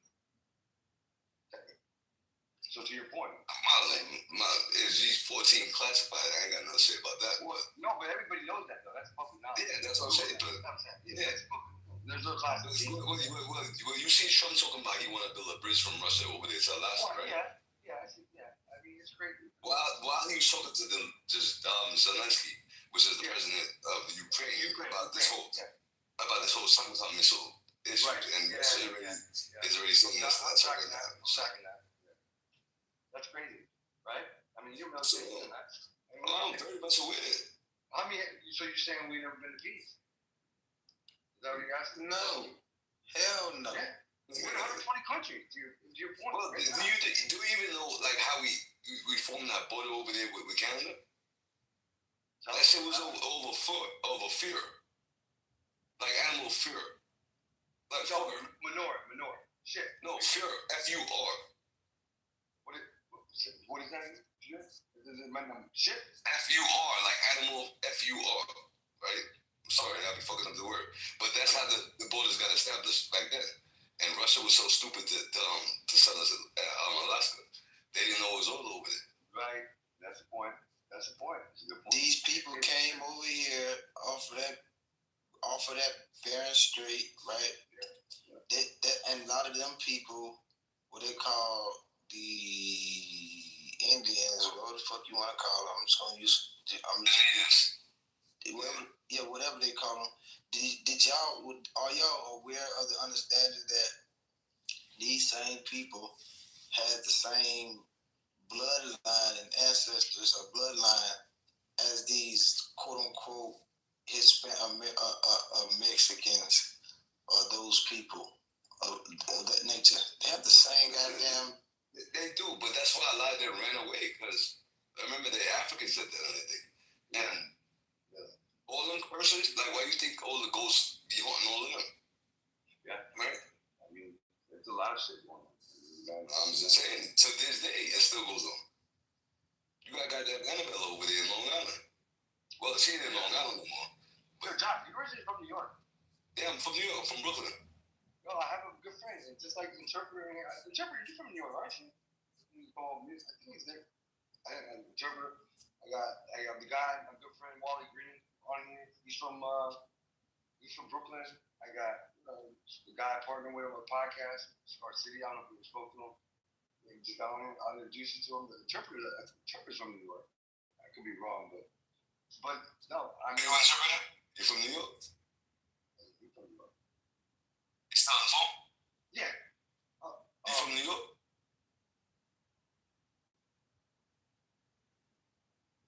That's okay. There's a lot of other people from New York, so I think New York is a big. If we go, I'm from New York. It wasn't meant to. Well, New York is a state. I didn't actually use from the city or whatever. No, he's in the here. Yeah, from New York.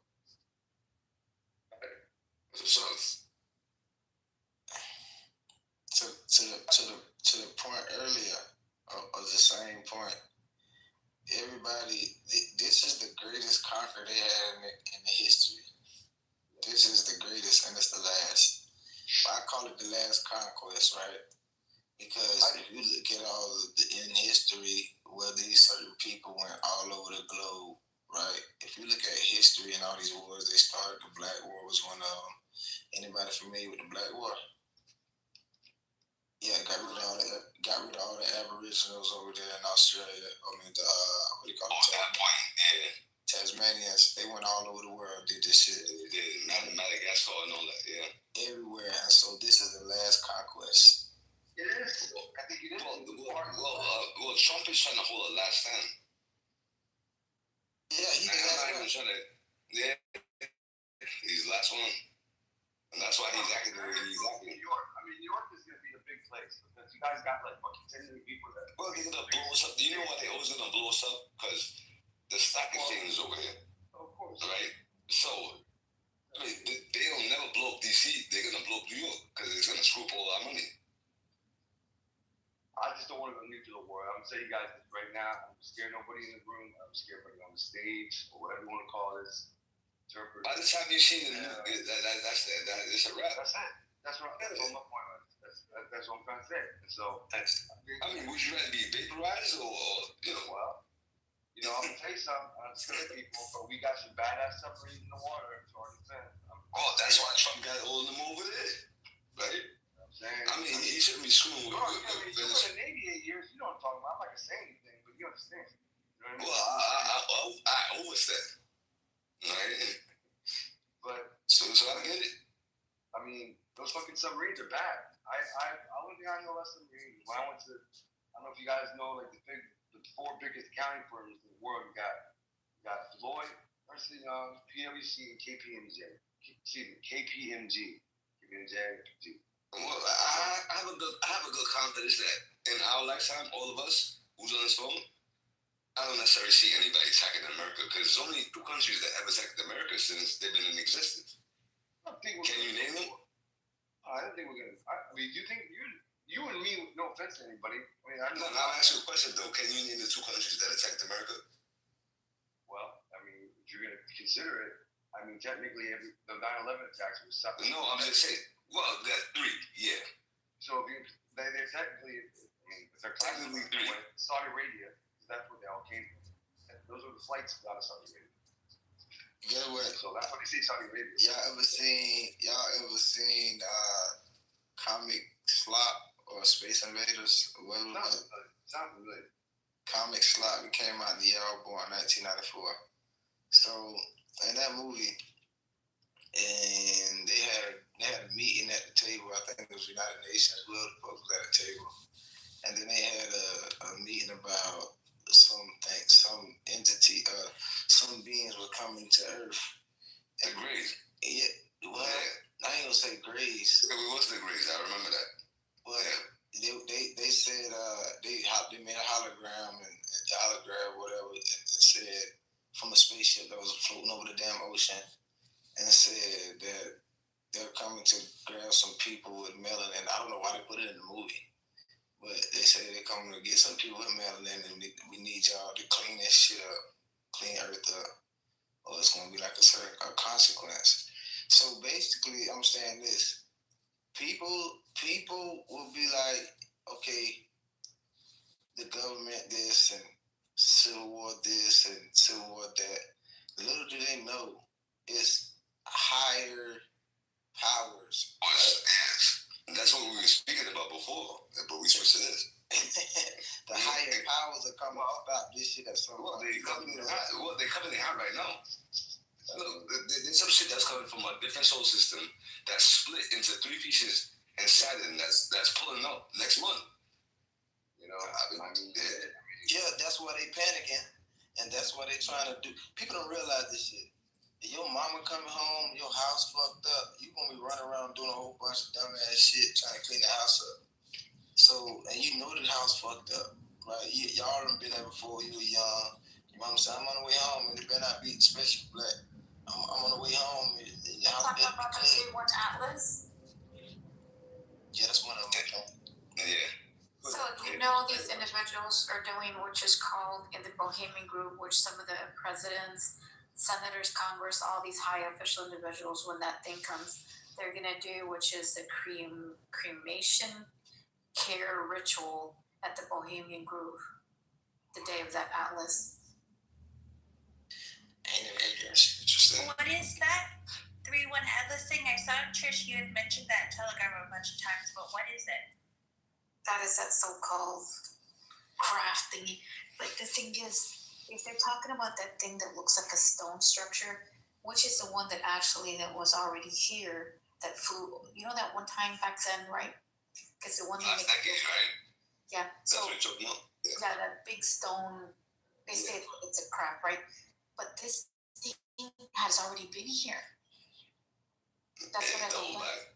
Yeah. So when they had the meteorite, and keep in mind, I've seen a lot of crafts. Some that look like like the goblin that rides the glider, right? We've seen the golden beagle craft down here in the sky. They swoop all the way up in the air. Look like that. Then I've seen a lot of crafts and things that appeared that I tripped out about. A lot of things that have come in contact, right? And other things are seeing that they're waiting for whatever's about to go down. Those things. So, I don't know. There's other things they're going to join in. I'm just telling you. I want to ask the room to your room and Sarah and Love and Trish before I came in, and me and John and Josh and the interpreter. Like, I want to ask everybody your opinion. Like, what would you do if we did go to civil war? And like, cause in my opinion, states are gonna combine. You know what I mean? Like, it's gonna be like the 13 colonies, or it's gonna be like when President. So it's going back to the 13 colonies because they did. Yeah, because when they lowered the flag at low staff, they put the flag down, which it had 13 stars. So they're going back to how we know how. Do you think we're gonna join Lincoln Pop? Love, Trish, Sarah, interpreter, Josh. Let me say a question for everyone. And make it pop. Do you think we're gonna go like you states will combine when we go to civil war? No, I think there's gonna be a problem. I think it's gonna be every state for itself. You think so, Josh? I do think so. I mean, some states might unite. But Josh, you interpret from New York, so I got a lot of people from New York City. I'm from South Carolina. Well, Josh, you're from South, so then that already answers my question.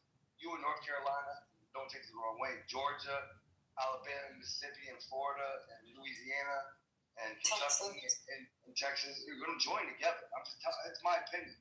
And then New York is. Well, Texas will probably will. Rhode Island, and Jersey, and Rhode Island, and. Look, if I'm in New York State, I'm finished, man. Because once you blow up all the bridges and tunnels, I can't leave. They're gonna hit. I think they're gonna hit the water. There's only one way you could leave New York City. So what I saw for the New York City, I don't know if they put bombs in the bottom or the actual, because I thought the water. They're always gonna blow up New York City. Get a helicopter. You get a helicopter. No, well, I know how to drive a boat, but like when I'm going. Do you believe in what the dollar bill? Because when you put the dollar bill together, it shows like missiles being shot at New York City. Yes, because like that's what I'm trying to say. Like they dealing with our infrastructure because like the stock exchange is in New York City in Manhattan specifically. Well, there was well, that's why they blew up the World Trade because that's where the World Trade was coming from, right? All the money transactions was coming through there. That and the stock exchange. So, but you should get out of New York. I've already seen how it is. Well, John, helicopter, bro. Come on, you know what I'm saying? I'm not trying to cut you off. I'm just saying helicopter. Right? Where the hell am I getting a helicopter? On top. There's a building not blowing up yet. One of the buildings. On top. That ain't happened.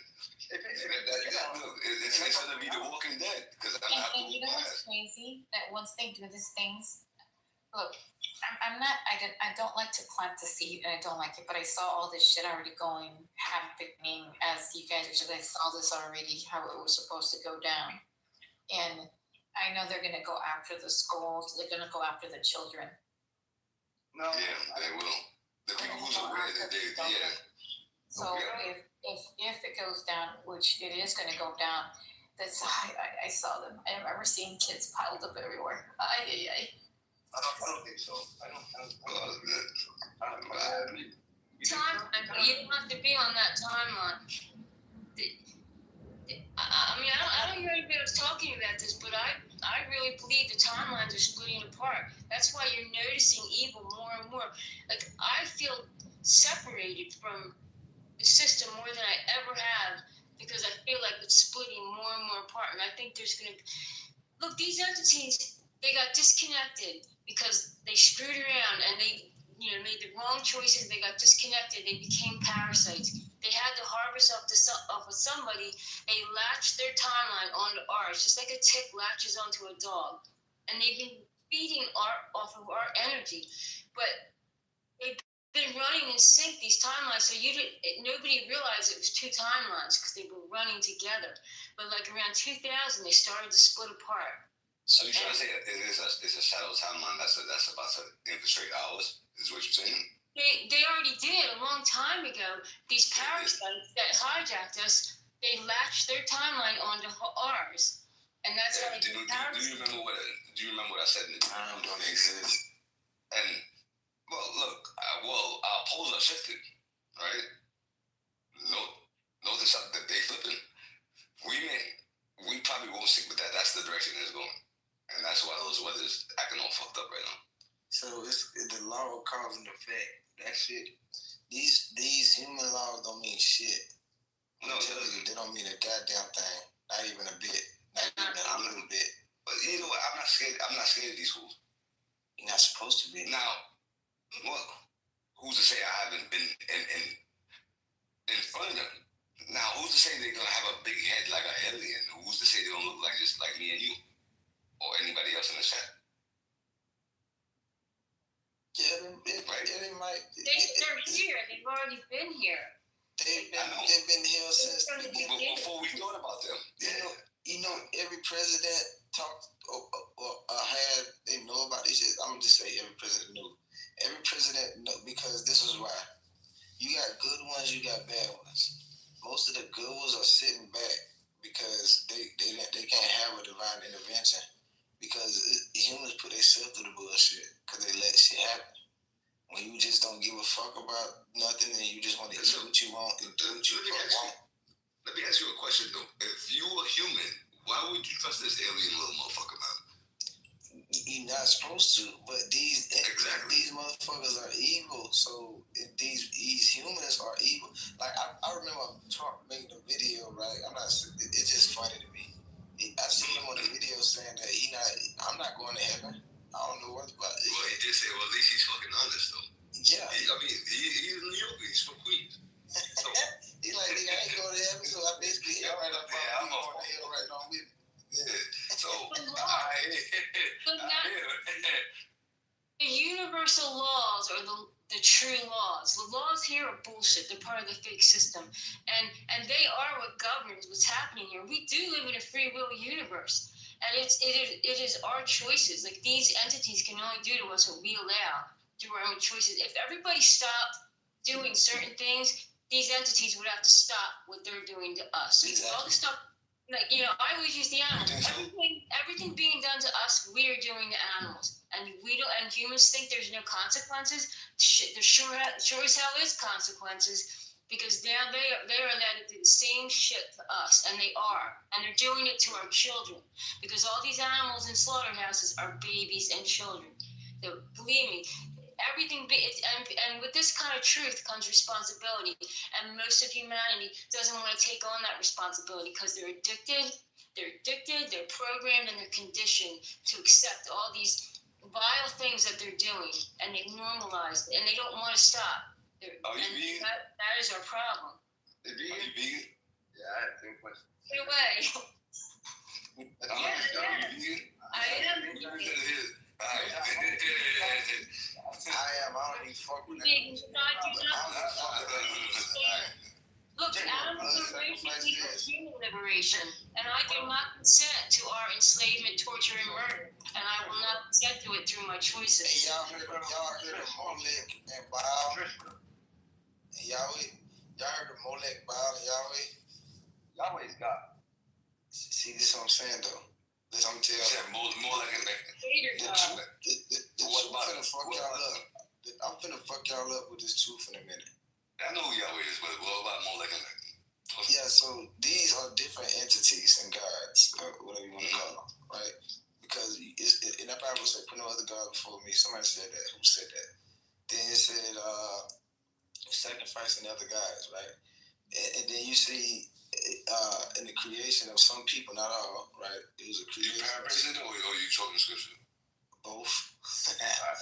So it's like certain beings came down here, right, as gods. The watchers. Yeah. So and then you had a good set, you had a fucked up set, and so what happens is it's multiple. So when you get these different, the evil motherfuckers, they take sacrifices in order for you to carry out or you get shit what you want.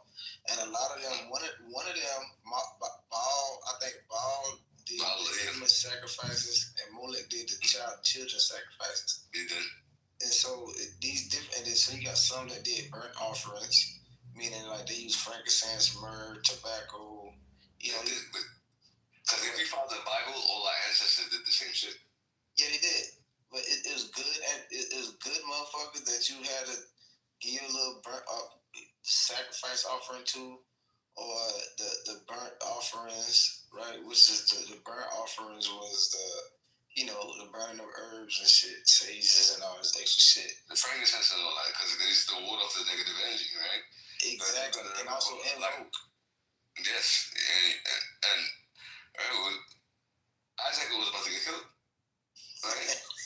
He was about to be a sacrifice, right? So the Most High told him to cool, right? And you have to understand where everything's split, where it comes from Judaism and Islam, right? It comes from that, because that's Ishmael, right? That's where Islam comes from. Father Abraham protected him. That was his firstborn, right? But it's only because he impregnated his He stole his brother's birthright. The story, to your point, we never talked about. Jacob told Isaac, his father was blind. My name is Jacob. I'm Jewish. I know this story. I had a bar mitzvah, so I should know this story. And he went from his father to you guys are talking about. He thought it was his name was Ishmael. It was Esau. Esau was the firstborn, bro. Yeah. So Jacob went and impersonated him, and that's where his dad was. Ishmael came from there. Yeah. But he was the first Jacob dressed up. My name's Jacob. Dressed up as his brother, and then went in front of his dad. Mom helped him, and his dad thought it was his brother, but it was Jacob. And Jacob made it. God blessed him. So we got Jacob's ladder. God blessed him. Israel, if everybody knows this, Jacob and Israel. Let me remind you that we are from the tribe of Israel, right? And that's what they want to make us forget who we are as a people. Right? Jacob's ladder is not what people think it is, bro. Oh, I know. I know too. No, I'm not talking. He's talking about everyone's talking to me. I'm just saying, but most people, to your point, they don't know what it's about. You know what I mean? Can anyone say what Jacob's Ladder is about? Because I refuse to watch the movie. It looks so boring.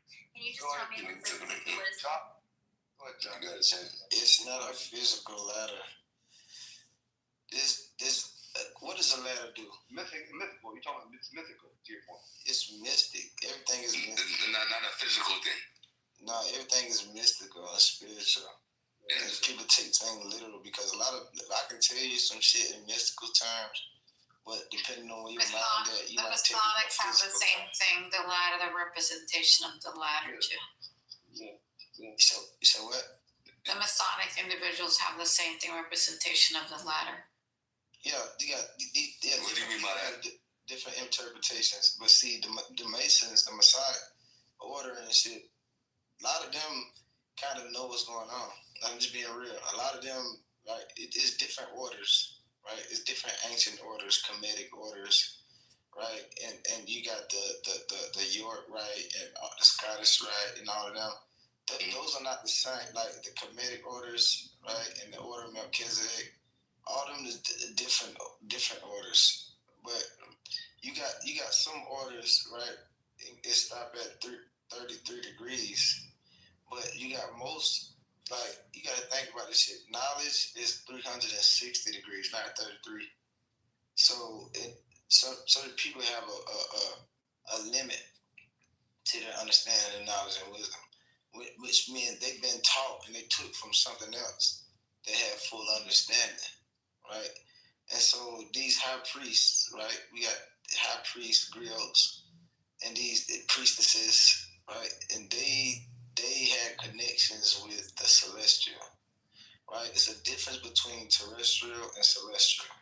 Terach means earth. Because you know what it is? It goes back to the Romans and all that, right?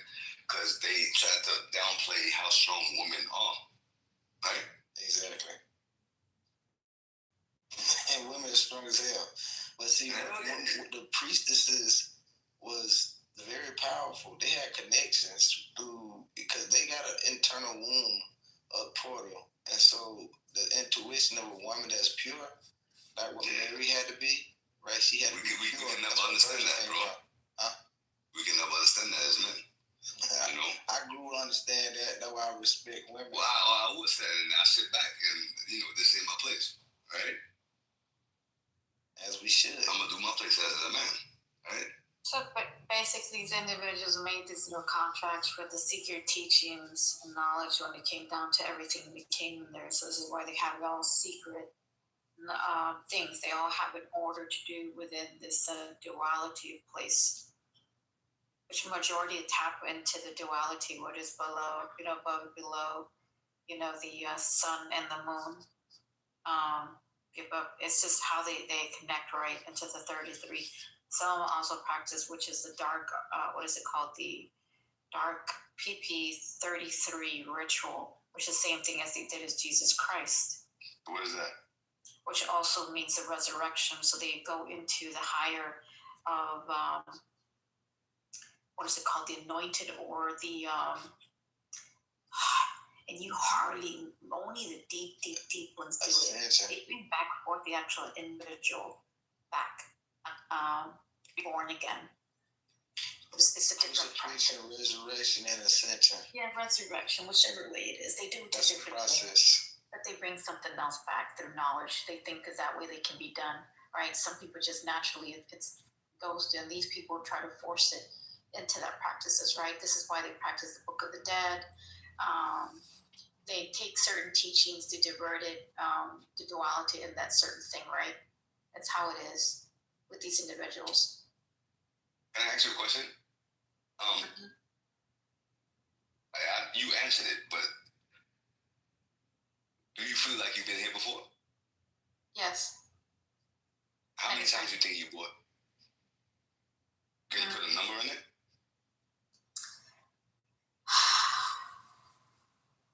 Let's see, one that I had information that I died, or I had to blow the lid on the royals, especially Queen Elizabeth.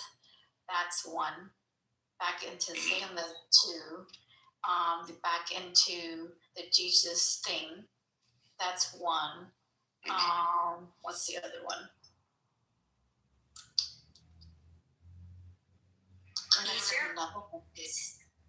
So we want 1, 2, what do you think is your purpose right now? My purpose, what I came back for? Which one? Back in Egypt. Yeah, that one too. The reason it came back, which it came down to the vortex, is to finish this. To finish it. Interesting. Multiple people been here before. And I was, and to what to build, to when those things would come and what's going to happen. So I've always blocked the prototype. So I'm supposed to build a prototype but activate some things also here and wake up the other ones that are asleep. You don't think you're doing a good job of doing that? To a certain extent yet, but I haven't done the rest yet. And then I have to take them to once those things and everything else that comes into purpose. I know the other ones, some of them have been taken out, so they had to restart again, right? Okay. And I've had those, keep in mind, I've also had whatever those things are also have showed up and said they're also ready for the fight too. They're tired. So you know you're closing your numbers, right? Huh? You know you're closing your numbers? Mm-hmm. Okay. Mm-hmm. You good? Yep. Yeah. I'm whatever it takes to come down to what it is. It's just it's time to finish it. What is it you just said? What your numbers? I actually, you know, you're closing your numbers. Oh. But what I was saying is that you're on the right path and, you know, do what you're doing. What did you think I said? I didn't know. I was like, what is he saying? Yeah, that's all I said. It's the thing, it's like, and things that are here. What I was about to say is it's good to speak to like-minded individuals. Oh. Right? I'm really ready for the fight. I've been ready since I was 3. And I've had other individuals always, you know, from here at this time that I came, and since many times that I've been here trying to expose and do it, like, so many things. But I still maintained to keep my memories, and the ones that they tried to falsely put, I had to get rid of those. And they do try to keep track of some of us, but then they don't even know that some of those things have been here also. At the same time, they're tired. They don't want to be part of that either. They're going to join. They're ready to join too. Well, look at me now, right? I've been hiding this the first time I joined this shit, you know, and look what the conversation we having, right? I ain't no funny kind of guy. I'm a very straightforward person. You know, here we go. Josh, are you in the 11th path? Is anyone else on the stage in the 11th path? I didn't hear what you said. What you said? Are you in the 11th path? No. John? Interpreter? Jacob? Are you guys 11th paths? No, I'm a 1.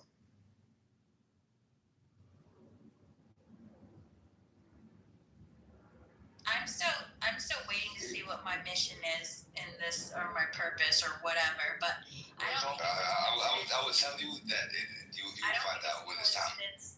Yeah, that's what I think. But I don't think it's a coincidence that I met Make It Pop or Trish. I don't think that's a coincidence at all. I think we were meant to find each other. Everybody in this room were meant to find each other. Coincidentally or not, the 3 of us are 11 paths. You think so? No, we are so. Is it right? Yep. Everybody in this room, your thoughts led you here, and your spirit made you stay here. Yep, this is why I said it last time in the room. Certain individuals, like, even though some are not vibrating at that frequency, but you don't have no hatred to them. It's just they're not in there. Those are the ones that are they will know. Those are the same individuals that are gonna sooner or later, once that thing gets activated, they're gonna flip. It's a sad. You know my purpose is what I found out lately. My purpose was, I mean, I always meant to uplift people and give them positivity and give them energy. But lately I've been realizing my purpose was to help people themselves.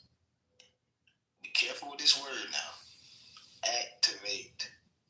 Because the war has always been going. And the war is on self-forgetfulness. I'm going to say it one more time. The war is self-forgetfulness. And this plane that we're in, right? We came here with a purpose. But society and everything that's been going on in our life turned us away and blinded us. And so that's why you see some of the wise people made these quotes or this saying, become born again. Because once you're born the first time, you're being self-forgetfulness. You forgot what the hell you came here. Right? They taught you a language that you wasn't speaking. And I had this little saying, right? What if infants are already speaking a language, but we confuse the fuck out of them, making them speak our language? They know it. They know it. Everything you said, 100%. Yeah, what if they what if that's a language? And they can see things, and then then they're brought up to be cynical. Well, that's not somewhat the things they see. Well, that's when you was growing up, though, right? Right? This wasn't your first time here. Nah, this is I've been here a few times. Now, exactly. Speak of some of these stories, I ain't gonna lie to you, bro. I feel myself. I see it. Exactly. Me too. Look, I had 5 times when I've been alive already. I'll leave that alone. To die in Iraq, Afghanistan, John, to be honest with you, everybody in this room knows. I know, like, Interpreter and I just met Love and Trish and Sarah tonight, but to your point, Josh, like, I was telling them, the greatest thing I ever did, man, I got caught up. I was 20 years old in Kuwait, went to Baghdad, went to Fallujah with the 1st Marine Division. They were like, you guys did a good job. Why don't you go back to Baghdad and do a PSD mission with Navy SEALs? We did that. Got like a little award thing. Went back. Iraq the second time, I felt guilty because these guys, before I had friends getting ready. They were in college. First year college, like 19, 20. I just turned 20 at the time. Went back to Iraq the second time. And then came back home, tried to do a business, and then work out. I started seafood business. This is before the BP oil spill in New Orleans. We used to go down and get fucking Pennsylvania, get seafood cheap. Buy salmon, prawns, like the biggest one you can get, prawns. Yeah, I'm with prawns. Cold, crawfish, everything, man. Yeah. Good eat. Business didn't work out, man. Went to Afghanistan, did that mission. And the most fucked up thing, besides, to be honest with you, you have a guy in the Air Force. I don't know how this happened. He was driving, got blown up by an IED. The only reason why he died, he did die actually, but he didn't get actually trapped. It was just the whole steering column of our helmet came and just crushed him. So, and this is an Air Force guy. Like, we had a mission, we had a joint mission with him, and that changed because that's how I was trying to tell you. We did a mission, and then we got tasked with just going out. So we were at places, beds and everything at Bagram. We locked them up. We were in a fire base like a couple hours from there, near the Pakistani border, and then there was a valley called Kitover, and we were getting it in. And then with the last mission, we were starting to rotate out. We just got a squad, and these 3 Marines, Captain Melton, I'll never forget. My team leader was in a pass. We had to go fast. I was team leader there. So, I was team leader of the truck. Team leader on that truck. And we already been through a lot. And at this point, we have like 11, 12 guys that got Purple Hearts. And so basically, these Marines went down the same road in the valley we'd been going in for like 4 months now. And they went down there. It was a captain and Captain Melton. They were trained in the Afghan National Army, which is 1 truck. I don't know why the fuck they were out there. They shouldn't have been there. But anyway, Captain Melton, I don't know. I should have asked these guys. It was a lieutenant and then a corpsman. I'm listening. And so they basically went down this road and they came back out. And a 16-year-old Afghani guy hit it. They hit a double stack IED. So if you know what a double stack is. They hit two 155 barrels to the ground. And that killed them all. You had to do what you do, brother, but you kept it. No, not me. I wasn't there. I was saying they came out. We had to put the caskets on the plane and Bagram, and 80,000 people standing out there. It is what it is, though. But we signed up for that shit then when we was in there, but we're not there no more. Right? 100%. 100%. Right. A lot of people, boy, you gotta tell that story is the fact that. That's fine. You can talk to me all day. You can tell me every war story you want to tell me. No, No, not You know? bullshit. I can say it for sure. I got bullshit to tell you too. Yeah. Right? And it's all up though. That's what I'm saying. No, but I'm just saying that you have it for it, but this is what's incoming right now. And they're not ready for it. But I don't know, like Melissa, like Texas, you live in Texas? Everybody got a fucking gun. No, I ain't going no. I mean, I'm in Virginia. I'm gonna say, yeah. I'm with you. You know we should be running anywhere too. It's gonna be the Walking Dead over here, but me. Well, you ain't been getting like that, goddamn it. You know what I'm saying? You know what I mean? Trish, you know, you got Trish and Sarah. You got to protect them. I don't think I was here before. At least I'm not aware if I was. No, I'm just saying. No, you were here. I am. I'm saying, like, we got to protect It's in my language. We were just talking military. Some of my fault. No, but you were here, sir. He wasn't here, actually. But what I'm I wasn't. I called it late. Yeah. But I am a triplet, and as a natural triplet, You're a triplet? so therefore, Okay. so therefore, we're all 11 past. Oh, no doubt. Wow, that's crazy. I never met nobody like that. Wow. You know, energy can't be created or destroyed. It just transfers. That can be. That's true. It can be. That's true. That's a good point. That's a good point. You can't do that. But I just don't think a lot of Americans are ready for what's about to happen. That's all that point was. I'm here to help y'all get ready.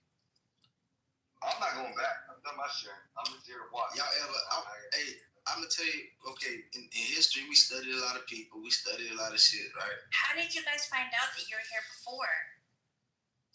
I didn't say I was here before. I'm the one who said I was here before. I know I've been here before. How did you guys find out? I know how Makeup found out. She already knew. She had her memories, but how did you guys find out?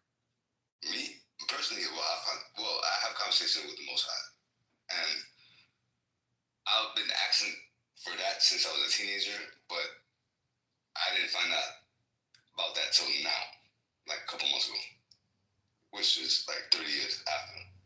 What era was your past lives? Say again? What where was I? Well, my first past life, I was in Kemet. Second one, I was in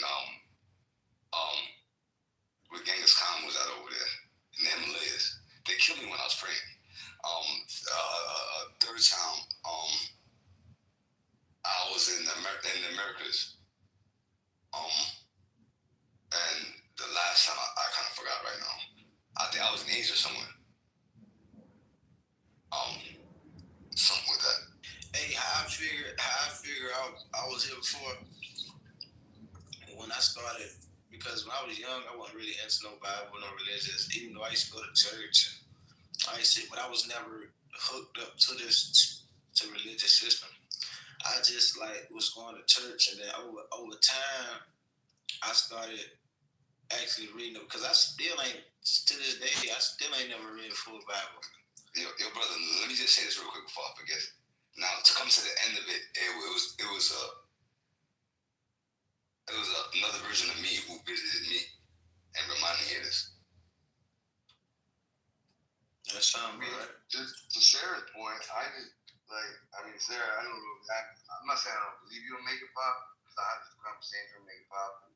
Make It Pop and I have close mutual friends, the one she know what I'm talking about. And I'm not saying I don't believe both of you, but I never had that experience. Well, when your son comes, it'll come. I mean, I didn't want it. You know, I wasn't necessarily on a spiritual journey when all this thing happened. You know what I mean? Yeah, no, I mean. You know what I was told though? I think it's a cool story. Someone told me, Killer Witch told me, because he can apparently see people's where they were before. He said that I was an angel, and before I was here, I was just going around helping people. Okay. You know, I would just walk onto their spaceship and help. I can see that. Person who is now my brother. And I can see that. Yeah.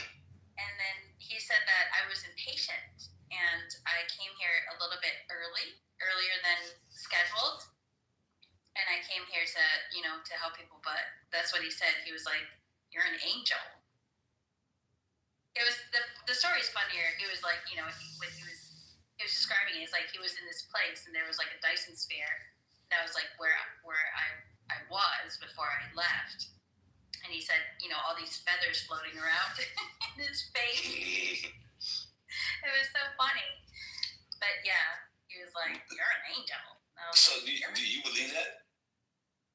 Well, the thing is, when he was telling the story, because you know, like how before, like, you know, something like that happens, you kind of like wonder. You feel like you don't belong. You know, that thing. Like you feel like you're not. Even before that, I used to refer to humans as the humans, as if, you know, I wasn't human. You know, still I do that sometimes, like, you know, the humans this and the humans that. But it's just like it all of a sudden, I cried because I felt like finally, you know, like I had like some sort of explanation to like how I felt. You know, like not being of this place, whatever it is. And that, you know, that maybe I do, because it's just like, what is my purpose? I've been wondering that, you know, why am I here? What is my purpose? I know I like to help people, but why am I here? And so like, yeah, so that was like, I don't know. I thought it was a cool thing. I believe it. I don't care if anyone else does. Well, I believe you. I believe you. Like, with me, you know, like, and so how do you feel right now, though? I feel like I'm still waiting for my specific purpose. Right. Okay. It might not come when you look for it. It never come when you look for it. It has to find you. No. It's gonna bust your ass. It has to find you. Yep. See, that's the thing. A lot of people don't realize that things are supposed to come to you naturally whenever you're ready. If y'all ever heard of this saying, when a student is ready, the teacher appears. Yep. And that happened to me all my life. You know, and that's the point that I was trying to get, you know, with you know, the good sister over here, right? You'll know. You will. And see, this the biggest thing right here, sister, brothers and sisters. What did you say, Trish? No, I think that's just brothers and sisters and brothers. This is the main point of everything.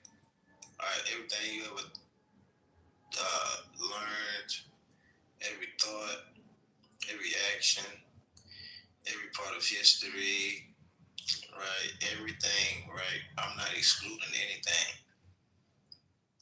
It comes to a point in time where all of this matters to a point where you remember who you are. Nothing else matters. You have to remember, because what's the opposite of remember? You forgot. You forgot who you really are.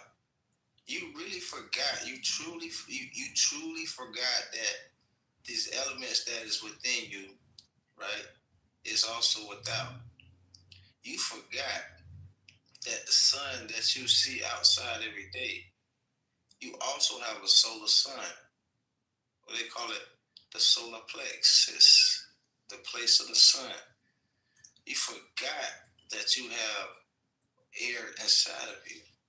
You forgot that you also have water inside of you. So until you understand the microcosm and the macrocosm is one, until you understand that is above is so below, until you understand that is within is as much is without, that is divine unity. And so I'm going to use one of the greats, one of the greats that walked the earth, one of his quotes. I and the Heavenly Father are one, right? So that means the terrestrial and the celestial is one. So that means the earth and heaven is one. They gave you a blueprint to go by, but people don't understand what this really means. Our Father who art in heaven, hallowed be thy name. Thy kingdom come, thy will be done on earth as so it is in heaven. People don't understand that. They think that's just a mediocre prayer.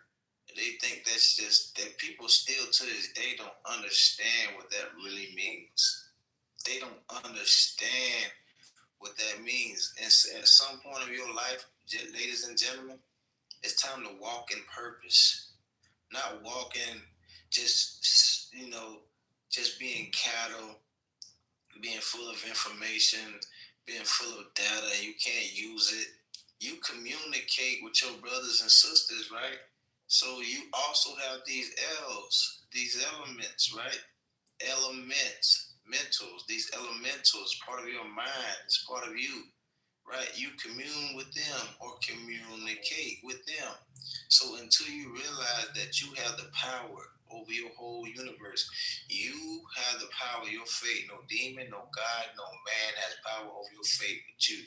Until you realize that you are that God that you are looking for.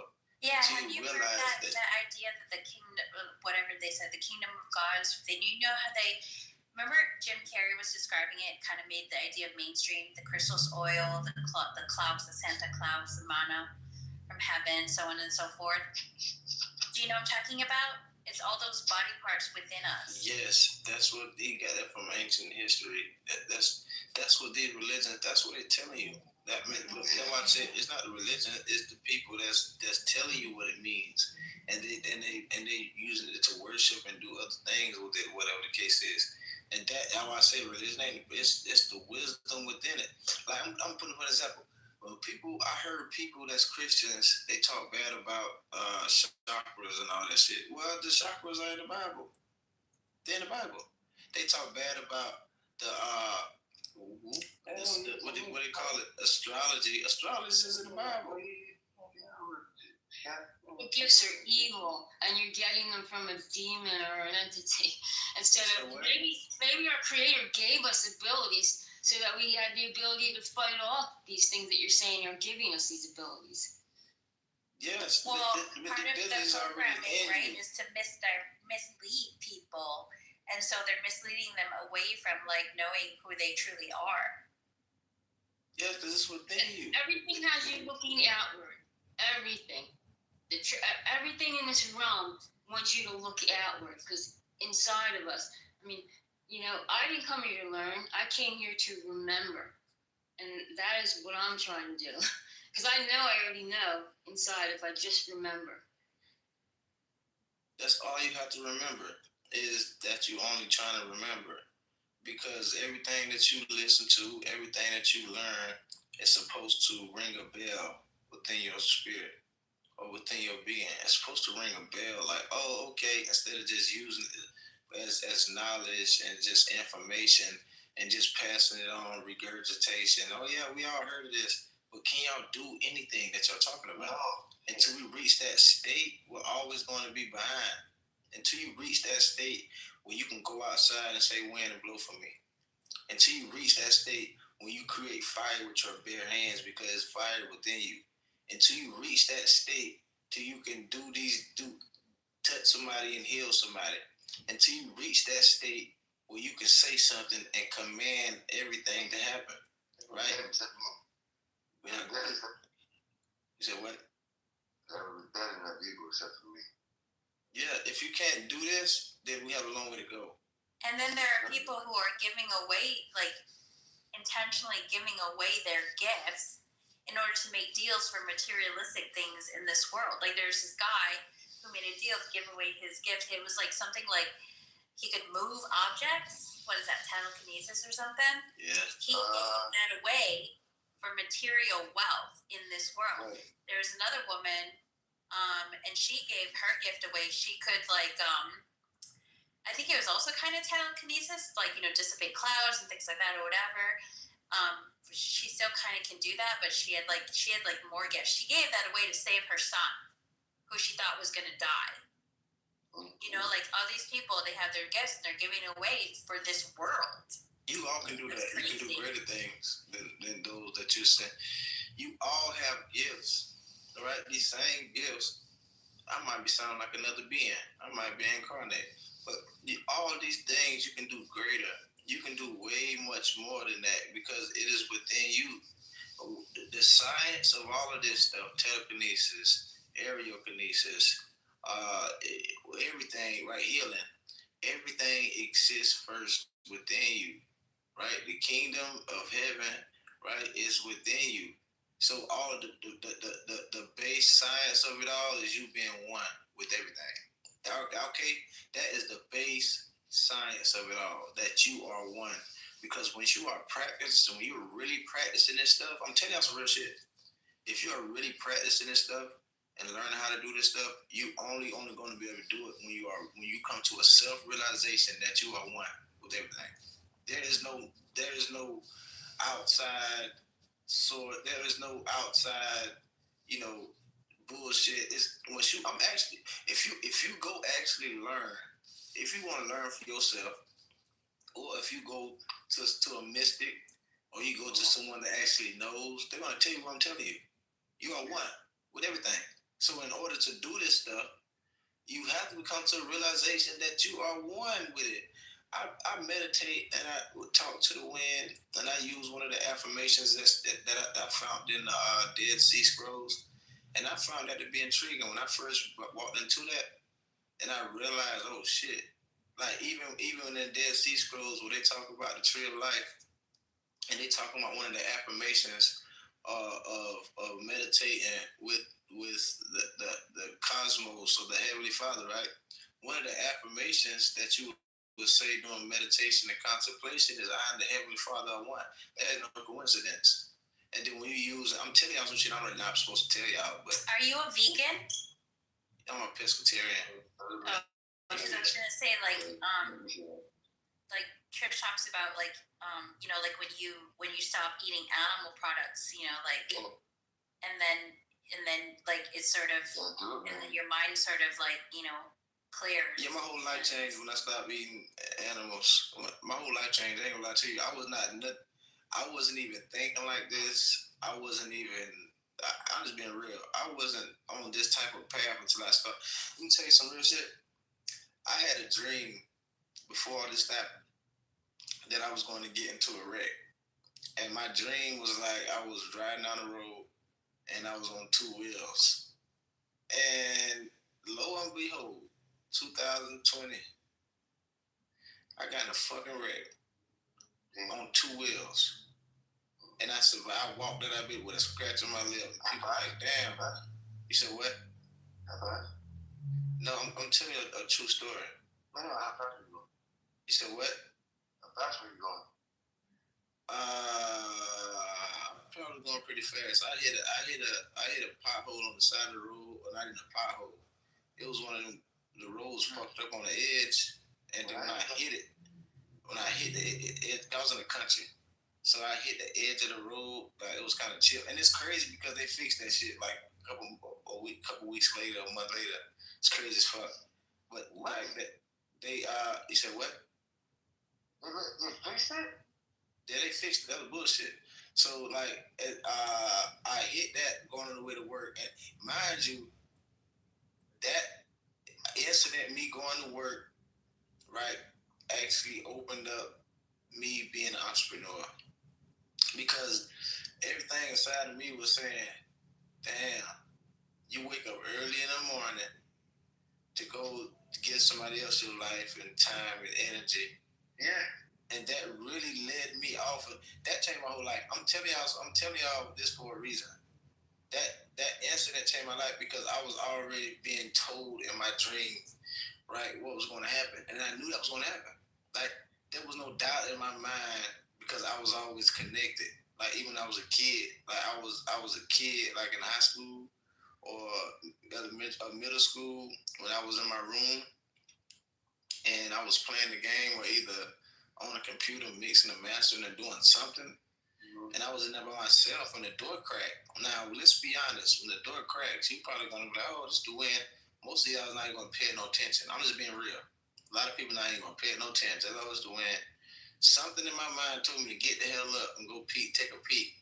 Not many people is going to just follow that. Not many people is not going to just follow that and just get up and just go look. When I did that, the kitchen down was on fire. And so ever since then, I had this connection. Mind you, I almost drowned twice in the pool. And so, mind you, that intuition was always within me. Like, when something happens, I kind of know, like, I got this connection now since I was a kid, because I always listened to the things around me, because I was always taught that everything happens for a reason.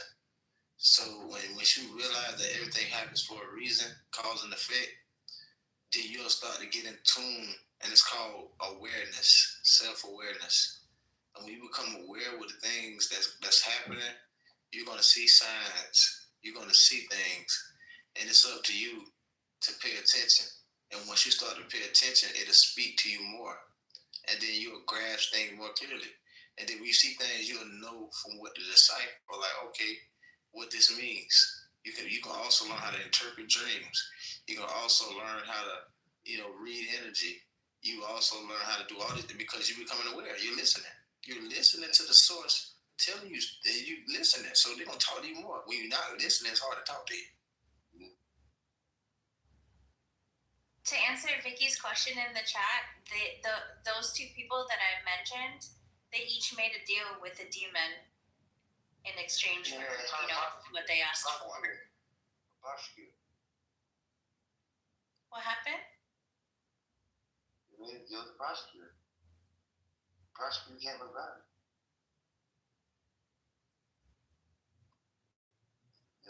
He's one of the best criminal defense attorneys in London or in the state of Pennsylvania. I had a really bad situation. I had to deal with it. I got back. And I still haven't. I've been really lucky. I've had really good attorneys in situations. So it's important for me that I focus at the gift of this knowledge. Sarah keeps talking about, because there's a lot of guys that unfortunately, you know what I mean? They get in the situation and they don't know how to get out of it. So I think it's important. Personally, it's sad, but it's what it is. I see somebody in the chat saying something about something got demonized. You know, in that book of Genesis, if you read the Nag Hammadi, you understand what I'm saying. But if you read the book of Genesis and it told you about that man, if woman ate the fruit or whatever, and then they became one like us, they became like us, God. It was an entity in there that didn't want you to be smart, didn't want you to be intellectual. That's not the God that you think it is. Trust me. That's not the God that you. It was certain beings that wanted you to be self-forgetful. Don't even know what your purpose was. Don't want you to know anything about what's, when they mean naked, that means naked of sin. That's why they took out certain books of the Bible. That's why they rewrote what was left of the Bible. This guy's trying to jump to Revelations, and like he who has wisdom, understand. Yeah, he's trying to go that route. So you don't know what the hell he's talking. Sacrifice evil. No loving divine creator will ever demand you worship them. Will never be jealous, and will never demand you sacrifice your children and animals to him.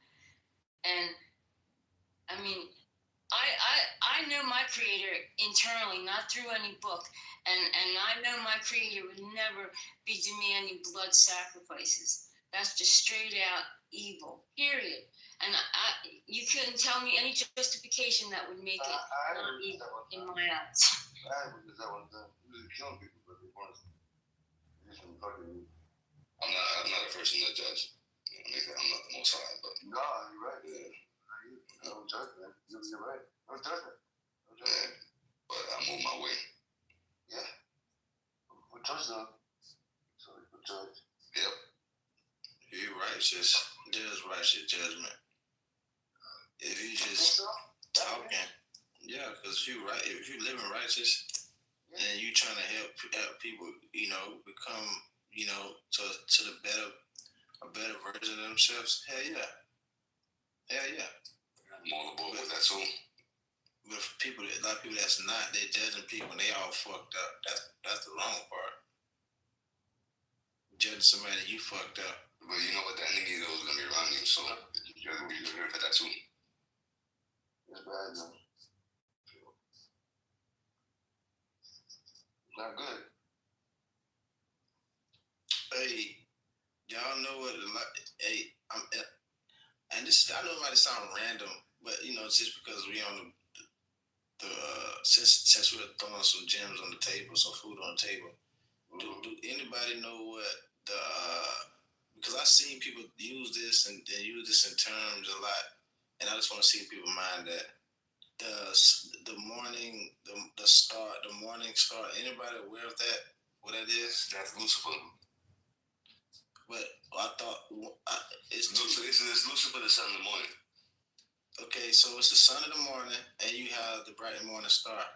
One of them says it's Jesus, and one of them says Lucifer. So that was my question too. They're both referred to as the mornings. It's Lucifer.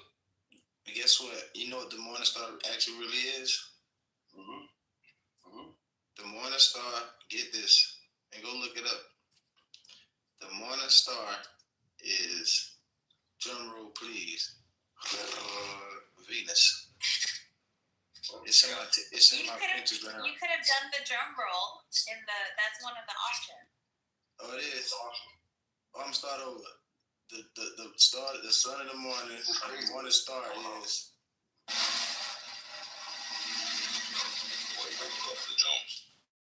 Venus. And if you go look up the attributes of Venus, and if you go look outside and see the brightest thing in the sky before the sun come up, very dark here. It's Venus. So it's a wisdom inside of that. People got confused over time, and Venus is a That's not his name though. You said what? That's not his name. Venus. Lucifer. He's not the sun of the morning. No, the bright morning star. It's two different words. I get that. Yeah. So the sun of the morning is the morning star. When they say it's the sun of the morning, they talking about it's sun of the morning star. Yeah. Could you possibly be meaning the son of the morning, as in those who mourn the dead? That's why we say good morning in the morning, because I see you mourning your dead son. That's why he's the son of the morning. No, that's no. Well, I see what you're saying though, because I hear what you're saying too. No, that's not the same thing. When they say morning, they mean that's the beginning. It's the beginning because the start of any day is when the sun arises. The beginning of the end of the day. Well, there's something wrong with the English language. We were talking about that earlier. English language. What's wrong with the English language? A lot of the words are like. It's been hijacked. Like you say, it's inverted, or it has like the opposite meaning of like what you think you're saying. Like when we say we work for the weekend, we are the weekend. Like depression, you're not depressed. You're in need of deep rest. You go to the forest for rest. Like there's so much, like mourning. Why do we mourn? Because women do that when the sun rises, and we call that a good morning. Did you have a good morning? Yeah. You can do the same thing with parables. You aware of that? But it's not. You can do the same thing with. It's the intention and the why and the meaning. That's why it's called spelling, because words matter. You know, y'all all realize and that English is kind of so this is the most complex language. I'm gonna speak of my culture real quick. Our ancestors spoke in parables. Only our ancestors did that. They spoke in parables. And if you fast forward today, I'm going to use music for an example. We're the only people that speak in parables and music. So why did they speak in parables? Go deeper. Because anybody won't understand it. Only certain people will get it internally. And so the people that get it internally will absolutely get the message. Everybody else will just get what it'll be literal.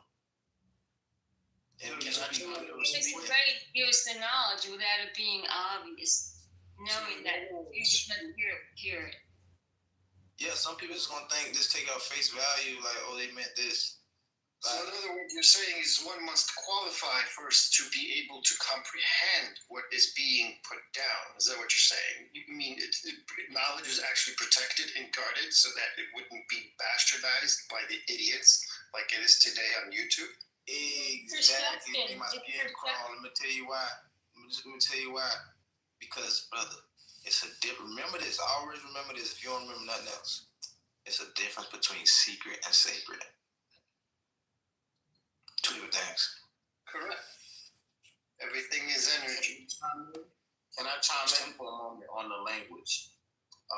So I was talking about this about 2 months ago because I started realizing I've always been paying attention to the dynamics of the language since I've been on this app. And the reason why I've been paying attention to the dynamics of the language since I've been on this app is because it shows a lot of evidence of communication skills being interrupted or hard for people to process according to protocol, right? For such value as intended. So what I learned is that so the symbols itself, right? The symbols itself are representations of particular protocols, right? So we know terminology through symbolization, right? So what happened is, according to I can't put all the dates and times to with the message that I'm saying, but you could follow me, you'll get it what I'm saying. So from symbols, right, creation of the terminology of processes, right? So now we had to value the world itself, right? So we had to comprehend, we had to learn how to comprehend each individual values as we utilize them, right? As we process them according to the symbols. So that's where the words came into play to put into a particular way of scaling everything in the world according to a vocabulary.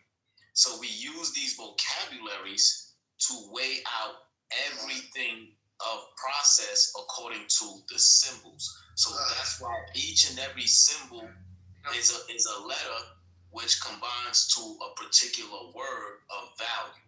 So it's particular processes of orders that we're equating to our imagination of existing.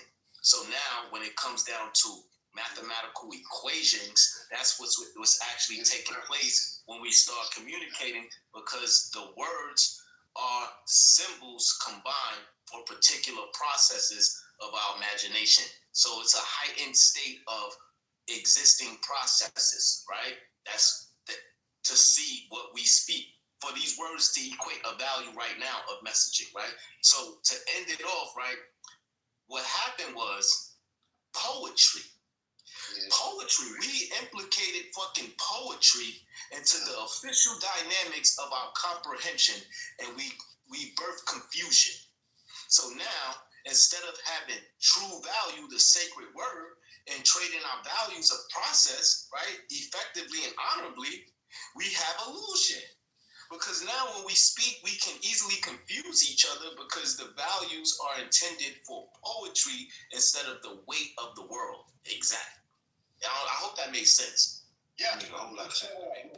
And it's all because of energy, because poetry communicates feeling. So if someone who doesn't resonate with a word, they will not align, and the communication and the bond will not work, and synergy will not be there, and therefore things will be protected, sacred, as in, hey, you don't vibe with this, therefore you can't gel, and therefore you can't hurt. So only when, like, poetry is putting because it's energy of masculine and feminine. So words and things, that's masculine, but verbs and doing, being and feeling and all of this stuff, that's feminine energy. So when you're reading words, poetry's trying to, it's like music, it's like a painting, it's trying to communicate, because art is a vehicle to communicate ideas, to either promote growth or, unfortunately, attack and create division, because the mind thinks it's always right at the expense of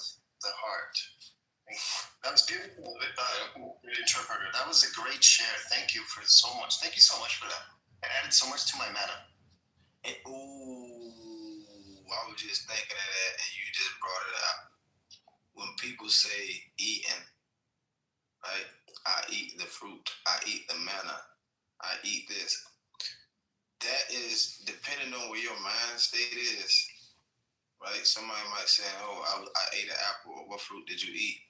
All right, they think physically of a fruit, and that's why these people. I hear people on the internet and all kind of shit. It's like, "Oh, if Eve never ate an apple, who the hell said it was an apple? Who the fuck said it was an apple?" But see, that is the perception, the human perception, saying that, oh, they ate a physical fruit. To eat means consume, right? It even means manna. That's hidden. That's spiritual food. That is the knowledge. That's the wisdom.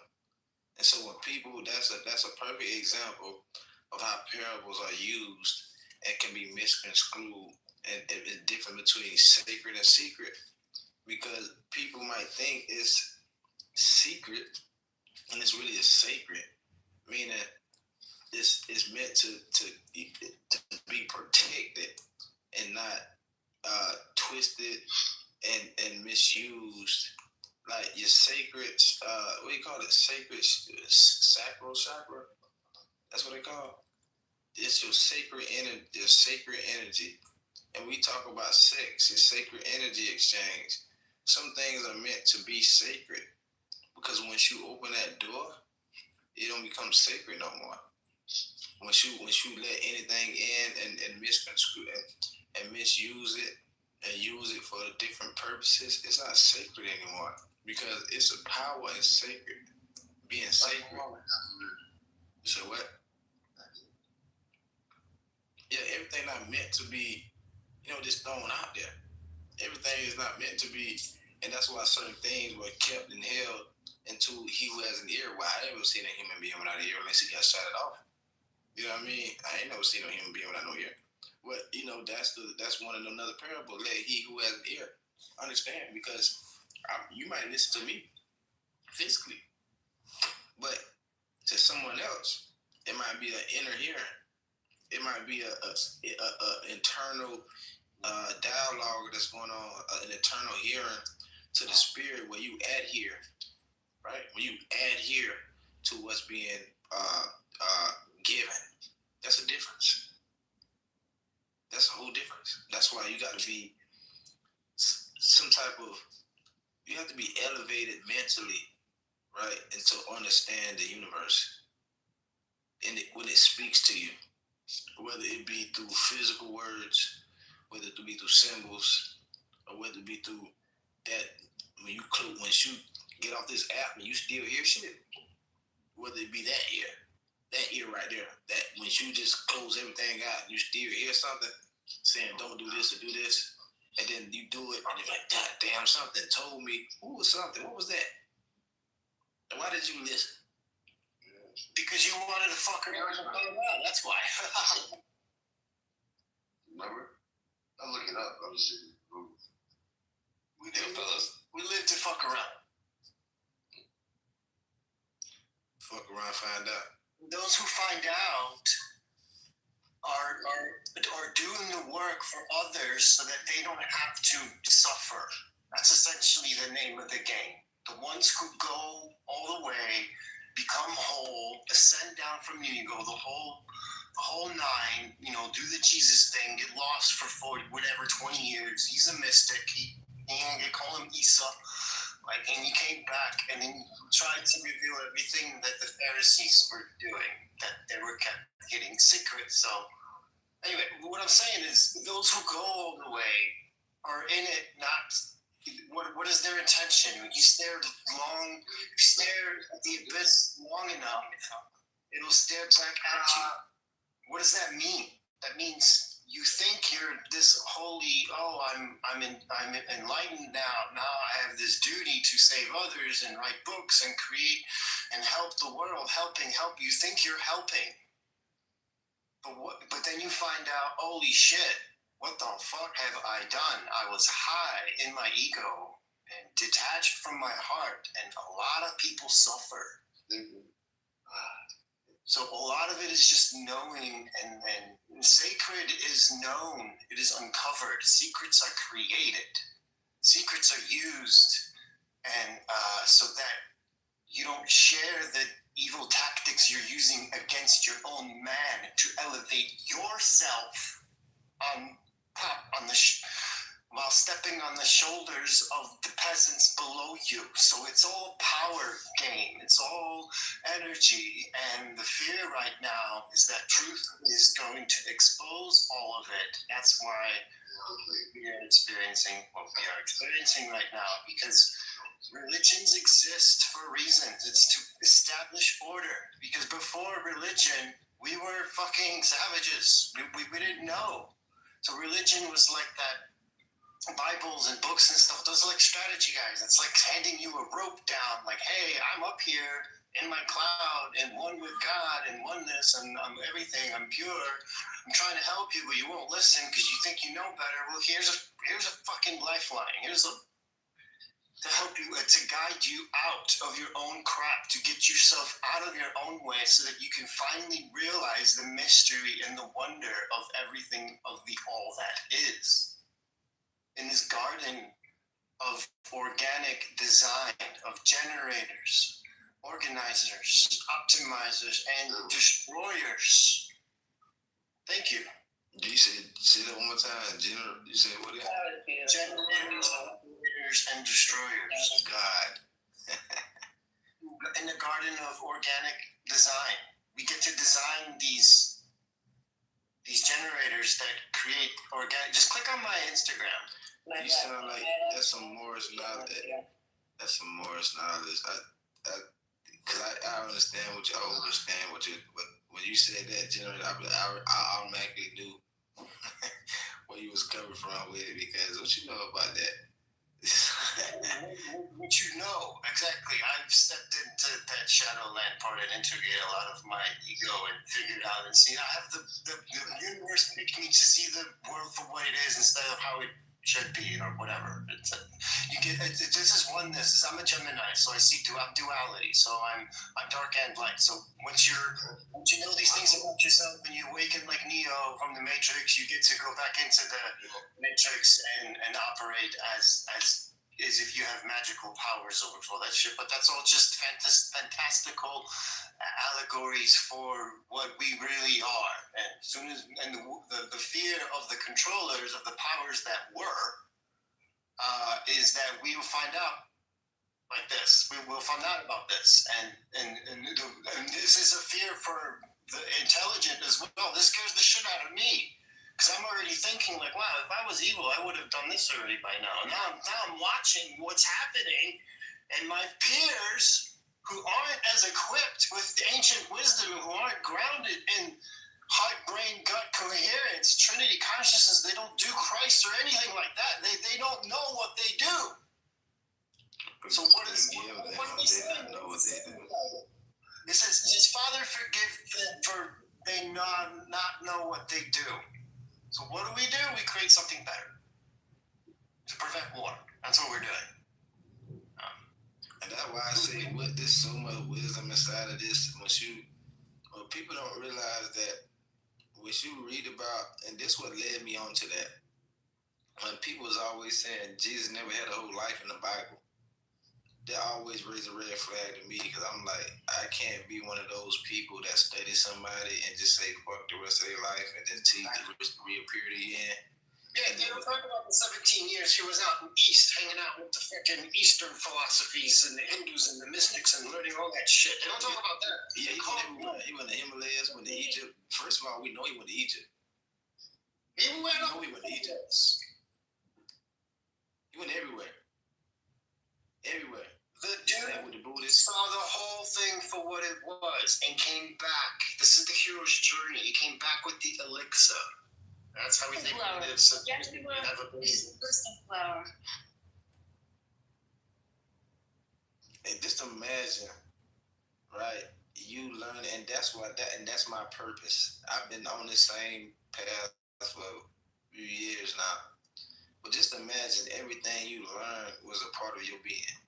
Instead of you learning it from somebody else, you learning what this person did, but it don't matter to you. Because to a certain extent, if you're just studying for face value, what this person did, what does it have to do with you? If you don't incorporate it in your life, what does it have to do with you? If it has nothing to do with you, then you're wasting life. Most people are gonna die not knowing themselves, and that's the sad truth. Most people are gonna die, leave this earth not knowing themselves. It's the sad truth. It's scary though. It's not for everyone. Not everyone's here to do that during this go around, during this time that we hear. A lot of I feel blessed every day that I reincarnated. They're gonna be reincarnated because you have to come back, because the whole purpose of being here is to raise the awareness, to bring back memory, to bring self awareness and raise the frequency on this earth. Yes, but many are my teachers that teach me what not to do, and they will never learn. And I'm learning by watching them. So that's why they exist. That's why bad guys exist. That's why you need contrast. That's why love needs fear and danger. That's why you need violence to see beauty. You need contrast. The more contrast, the wider your contrast is, the more you can incorporate, the more you can accept, the more you can be one with the all that is. The name of the game is to how much can you accept, how much truth can you live with, and then operate in the world. Now you're unfuckable. Because no one can touch you, because you destroy everything that's fake around you. No one dares to come in your energy. I'm just describing my life. I have so many heroes in my life who haven't reached this level, who fucking stay the fuck away from me. Because then they have things to think about and feel. Because everyone's guilty of their behavior. I appreciate you guys. I said too much. Ciao. No, you didn't say too much. What the hell? That boy done dropped the damn ball and just all that. What the hell you want? Yeah, he only came to drop that shit and just all that. That's crazy work. But he's not wrong at all. I hope some people got that shit. It's all about you. Like, it don't matter who you studying. You studying Buddha, Allah, Muhammad, Jesus, whoever, Isa. I don't like to say that name. But Isa, no matter who you're studying, it's about you. It's not about them. John, what was the rest of the stuff that you were going to tell us when you were saying, I'm not supposed to tell you this, but can you tell us the rest? Oh, you talking about the true life and all that. That's crazy. I remember that. Spit it out. And it's crazy you remembered it. So, okay, so it's part of meditation and contemplation. You have to incorporate contemplation with these meditative practices, and in order to communicate, right, or commune with the all and everything that is within you, that is to help you. And so you got these different, elements or angels, Elohim, right, that you can commune with.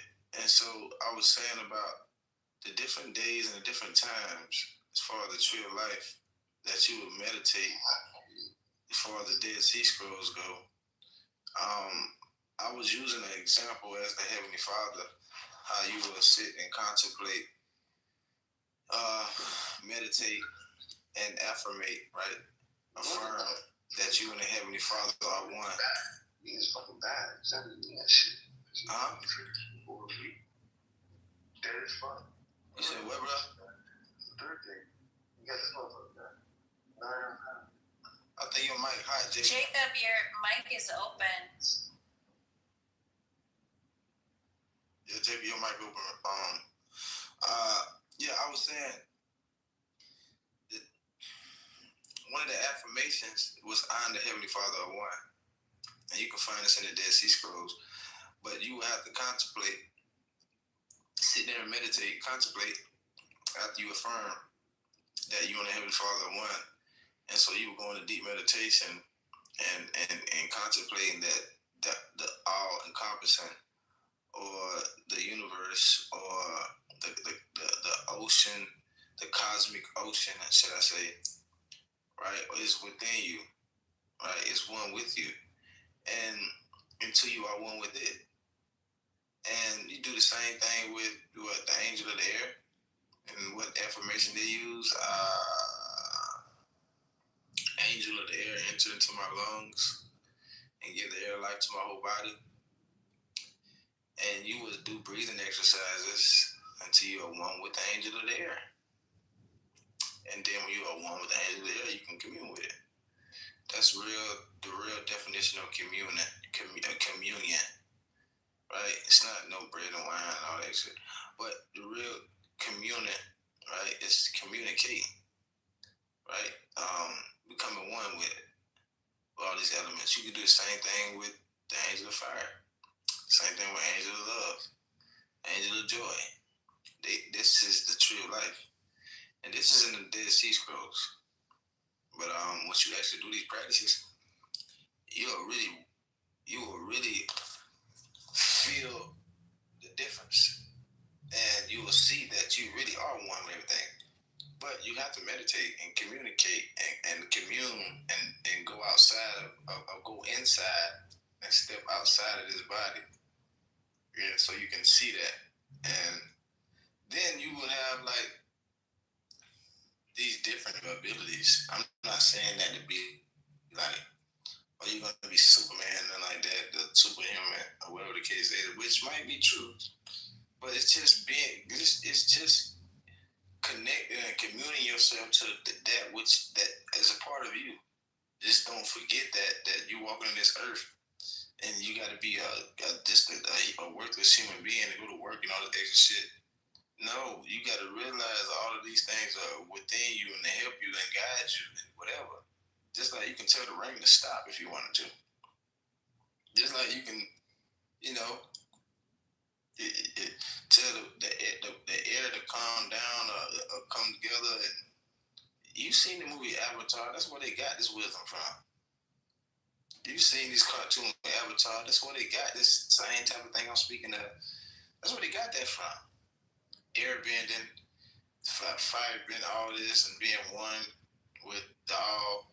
It's the same thing as aerial kinesis. Aerial kinesis is the same thing as airbending. They just got different names. But it's really you communicating or communing with air, because will you be alive without air? Will you be alive without fire? Will you be alive without water or earth? No. Or the spirit? Now, look at my PTR, and that's what exactly represents. My PTR just represents exactly what I just spoke on. That's why it's up there. It represents all of that. And the top. Are you the star? Yeah, you're talking. You said what? I was like, are you the star? Now I see who's talking. All right, so all the elements, in other words. Yes, it is within you. That's what the star was actually represented. It represents that's within you. And so the top of the star represents the spirit. And then if you actually go deep into it, the spirit is actually what equated to what? The breath, right? And what is breath? Air, right? Can fire exist without air? No. What about the earth? No. What about the water? Hydrogen and oxygen. Oxygen is what? Air. So all is one. That's the sacred wisdom within all this. It's one. Everything is one. Everything needs each other. Because everything is each other. I got my boat. Like Sarah was asking earlier, like, how do you guys know you lived before, you had past lives? And one thing, like, I don't have any memory of a specific past life, but one thing I took note of is when I did all these things, like Sarah mentioned, when I was already vegan, but I was eating, like, I wasn't detoxing. So I went on this thing, like, I got to clean out my body, and I detox fluoride and heavy metals, and and doing all those things, like, really, like, opened up my perception, and everything, because they're trying to limit our perception so we don't see them, because they're parasites and we don't see, but I started catching, like, all this stuff. And the other thing that started happening was I started leaving my body, I couldn't stop it. Like, I wasn't doing it. I wasn't trying to do it. It's just like it was happening nonstop. And there was reasons that I started to get memories back of when I was a child, and I learned that there was reasons that was happening to me because I was used that way. And I won't get into all that. But one thing I noticed was when I'm out of body, I know stuff. Like, when I'm in my energy body, I know way more than when I get back into my physical body.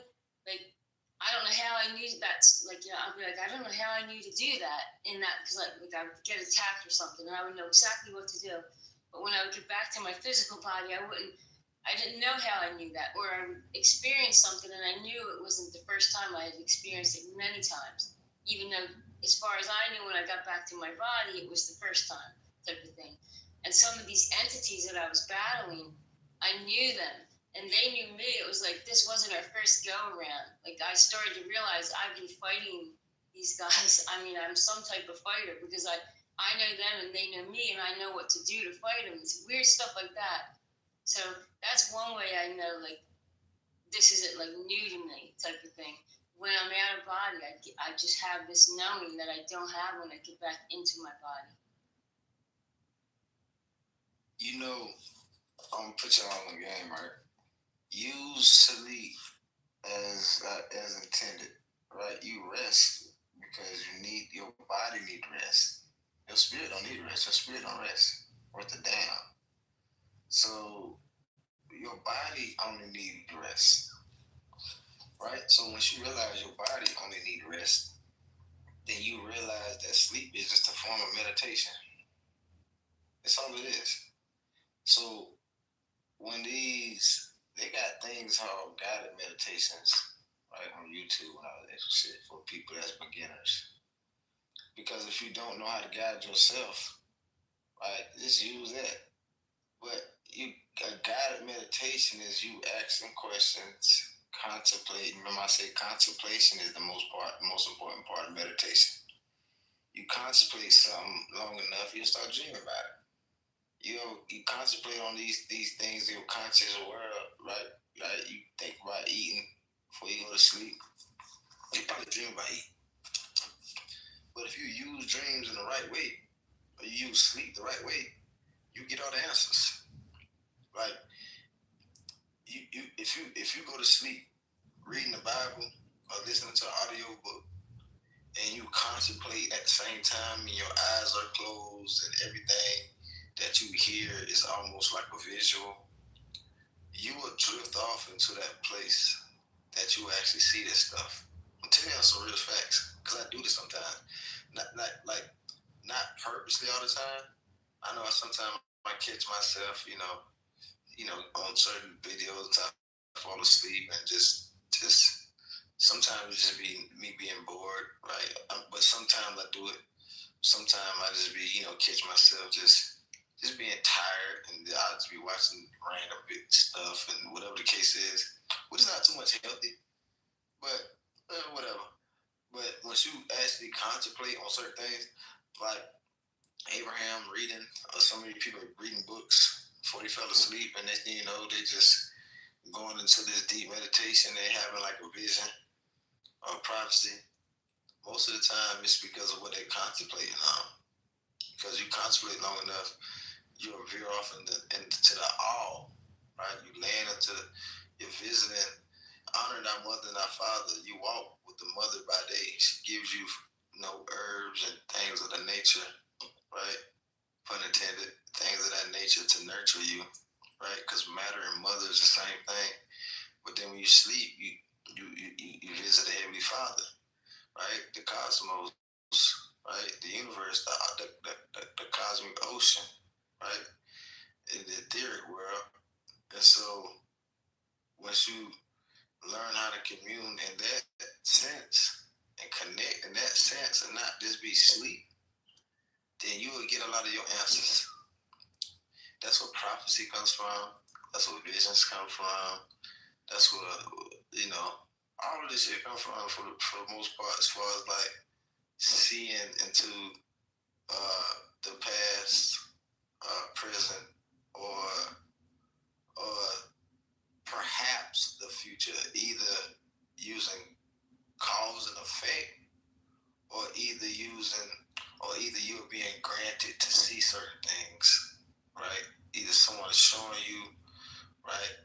That's how you do it. You don't have to just sit there, because some people can't meditate and sit there and just. But if you start doing it by sleep, it'll become easier.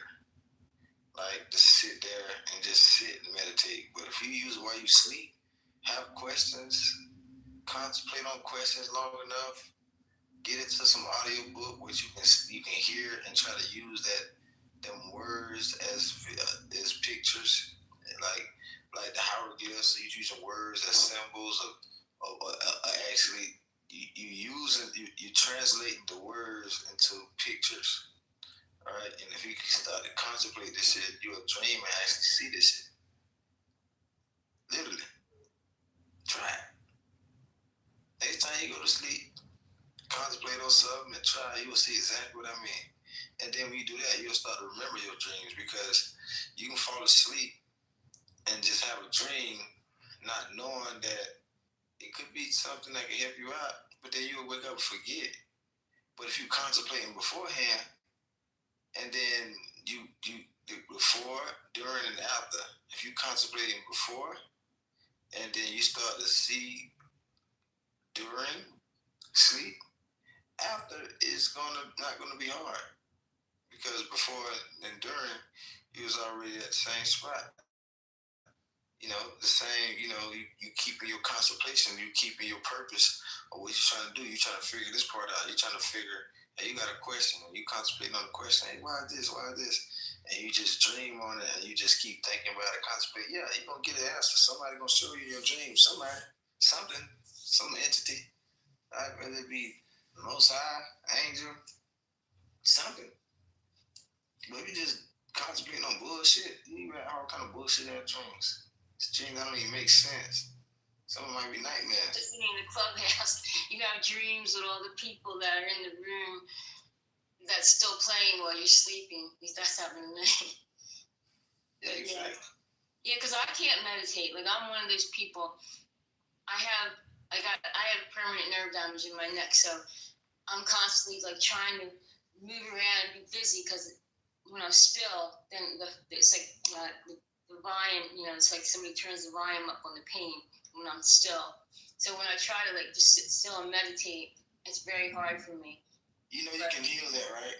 Through guided meditations and through certain things. You can heal that, you know that, right? Heal the permanent nerve damage? Yeah, then it's permanent. Well, yeah, maybe I shouldn't even call it permanent. I know our bodies are capable of healing, and to an extent, like I have gotten to the point where like I don't take pain, like they throw everything at me when I have to go to the doctor for whatever, and I pretty much avoid doctors if I can, because I have it on my on record that I have permanent nerve damage. So every time I see a doctor, they want to throw all these pain medicines at me, and at one point years ago, I was taking them to function. And one day I was like, I don't want my body depending on this stuff. I can just get used to the pain and function myself. And I did. And I got to a point where I don't take any of it, so, and I never thought I could do that. So I know to some extent that to me, that's healing in a way, because before I didn't think I could function without taking something for the pain. And now I can. But yeah, I do believe we can heal our bodies 100%. Yeah, but you definitely can do that probably overnight. It's just a matter of energy and those cells in your body that's meant to help you. Some people's cells be on some vacation stuff because, like you saying, they don't have to work. You lay them off, so they really don't want to do much because you don't give them time to do nothing. So some of these atoms and cells, they want to help, because that's what they make up your body. They make up your body. They're alive. Like even if you look through a telescope, or not telescope, or microscope, when you start to see these cells and stuff move around, some of them be damaged. You see the act of repairing. They repair themselves. If they strong enough, they get the right nutrients, right? It's like it's like, how can you work if you don't eat? If you don't give yourself no water, if you don't give yourself no vitamins, if you don't give yourself anything to help give you energy to work, you're not gonna work. So your cells are the same way because they make up your body. You give them an environment to work, they'll go to work. And you can contemplate and tell them and focus the energy and tell them, hey, my finger hurts.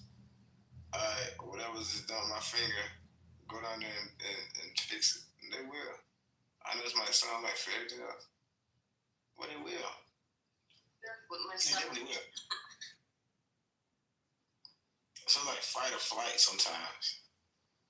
It's like when you get hurt, and it's like an alarm system. But once you tell yourself it's okay, it goes away. There's something in my life where I've seen like it demonstrated where, and it wasn't done. Like one time I broke 4 ribs not too long ago actually, and at the time I was having these sneezing spells where I would like sneeze, and it wouldn't just be one sneeze. It would be like 10 to 15 sneezes like every like 30 seconds or something. It was weird. It was some weird allergy. And when I broke all my ribs, all I kept thinking was, oh my God, if I have one of those sneezing attacks, I'm gonna like I can't even imagine because it hurt just to move. And that whole time, not once did I sneeze. Now I wasn't like trying to not sneeze, but I just noticed like after I didn't notice in the moment. I noticed like after my ribs had healed and I sneezed, I was like, oh my God, I never sneezed the whole time. My ribs couldn't have taken a sneeze. Not once did I sneeze. Like I had taken, I hurt my ribs last year, and I just adopted my dogo, very strong dog, and I feed her pumpkin, so I actually cracked my ribs with a pumpkin. Yeah, sounds crazy, right? I had the pumpkin on my chest, and I was trying to pull the top part off the stem, and as I'm pushing it in my chest and pulling the stem off, it took 3 months for my chest to hurt. It's nothing. I couldn't even walk my dog anymore. Like I had to practically crawl to walk this dog. I never had that pain. It was the worst pain. It was the worst pain.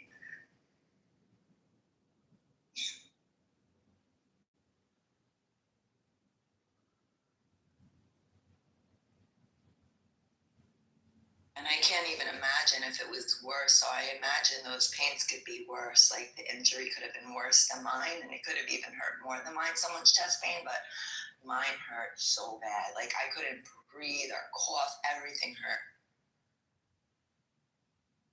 Fracture of your ribs. Like when I broke the 4, I didn't fracture them. I broke them, and 2 of them were completely like not. They were one on top of the other. Like I really, I fell. Like I was walking down these steps, and the step gave out, and I just dropped. But my ribs caught me on another step. So I could have fallen and probably broke my leg, but instead my ribs caught me on these steps. But it healed, But yeah, but I had fractured a rib before, and it was like the pain was just like I don't know. It was just as bad. Like it was just a minor fracture. Like that area just seems like it's horrible. My God, I can't even imagine breaking ribs. Wow. And do they just heal on their own? Did they finally just they meant when I didn't hear that part. When they broke, there's nothing a doctor can do like breaking a foot, right? Is that true? Did they just heal on their own?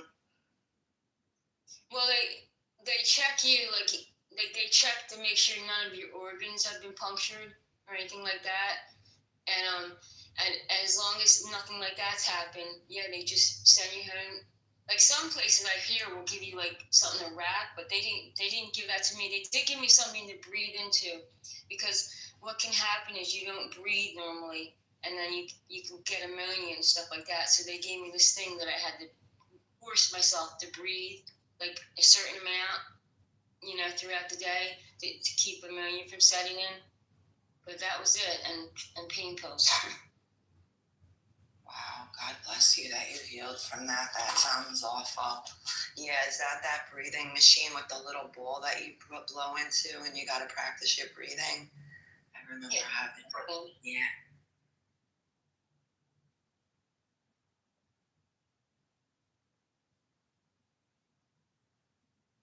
I know. I feel like that's why it is so important for us to do the meditation breathing every day, so we actually strengthen ourselves for that. Not just letting the doctors tell us, but yeah, we should be doing that. I mean, there's good doctors, but a lot of them are just going by the programs, and you know what I mean? Like, I ask doctors about colloidal silver and oregano oil, and they look at me like I have 3 heads. Like this, my current doctor, I had to go because I rescue wildlife and stuff, so I get sometimes bit and stuff, and I had to go for a bite wound, and she kept saying, "Are you going to get the flu shot? You're going to get the flu shot?" And I said, I take care of my immune system. I take oregano oil and silver and stuff. I said, I don't need the flu shot, and you know what? I don't take the shot, and I don't get the flu ever. And she just like looked at me like I was crazy. Like, how can you not want the flu shot? She couldn't compute. The programming could not process what I was saying. But yeah, you have to do your own research. You can't just trust doctors or vets. Like with your animals, same thing. I always research anything they want me to give my animals, and I do my own due diligence before I put anything in their bodies.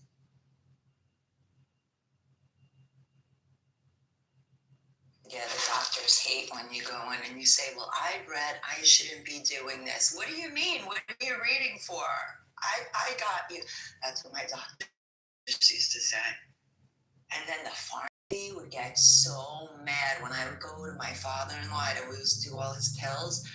And when I would find a mistake and I'd call the pharmacy and say, you gave him the wrong pill. Oh, they get, no, we didn't. Like, they don't think they ever make mistakes. And I've caught them with mistakes.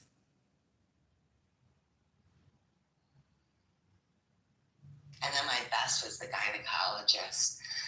He wanted me to do in vitros. When are you going to do the in vitros? I'm like, no, I want it to come to me natural, God, almost like the Virgin Mary. He's like, I am God. They're fucking crazy. You are, unfortunately,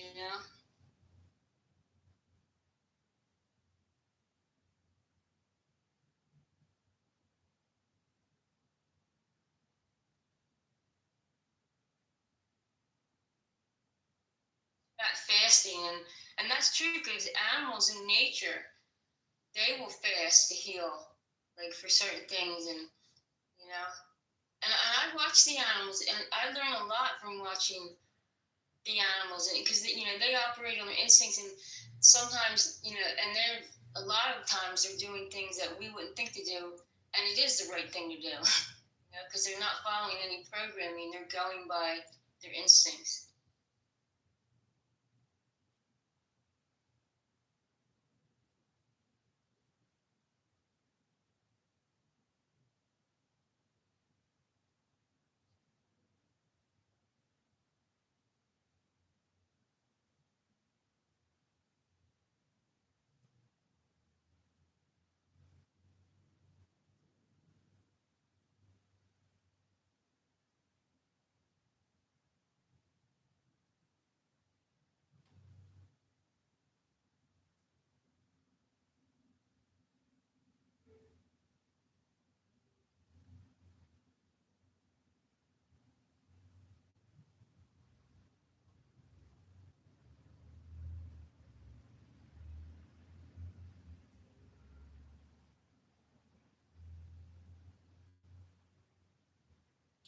Whoever, I don't remember, is he still in here this morning, who said, I'm here to activate you?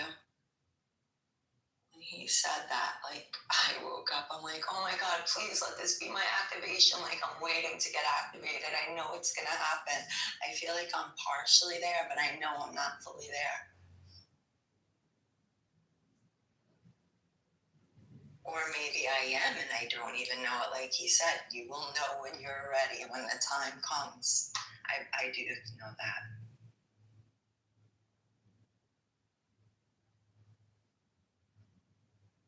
I know my beloved didn't leave me surrounded by weapons for no reason, I feel like.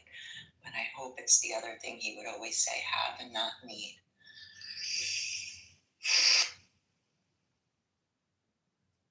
I just feel like, I see a lot of the world, like, completely caught up in end times programming and in fear.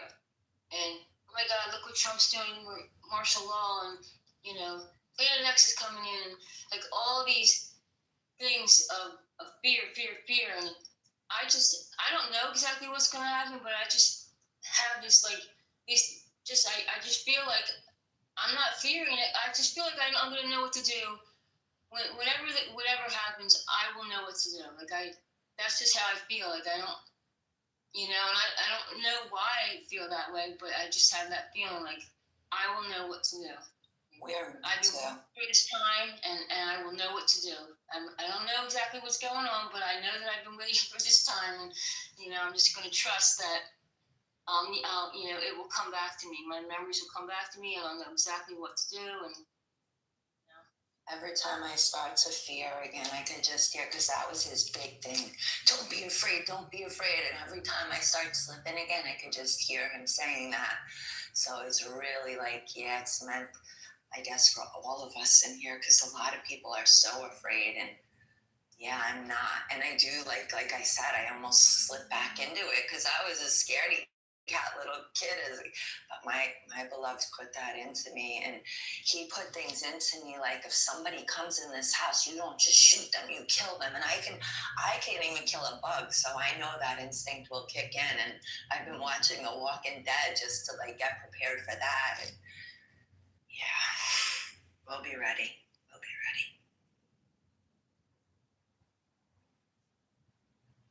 I'm really hoping if it comes that I won't have to really fight, but just use my healing power to heal.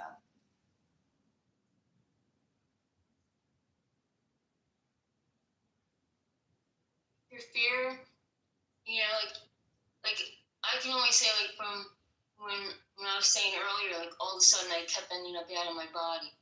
And at first, I didn't know what was going on. And I was ending up all over the place. And I was getting attacked, left and right. I mean, you name it, stab, and this is in the astral, not, but it was terrifying. And before that happened, actually, let me go back. I won't get into all the details, but I was being stalked by this one entity. And it was literally like that movie, Nightmare on Elm Street, that was my life. And it was this one entity. Pull me out of dreams, and I'd be having a normal dream, and all of a sudden he would show up, and I was out of my body, and I would be running from him, and he trying to kill me, and it was it went on for a couple of years, but every time it was happening, I started to realize I could do certain things, with every event, I would learn something, and I got to the point where I was I don't know why I'm running, I could take this guy on, every time fear turned to anger, who the heck is this guy? I just at one point in time he was there. He pulled me out of a dream or something, and I remember I was about to run, and I was no, I'm not going to run. And I turned around, and I fought him, and that changed everything for me as far as things that would follow, because I realized I don't have to fear these things.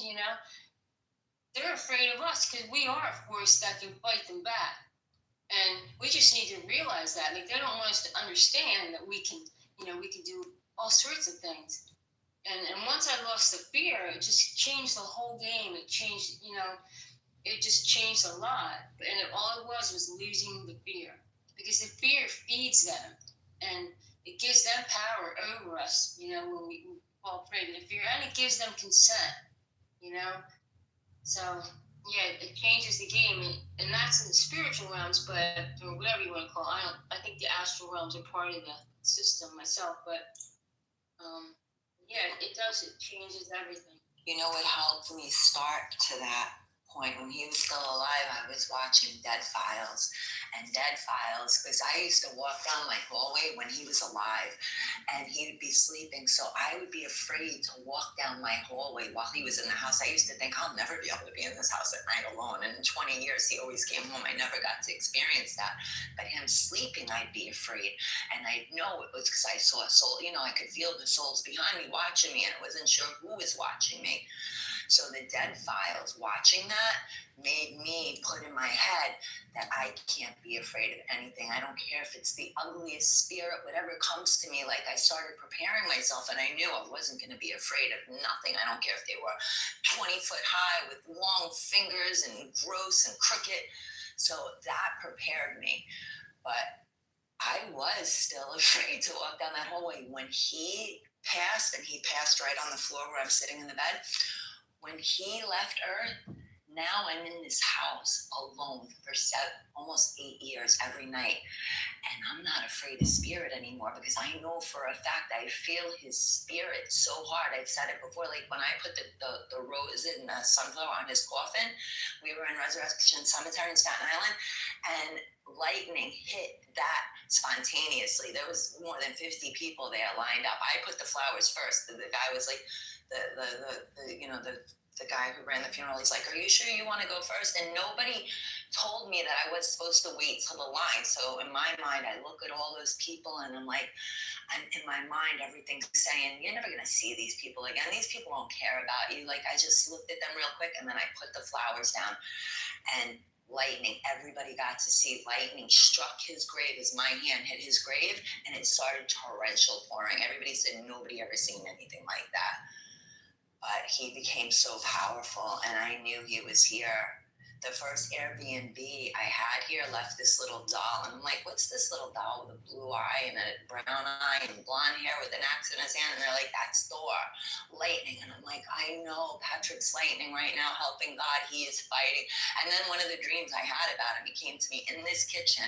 He was completely in army gear, full of ash, and the message was, and this was right before COVID, the message was spiritual war, and we weren't hearing that. I never heard them words in my that we were going to have a spiritual war, and then that's all we kept saying in these rooms, especially. I'm like, wow, he already prepared me. I saw spirit. I had light beings walk in my room 6 months after he passed, and I felt like those were who's going to see me when I leave this earth. They're there. They're watching me. But yeah. They're preparing us. They are preparing us. Our ancestors are preparing us for sure, and reminding us. Like, I remember at 20, whenever I would see old people that could barely walk, and I would just say, can you give them some of my energy? And they would spunk up. So I know I'm an energy thrower. Like, I'm ready for that. I'm ready. Yeah, something's been telling me for a long time, like, I am here. If we go into major war, I'm here to help walk to anybody that needs me and just help them to get through it, help them in any way, calm them. Something tells me I'll be able to just look at somebody and hypnotize them so they could just go into peace. We'll see. I'm hoping we don't have to use these gifts. Well, I think everybody that's here at this time, like, I don't think there's any coincidences, and there's a reason. The people that are here right now, or whatever's about to take place in something, something that the ancients talked about, and all the, the drawings on the walls, and, they talked about whatever is about to take place here. And I don't think, I think we are all here for a specific reason.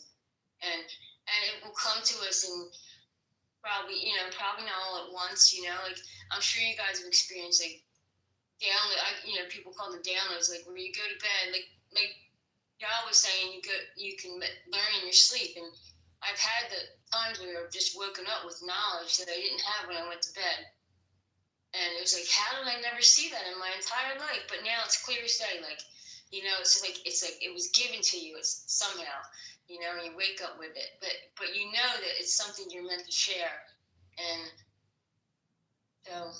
But yeah, I think we will, like, when we need certain gifts, they will, and that, that's also happened to me, like, in the astral, like, abilities came to me, like, when I thought that I was going to be killed, that's when, like, abilities would come to me. They would just happen, and then over time I would be able to do it, but initially it would just happen, like, without me trying to do it. It would just happen because I thought I was going to be killed. And then every time I developed the ability to just do it when I wanted to. I didn't have to think I was going to die first. But so abilities will come like that, when you exactly when you need them, type of thing.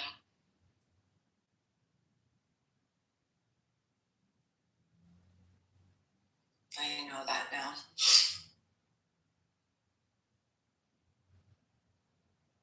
Definitely he's fighting, you know. It's like death is an illusion. You know, anytime you leave your body, you realize, like, you know, you're still you. You know, without your physical body, you're still you. You're thinking, you know what I mean? You have your awareness, and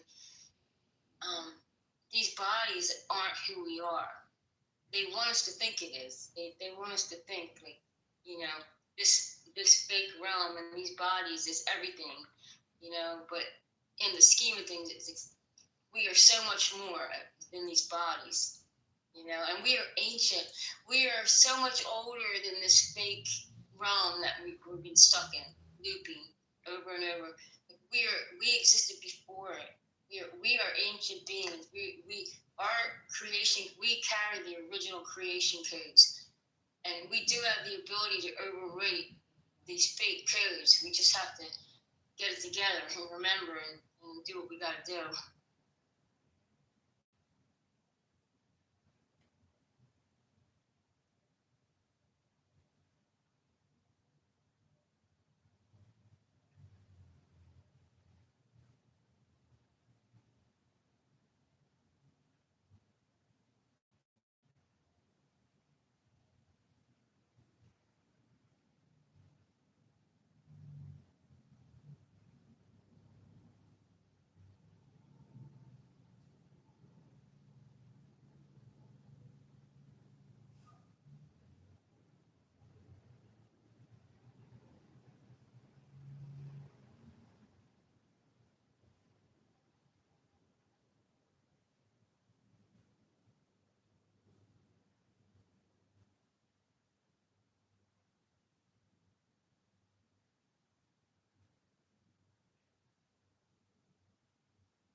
Yeah, you guys, I'm gonna go feed my. Normally, I'd be waking up now to feed my girls outside, but I've been up all night, so I'm just gonna go feed them now. I gotta go walk a neighbor's dog, the Spaccarelli's dog. Night, Trish. Yeah, good morning and good night. Yeah, I'll see you guys later. Have a good one. Good night.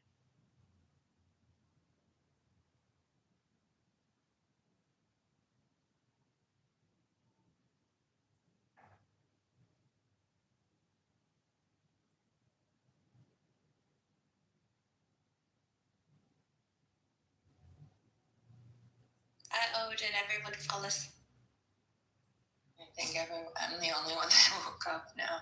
No, the interpreter came in early. I bet you he's awake.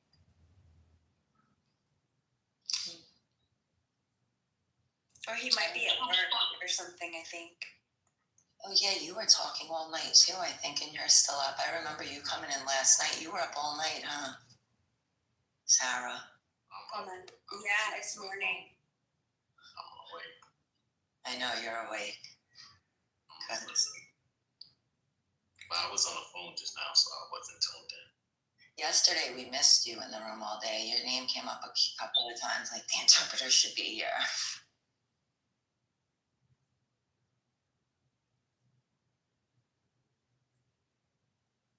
I appreciate that value.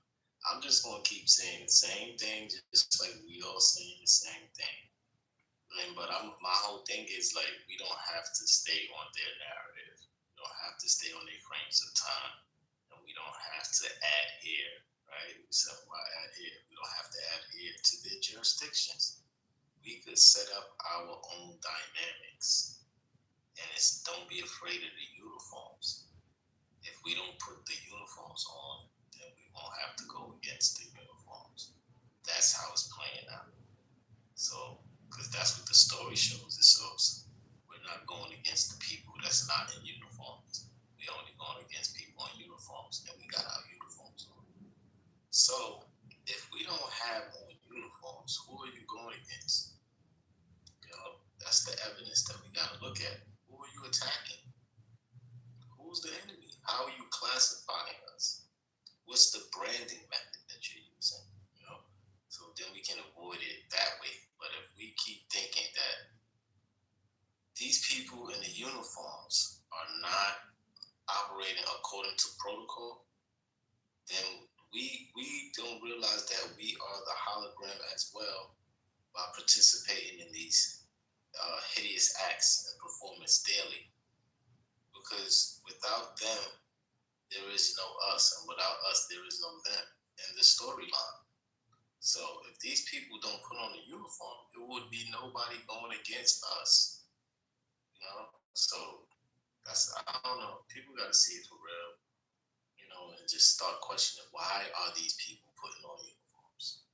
For real, because there is no war.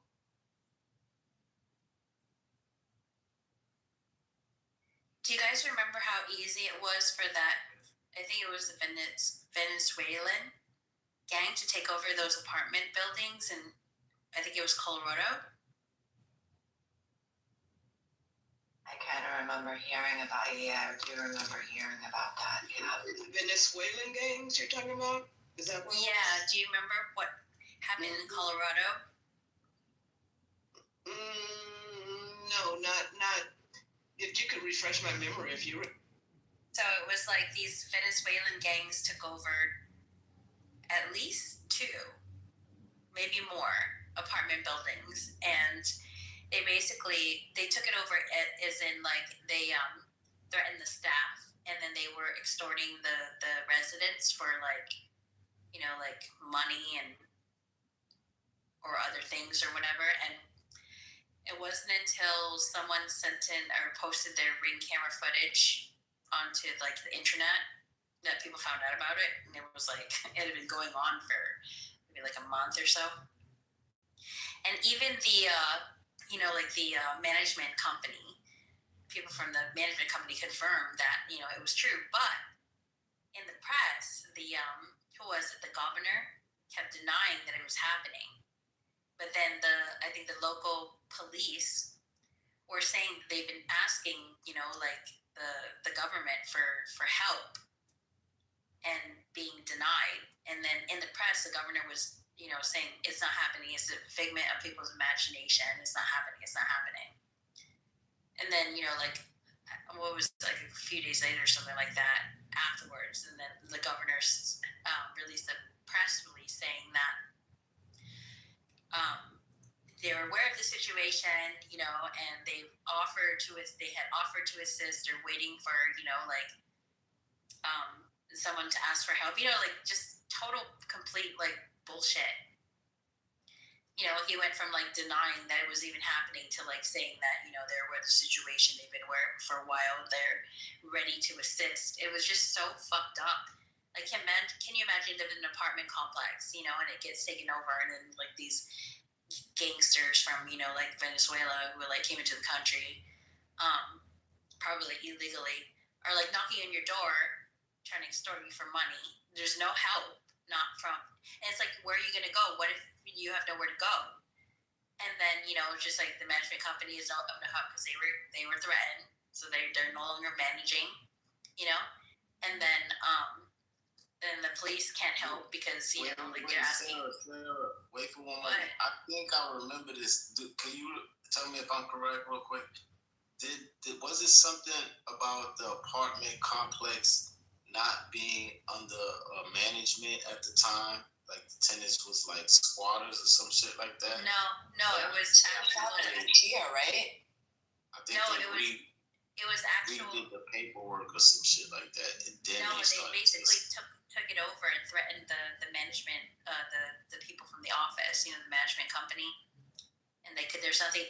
I mean, they're not security guards; they're just office workers. When did this happen? Was it this year? I remember it was. No, it wasn't this year. It was either last year or the year before.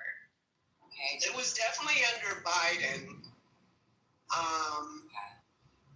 Because I know a lot of people were saying, why are we bringing in all of these immigrants and housing them when we have our own housing problem?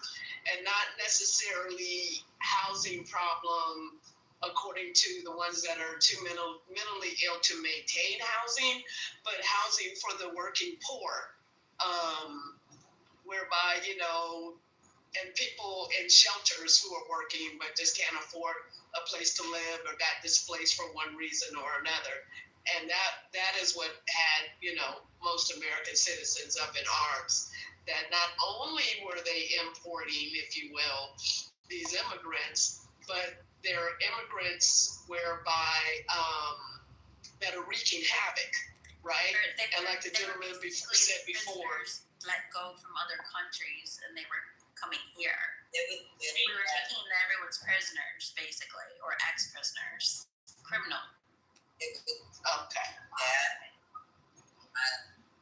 So heinous crimes against not even teenagers. Yeah, it was happening when all that was happening. Long Island was the worst. And when Trump came in, he did clean that up, but I hear there's not as many murders, but it was so bad in Long Island. The reason why I mentioned that story is because earlier in the room, they were talking about Civil War, and I was thinking that if these people that came in for a reason, they're waiting for their mandate or whatever, to start civil unrest or whatever. I mean, the people can't even defend themselves. It's just like, and they're looking for the government for help, and the government's like turning a blind eye. So if whomever it is behind, who wants, this thing to take place, and the predictive programming that they released in that movie Civil War or whatever, it's to plant that in people's minds. I mean, it would be so easy. All those people have to do, because they have no loyalty to this country. They're just here, It's like it's like a foreign occupation force. Can you imagine, like, going to another country? You don't. It's not your country, If your mandate was to, war against the people, if that's what you're there for, why would you care about them? Because it's not your country, it's not your people.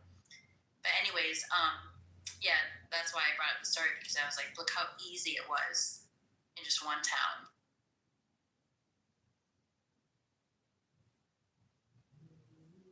No, they have big Long Island fear, and I'll tell you that. Like, all of Long Island was in fear for their children.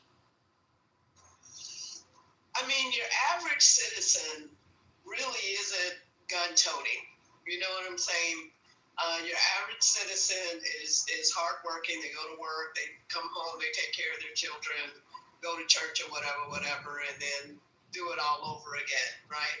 So your average citizen is not necessarily prepared for that type of lifestyle, if you will, to have to be on pins and needles every day in terms of how they're going to defend themselves on a daily like that. Not even in New York, not even in Chicago, not even in Detroit, on that level.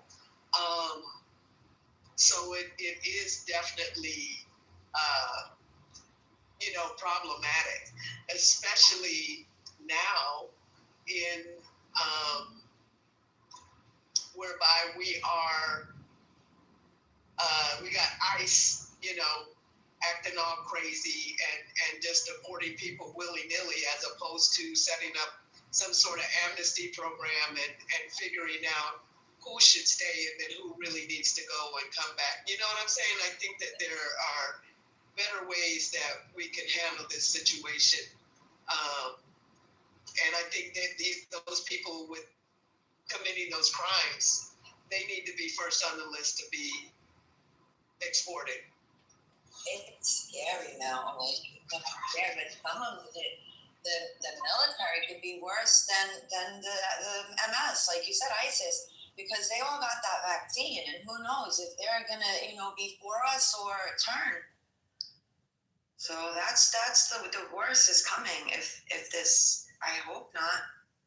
And those three places that you mentioned, New York, Chicago, Detroit, those three places, it's like difficult for law-abiding citizens to get guns. It's mostly the criminals who have the guns in those states. But let me tell you what happened in Florida after Hurricane Ian, and this is like a couple years ago, I think.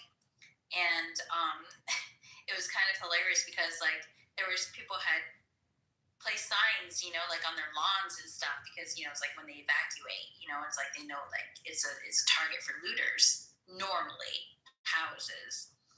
But some people stay behind to protect their house. But there's this one sign, I think it said like loot and die or something like that, and then they had like the local like sheriffs and stuff like, warning people. It's just like, this is Florida, people have guns, it's just like, if you want to find out what happens to you if you try to loot people's homes, I have a sign on my house like that. We've had that sign here for 20 years, try to touch anything. And my beloved used to say to people when they come, like, he'd make comments like, if you fuck with us, you'll be buried. Yeah, he was crazy. Or like people can just put out signs that says FAFO. But obviously not all states, are so heavily armed. What's happening in Washington sounds the worst, right? Washington, D.C., where the military's out. I mean, we heard so many things like drones going right up to people's patios, shooting people in Minnie's room were telling us that live right there. All the crazy shit that was happening. Oh, I didn't hear about that. Whose drones are they? Military. Apparently, that's what they were saying. Yeah, the military was all over Washington, D.C. And yeah, it was bad out there. Like a couple of weeks ago and last month, they were talking about it. I remember the stories, and it wasn't like very mainstream. I think it was Hurricane Katrina, and how like the military was going. Was it the military? I was here for that, yeah. When we were dropping off supplies in Staten Island, it was all there, army trucks, everything. It was like they were going door to door distributing people and taking all their weapons. I didn't hear that part. Wow. And then some of the people who did it, they some admitted or confessed later on that they didn't really want to do that, But it's just like they were disarming people in the very time that they needed, to be armed. Because look what happened. People were being looted and people were being murdered and so on and so forth. And then there was, who was it that was shooting people from the bridge over there? I was there. I didn't even hear the shit you're saying. No. Wow. Yeah, because when tragedies like this happen, so much goes on within it. We don't know half of this shit. Yeah, and a lot of it is censored, and probably back then, the bigger than Twitter was like Facebook, and Facebook heavily censors people. And you know what it was? I was in it. I wasn't watching the news. Like we would go, my beloved and I, we brought food there, generators, clothes. Because I'm an hour from Staten Island, and that's where my family. I have family there. I didn't hear all that shit. Wow. It was bad there, though. I mean, there's a lot of things that we don't really hear about, and then we hear about it like on social media, but it doesn't make, like the mainstream news or whatever. So a lot of people don't know about it, but like people are that. For instance, what was it, Hurricane Helene and Milton or something like that? I remember it hit like Western North Carolina, and there was that one town. What was it called? Was it Asheville or something like that? Somewhere in Western North Carolina, west of like Charlotte or whatever, and no help was being given to them. They were flooded out. So many people were missing, and they there was no FEMA. There was regular citizens who were, trying to help, and then they were being stopped by air traffic control or whatever. No, that's the airport. The whoever's in charge of restricting airspace over there. They were being stopped. I remember this one father and his son had their own helicopter, and they were going in to go, save people.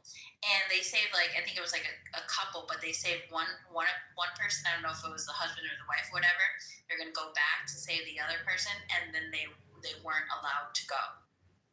So it was just all these stories of and then people were without electricity, and it was cold, and it was just crazy. It was just they're talking about here in Florida that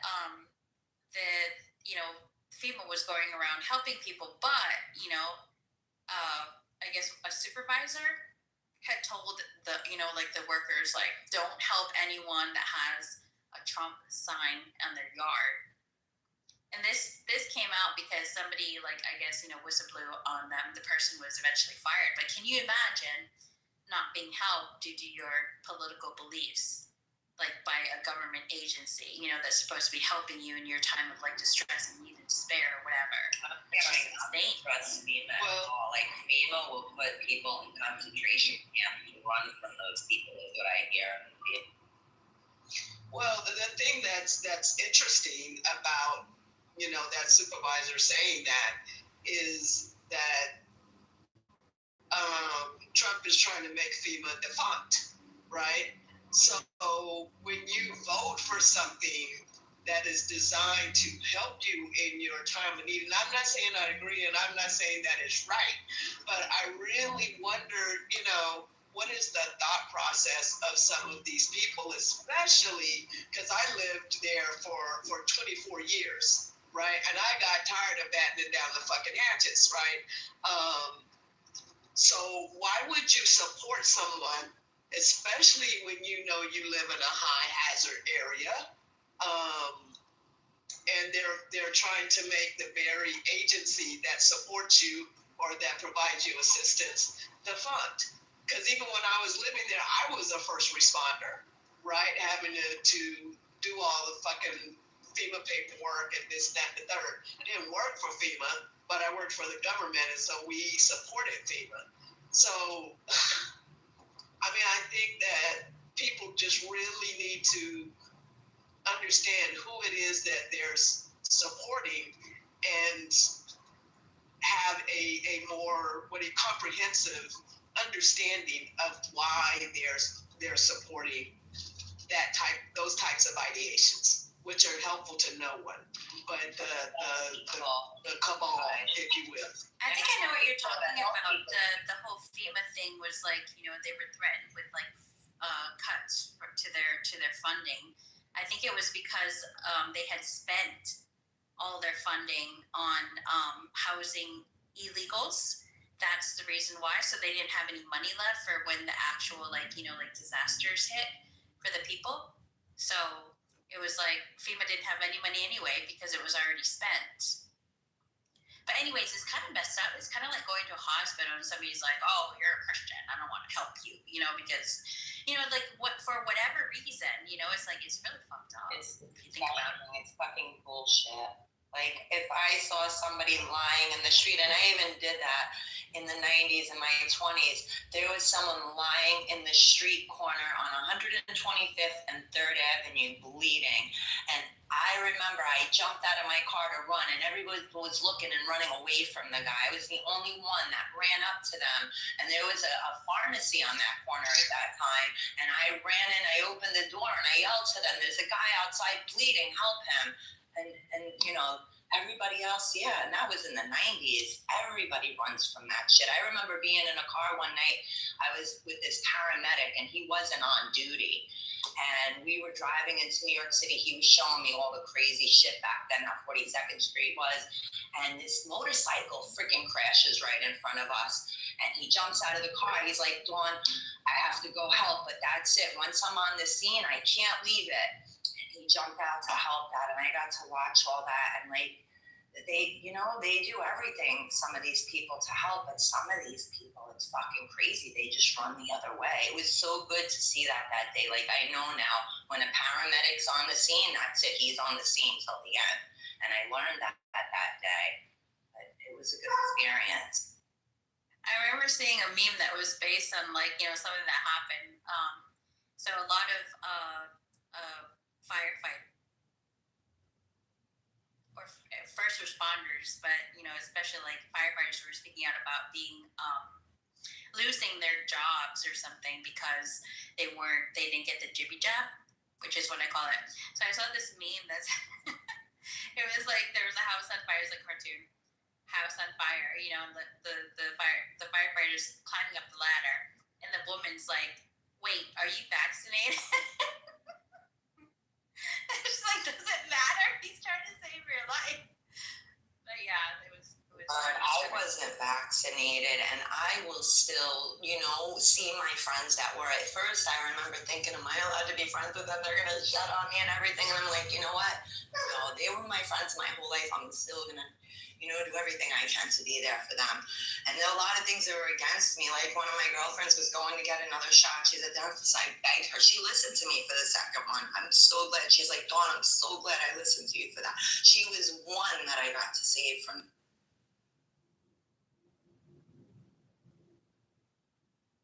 Well, I think that still fucked her up. I could see it. I think the issue is, when there is a government agency that is, let's say, for lack of a better term, mismanaging funds, possibly, you don't cut those funds off. You get somebody in there to figure out what is going on. You don't shut it down. I mean, that's like shutting off the police and the firefighters. You know what I'm saying? Shit is still, it's you taking those funds away isn't going to stop disaster from happening. So, the fact, whatever the reason was why they ran out of money, you fix it. Because if you got money to send to fucking Ukraine, if you got money to send to Taiwan, which they just sent them $50 billion or something like that, if you got money to send to Mexico, you better fucking well have money to take care of your own people.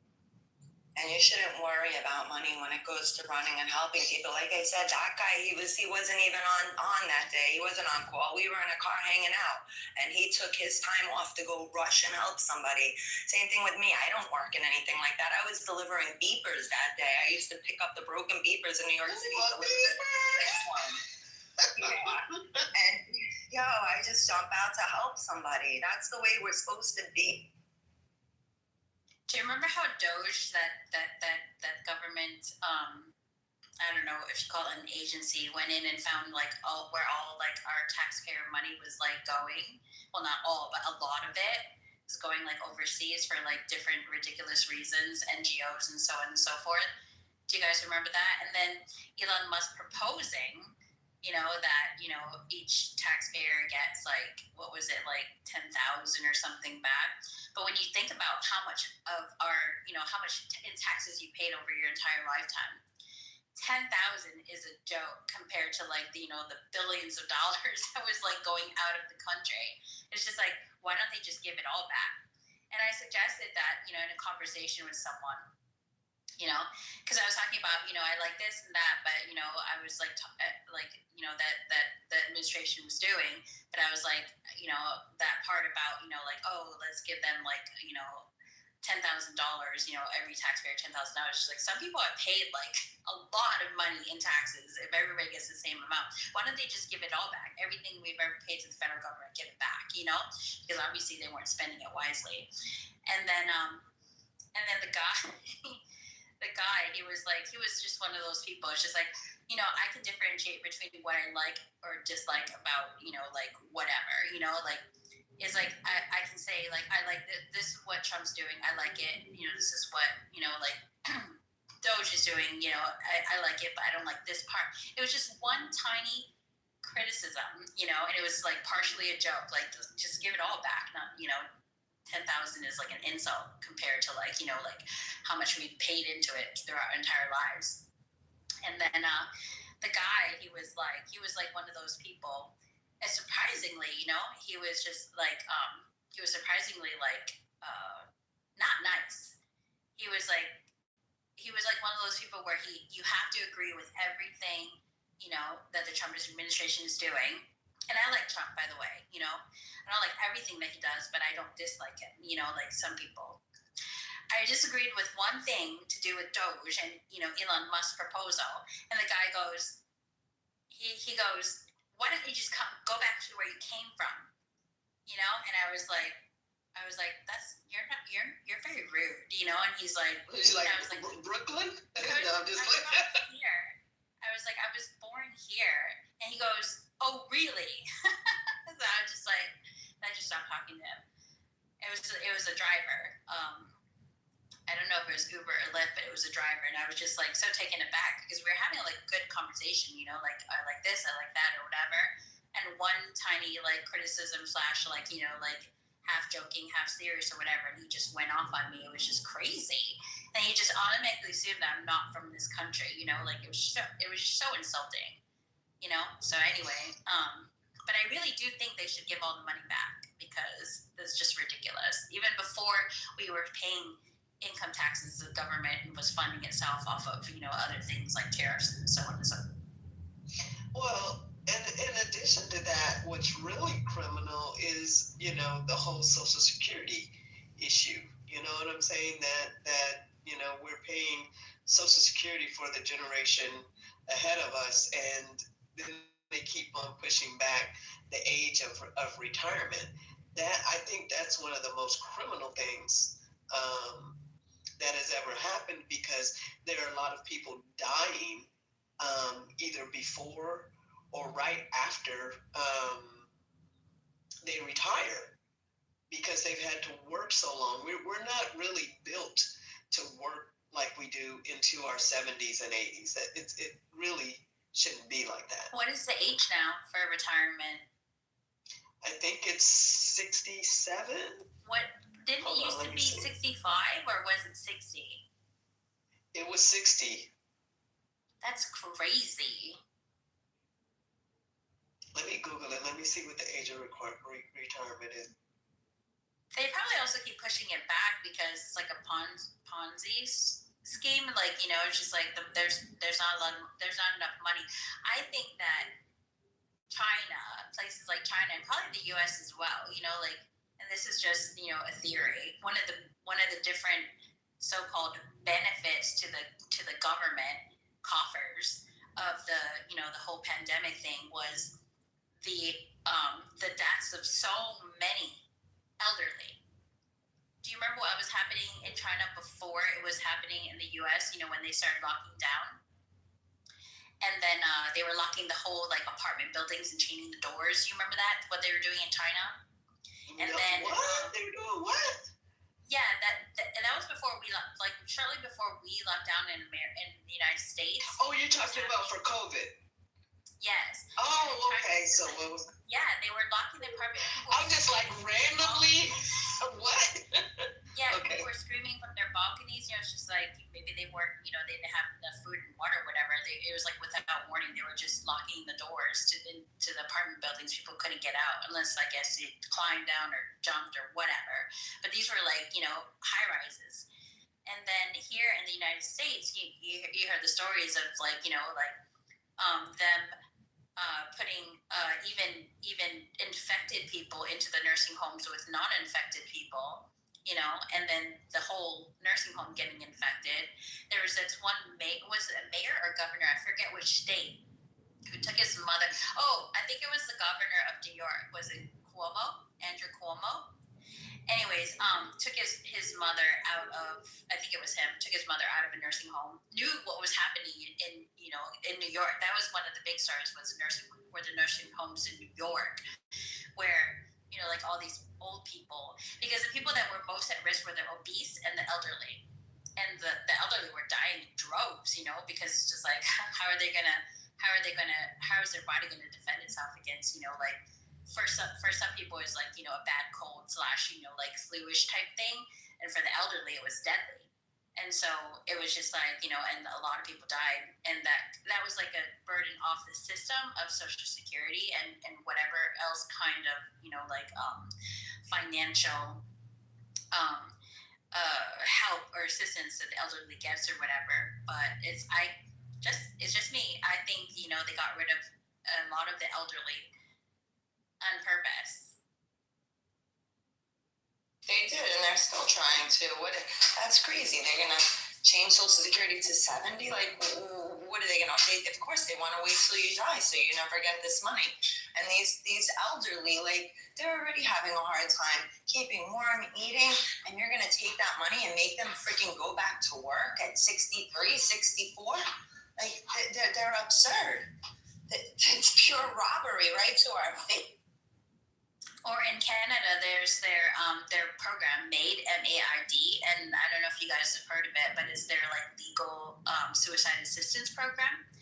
And it was supposedly, the intention was, you know, for people to legally suicide themselves or, you know, to die, you know, by choice. It started turning into, and they knew it was going to happen internally, you know, and like videos that were released from internal meetings where they're reviewing like who is actually using the service and who is being offered the service. And they found out that because there's a similar service in California as well, you know, legal suicide.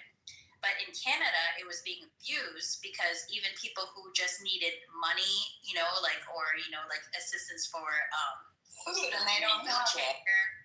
They were being, people who just, you know, were like financially destitute, who were not on the brink of suicide because, you know, they had some sort of disabling illness or, you know, like something in pain or whatever.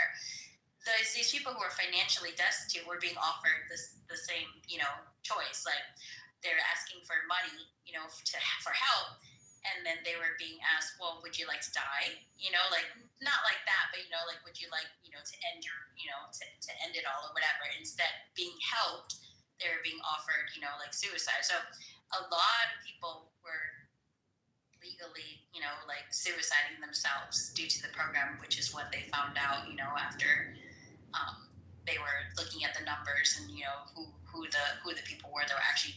So it's like, if you guys look it up, Nate, you could see like, wow, so many people in Canada because they couldn't afford to eat. It's sick. I know. I'm feeling this. I wrote about it. I'm supposed to have early widows in another 3 years, and now they pushed that up, and now you're saying 70. I don't even know what they pushed that up to, and that's, you know, what I'm depending on, not to have to go back to work and to be able to eat. Like, they're fucking crazy. My husband died. I'm doing this on my own, and they want to take it all away. They want to take it all away. I could feel it. You got to fight so hard for what we worked our whole lives. I mean, who we worked for, they want to take it away. Like, they let those people go in and take those people's apartments. That's all they had. And they didn't protect them from what did you call those people? The Venezuelan gang just, they let them go in, and all they had is an apartment? Like, that's disgusting. This is what our tax dollars pay for them to protect us, and they don't protect us. They throw people down on the ground. They throw us down on the ground. They treat us like shit. They throw us in these cells. Some of these women didn't even do anything. They throw them in hospitals on the 4th floor to get freaking hurt and taken advantage. Like, the things this fucking country does is sick. So we were talking about like all the distractions, you know, that people sort of deal with, you know, in their daily lives, distractions that prevent them from, you know, like things that we talk about, you know, like awakening, you know, like being more aware, you know, like having a higher consciousness, so on and so forth. The thing about that is, you know, it's really hard for people to think about things like that when they're trying every day to scrape by, you know, just to survive, you know, to eat and to have a place to live, you know, and like to pay their bills. It's just like people are just, there's a lot of people who have like more than one job just to even make it. And even people who have like, you know, like two adult household, you know, they're not just single people, you know, like trying to earn a living to support their family. But, you know, like even two adult households, you know, are having a difficult time. It's just like people, it's kind of like, it's kind of like being a slave to the system, you know, and the system is working against you. And, you know, you don't really have time to, you know, like to even think about enlightening yourself or whatever it is, you know, like, or even like changing your diet to like vegan, say, you know, because maybe it's a little too expensive because you can barely make enough money for, you know, breakfast, lunch, or dinner for yourself and your family.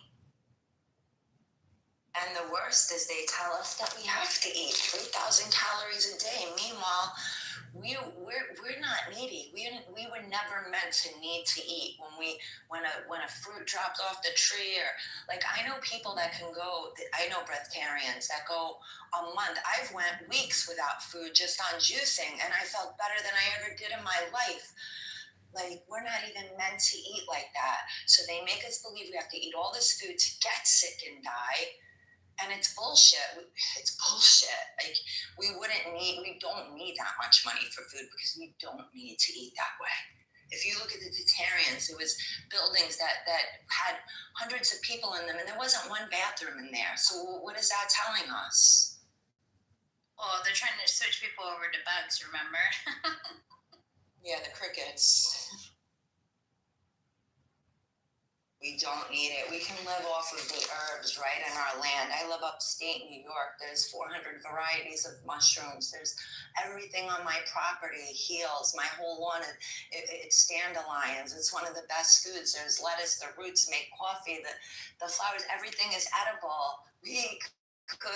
We'll have no problem surviving if we realize everything is on the land. And then they make people starve. But meanwhile, there could be fruit trees everywhere. We shouldn't have to pee for food.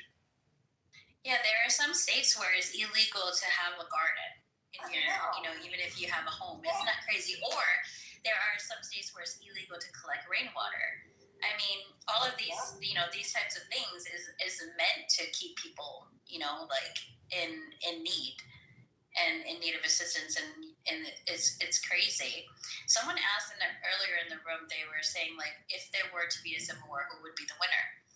And I don't really think, you know, like, I think the discussion kind of moved on from there. It didn't really go into detail, but when someone asked that question, I was thinking the loser would be the people, because it's all theater. Whoever, you know, like the Civil War, that, you know, whoever is, you know, wants to manifest or whatever, the whole point of it, or one of the main purposes of it, would be to cause, you know, like financial collapse, you know, and like a reset the financial system, you know, the elimination of fiat and things like that or whatever, and, you know, to like bring everyone over to, like, you know, like we have no choice, you know, we have to unite as, you know, like a one world order or whatever, you know. So that's I'd imagine that's the reason it would be, you know. It's like, we have no choice. But who created this? You know, like, it's like manufactured instability in order to achieve a certain goal, you know. And it doesn't matter whether it's a Democrat or a Republican as, you know, the president. The goal is the same. It's like they say, it's two birds of the same feather. It's like in any administration, you can see what the administration did to destabilize, you know, like the country, and to bring it down further. You know, like maybe there was some good that was done here, but there's super bad done there. You know, it's just all marching towards the same goal. Same thing with, you know, like the Civil War. People think, like, oh, you know, the Civil War is because of this, that, and the other thing, or whatever. It's like, no, it's part of their plan. It's like this is what do they call it? They're playing the long game. And this is all part.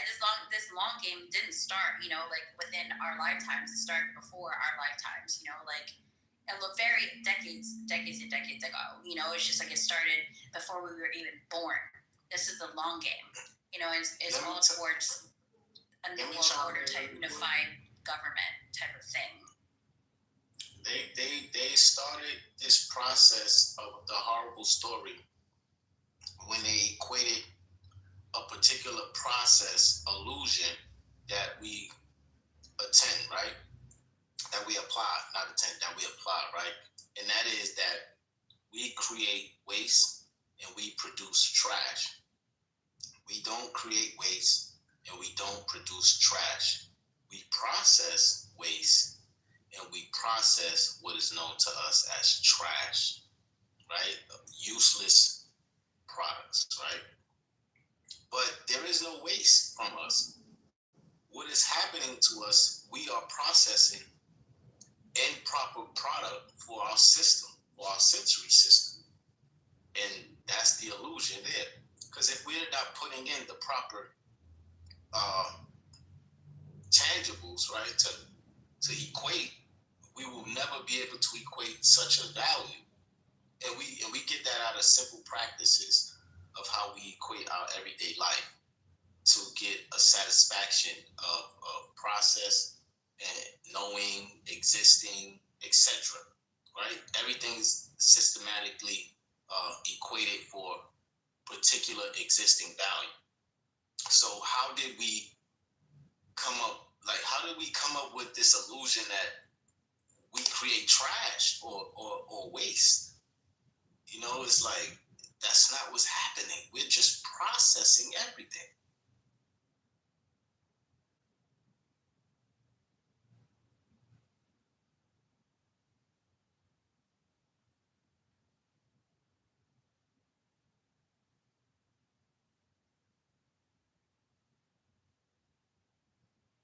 Did they ever find out who took down the Georgia Guidestones?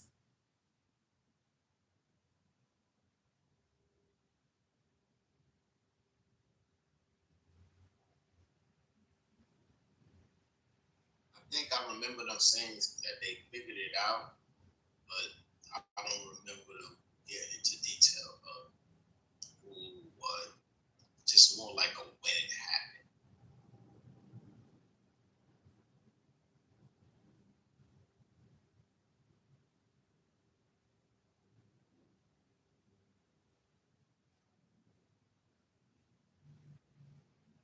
Like there's that narrative, you know, there's not enough resources on Earth, you know, to accommodate, you know, the people, all the people, the population of the world. But it's kind of more like maybe, just maybe, you know, the population of the world has grown too far for them to control. Not that there isn't enough resources. I mean, there's so much land.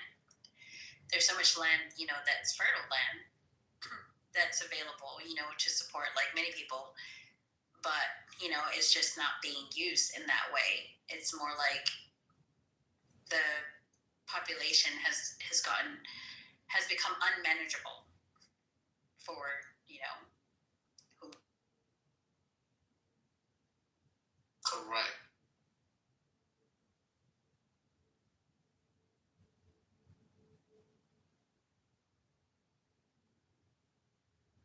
And the reason why I was asking about the Georgia Guidestones, I remember it was taken down, but what was written on it was something about, what was the number? It was like 500 million people or something. That would be like the ideal number of people in the world. Was it 500 million?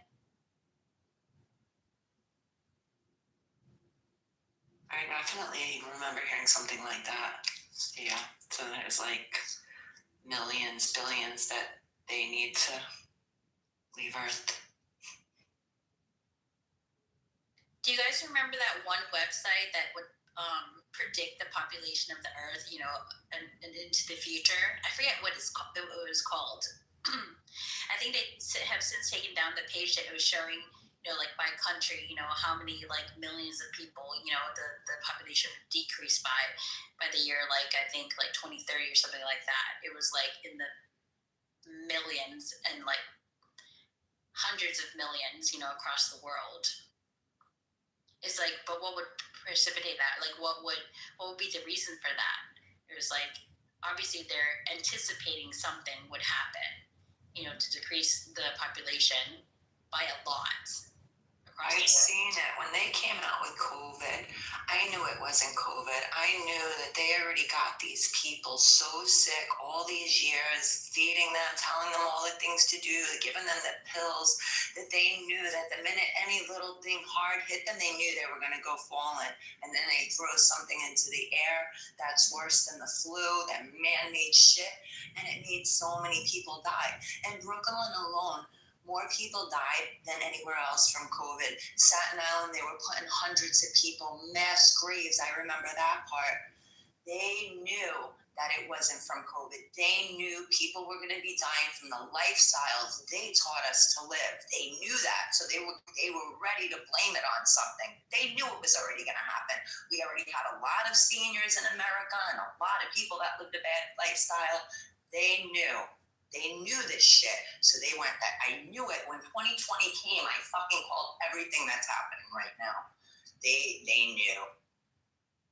We were having like some sort of brainstorming session the other week here in Clubhouse, and we were talking about, and I don't think we really came up with like a really like reasonable explanation, but we were talking about how, like, you notice here in America, there's a lot of products that are allowed legally in food that is considered like poison, is like banned in other countries, but is allowed for some reason here in America. And so we're talking about, like, what is the reason why America is being targeted specifically to poison the people with all these things that are literally banned in other countries because it's poison. It's like people go to, like, say, you know, like Europe, and their bread is totally different from, you know, here. The Coca-Cola in Mexico, you know, is made with different ingredients, and, you know, Coca-Cola, the same company. Cane sugar in Mexico. Here, the same company that makes, you know, products for different countries makes them with poison for America specifically. Like, why is America being targeted for poisoning? They're experimenting to see how much the human body can take, because they're even curious of that. How much could they take? How much could they handle? And this was the melting pot, America, for everybody to come, and they could see with different people how they would react to our the lifestyle. You know, this is a company here. Everything on our shelves is processed. They don't. When I was a kid growing up, and you walked in Brooklyn, everything outside was fruit stands. There was barely any canned foods when you walked in the store. Now, everything is meant to poison us here. Yeah, everything is better in other countries. Even Italy. We used to say we have the best pizza in Brooklyn. No, it's Italy. And my dentist was telling me something the other day that I didn't know. He says they have one of the oldest olive farms in Italy. And when he gets the oil here, it's so powerful you can barely even eat it. It's so strong. Like they say about the cocaine leaves, the people there only can handle it. We can't. So it's so strong. And my dad told me that when I was little. He's like, the olive oil here is poison. It's so rancid. It's so bad. That's why the pizza in Italy is the best. My dad, when I was a kid, he would tell me, he said, the mob has oil under control. Why? Because only the best pizzerias are allowed to have it, because they don't want everybody to make that money. You know, the pizzerias were the big thing in Brooklyn, so only the mob let the good people, the ones they allowed to have the good oil, so they can make the best pizza.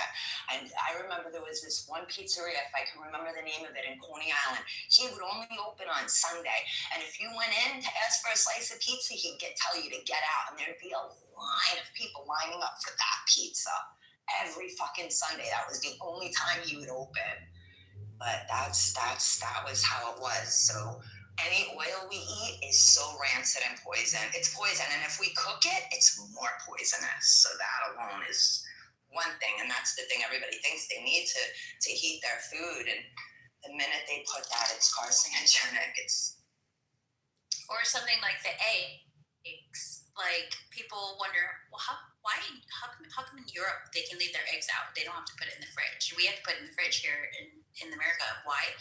Because they don't wash the eggs there. So, you know, the membrane, there's like a permeable membrane. The shell becomes, here in America, they wash the eggs. therefore you have to put it in the fridge because, you know, things can enter it and stuff, you know, and it wouldn't be preserved as it would in, you know, not in America. So they can leave their eggs out because it's not washed, you know. But here it's just like the egg becomes like, after being washed, you know, the things can enter it or whatever, and it'll spoil quicker. So it has to be refrigerated. So there's like so many things that are so different, the way that food is handled here versus like, you know, overseas. And then when you're talking about processed food, I remember years ago, it was just like, there was this place that I would go for lunch, and they had like a buffet where they made like all this food, like, you know, basically like from scratch, you know, like all this like different kinds of food. It was like I think it was like $20 a pound or something, you know, but it's just like, you know, you take your container, you know, you pile all the food in there. And I remember I was eating every day for lunch for, you know, like maybe like a month. And I was eating, because I can eat. And so I was eating like 1 to 1.5 pounds of food like every day for lunch. But it's like I only eat once a day, really. So, you know, but who eats a pound and a half of food, you know, like every day, you know, all at once? It's me. People would be like, "Are you gonna finish that?" Yes, I am, and I do. But you know what happened? And that's when it registered with me that, oh, processed food really is, you know, like poison.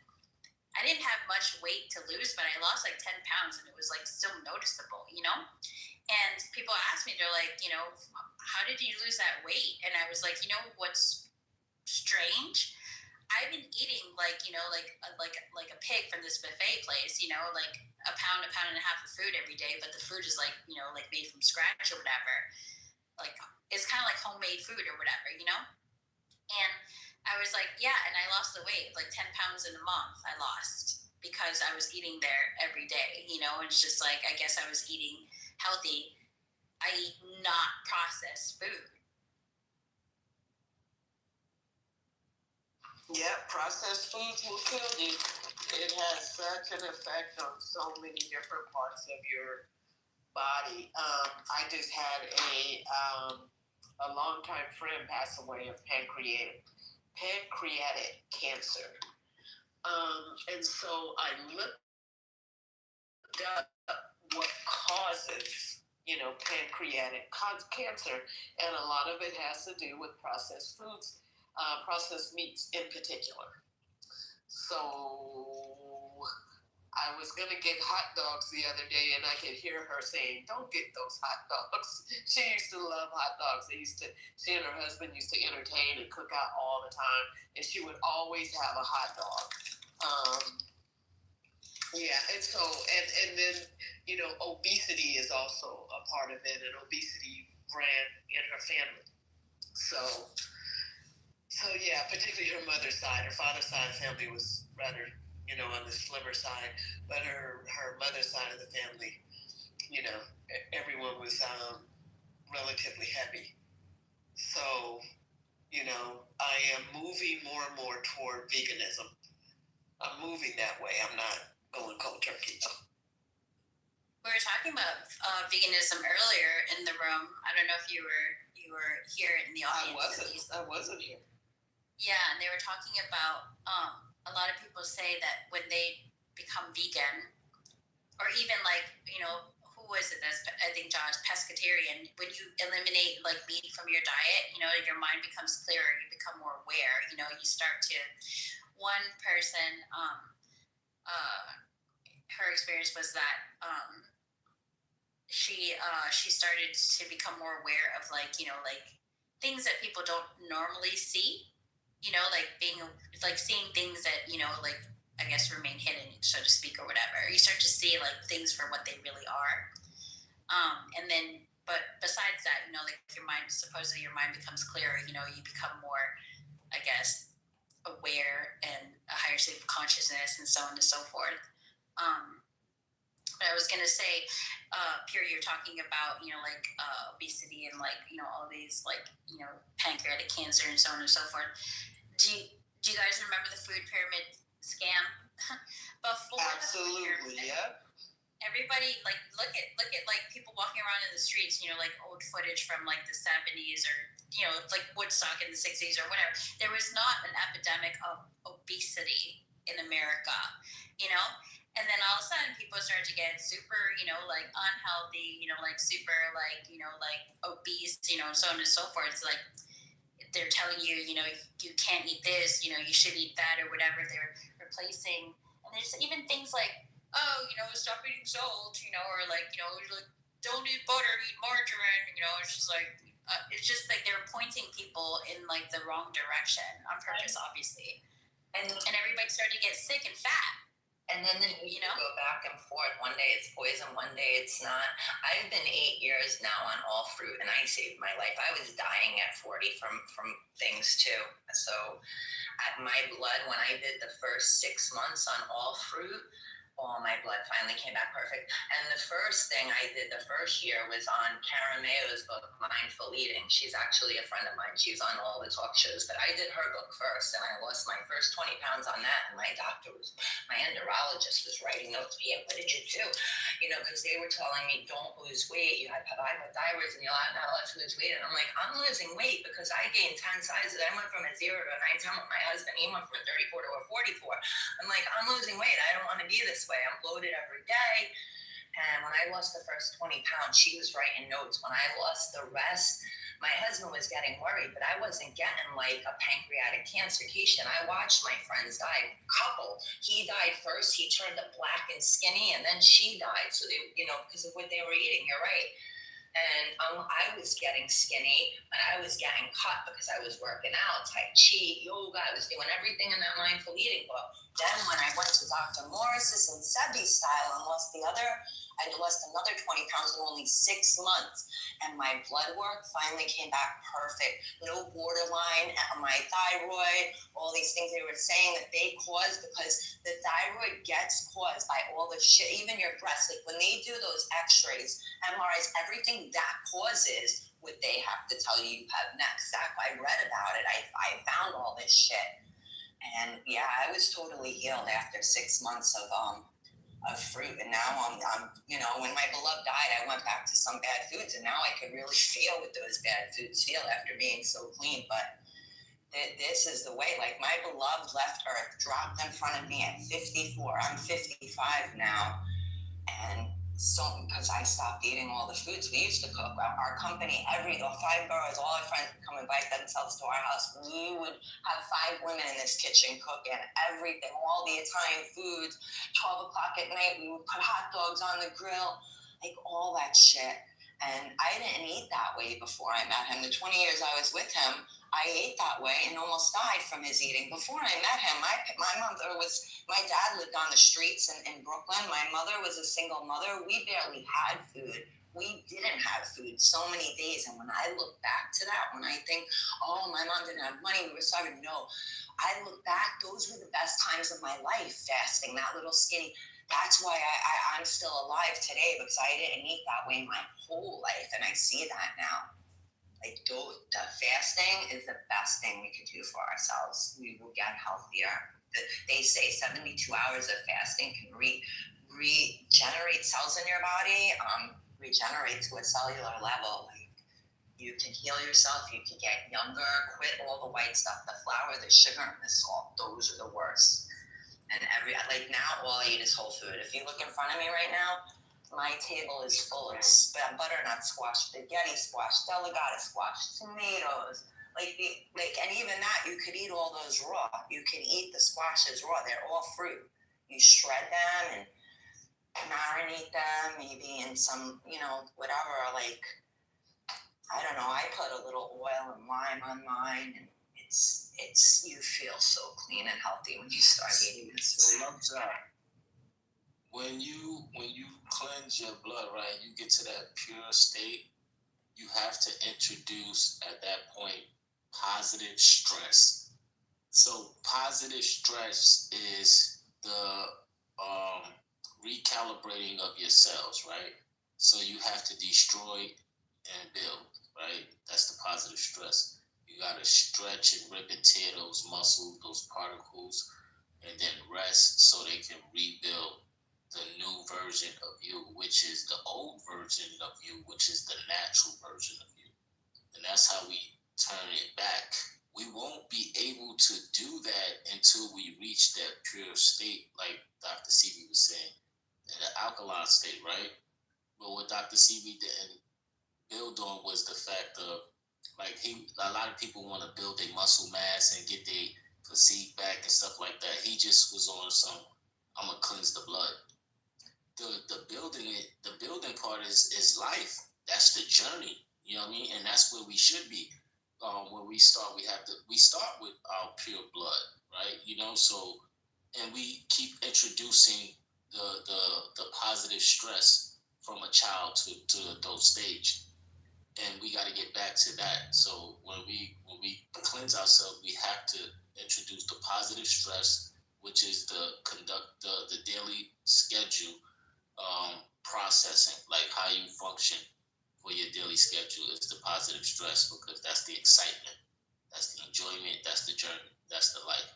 Once you get to that point, then that's it. It's nothing else to do but to live and be young. And I saw something about, and I didn't really do a deep dive on it, but I saw something about how they also lie to people about the whole cholesterol thing.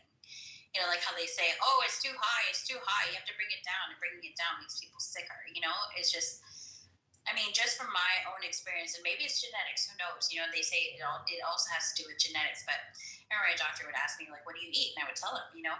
And then he would be horrified, you know, like, let's test your cholesterol. And I would tell him, you ask me that every year, you know, and it's always perfect, you know? And it is, and it was, you know? And it's just like I can eat these things that people say that you can't eat, you know? It's just like people are being lied to about what you can and can't eat. And it's not just the food, it's also like, say, sunscreen, right? Before this whole like, oh, you're gonna get skin cancer, wear your sunscreen. People were not wearing sunscreen. They were definitely not wearing sunscreen in like the 60s, you know, when they were like hanging out in the sun, you know, like all year or whatever. Remember? They used to put the silver things up on Coney Island Beach. Every woman had that silver thing cake in the sun. And they weren't getting skin cancer. People, there was only like You know why? A rash of skin cancer after people started using sunscreen. And I don't think that people really talk about it so much, but I think there's something in the sunscreen that was poisoning people's skin. It's not only the sunscreen. It's when our body is not a 7 alkaline, you know, like neutral, that it burns. If our body's too acidic, the sun will burn you. If your body is the way it's supposed to be from eating the right foods, and it's supposed to be at a 7, too alkaline could be too bad, but too acidic is the worst, and that's when we burn from the inside out. The sun will burn us, give sun cancer, everything. If your body's okay, you're a 7, you will never get sun cancer. The sun is meant to heal you. I stare into the sun every day, all day now. Some people can't do it all day. You know, it's easier in the morning, it's easier in the evening. I can stare in the sun all day long. That's how clean my body is, and that's how we're supposed to be. I never got sun cancer. I never put freaking that shit on my body, and I lived in Florida. My mother took me from Brooklyn to Florida. I was always in a bikini my whole life getting the sun. Never put sunscreen on. And when I went to my dermatologist, I want to say like 8-9 years ago, because I won't go anymore, but she's like, you have the type of skin, you never have to worry about, you know, sun cancer. Because I remember I wanted that full body scan that everybody was talking about, so I had it done. And she's like, you don't have to worry about that. You don't have that kind of skin. And I didn't know what she was talking about then, but the sun is meant to heal us.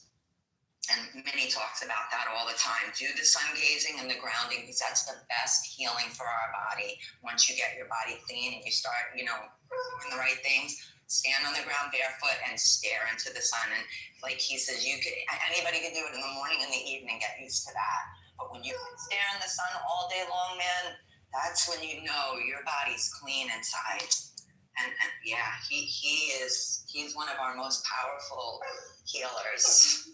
Water too, standing in the water, going in the water, you can get your memory back, because water's full of memory.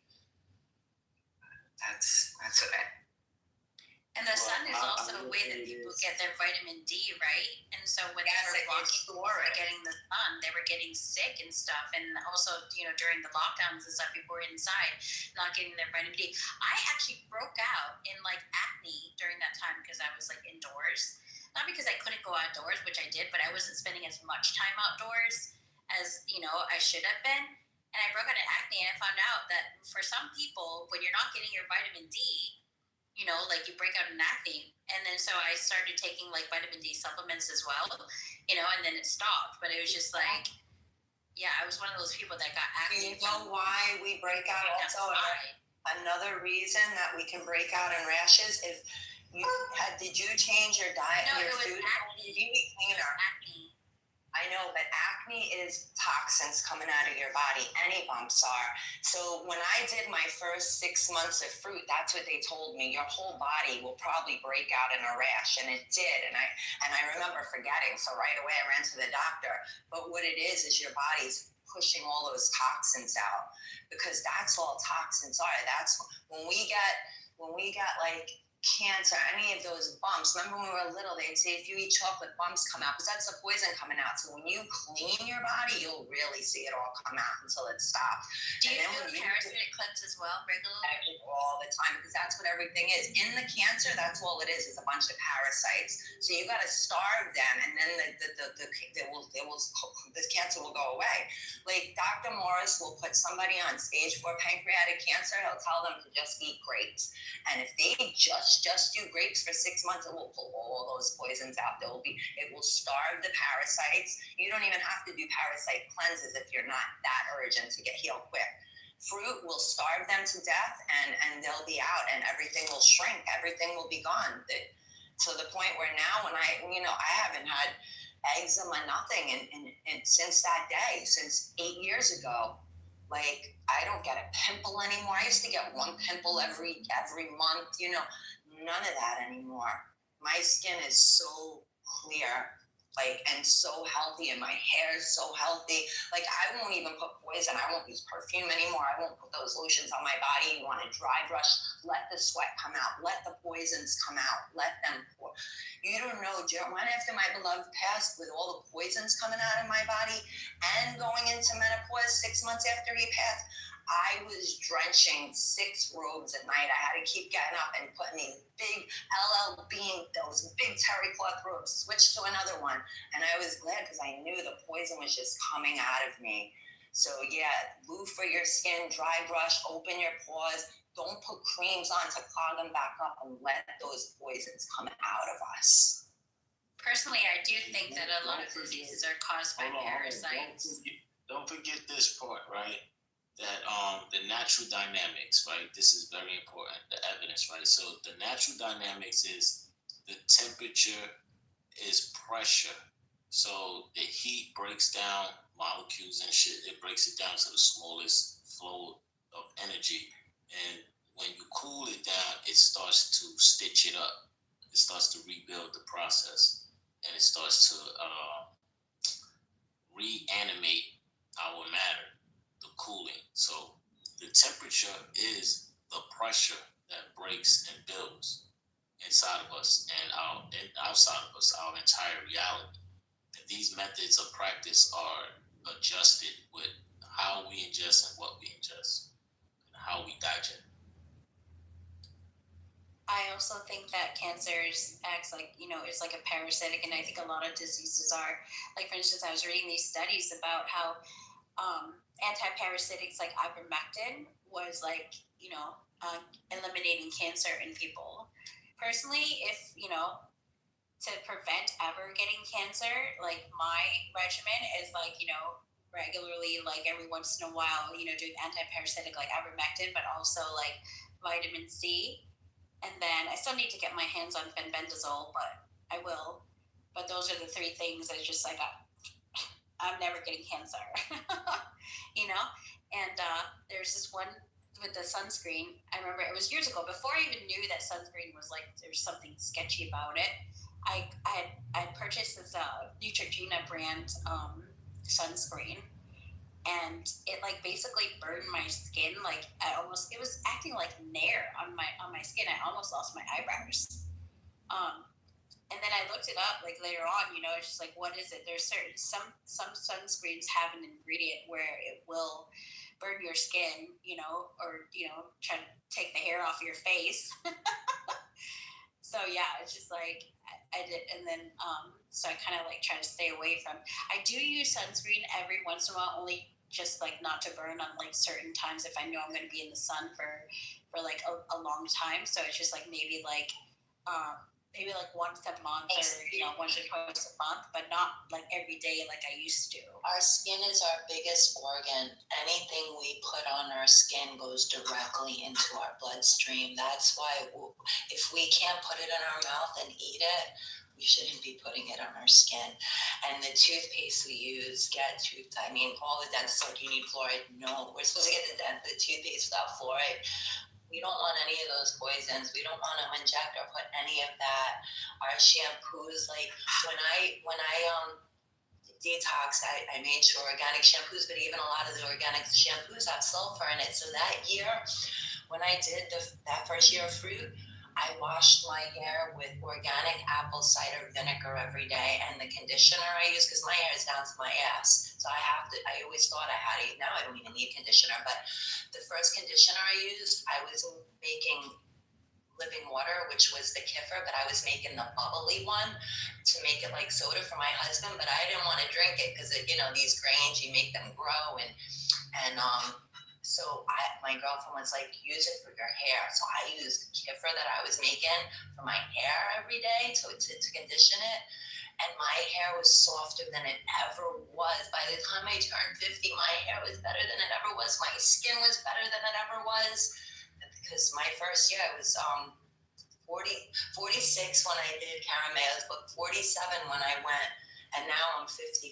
And I am healthier than when I was in my 20s. Because, my 20s, the doctor did, because I loved bacon, egg, and cheese, and I'd be like extra bacon, extra mayo in my 20s when I'd go to get, I had 3 jobs, and when I ate, like you said, I would eat that once a day, but it was something massive. And in my 20s, I had high cholesterol, but I got rid of them right away, because then I knew right away, let me just quit the bacon. And they said triglycerides, and the triglycerides then was from all the processed meats I was eating, a ham sandwich, things like that. But I'm healthier now at 55 than I ever was. Everything's perfect. And I mean, I could run circles around some 20-year-olds. I freaking run this house, 3 acres. It's 35 square foot by myself. I have Airbnb in here, 3 guests. And I do, in this house, my husband used to get 10 men a year to do the work here. So I can't afford that. So I'm doing the work that 10 men did a year here and keeping. Like my brother tells me, he's like, Dawn, you're not only running that house, you're keeping it the way it was. Like, he's like, you're running your own business. And he has to remind me, because I can't even believe I'm doing this, but he pushed me every day. In the beginning, he'd call me 50 times a day, Dawn, you got to get up, get shit done. I'm like, no, I just wanted to kneel where my husband last dropped and just tell him that's what I did for the first year. I kneeled every day where he dropped, just telling him, you got to guide me. What do I do? Oh, I wanted to ask you, in terms of not drinking fluoride, what do you drink then for water? And John, you too. That, you're like a pescatarian or whatever. What do you guys drink for water? I'm raw. I do distilled water, and I was afraid to do that at first. Even my husband's like, you can't drink distilled water. Like, he was putting that in the batteries of our golf carts and stuff. But distilled water actually pulls the metals out of our body. And it's really good. So my first thing in the morning, I squeeze a lemon and 32 ounces in distilled water. And I've been doing that every morning now for 8 years, that water. Jack LaLanne taught it, and it just flushes your body out first thing in the morning. So that's all I drink. And some people say you got to add minerals back in, but I eat so healthy, and I have started adding the mineral salt. And Shannon told me to get this mineral salt, so I'll add a little. I could feel it. It's good. I'll sprinkle it on a tomato once in a while. But the distilled water or spring water, your water is so important. And I purchased a distiller years ago, and at first I purchased it for my arrow garden, for the water, because they don't like tap water, the plants. But then, when I found out about, you should read it, I was drinking purified water, like Aquafina, and then I even got rid of that. but I noticed that distilled water doesn't taste that great. So then I would just like make like a tea out of it or something, put something in it to give it some taste. Something in it. I was just gonna say that. So I was using to hydrate you to the cellular level. Because regular water is just a solvent. It's not gonna hydrate just you. put like herbs or a fruit. Yeah, and I think I also did do a fruit thing, but it's like pain, it's kind of a pain to do. So I was just making like peach tea out of it or whatever.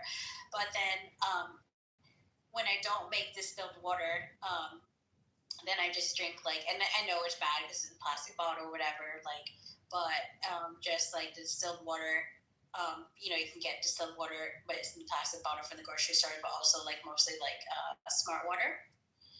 Which is supposedly distilled, and then they add minerals back into it. But people say like, "Oh, you shouldn't drink that either." But it's just like, hey, it's better than tap water with the fluoride, Because even when you purify the water with, like, say, even a maybe like a zero water thing, which I also do have, that I cook with.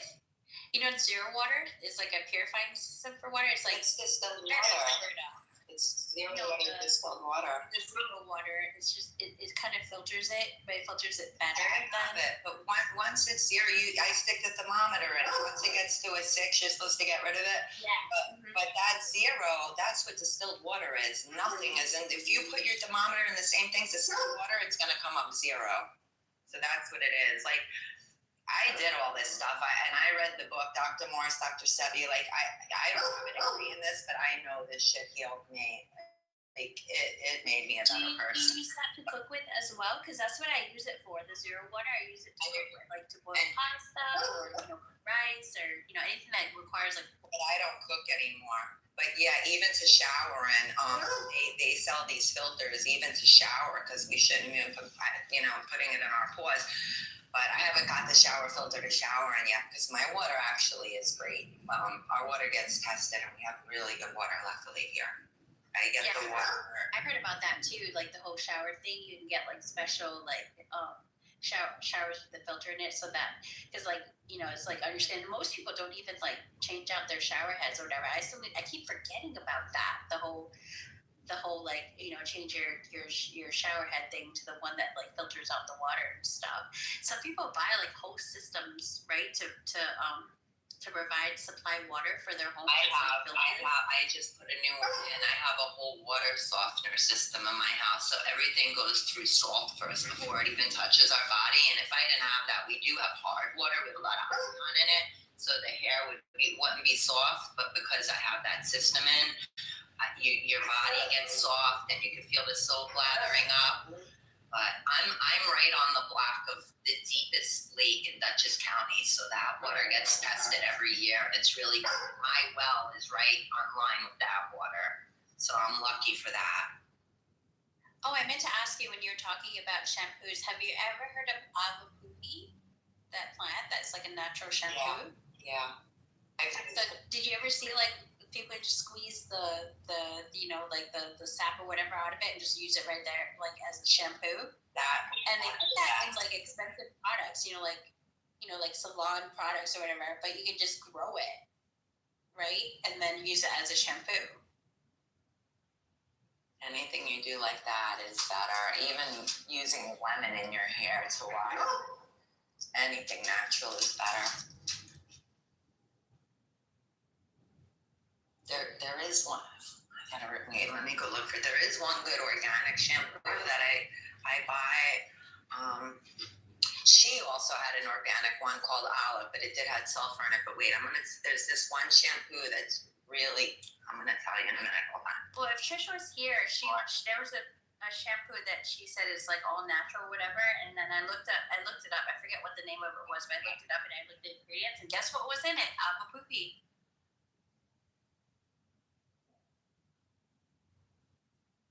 I gotta get my dog ready, and I'm going to walk somebody else's dog. I'm gonna look up. I think it's called Tea, the shampoo. Hold on.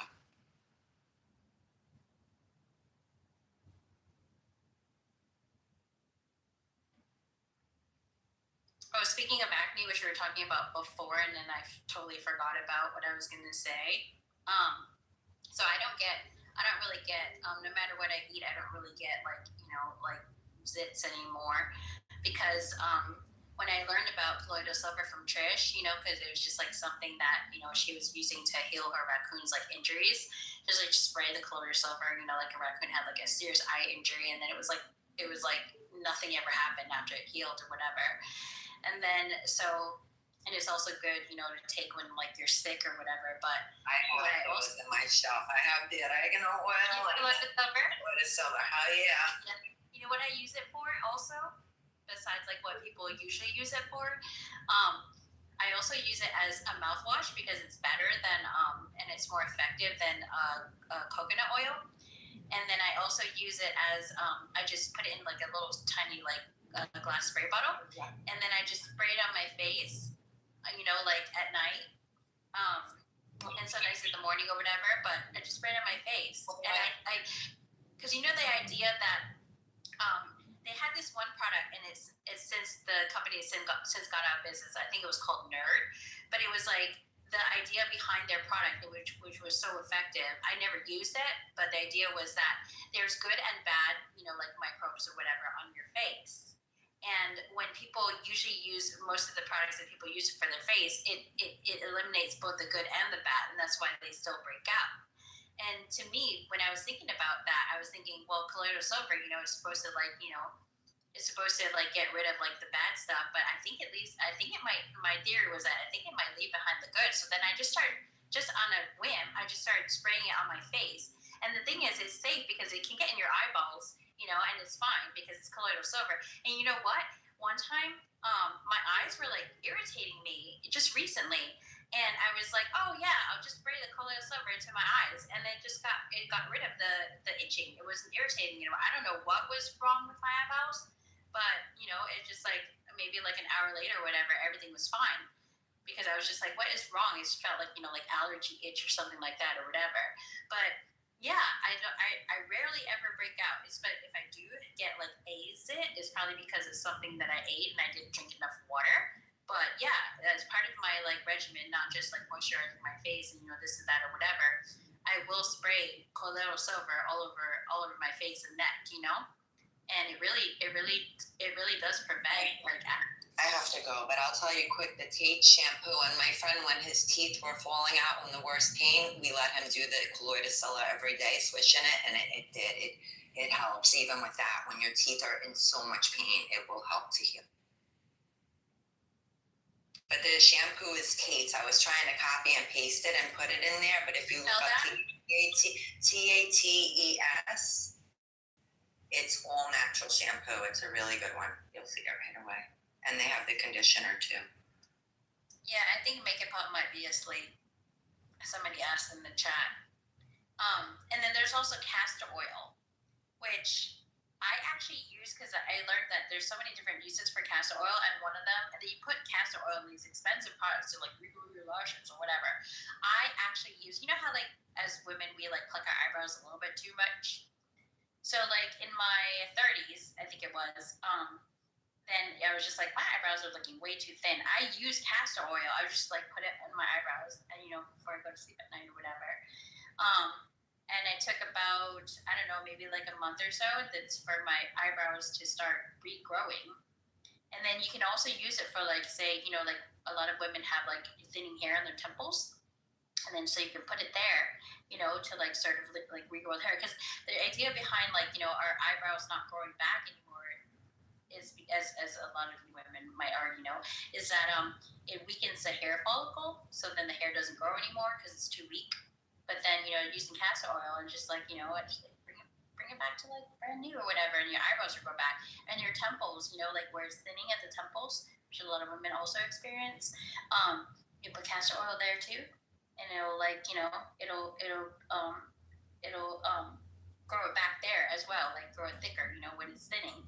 So it's like it really does work, the castor oil, for that. I mean, among the many things, uses of castor oil, one of them is like you don't have to buy a $200 thing, a $200 you know, like product to regrow your hair. Just use castor oil. It's like $5 on Amazon.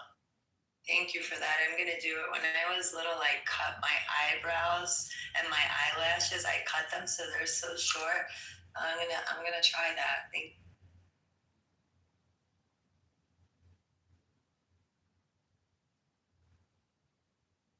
You know what I did going to school, and it was my first day of school, and my mom gave me bangs, and I cut the bangs, and I had all these little hairs sticking up right there. They were teasing me so bad my first day of school that time. Hi, Nina.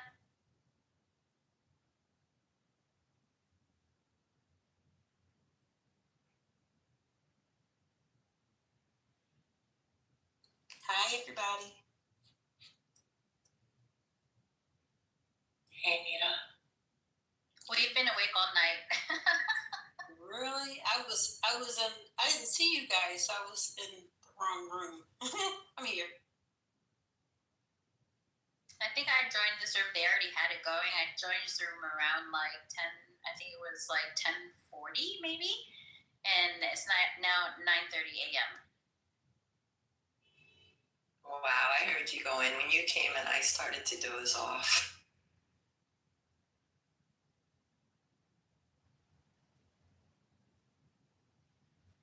I know I got subliminal messages through the night, though. I know I did, because I know there was a lot of good information I wish I would have heard firsthand. What I do if I'm feeling tired when I'm on Clubhouse, I just like close my eyes and I just like I don't know how to explain it. I just set my mind to like listen for like keywords like Sarah or like I'm gonna go or something like that. And then it's just like, and then immediately I'm just like, I'm there. But I'm like half listening, half like, cat napping, but I'm like, I'm not fully asleep, but I'm not fully awake. I don't know how to explain it. I was like that, I know. I'm mostly like, when I eat something though, rice or like last night, it was the first time this year I had pizza. I went out and had pizza, first pizza, but that will put me into a deep sleep. It's like I got drunk when I eat something like that. And okay. She's like, this girl too, all she eats is squashes, everything organic, a lot of fruit, vegetables, and raw meat. But I want to get her off the raw meat and just make her like a vegetarian, fruitarian. Did you see that video of that lady? And she was trying to prove that her dog is like vegetarian, so to put like like some veggie and then a piece of meat. Dog immediately went for the meat. My girlfriend's dog, she got her dog finally like that because she worked with Dr. Morris side by side. She took the class and worked from. That's who taught me. He does the same work as Dr. Sebi. She's fine because she taught me how to feed my dog too, and she wants me to give more fruit. Like when my other dogo she was almost 14 when I put the breath in my arms. When she was 8, she made me change her food. And she was like, give her a day of all fruit because she had lumps and she wanted to get rid of them. So for that, give her a day of all fruit, then give her a day of all vegetables, then give her her meat day. Then she wanted me to fast her from anywhere from 1 to 3 days. And it definitely helped. It made that girl live. She took her last breath 3 months before 14, and dogos don't usually live past 10. And I gotta get this girl, but her dog is all fruit, and Vanessa that comes on here, her dog is all fruit. So I know a lot of people that a lot of fruitarians that their dogs only eat fruit, and it's fine. But that lady was so mad because the dog went straight for the meat and ruined the video. No, of course they will, but in the wild, they only got meat when they made it kill. Other than that, they were eating berries or whatever they can find, and they didn't eat every day in the wild. So we overfeed our dogs and kill them, and then they die at like 15. I think some people's dogs live to like in their 20s. Our dogs aren't supposed to get sick at all and then just die. Not unless they have a serious injury, just like us. We're not supposed to get sick unless we have a serious injury. We're supposed to be able to live like so.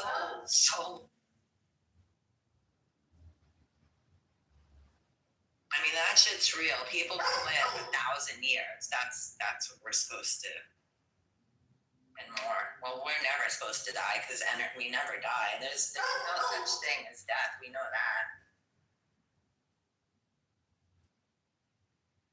Well, we're supposed to to be, according to that thing about, you know, like the Christos oil and the Klaus and all that stuff within you, is we're supposed to be preserving our Christos oil to live like longer, which is something that they say what the monks do or whatever, which is why they live longer. And people are not doing it as a society, as a modern society, which is why, you know, everyone's like dying. I mean, among other things, like the poisons we were talking about, and the food and whatnot, not just the food, but the air, it's just everywhere.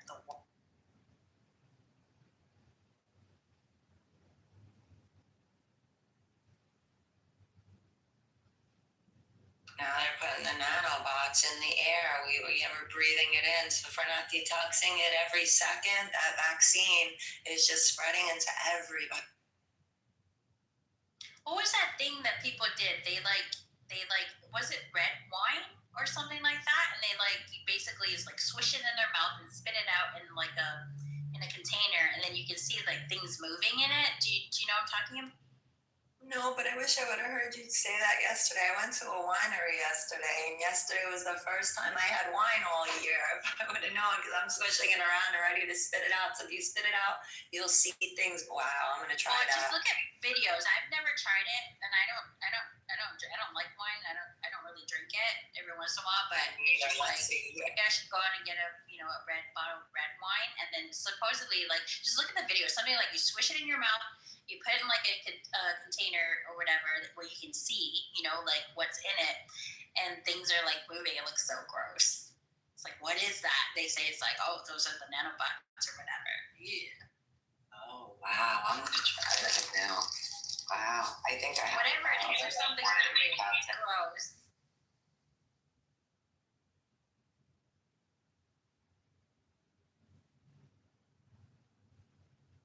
Yeah, yesterday I was at the winery because Makeup Pop she was asking for my name, and at first I went on the Appalachian Trail. I was walking, and while I was in the room yesterday, I went to the Water Whale Winery, and yeah, it was the first time. So at one time I remember Makeup Pop said my name, and I came on, and I'm thinking, should I tell them I just had 5 sips of wine? Are they gonna know I'm drunk? Because I never drink.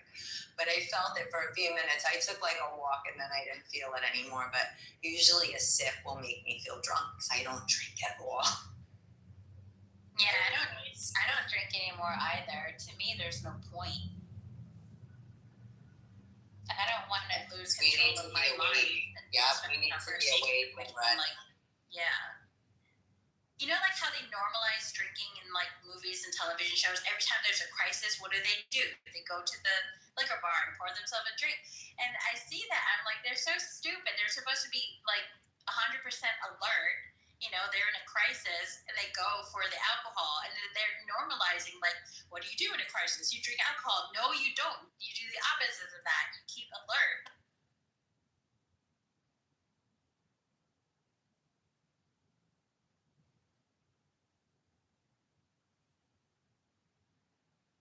Yeah, that alcohol addiction, whatever that thing is, that thing that they brought in, that was the worst thing. They killed our families with that. My mother and father were alcoholics, so I watched, and they just did, you're right, every time there was a crisis, and then the crisis got worse, nothing ever got better.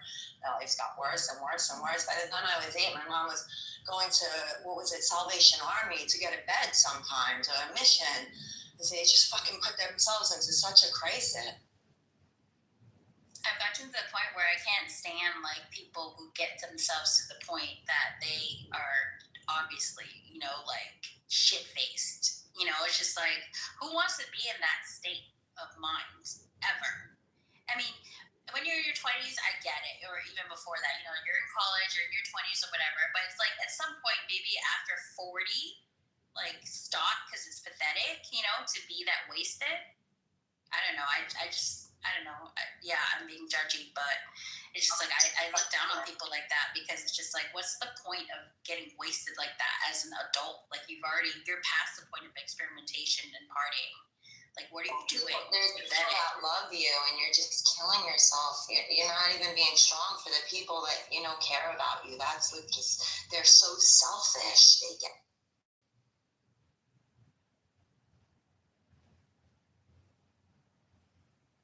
I think I'm more judgy of people who are like, you know, like alcoholics versus like people who are like potheads. Yeah, that's how bad.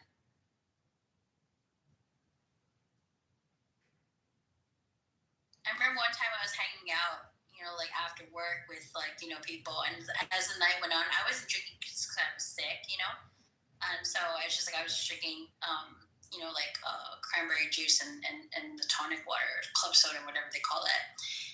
As the night went on, people's eyes, like as being probably the only sober person in there, I would have drank, you know, like a little bit if I wasn't sick, but it's just like I was on NyQuil, so I was just like, I can't drink. And as the night went on, people's eyes started to droop, their words started to slur, you know, people started to stumble, and I was like, is this what it looks like? Because when you're in it and you're, you know, you're also drinking or whatever, you don't really notice the difference between like, you know, like you and them. But it was so like I started to look at, you know, people, and I'm like, wow, like it's just so sad.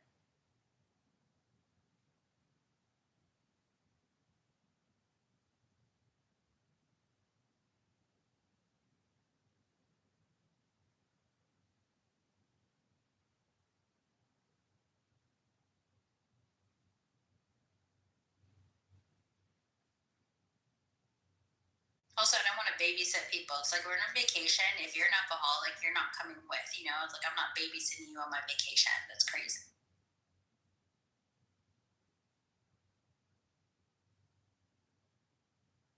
I don't mind if people drink, but if you get wasted, like, bye.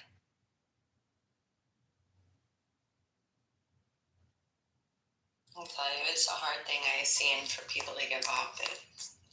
My mom and dad never quit. My dad actually tried. He was always going to programs. But even my beloved, when I met him, we met for the third time when I was 29, and he was at a bar every day. That was my third job, bartending. And he was doing other things too. And I figured it out. But he never did anything else again when we got together. We moved upstate, so I guess that was a big part of it too. But his friends still, you know, would come up, and they were in their 40s and 50s still doing these things, and like then they'd start to die. Their hearts would blow out. You'd be like, I don't know how my friends are still doing this. Their hearts are blowing out. But I would always tell him, like, the drinking though, like he only drank on the weekends, but he would get like very vulnerable, and I would tell him, like, you change. You're not this perfect person that could be on the phone with 10 people. All his friends were always calling him for information. Pat, what do I do? Like, Pat was like the one to call. But when you drink, you're not that person. And he didn't get it until like right before he died. He goes, well, I'm starting to realize, like, yeah, I don't want to drink anymore. But you know, he drank till the day he died. Like he had, and it was sad. Because, yeah, he was this amazing man that went from being in Brooklyn, still living with his dad, driving his dad's car at 34. I mean, he had some good stuff after his mom died.